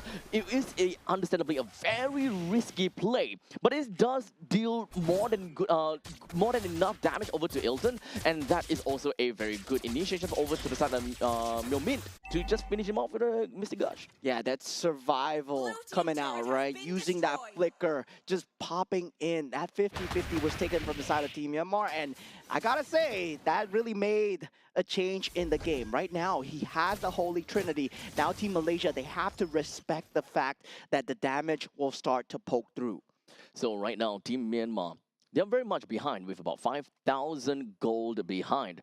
They don't have a lot of ways that they will be able to open up the map or perhaps even get some farm for themselves, as the lanes are currently frozen in the middle ground from the top and the bottom. The middle lane is more or less in the same direction. So Team Malaysia, they're holding out the lanes pretty effectively, waiting until the right time where the Lord eventually spawns. Team Myanmar would have nothing else to do but to group up together, look for a way to completely take control of one part of the river in order to give more farm over to Shine.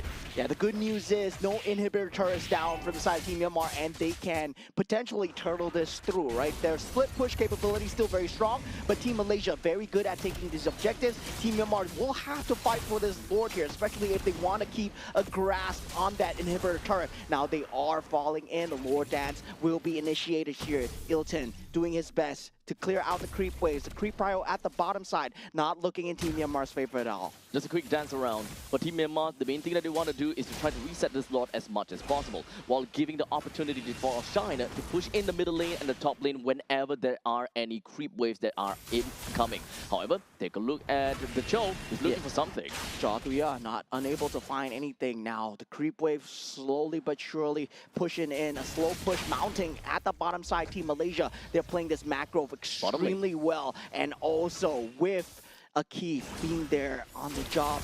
This would put Shailin Aun onto creep defending duty, and now they know that they're the 4-5. Team Malaysia, they want to force it out right now, and they go for the Lord Rush. Now we do see Han Tu Sui. He's trying to go into that red trip battle. Now with that forwards, he's not able to get anyone, but Amar does go down. There will be no RW on this fight. This is looking good for the side of Team Myanmar, and Shine is here as well in the back line, and Myomin, he does get the damage through, and the Lord goes the way of Team Myanmar, and now all 5 members as well as Team Malaysia goes down through a triple kill. That open play coming from Tech just went straight in with a flicker followed by an onwards. That gave a pretty amazing start coming in from for Tusui to just jump right in and being able to melt 2 of them at the same time. This rush down might actually be possible as long as they tank up the initial spot and allow the Ballista to stay alive, which they will. Team Myanmar get a clean 1-0 win, a lapse in concentration coming in for the side of Team Malaysia, and Team Myanmar, they strike. A single mistake, or I wouldn't say mistake, a single great play from Team Myanmar immediately led to all of that. And does it at that point in time, the moment that Tusui went straight in and being able to find 2 kills, that was the point in time. He was able to get a nice snowball from that point in time, because there were no one that essentially is able to stop him. He did lose his life in the end of the day, but the main thing is being able to have a Claw that still can rampage through the battlefield. Yeah, respecting the damage that needed to come out, right? During that point of time, that turtling, all that macro was for a reason. While all this was happening, you can see Tu Sui on that Suyo. He was trying to get the farm up on the Suyo, trying to get the damage through. Eventually, it came at the sacrifice of his own Edith, but it all worked out. It all worked out. To be fairly honest, Edith, the only job at that point in time is not about breaking out the Phylax or anything anymore. The point is to get an opening. The initiation is so important in order to pave a way for the team. Yeah, Mr. Shailin Aun, the man himself, 202, 727 GPM, MVP of the game. He held on extremely well. That little micro adjustment to put up that flicker, going for that flicker play into the Harif at that point was just so well done. Honestly, amazing job. Even though it's just 0-2 and Team Myanmar didn't even have a lot of kills, to be fair, it doesn't really quite matter because they won the game and that's what is important. Yeah, definitely. 10-8. You can see Team Malaysia leading in terms of that kill counter, right? Receive was a problem that they could not deal with, and they were like, yeah, let's leave it to a later date. Our problem now is to get the farm on the Claude as much as possible. And this is a situation, once again, the Claude from behind, right? This is a hero to be respected. This is something that only a Claude can do. And currently, I feel this is why he's so strong in the meta. So honestly, Team Myanmar, they did whatever that they could at best, and of course found the opportunity onto Yves. Having the Yves not having the box, the RWM, is such a big thing, right? Because we saw multiple times when Team Malaysia was literally knocking on the doors of Team Myanmar, a single box completely breaks away Team Myanmar's advancements, and they don't have a means. They don't have means to just rush right in. And Tet U saw the opportunity, went right in before Amar had the opportunity to just open up the box. And from that point on, the whole team just crumbles. Yeah, Ta'u, man, that man going in with the onwards during that period of time, that was the pure genius play coming through. If you look at paper, if you look on the stat board, Team Malaysia, they were all but set to take that Lord, but that wild card play, them taking the 50-50s, this is what makes Team Myanmar, I feel, right? They're willing to take these fights, they're willing to take these small little adjustments and push things into the favor, even when there's 6,000, 7,000 go down. There is so much things that happen within a very short span of time, right? This fight is essentially split into two all the way through, and they had their own specific jobs that they needed to fulfill in that short span of time. And this is actually a point in time where it actually worked out for Team Myanmar when they man-marked someone. And that marker worked out pretty amazingly, and by that point in time, they managed to burst down that Fredrin, they managed to burst down the Yves. Most of that front line plus the utility is already gone. You do have a damage dealer coming in from the side of Ilton, and at that point, he may have full HP. He does have his Zaman Force, but to be fair, the entire team would just collapse onto you, and there's really nothing much that you could do. Yeah, and that's just great concentration coming up in from these players as well. Team Malaysia, I would say at the end, they forgot that RWM was the key factor that they were winning these team fights, right? That box, very important in locking key players, especially the Cho up. And without that capability, when he positioned himself slightly in front, Team Myanmar, they saw that. They saw that chance. Yep, it was a split-second decision that they had to make. And to be fair though, there was actually not much of a reason for Amar to rotate all the way to the northern part of the Turtle's Pit. He just had to be behind of the Fredrin throughout the entire time, because they even have got Akif that is hovering around in the southern side. The only reason why he made his way up to the northern side is because of, well, Paquito. However, Paquito is actually playing more of an assassination style kind of gameplay. Doesn't really quite require too much support in this case. Yeah, they were feeling the gold advantage, right? Yep. When they felt the gold advantage, at that point, I can understand the decision making coming out It from was the side of Team 5,000 gold Malaysia. advantage, by the way. Yeah, they were understanding it because they wanted to use the box with the Paquito to just prevent any form of entryway. But the entryway came on to Amar. Yep. And yeah, that was just pure decision-making genius right there. Now going into game 2, right? Feels like both teams, they got a good feel of each other right now. Team Malaysia, sadly, down 1 point, but still, they played an amazing game. They were just so ahead, and with that, hopefully, their mental is still intact. Yep, I'm pretty sure that they will be able to bounce back strongly from this point in time, because I'm pretty sure that Team Malaysia, they're pretty well tempered. You know, they have went through so much, and they have played a lot of MLBB as well. So I have great hopes for them. Pretty sure that that is not going to let them down. Yeah, MLBB is indeed a hard MPL to play, and now with the ban stages coming through, we have the Phobius, Stefani, and the Arlott being taken out from the side of Team Malaysia. Team Myanmar, they choose to ban out the Freya and also the Glue, and this time Your team is they're saying go for it, go for the Paquito once again, right? We've dealt with it in game 1.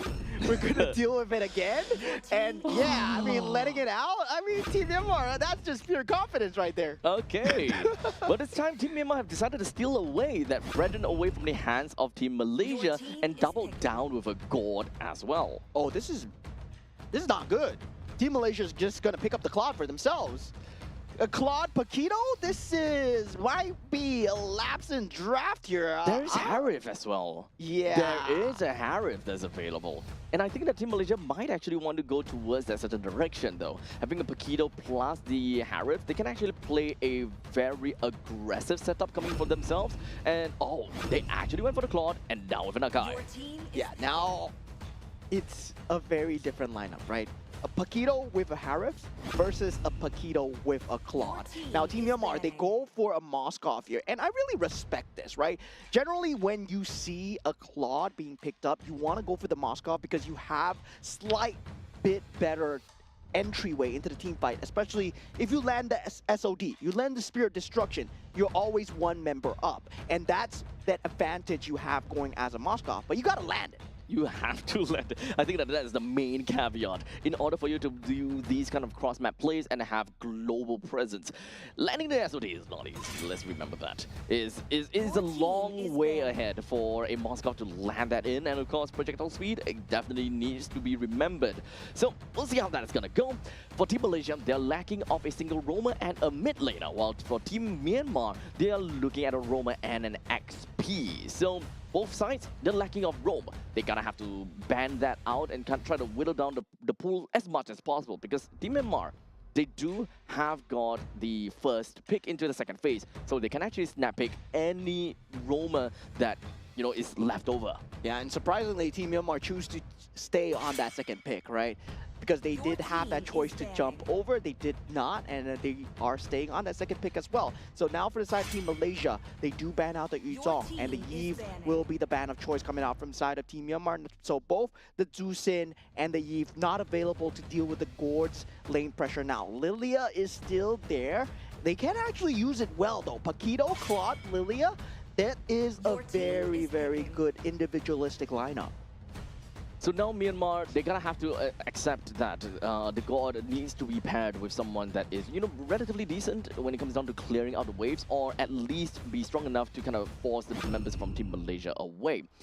They have decided to pick up Uranus in this case, so a little bit of proxying work, which can definitely come out to be relatively strong if you think about it. Because right now, the only one that they can see is an Akai. Akai doesn't necessarily seem very strong in terms of rotational speed, but now the ball is onto the court of Malaysia. How do they want to deal with Uranus in order to ensure that this Uranus is always going to be kept in check?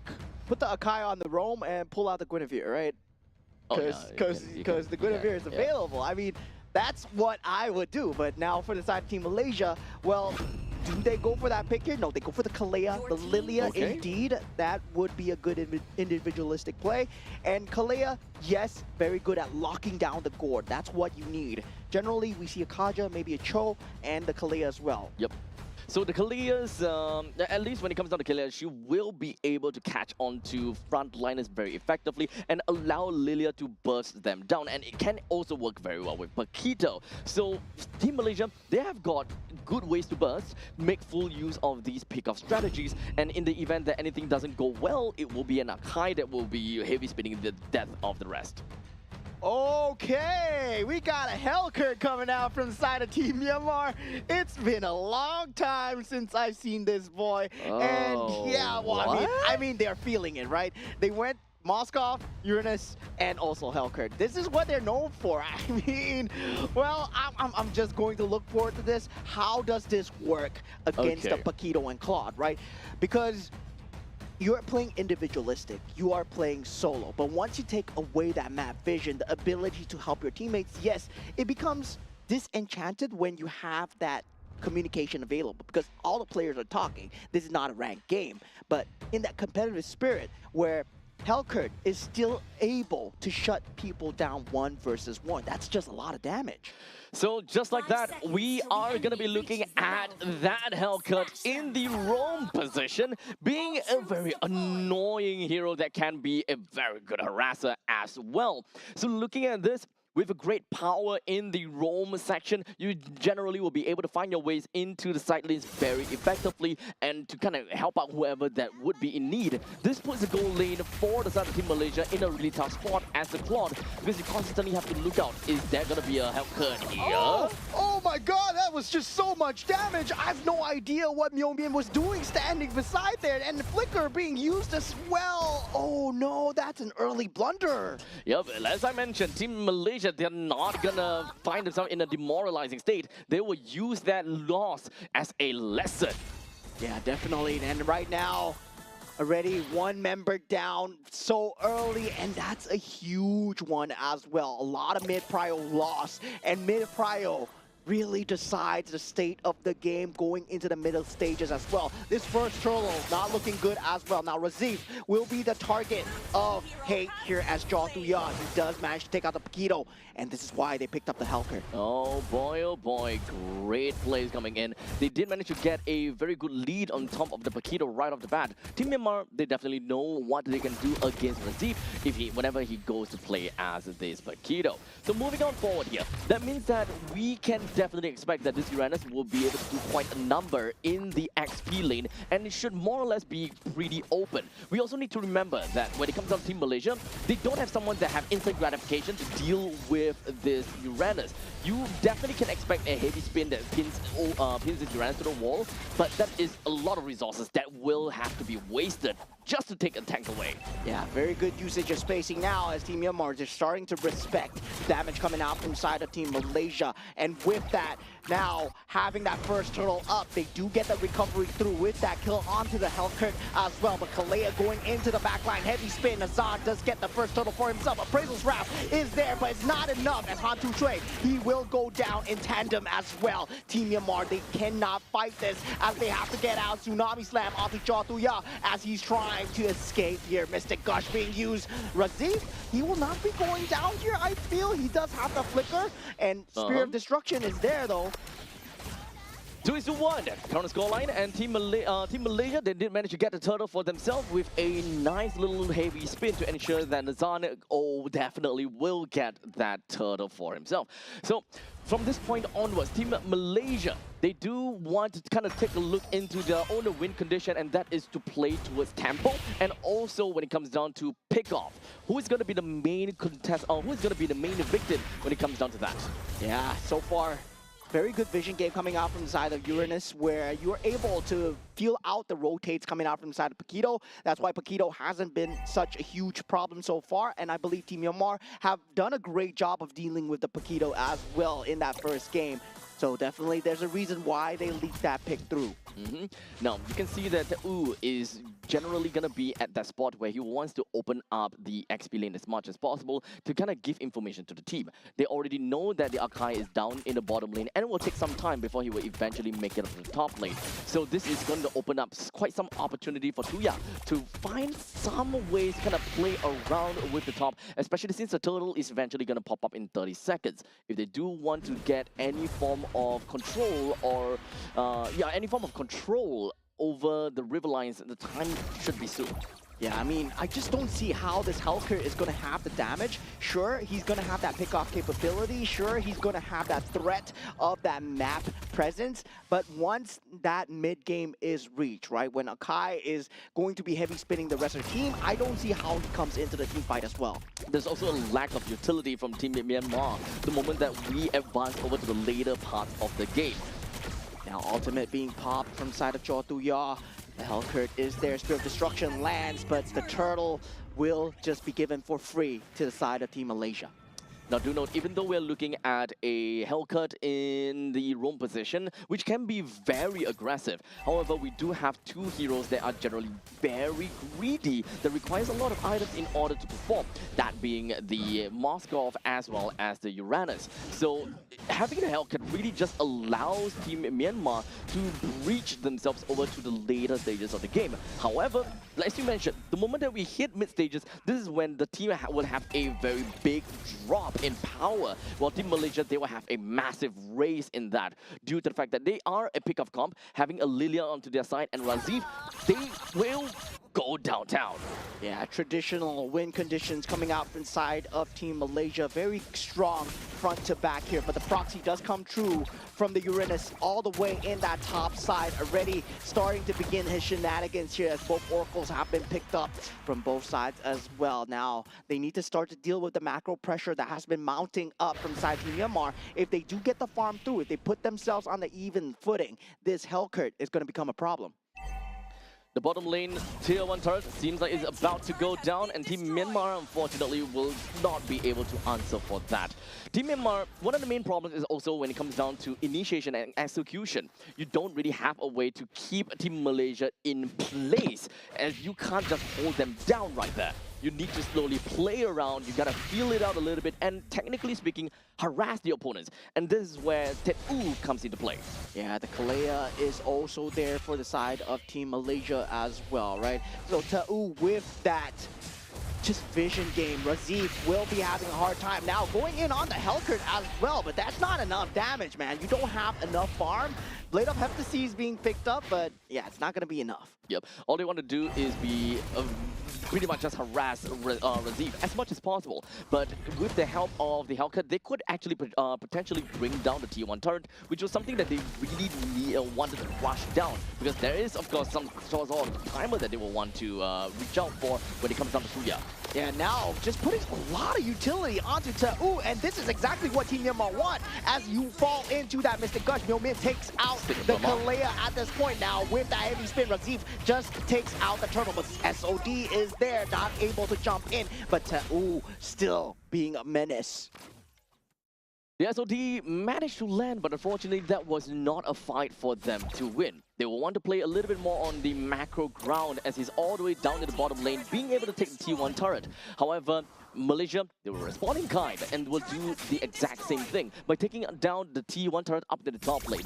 Right now, the big change will happen very soon, and that is the middle lane contest. Whichever team that is able to secure the middle lane for themselves first by taking down the T1 turret essentially will be able to win in, the early parts of the mid stages of the game because of their control in the opponent's jungle. Yeah, this is where Team Malaysia starts to group up, and with that Mystic Gush, not able to catch onto Nazan. Mystic spin, heavy spin, pin onto the wall. Tan Su Shui does go down. SOD is there, but Razif already dealing unfathomable amounts of damage. Does seem like Team Myanmar is the one that have their back against the wall. Team Malaysia, they are still very strong ahead and very strong-willed. They bring down the middle lane T1 turret indeed. While in the meantime, what we wanted to see from Shine was to go in with that SOD, but he did not. He decided to try to split push down to the top lane. However, that was completely dispelled because we got Razif going up top. Yeah, and the problem is still there, right? The Claude Paquito that Team Malaysia, they managed to get for themselves. This is not exactly a combo that you want to give away. Now that macro pressure is starting to mount. And now 4,000 gold ahead is Team Malaysia, but they aren't supposed to be ahead. That's the thing. Now, this other thing that we need to look out for is the power spike that we are talking about in the mid stages of the game. And this is where Amar and Razif will start to pop up. Amar has just picked up the Blood Wings for herself, which makes things so much more difficult for the members of Myanmar to harass her.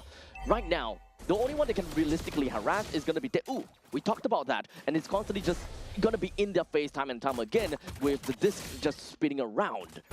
But with the Blood Wings, the movement speed coming in from Lilia will make things a little bit more difficult for the Uranus to do his job. Yeah, there's farm trying to be secured on the Hellcurt at the moment as Tuya going in for the flank movement, but Tet-U falling extremely low. But he's a Uranus after all, ultimate being popped here, blazing wet. Tu Shui has to get out, Mystic Gush is not there, but Tuya takes out a kid, and this is huge. No Tsunami Slam being used so far, but no Mystic Gush is there, and Shinlin out being taken out. That's a 1-for-1, but it's a gold laner for a roamer. Yep, it is definitely not a favorable trade for Team Myanmar, but the good thing is they did not get completely wiped out. They can still continue to go for a fight and try to repel this lot as much as possible, which is going to be marching in from the middle lane. This very first lot that marches in, the main thing that it wants to do is to take down every single one of these outer turrets. Team Malaysia can still look into playing into the mid stages of the game, which is the timer from now until somewhere about 16 minutes. The moment that they have got a larger income gap between them and Myanmar, the longer that they can kind of drag the game out to 17 or to 18 minutes even. Yeah, they're playing an extremely dangerous game here. Team Myanmar getting tsunami slammed in the back line, and Tu Sui, he's falling extremely low. Mr. Gush used to defend here. Heavy spin comes through from the side of Nazan just to try and disengage. Now he does have that SOD to pop away, and very clean disengage coming out from the side of Team Malaysia, despite being forced into that position. Now, with the holy defense being popped here, Team Malaysia, they were trying to go for inhibitor turret damage, and this looks very familiar, right? Team Myanmar holding on to the inhibitor turrets, but this time, the Claude is on the other foot. Not too big of a damage over to the side of Team Myanmar, to be fairly honest. The whole defense would have went down at the 12 minutes mark either way, which will be happening in, which will reach that within 1 minute mark. So right now, the main thing that we want to look out for is just how online are some of these players. So let's take a look so far. Ilton have already got a total of 41,000 damage dealt by from him alone. So it's relatively fair to say that he has got the 3 items that he needs in order to go absolutely ham. But speaking of items, there we go. The 3 items from the side of Claude. And of course, we talk about Lilia. And now with that, they want to go on to and this is not exactly a prime target of the choice, right? Nope. You see the Paquito with the most amount of damage coming in. Yes, it's not going to be able to do anything to Uranus at all. And Team Myanmar, as long as they can keep this up, as long as they can make sure Ta'u is that first point of contact, they can essentially inch their way back. Now, our eyes definitely will be on to the side of Tuya. What is going to be his role in this fight? He will not be able to give any form of utility, so the best thing that he can do is to look out for any form of opportunities to go for quick kills or quick assassinations. At this current state, it does definitely seem like he is going to be looking out for Amar because of that Execute. Execute is undoubtedly very strong against a Lilia in the event that the Lilia just go ahead and Black Shoes trying to min-max the amount of damage she can receive throughout the entire time. So as long as Amar is constantly away from the main team fights and has to look out to be really careful, or he needs a lot of support coming in from either Nazan or Akif. Yeah, Lord is now up for the taking here, 12 minutes into the game. Now, with the creep priority going towards Myanmar's way on the bottom side, and also Jaw Thuya showing himself on that top side as well. But the farm is being funneled extremely well into the health cart. Then Team Malaysia bursted down before Jaw Thuya convenes and joins his team. We also need to remember the way that Team Myanmar usually play. But hold a second, take a look. Yeah, heavy spin being used here, just being forced out with that Mystic Gush. It's just going to be a trade of utilities, but we do see good movement from Razid to feel out where Jathuya is. Now, with the rest of the team members here, Myanmar, they actually want to force this out, but Tu Sui is gone. They don't have the retribution here. And Team Myanmar, they're still jumping in. SOD has already been committed. They have to cut their losses here. Jathuya is in, and he might be in no man's land here. He takes out Nazan, but at what cost? Jathuya now running for the hills. He's not able to get out. Is he going to be getting out here? Oh my God, what a great escape. Ilton is there though, and with the rest of the team coming through, BMI is there. Oh man, what is this? This is some early bird gameplay, man. Oh man, still managing to just casually run away. It's really unfortunate right now, but we do have the Lord that will be marching into the middle lane, and that is the inhibitor turret that will eventually go down, and so will the bottom lane. Team Myanmar, they're lacking of shine, but he will be back in really soon. A quick little SOD should be able to bring him straight into the fight in the event that Team Myanmar want to start things off first. Yeah, now once again, they have to be wary of Jathuya's position, right? Right now, they're feeling the blood in the water so far. They need to wait for Nazan to reconvene with the rest of the team, and Team Myanmar, if they want to jump now, this positioning might be good for them, but they're still holding on. They're wary of the Lilia being in the back line, and Jathuya has been snuffed out. Now, with Ta'u going in front, SOD is still an option to open up the team fight. We also need to remember the team of Malaysia. The way that they play is that they are not afraid of being in the front lines. That's why Ilton as well as Amar, they don't mind being in the front lines and being the harassers. The reason why that is that there is no containment coming in from Team Myanmar to lock people down. Now with that heavy spin being used, Ta'u is able to get out so far. Now with the Mystic Gush gone as well, Flying Cloud Mechanic is there. They are coming in, SOD as well, jumping in with the Spear of Despair. Akif will be locked down here. They don't have the heavy spin to disengage her. And now with that, Team Myanmar, they secure one for themselves. A small little victory for them. being able to take away that Kalia might be able to allow them to take some of these money bags that are just standing around the lanes. The top lane and the middle lane T1 turret can definitely go down. But so far, Team Myanmar, they can look out for more of these opportunities of split push, which is something that Myanmar meta usually like to play. Normally, with an assassin or someone that have a lot of movement speed, would just split push alone and leave all the other 4 members on the opposite side of the map, which we have mentioned before.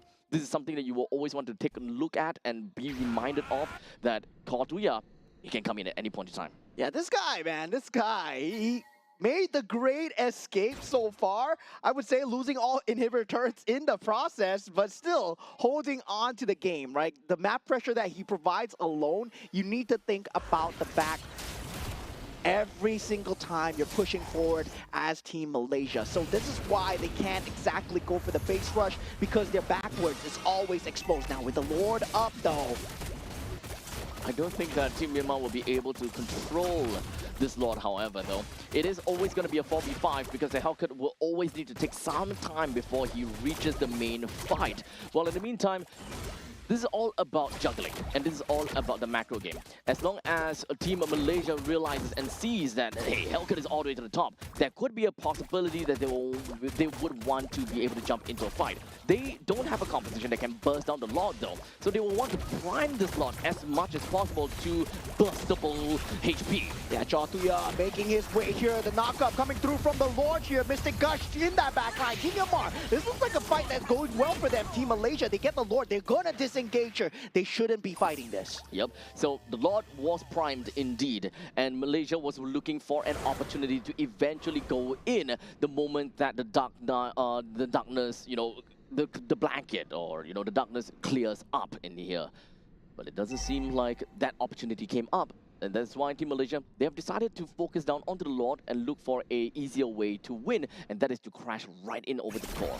Yeah, so far they will have that super creep wave coming in on that mid side as well. Posturing for positions is going to be both teams here, and this is where Team Malaysia, they smell blood in the water here. As the Lord crashes down, they are trying to hold it in the front of the base here. The taunt coming through, but the heavy spin is there. Good positioning for the side Team Myanmar. Damage still coming through. Mystic Gush is available, but Eaton goes down, and Jotuya in that back line, dealing so much damage. Eventually gets shut down, but Shine Lin out. He's still alive. He's dealing so much damage with the Spear of Despair, and now Spirit Destruction does not land as Razif, he goes for a Hail Mary play, and they hold on for now. Team Myanmar still strong. Team Myanmar held it on because Jotuya, he manages to do his job, and that is to burst down Ilton. That's the main thing. That's the real thing that he needed to do. And from that point on, even though he would have to sacrifice his own life, Shine would just literally go downtown and get all these free hits. Yeah, I mean, Team Myanmar, they are not shy about giving up their own lives for the objective, right? In the previous game, we saw the Edith going in, and now Jotuya going on to Ilton, which is the main source of that physical damage onto the structures. And that is exactly what they needed to do to survive. So currently 18 minutes into this game, and we're looking at 51,000 total gold over to the side of Team Myanmar. So it is relatively fair to say that their items are all relatively maxed out, and we can definitely see that in a short little bit. But this instant replay recap is what we want to see. Take a look all the way from behind. The moment that you see the Hellcat connects all of the stingers is when you realize, oh, I've done it. Yeah, I mean, I done goofed up, right? And Jotuya behind. Well, right now, this Hellcat pick looking extremely good, but at the same time, right? The pressure is mounting to the side where they don't have inhibitor turrets. There is going to be constant creep wave pressure. But now Team Myanmar, they have much more breathing space, knowing that they can take down a lot of the members, especially Razif. He needs to be wary. He does have that immortality, but that one life is only going to get him so far. However, we also need to remember, right? Team Myanmar, they did manage to pull off an impeccable defense. However, they can't keep up with this forever. They need to find another opportunity like what they have did previously. And unfortunately, the ball is going to be on to Tuya. He needs to find something like that again onto Iman. or Ilton, or maybe onto Amar. One way or another, someone needs to die, and there must be a trade between the roamer and, either the gold laner or the mid laner. I mean, now at this point, this Lord is something that both team members, they cannot give up, especially so for the side of Team Myanmar. This is an enhanced Lord. That damage reduction is there, so they cannot afford to give this up at all. But looking at the side of Team Malaysia, there is that creep wave coming through from the top side as well. There is that win-in possibility. Jatuya is there, popping the ultimate, but the tsunami slam into the Mystic Gush. Spear of Destruction is there as well. Spear of Despair is there to try to hold on. Team Myanmar, they're fighting this 3v2. They do take out Akif and Razif. They finally take out the Lord for the side of Team Malaysia, but Team Myanmar, they hold on once again. That's fair. A roamer for another roamer and the XP laner. This is absolutely fair. However, that will also mean that Team Malaysia manages to take the Lord for themselves. We will eventually be marching in within 5 seconds from now. I love this game so much, man. I love this game so much. I gotta say, Team Myanmar, we are cockroaches so far. Look at that Spear of Despair onto Razif. If he went for that base turret there, it could have been bad, but that stun came out completely in the nick of time. That control, only the Moskov, that was possible. Now, with that Lord marching in, they won't have Razif and Akif. Team Myanmar, they have a sliver of time with that play. They will have to chunk it down, though. Now, Jatuya, he does have that ultimate available. Team Myanmar still posturing for position here, and now they have Ilton available. Flying Clouds coming in for the convene here. Spear of Destruction does go in, does not jump in here. Jatuya still dealing with the creep wave at the back, and this Lord is dealt with. Team Myanmar, they hold on, they breathe for now. The ball is once again back onto the court to Team Malaysia. They're pushing it right in, and there's a Mystic Gush that opens things up for Team Malaysia, or rather, opens things up for Team Myanmar. Now Malaysia, they can look for an opportunity now. Conceal play, Jatuya at the back, trying to find Ilton. He popped the Wind of Nature, he survived for it now. Now the base falling extremely low, Holy Crystal being picked up, and now with the creep wave, it's not there! Team Malaysia, they managed to tie things up 1-1. What a base race. Oh my, Team Malaysia literally just hanging on to that very thin thread. Anything could go wrong at that point in time. Ilton, he managed to survive from that, from all of that stingers, and being able to get himself the Wind of Nature out of there is undoubtedly super important as well. But regardless of all of that, that was still a very close game between Myanmar and Malaysia. We're going to game number 3, baby. Yeah, I mean, if you kill me once, shame on me. But if you kill me twice, if you kill me once, shame on you. But if you kill me twice, shame on me, right? Yep. Ilton with a very good itemization, swap towards that rose gold. Then afterwards, building that Wind of Nature as well, just to deal with that Hellcurt. Came in so clutch. My hands are shaking right now. Well, in the end of the day, it is going to be crowning the MVP over to Amar with 2 kills, 0 death, and 8 assists. It's really unfortunate for Blink that he was not able to do anything towards this Lilia, even picking up that execute to hope to be able to take her down. But alas, this Lilia was still a little bit too slippery. Yeah, I gotta say, Amar 208, that first blood is a first blood that should not have happened, right? Given the fact that if you rewind that first blood away, that could have been a very different game, especially looking at the Hellcurt that was available. And Amar bought them that space. He bought them at least 3 minutes of breathing space in that early game alone, and that could have led to Team Myanmar winning as well. To be fair, at one point in time when there was just 3 members from Team Malaysia just tagging along with the Lord, it really seemed as though that Team Myanmar could have dove onto Malaysia in order to kind of repel them further away or try to cycle the members there. But I think that at that point in time, they really need to consider that this is a 22-minute game. This is a well-evolved Lord, and we need to realistically be able to deal with this masses of creep wave and the Lord. So the number 1 priority for them is to not to cycle the opponents, but to deal with the Lord first. But however, they were hoping to be able to clear the Lord fast and then cycle.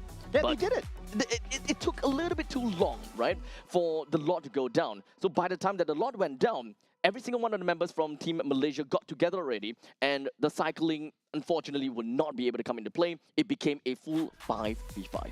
I think they were trying to go for something out of the ordinary in terms of that team fight, where they were waiting for Jaw Tuya to get that connection, right? That convene from the back line. And they already dealt with that Evolved Lord. It was already gone. It was the next creep wave that was coming through, and they could have dealt with the creep wave as well.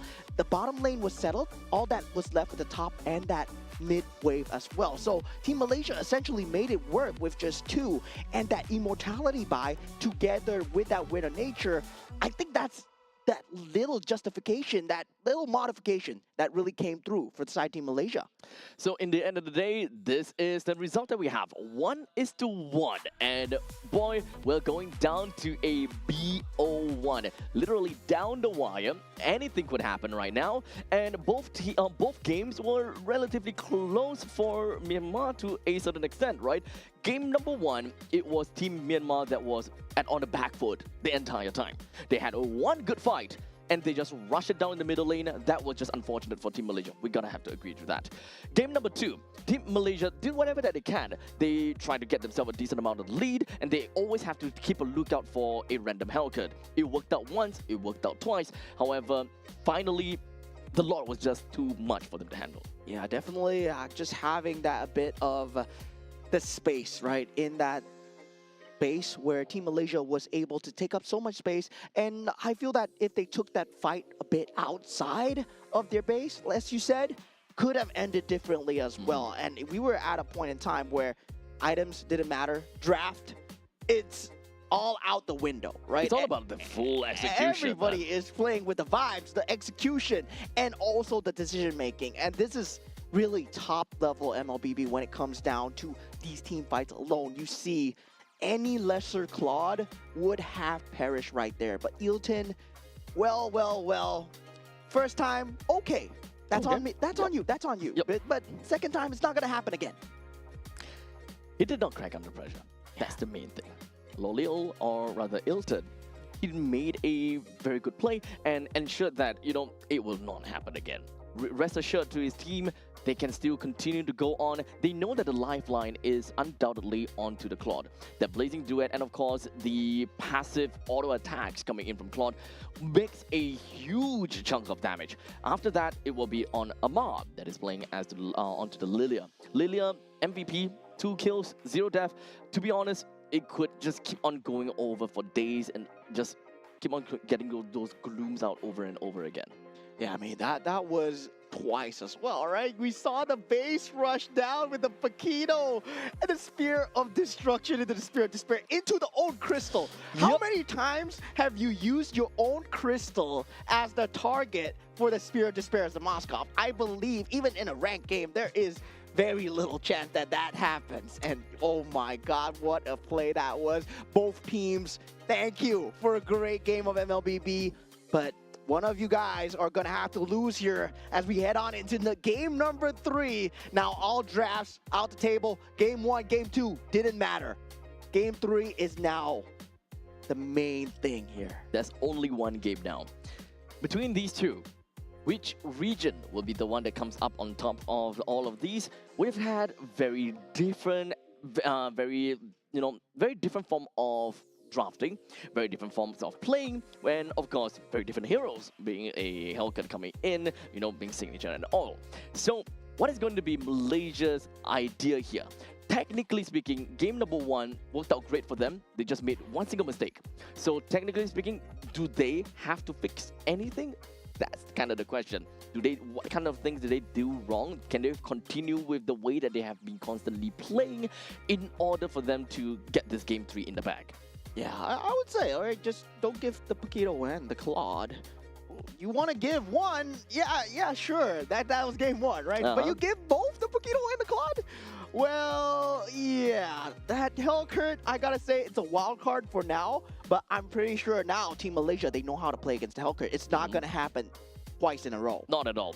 In fact, when it comes down to this kind of niche pick, or what we'll like to say an X Factor pick coming in from Team Myanmar, these kind of picks are supposed to win them the game. It's supposed to be that cheese pick that gives the opponent a run for, just give the opponent such a big shock that they don't know how to deal with it. However, Team Malaysia, they dealt with it very nicely. They knew exactly what the Hellcat's role is, what does he need to do, and ultimately they reacted accordingly. They positioned themselves differently, they itemized differently in order to ensure that they go to game number 3.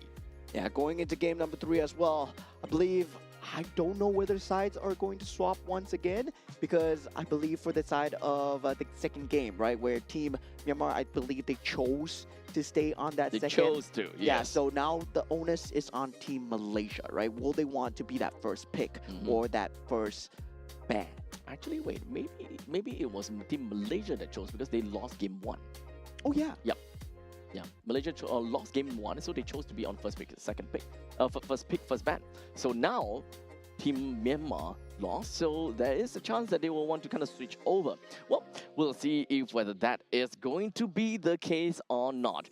First things first, we gotta take a look at the map, and it is going to be dangerous grass. Hey, that sounds good. No, not gonna happen again. I would love to see it again. I would love it. I would love to see another 20-minute Hellcat game.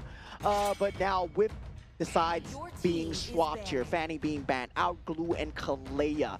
Now that respect coming through from the side of Team Myanmar, right? Kalea, I Your would team say, is like, banned. it doesn't get enough respect. Kalea is so good in terms of just forcing out these team fights. Of course, not the factor why they won, but definitely a lot of building moments there for the side of Team Malaysia. Now the Paquito being banned out for the side of Team Malaysia. For the first time here, we won't get the Paquito in the game.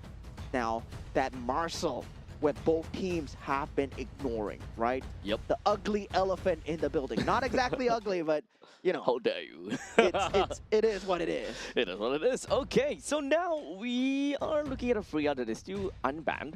We haven't seen Freya. In fact, I think that Baxia hasn't been banned as well and not picked too. Yeah, so Okay. Team is Guinevere banned. will be the ban of choice here. Team Malaysia, they can think about just banning out the Freya, banning out the they should. Marcel. I think giving away to Marcel at this point in time is pretty okay. I'm pretty sure that these teams are pretty well equipped to deal with a Marcel. But when it comes down to dealing with a Freya, it's a lot more annoying to deal with when there is so much firepower coming out from one person. Yeah, definitely. In terms of just both alone, I would still say I would prefer to deal with a Freya than Marcel. I don't know. Okay, so even Freya and Marcel, you will still prefer to deal with a Freya. Yeah. Freya and a Paquito, you'd rather deal with Freya. Freya. So basically, you're saying that Freya is not worth it. I think Freya Freya's trash. not worth. Freya bad. No, Okay, just kidding. okay. I'm just kidding. No, here. I like those opinions, dude. But I do love it. It's more of which would you rather, right? Would you rather, Would you yeah. rather? Would you I rather? would not. I would best not deal with both.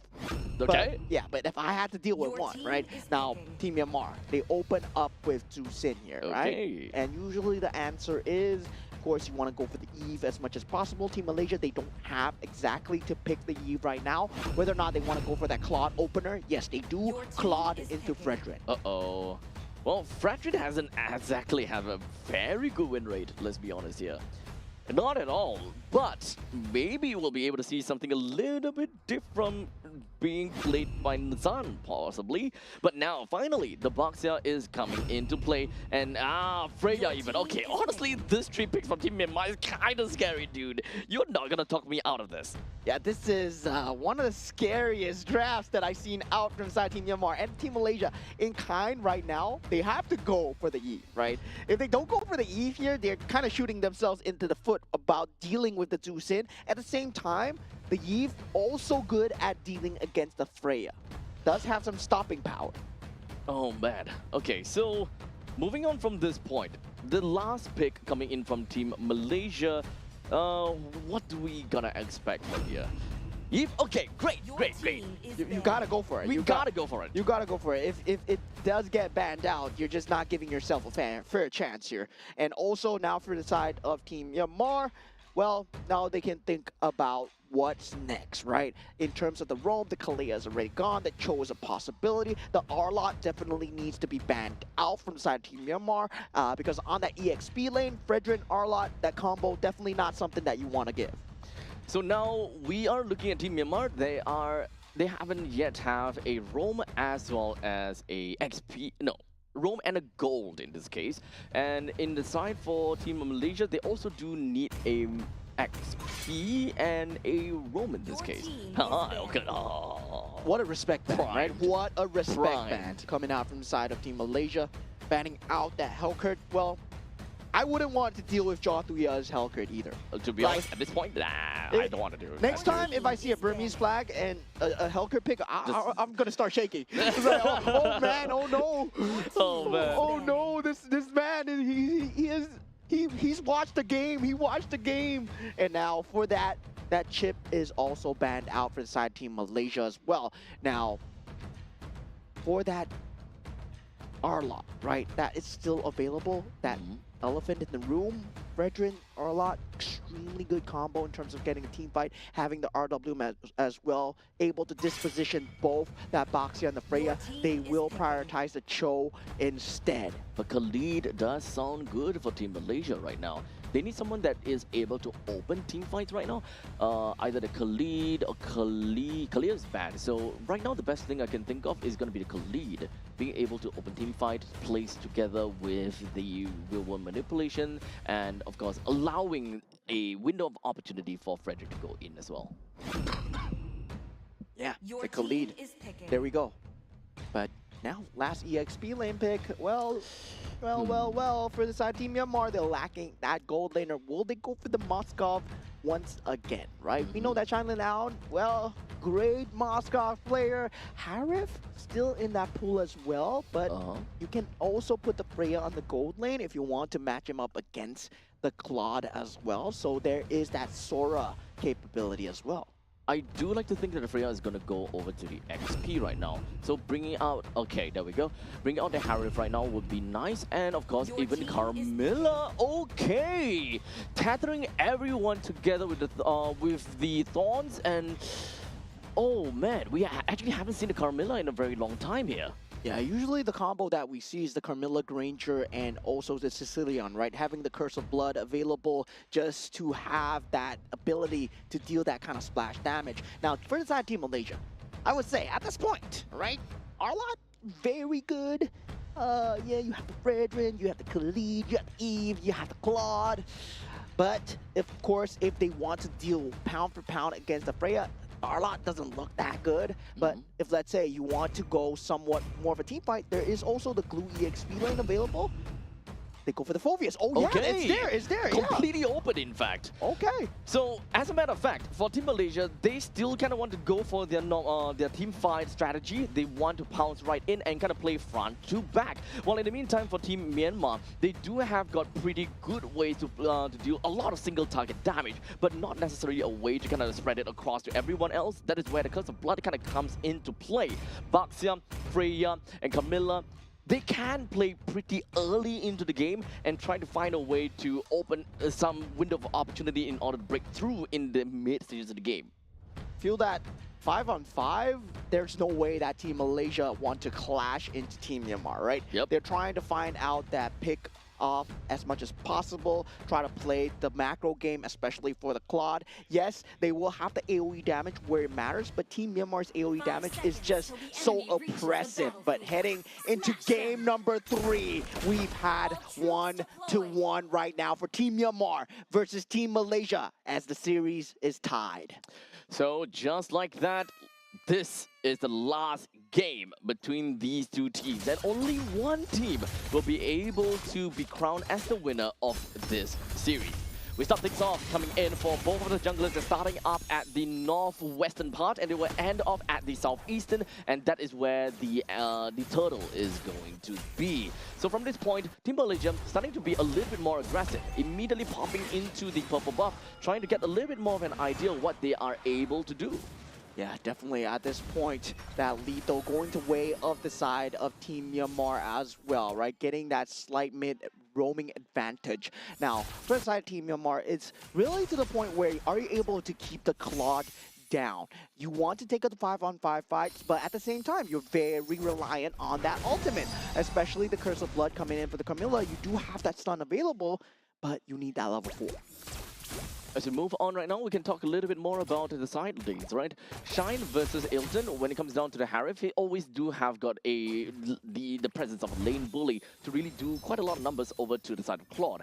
But in the meantime, down in the bottom, it is understandable that Freya is a lane bully too. So right now, Team Myanmar, they have very strong side lane control. How about the mid lane though? Having the Jusin and the Carmilla, generally they can be quite a bit of a harassers, and I think that is the main game plan that Team Myanmar is trying to do.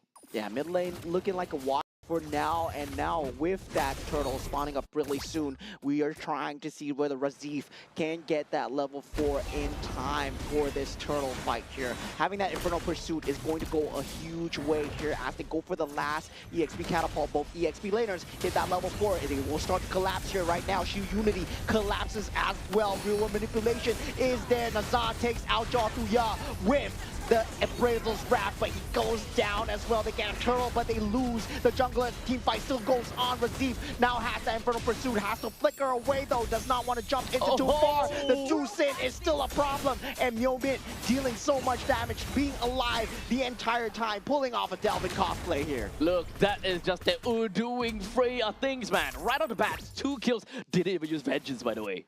He didn't even have to use the Vengeance, and he survived throughout that entire fight.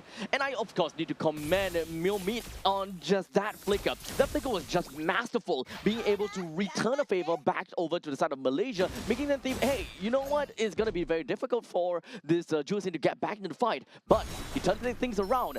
Just got to keep your eyes onto Myomit. He's constantly getting a very strong control on team fight and just allowing Tet-U to constantly just bring out all of these damage.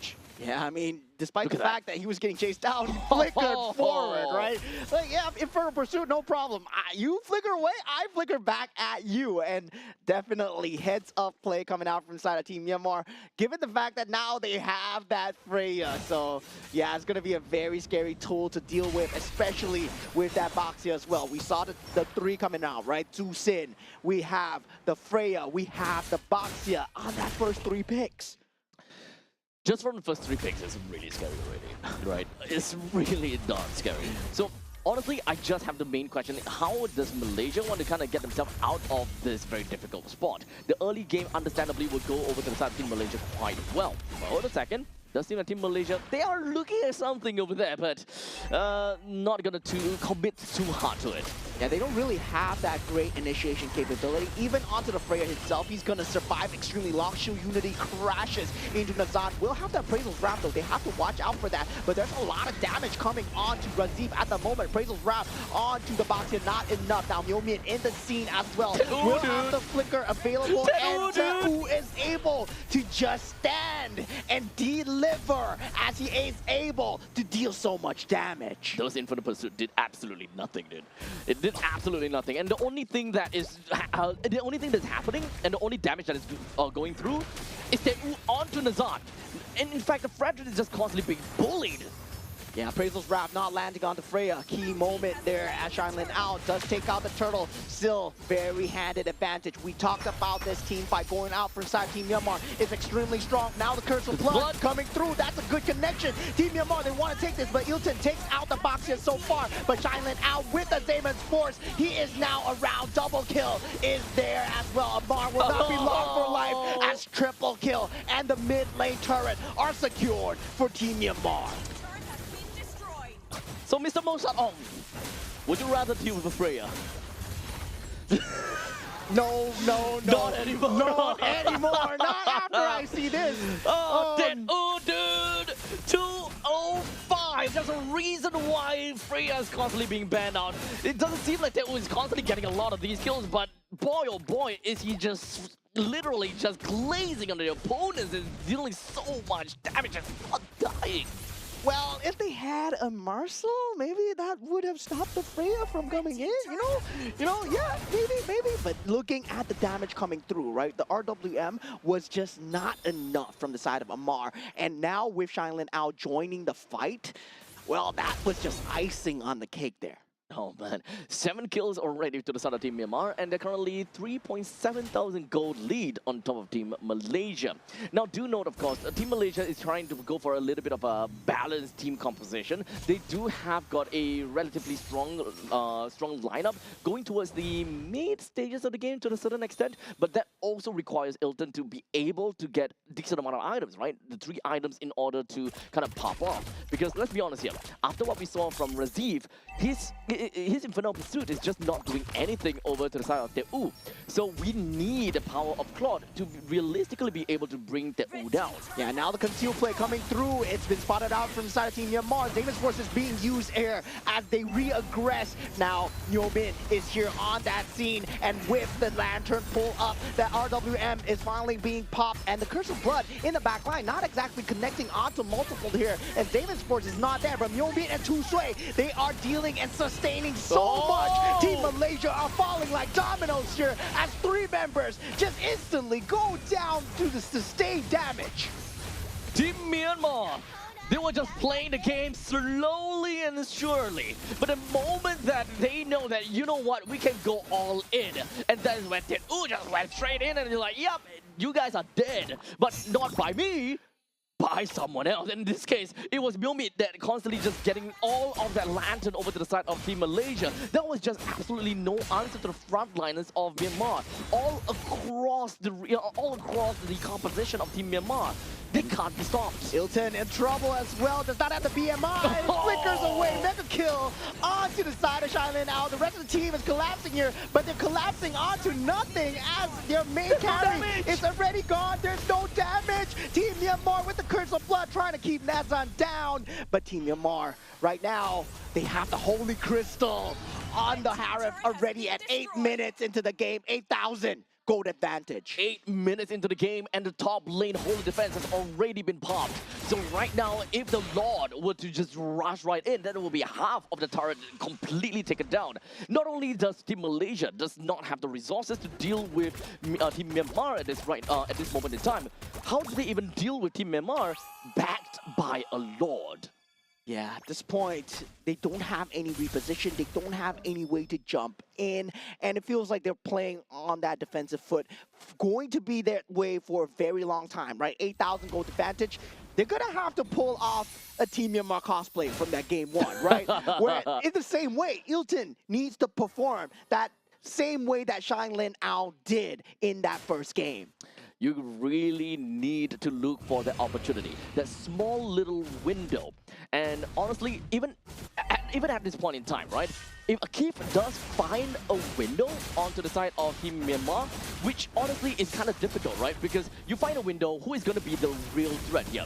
Is it Myomit that is constantly doing all of these control and harassment? Or is it Teu that has been constantly being the main bruiser that just can't die? Or is it just Shine that is the main aggressor and being able to free real estate all around the map?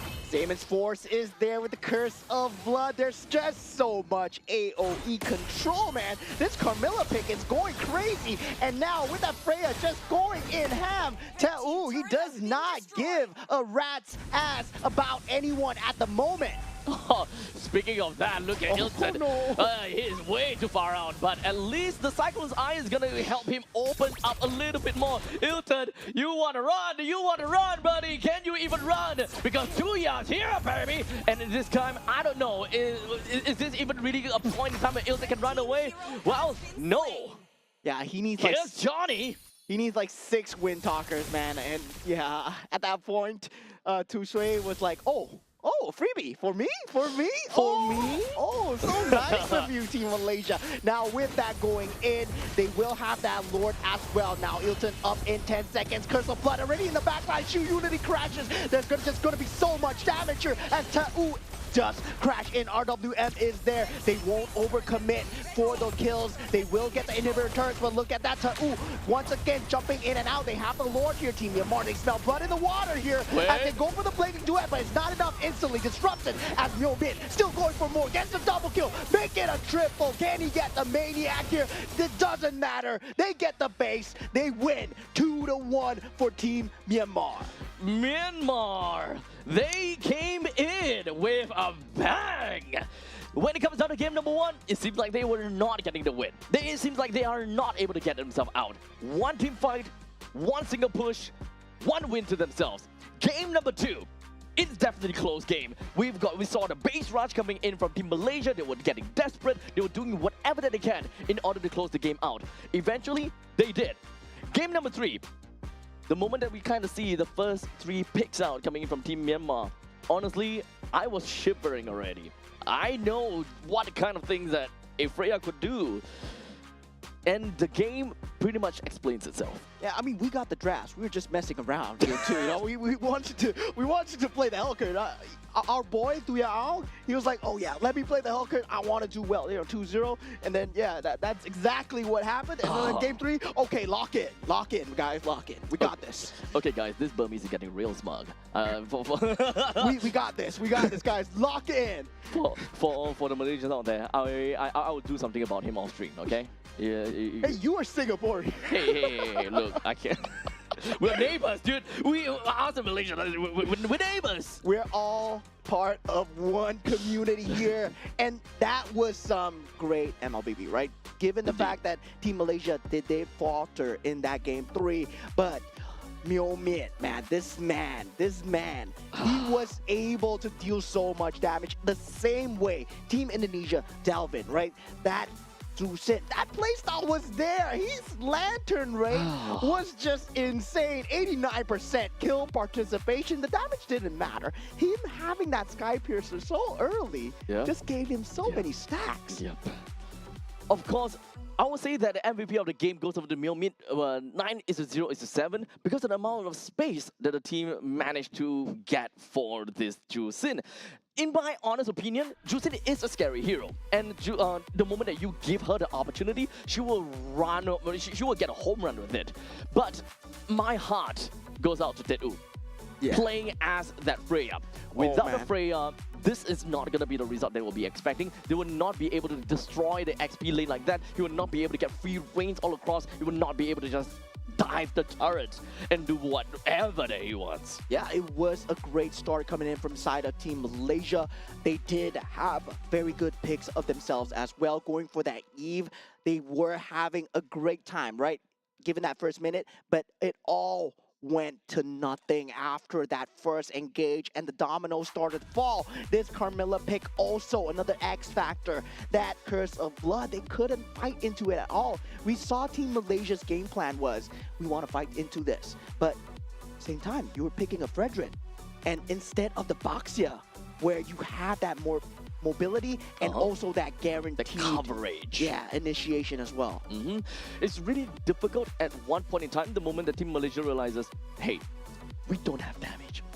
The whole idea of this composition is that they want to crash onto one person, or rather, they want to crash into a team fight. They have Amar as a Yve that is able to control everyone within of the box. They do have a Keeve that is able to initiate with a great Raging Sandstorm, and hoping that Razif as well as Nazan can just take everyone downtown and just be the main bruisers for the team.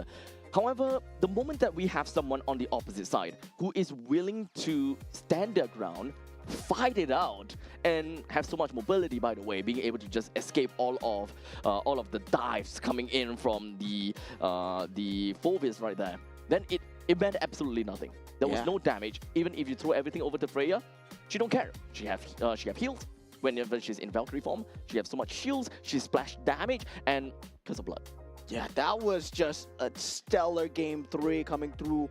The amount of stamina that you need to pull off a 3-game series like this. Team Myanmar technically could have lost 2-0, right? That first game didn't go in their favor at all. That second game, they did lose. And now that third game, they pull off a rise from the ashes move. And Team Myanmar now 1-1, putting themselves ahead of Team Malaysia. currently still at that 6th seed. They will have to go against more teams, as the teams ahead of them, they have played 3 matches so far. Team Vietnam, Team Laos, Team Cambodia, Team Philippines, and Team Indonesia. And speaking of Team Philippines, well, we got a little Wow. game lined up for you guys later. Well, we shall see how that is gonna work out. But of course, the Group A is fun to watch. The Group A is gonna be real scary to really understand how that is gonna look out to be. So understandably, I want to see the next game. Wait, next game is next game the last game? Yeah, next game is gonna be the last game of the day here. This Damn. was game series number 6. And you said Group A is fun, but Group B is fun as well. Group wait, C. Group C is fun. Group D, Everything is fun every group here. is fun. If you have not watched the games that were happening during Group C and Group B, guys, let me fill you in. We had a savage today from Team Jordan going up against Team Iran as well. And then Team Uzbekistan against Team Kyrgyzstan, as nail-biting as the matches Full that three we games. had today as well. Every single team has been representing hard today. Really, they are definitely feeling the pressure. However, they are not crumbling at all. In fact, they are tempered like steel right now. No matter what it is, they will do whatever. They will do their absolute best to be the representative that they came in here for, and they do not disappoint. Yeah, everybody's getting into that competitive spirit right now. This is day 2. We still have day 3 and day 4 left to go, but we have one more match left for you guys, and we're going to be going on a short break, so see you guys shortly after.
Allow me to release your eternal bloom!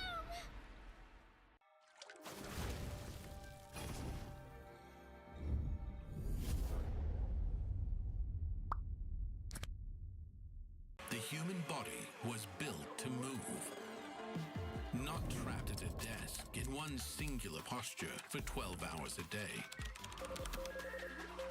It's time your chair evolved.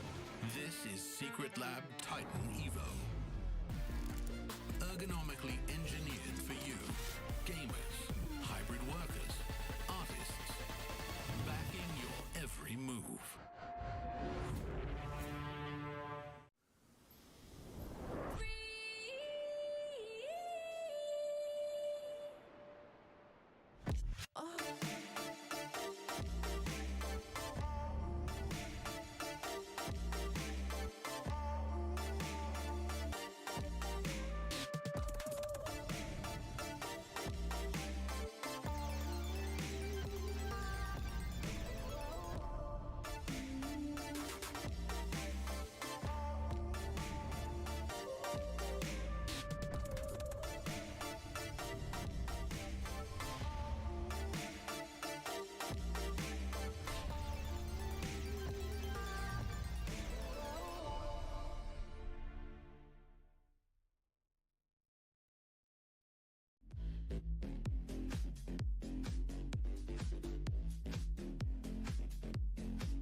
are fated to wither.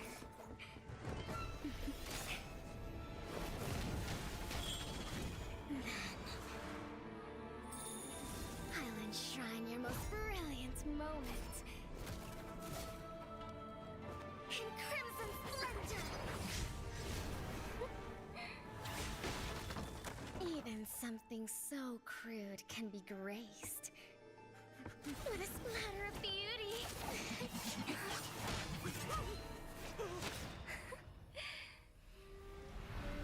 I'll get you out!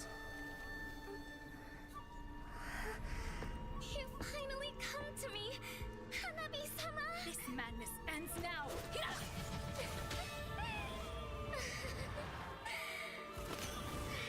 last, I'm shivering with excitement!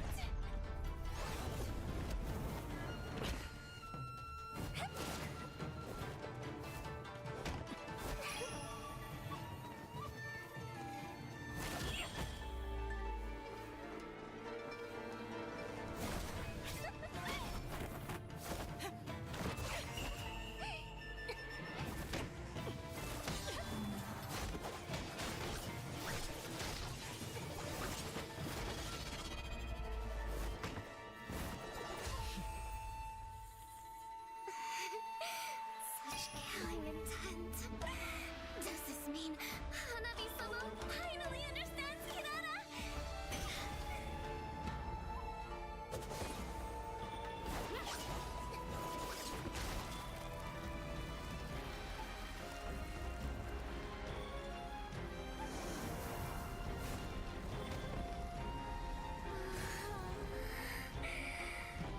So warm.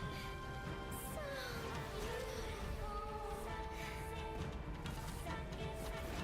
We can finally embrace eternity in hell. Just the two of us. Allow me to release your eternal bloom.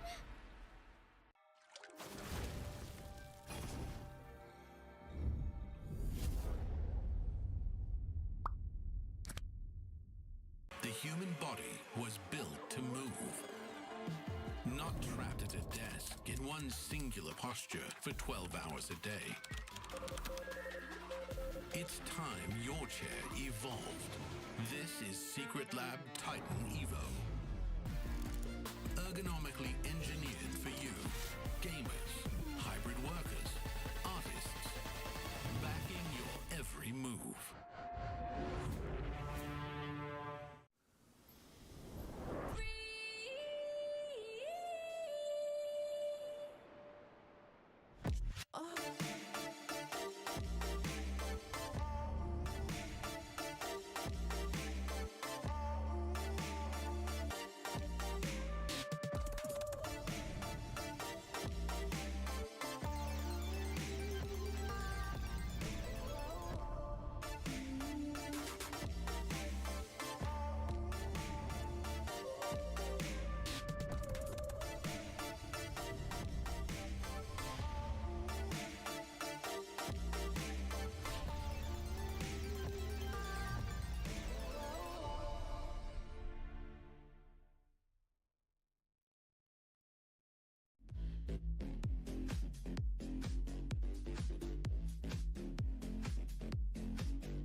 All right, ladies and gentlemen, welcome back to the final series of the day here for the 2026 Asian Games qualifiers for Mobile Legends Bang Bang.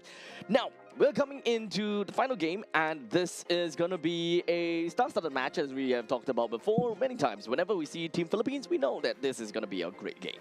Yeah, I mean, Team Philippines, I would say they are the top tier. They are the top team after all here. Of course, of course. They are so strong, but coming in is going to be a team that took out Team Myanmar 2-1 fashion. So it's Team Cambodia. So we did see Team Myanmar win over Team Malaysia, but Team Cambodia actually won against Team Myanmar. So yeah, you can look forward to the tenacity as well as they go up against that top seed in that Group A. Yep, at least for Team Philippines, they haven't exactly played too much matches that really showed off how strong they are as of yet. So at this point in time, Team Philippines, they've played a total of 2 matches, and well, to be fair, they are all 2-0s. Indonesia is at the top now because they got a total of 3 games played. Yeah, and Team Philippines, once again, the boys in blue coming in. From the side of the goal lane, we are going to have Viana, also known as Teddy QT De La Cruz on the roam, also known as JP Pabico in that mid lane, aka Sanji and Nepomuceno on that jungle, also known as Mr. Carl, and Vinuya on the EXP lane, also known as Sanford. Now, Team Philippines, they are undoubtedly one of Singapore's favorites as well. You know, we have a lot of fans for Team Philippines, and of course, when it comes down to, you know, the team overall as an organization as well, they are just amazing. I think they're so good. I think this Team Philippines team is so good. I think organizations should scout them and make them play together because they're so good together. You know? Yeah, I agree. To the very extent that they don't play together all the time is blasphemy. Yeah. Yeah. /S, by the way, in case we get shot by people. Okay. Now we're coming in with the side of Team Cambodia. We're gonna have Pavin, T.Y. Odom, and also Chamakara on that mid lane, Chandavan on that jungle, and Mekong on that EXP lane. I see some familiar names here. In fact, familiar faces. So at this point in time, when it comes down for Team Cambodia, they are primarily made up of members from Vigor Apex, which have already completed their game in MPL Cambodia. So one of the 2 teams that will make it all the way to the upcoming, or rather have managed to make their way over to the M series and all that kind of jazz. Now, understandably, for some of you guys probably have recognized the name D7 and Ra, for example. At least for me, I kind of remember them very well, right? Odom is D7, and of course Chamakara being Ra. Mekong is named by Shadow, and of course Chandavan is Detective, and he's the only one out of the 5-man that is not from Vigor Apex. In fact, he is from CFU Gaming. CFU, very familiar name indeed. Well, they're known for being wild in terms of the plays, right? And the wild cards as well, they were extremely volatile when it comes to play style. Now going up against somewhat of a stable play style, right? The most stable of all, I would say, in the entirety of Mobile Legends Bang Bang, Team Philippines, where they're known for their stable playstyle, able to explode when it needed, but definitely how will they fare? Because we might be having a bloodbath here of explosions. In fact, it is actually a little bit hard to really understand if whether, Team Cambodia is gonna have a great time or not. But understandably, whenever we kind of look at Team Philippines, we automatically assume that they are the top dogs and they can't be bled by, all the other teams, for example, unless you're constantly being in contention with Team Philippines, like whenever we are looking at international series, like against Team Indonesia, very tight back and forths. So this is the stage where we want to see people of other nations, other regions, to be able to kind of put a dent in the armors of Team Philippines and even to a certain extent Team Indonesia. Yeah, I would say, like, to the average eye, to people that have not watched MLBB before, well, if you compare Team Philippines to any other team, any other region, right? It feels like it's the Holy Land because it has birthed so many champions. And in terms of competitiveness itself, feels like a very scary region to come out from. So Team Philippines coming to represent here. Well, a lot of the teams, you might not have the chance once again in your entire lifetime here. So luckily for them, Asian Games Qualifier, well, you get a chance to taste what is that apex. Indeed. And to be fair, while we were kind of talking about that, right? Being here is definitely going to be a great honor to many of these players, and they will be happy to represent their team, or rather, represent their region. Now, to all of the people that are watching on stream, we currently have this entire game at our official integrated resort partner, Resorts World Sentosa. So across the weekend, tomorrow and the day after tomorrow, if you guys are interested in watching the game, please come on down over to Sentosa and, you know, watch the game for yourself and look at some of these teams face to face. Yeah, do get your tickets on our socials as well. I believe there are details how to get the tickets going for you guys. Of course, it's completely free of charge. So if you are free to come on down, do come on down as well. Now, going into the band stage as well, we have the Guinevere and the Marcel being taken out of the pool. And so far, the Phovius is going to be going down as well. Right now, that Paquito still out as well. We saw what Vinuya did on the Paquito yesterday, and it was indeed devastating for the members of the other team. Now, for the side of Team Cambodia, will they want that being done to them as they have the final ban right now? We do have the Paquito that is currently still available to be picked, and I'm pretty sure that they don't want to give the Paquito over to Vinuya. That's the last thing that we want to see even from our side. So Cambodia, don't have to think about it. Take it away. You're not first pick. You're not first ban. Don't bet on the fact that the Paquito will be passed over to you. Yeah, don't. You're not him, man. You're not him. Cambodia, Team Cambodia, come on. Come on.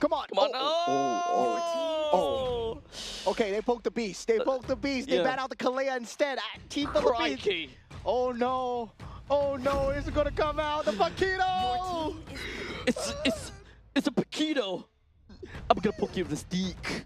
No! Okay, Team Cambodia, they feel like they can go up against it, right? Can they? Yeah, they want to test the punches. I mean, Paquito, he's wearing punching gloves, right? Maybe it's not that hard. Maybe it's soft. Maybe. Yeah, now for Team Cambodia, right? You can open up with Jusin there. You can open up with Claude as well. Definitely, you have to look to take the Claude away right now. That Boxia. And, they do here. They have a game plan. They have a game plan. So having a Boxia and the side of Claude is definitely great, and especially since we're talking about a lot of rotations that these two are able to do. They can play around the map quite a lot. Boxia will cover the grounds in order to allow Claude to just make his way around the map and, you know, really farm up at accelerated pace. In the meantime, Team Philippines, they are really happy with what they've gotten.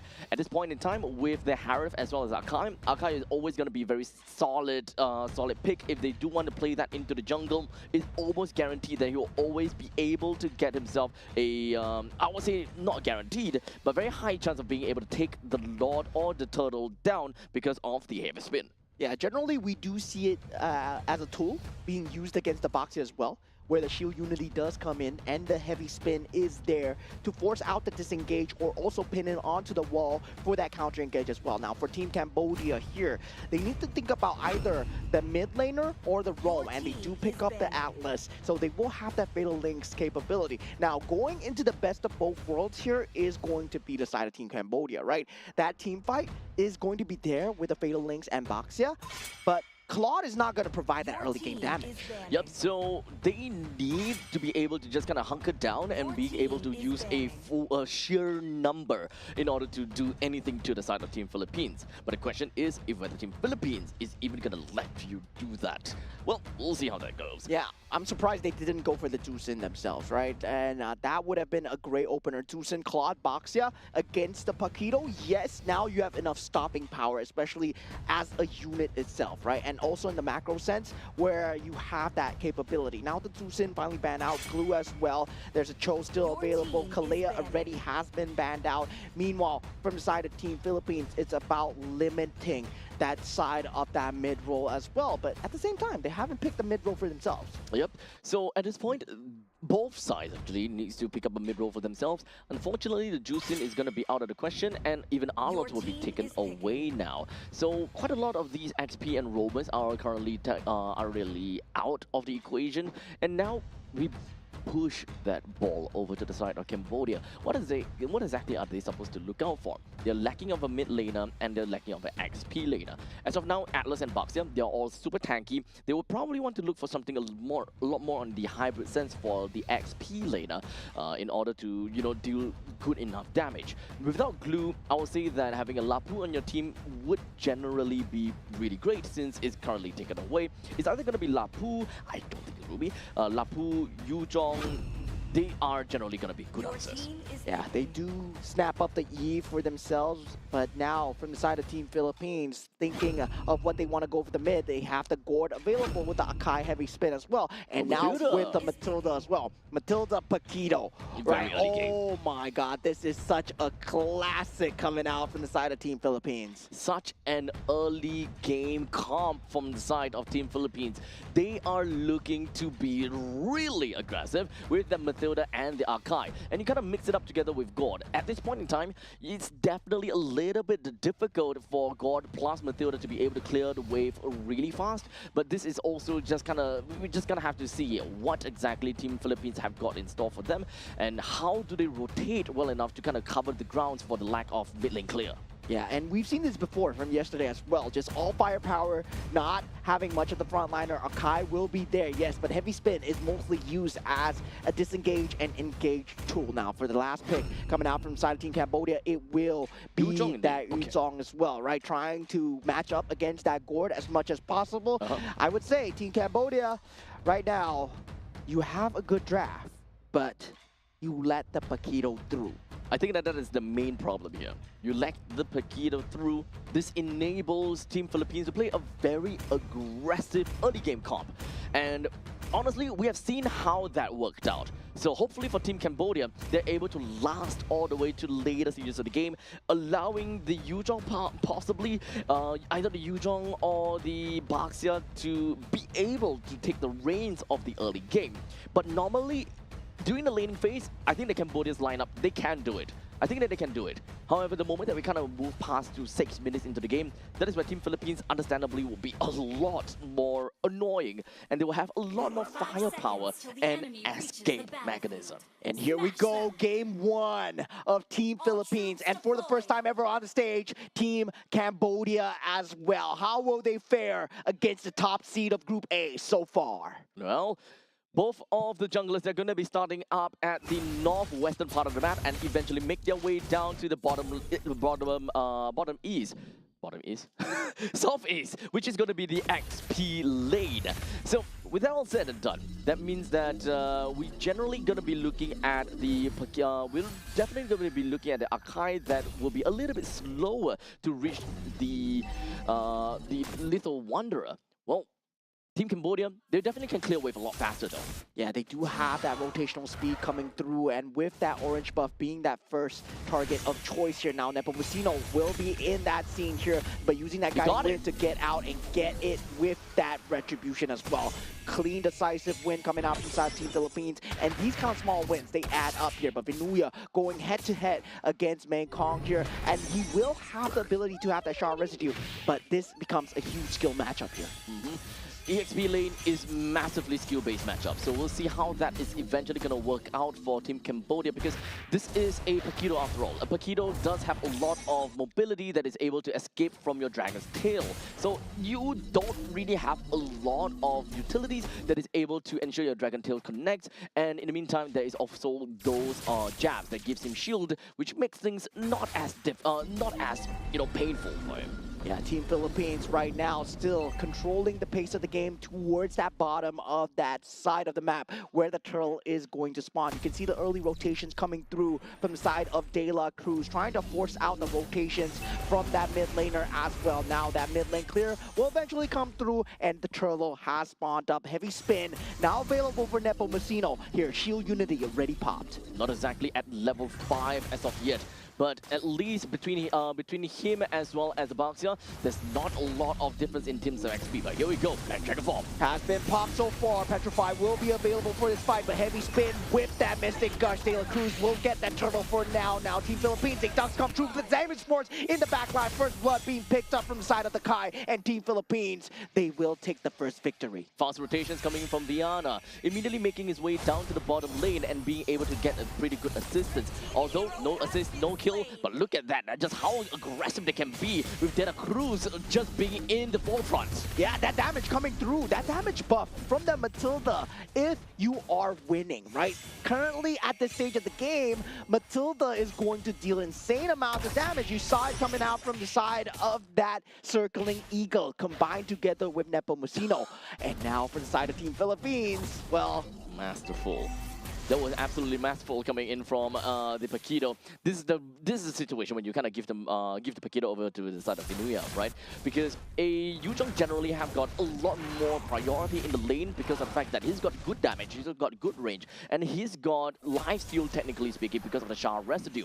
However, if you are really good at Paquito, you will naturally be able to use your dashes to get away from the Dragon Tail, number one, and you will be able to use your jabs to ensure that you don't lose any health, and the only thing that you lose is going to be shields. And throughout this entire time, Vinuya hardly lost any form of HP at all. yeah, at this point, Team Cambodia still 2,000 gold behind, 4 minutes into the game here. Team Philippines, you know them as a very strong macro team as well. You sometimes don't even feel you're losing, but right now, they're 2,000 gold behind already. Team Philippines just working the map, getting that shield value on that mid, and also the proxies on the bottom as well.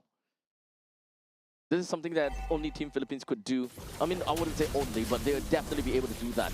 The proxy and ensuring that, you know, this Yuzhong is not going to have a great time as well. I don't think that even for Team Philippines, they can kill the Yuzhong that easily, but at least we'll be able to kind of keep him in check.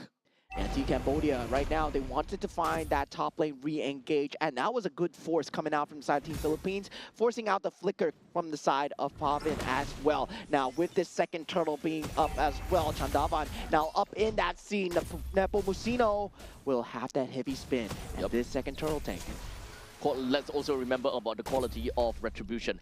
Nepomuceno is currently at level 8 versus the fact that the Baxia, oh, hold a second. What a reaction speed coming through from the side of Vinuya as he reacts just in time, and that flicker will not find that Fatal Links combination. Nothing connects coming out from the side of Team Cambodia, and real manipulation not enough. Nepomuceno eventually taken down with the help of the Black Dragon form here, and that's just Team Cambodia responding. But Vinuya, man, the moves coming out so far, and now with that turtle being up for the taking, having that circling eagle taking out Baxia. It's dealing so much damage. There's no retribution on either side, but with that blazing duet, Claude eventually gets it for Team Cambodia. And Team Philippines, for the first time, they will be on a slightly even ground. Very close fight between the two of the team, but however, mid lane is not over. Esports together with the Mystic Gush, and now they don't have that Fatal Links, no flicker available. Team Philippines, they know their timings perfectly as they push onwards with the timing. And just like that, Team Philippines, they still have got themselves a pretty good lead on top of Team Cambodia with a total of 2,600 gold lead. And the gold is pretty well distributed to the entire team here, with the most amount of gold lead going over to the hands of that Harry, about 800 gold lead, followed by, for some reason, we do have Matilda having pretty good gold on top as well. But you guys pretty much get the idea. Very well distribution coming in from the entirety of Team Philippines. This ought to allow them to have a very good movement going forward.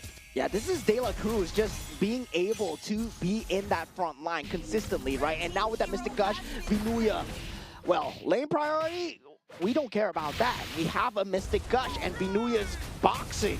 And now with that, Chandavan, he is in a slightly bit of trouble. This turret is going to go down. He will have the Shield Unity to get out. There is no Mystic Gush, but the stun control coming through from the side of Team Philippines and keeping him there. Team Philippines are doing such a great job on the EXP lane. They do fall in that mid lane as well, but this is the segmented team fight that comes through. Now, Esports is there. They're not letting up the pressure. Viana not able to find a single pressure, as now he is able to get out, but that's just a bit more breathing space for Team Philippines. They're not going to let let them breathe at all. Mystic Gush is still there, and they just want the turret. They just want the turret. All the way down to the bottom lane, it was just sheer confidence coming in from Chandavan, hoping that he will be able to do a little bit of something down to the bottom lane. However, the turret still went down. He was not able to clear it fast enough.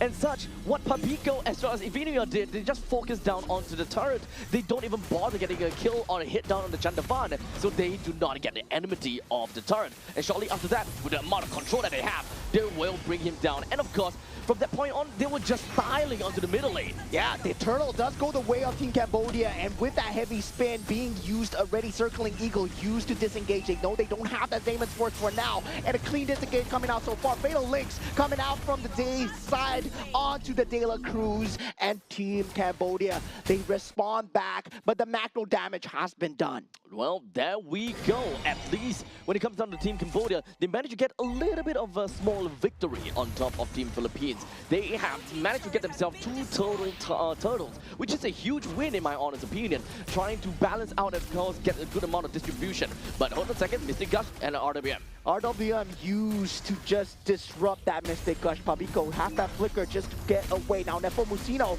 will have that heavy spin available if he wants to commit it. Vinuya forces out that flicker coming out from the side of Odom as well. Won't have it for that flicker into the Fatal Links.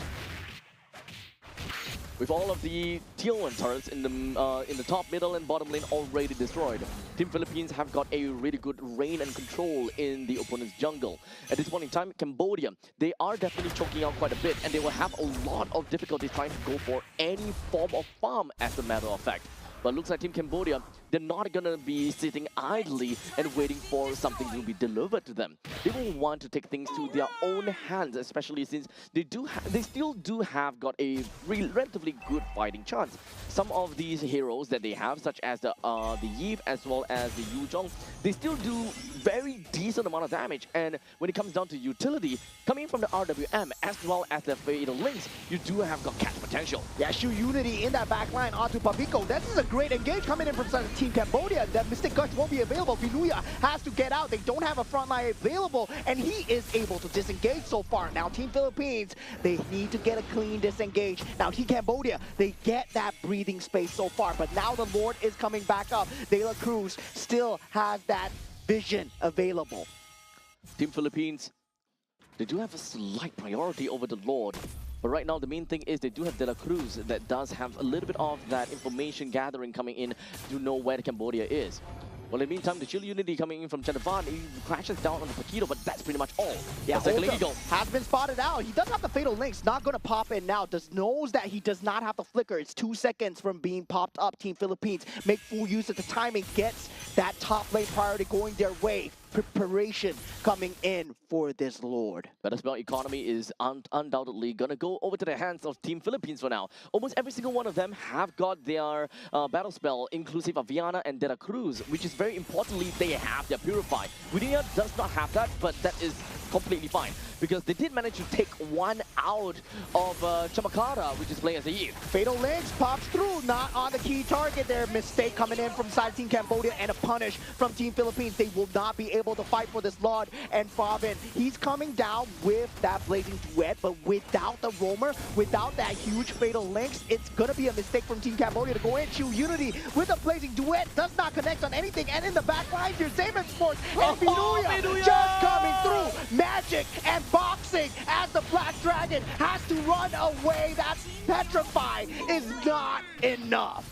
Impeccable position coming in from Vinuya. Just a grand foresight knowing that BMI is going to appear, or rather, the Claude will go back to his BMI no matter what, because he overextended already. So the only place to go is back to his BMI. Well, Vinuya waited patiently at that moment in time, but who knew that not only is he going to catch a Claude, but he caught a free heave on top as well. I would say that is a huge mistake coming out, and now with the heavy spin catching onto Chandavan, there is no retribution, and Team Cambodia, they completely have to give up the Lord for the second time in a row. This was a first mistake going it for the first time, right? Chandavan was not there. They did not have the Fatal Links. Odom was being taken out early. They were fighting this 4v5, 10 seconds away from Odom, and that Zamon's Force, well, it's just gonna wreak havoc. It is such a difficult fight for Team Cambodia. They really did their very best to see what they could eventually do in the team fight. However, they were very pressured to make a move. They really want to make a play. And Team Cambodia, at least, they believe that they have the power spike.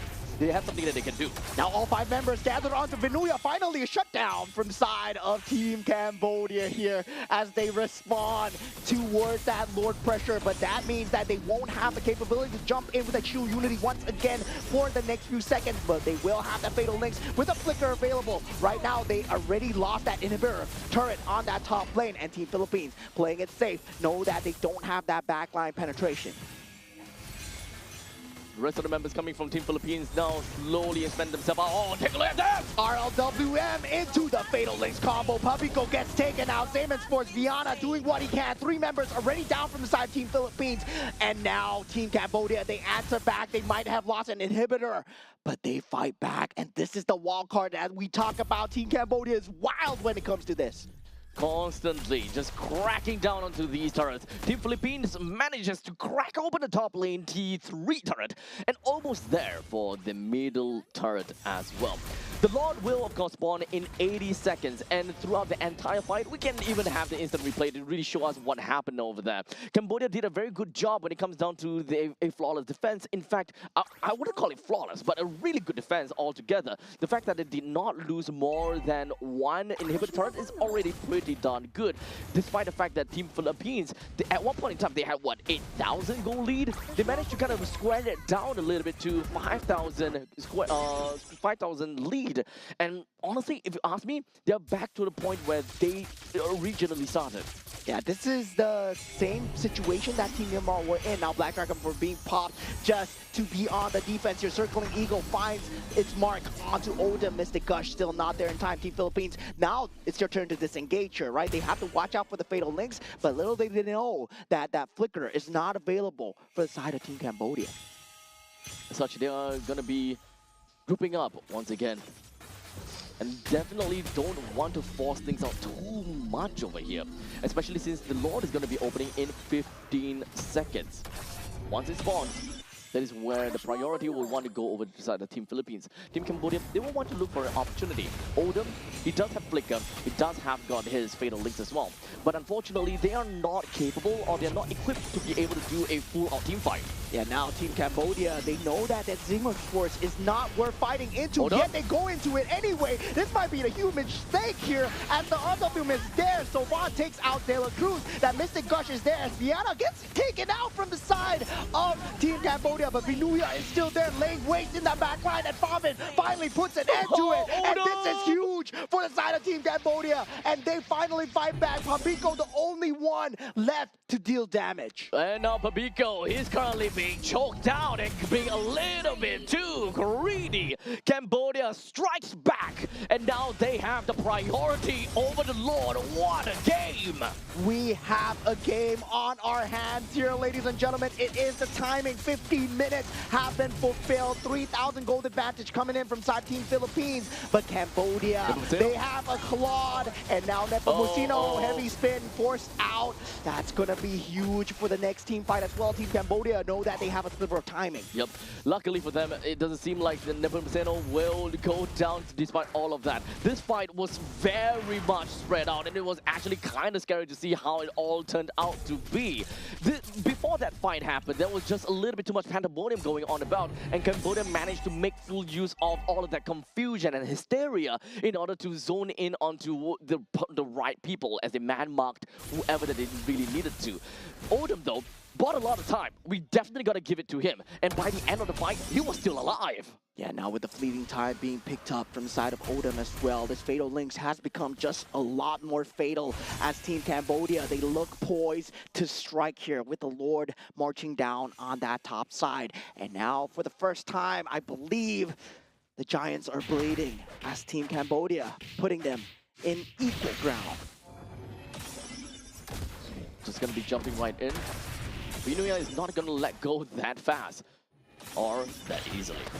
The top lane does have a Lord that will be marching in, while Team Cambodia, they are going to be looking for an opportunity to eventually jump in. Right now, Vinuya, Yeah, he does have that Petrify and is able to keep Vinuya there. Flicker is there as well, but the rest of the team is coming in. And Vinuya in a lot of trouble. Immortality has been used. He's not going to be able to get this one out here. Wait. 1v5, and with that RWF, Fatal Links has to be used. And that is, I would say, still a win from the side of Team Cambodia, but that Fatal Link's no longer available. Team Philippines, they can look for a fight going in. Viana is online with the orange buff. Yep, is that really a win though? They had to use the entire lot duration that just marched down from the top lane. They did not manage to take any of the other outer turrets as much as possible. They lost the Fatal Links, which would be able to do something over there. It's slowly creeping closer and closer for at least Cambodia, right? So when it comes down to the goal lead, indeed, you're right on that.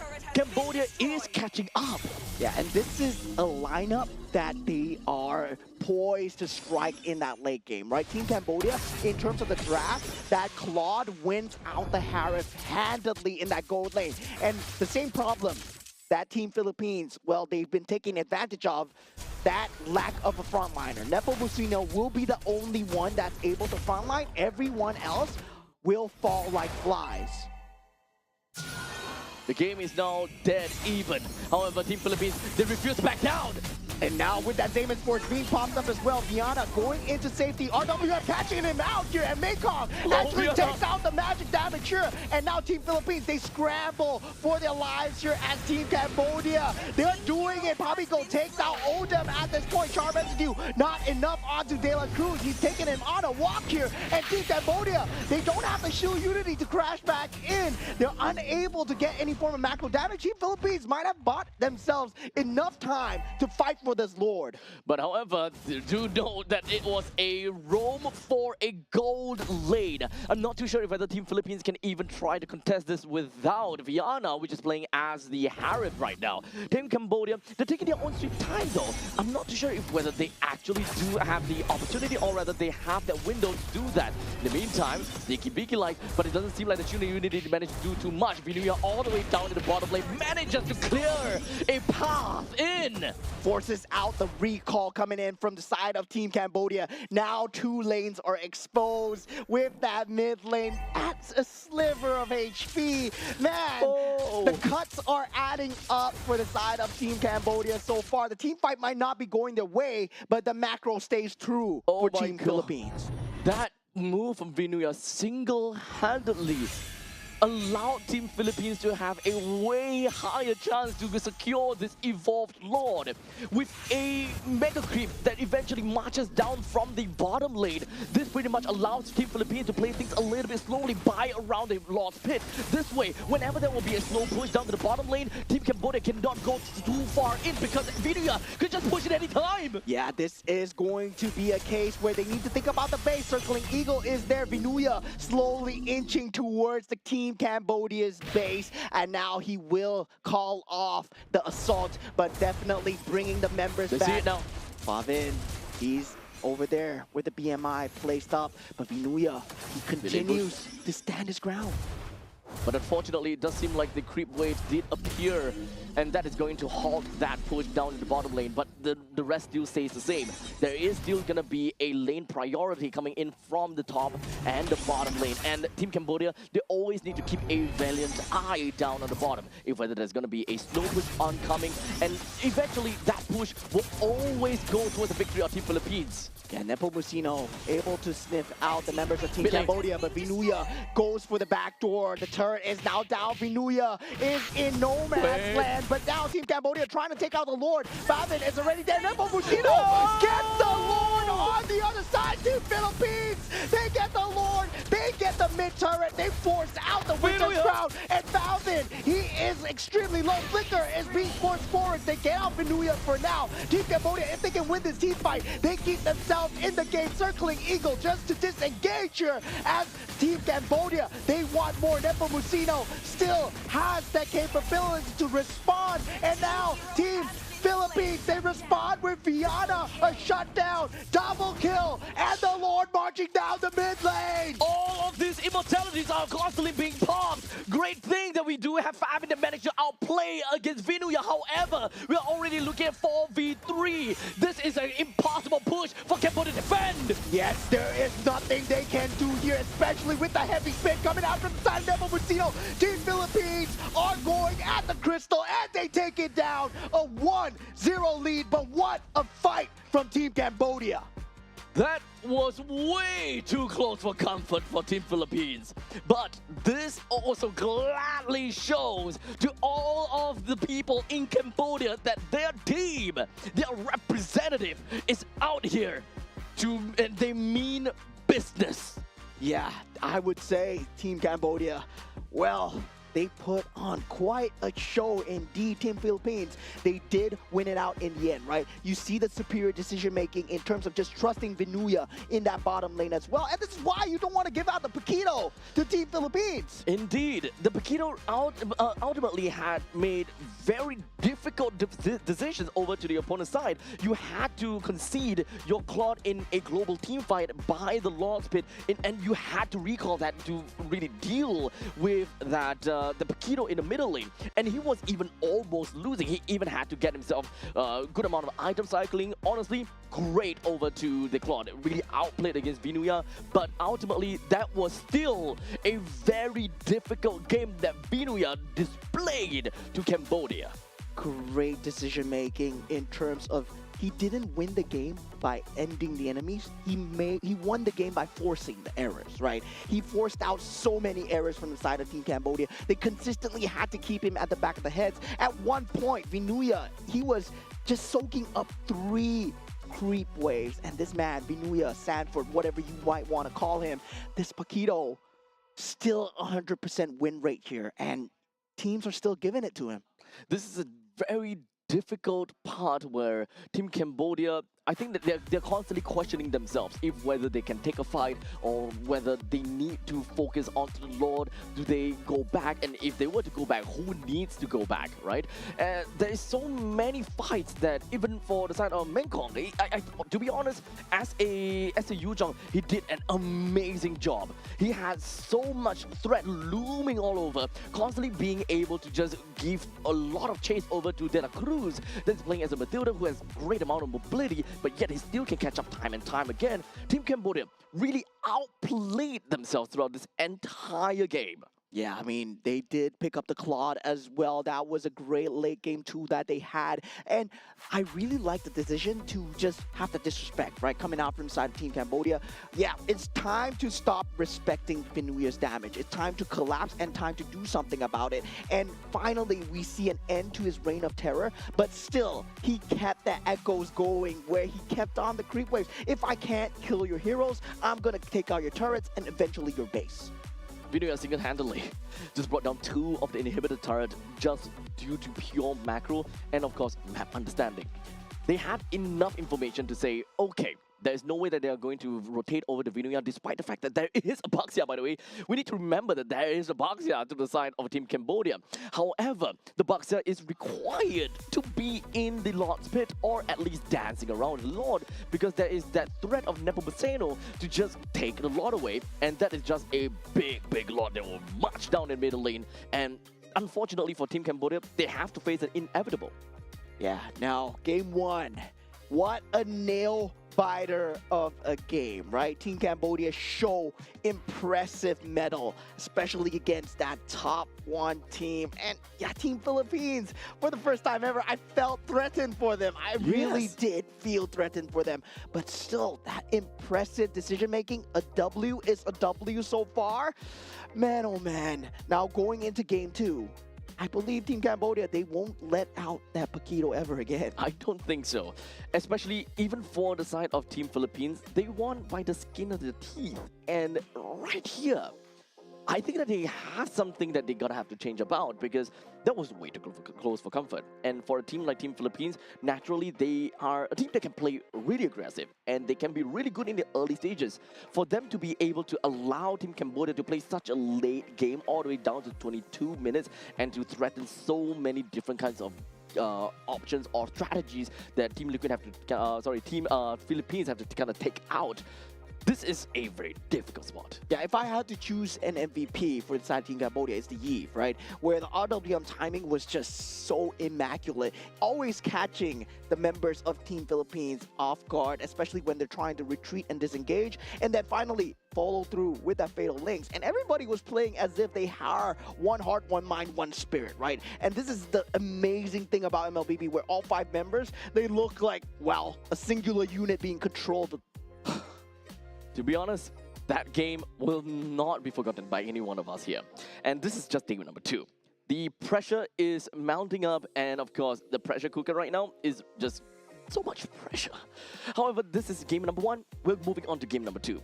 Team Philippines, they managed to just... They did not have a great time here.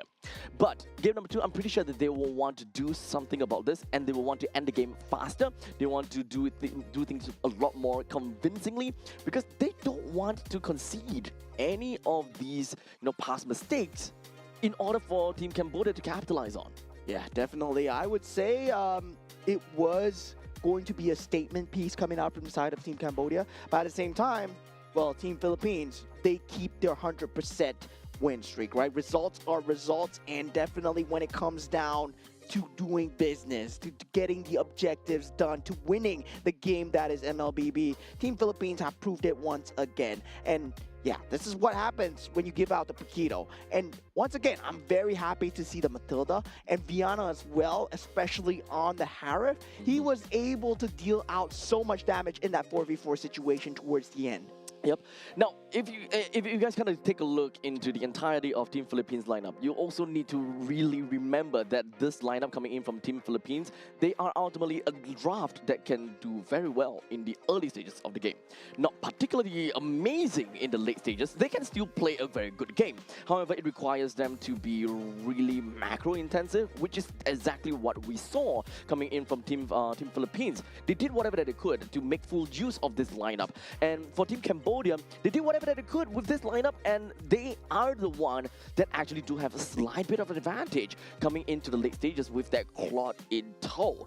It could end up really badly for Team Philippines the moment that Claude were to win against Vinuya in the middle lane, and the fact that Team Philippines, they lost Vinuya, and Team Cambodia, they could actually just play it a little bit safer. At one point in time for Team Cambodia, they wanted to run it down over to the side of Team Philippines, and I think that that is the smallest and the biggest mistake at the same time, where they were stoked to make a play. They really wanted to make something to work out. They ran all the way down to the side of Team Philippines. They tried to make a play only to find themselves in such a difficult spot where they were unable to disarm Team Philippines.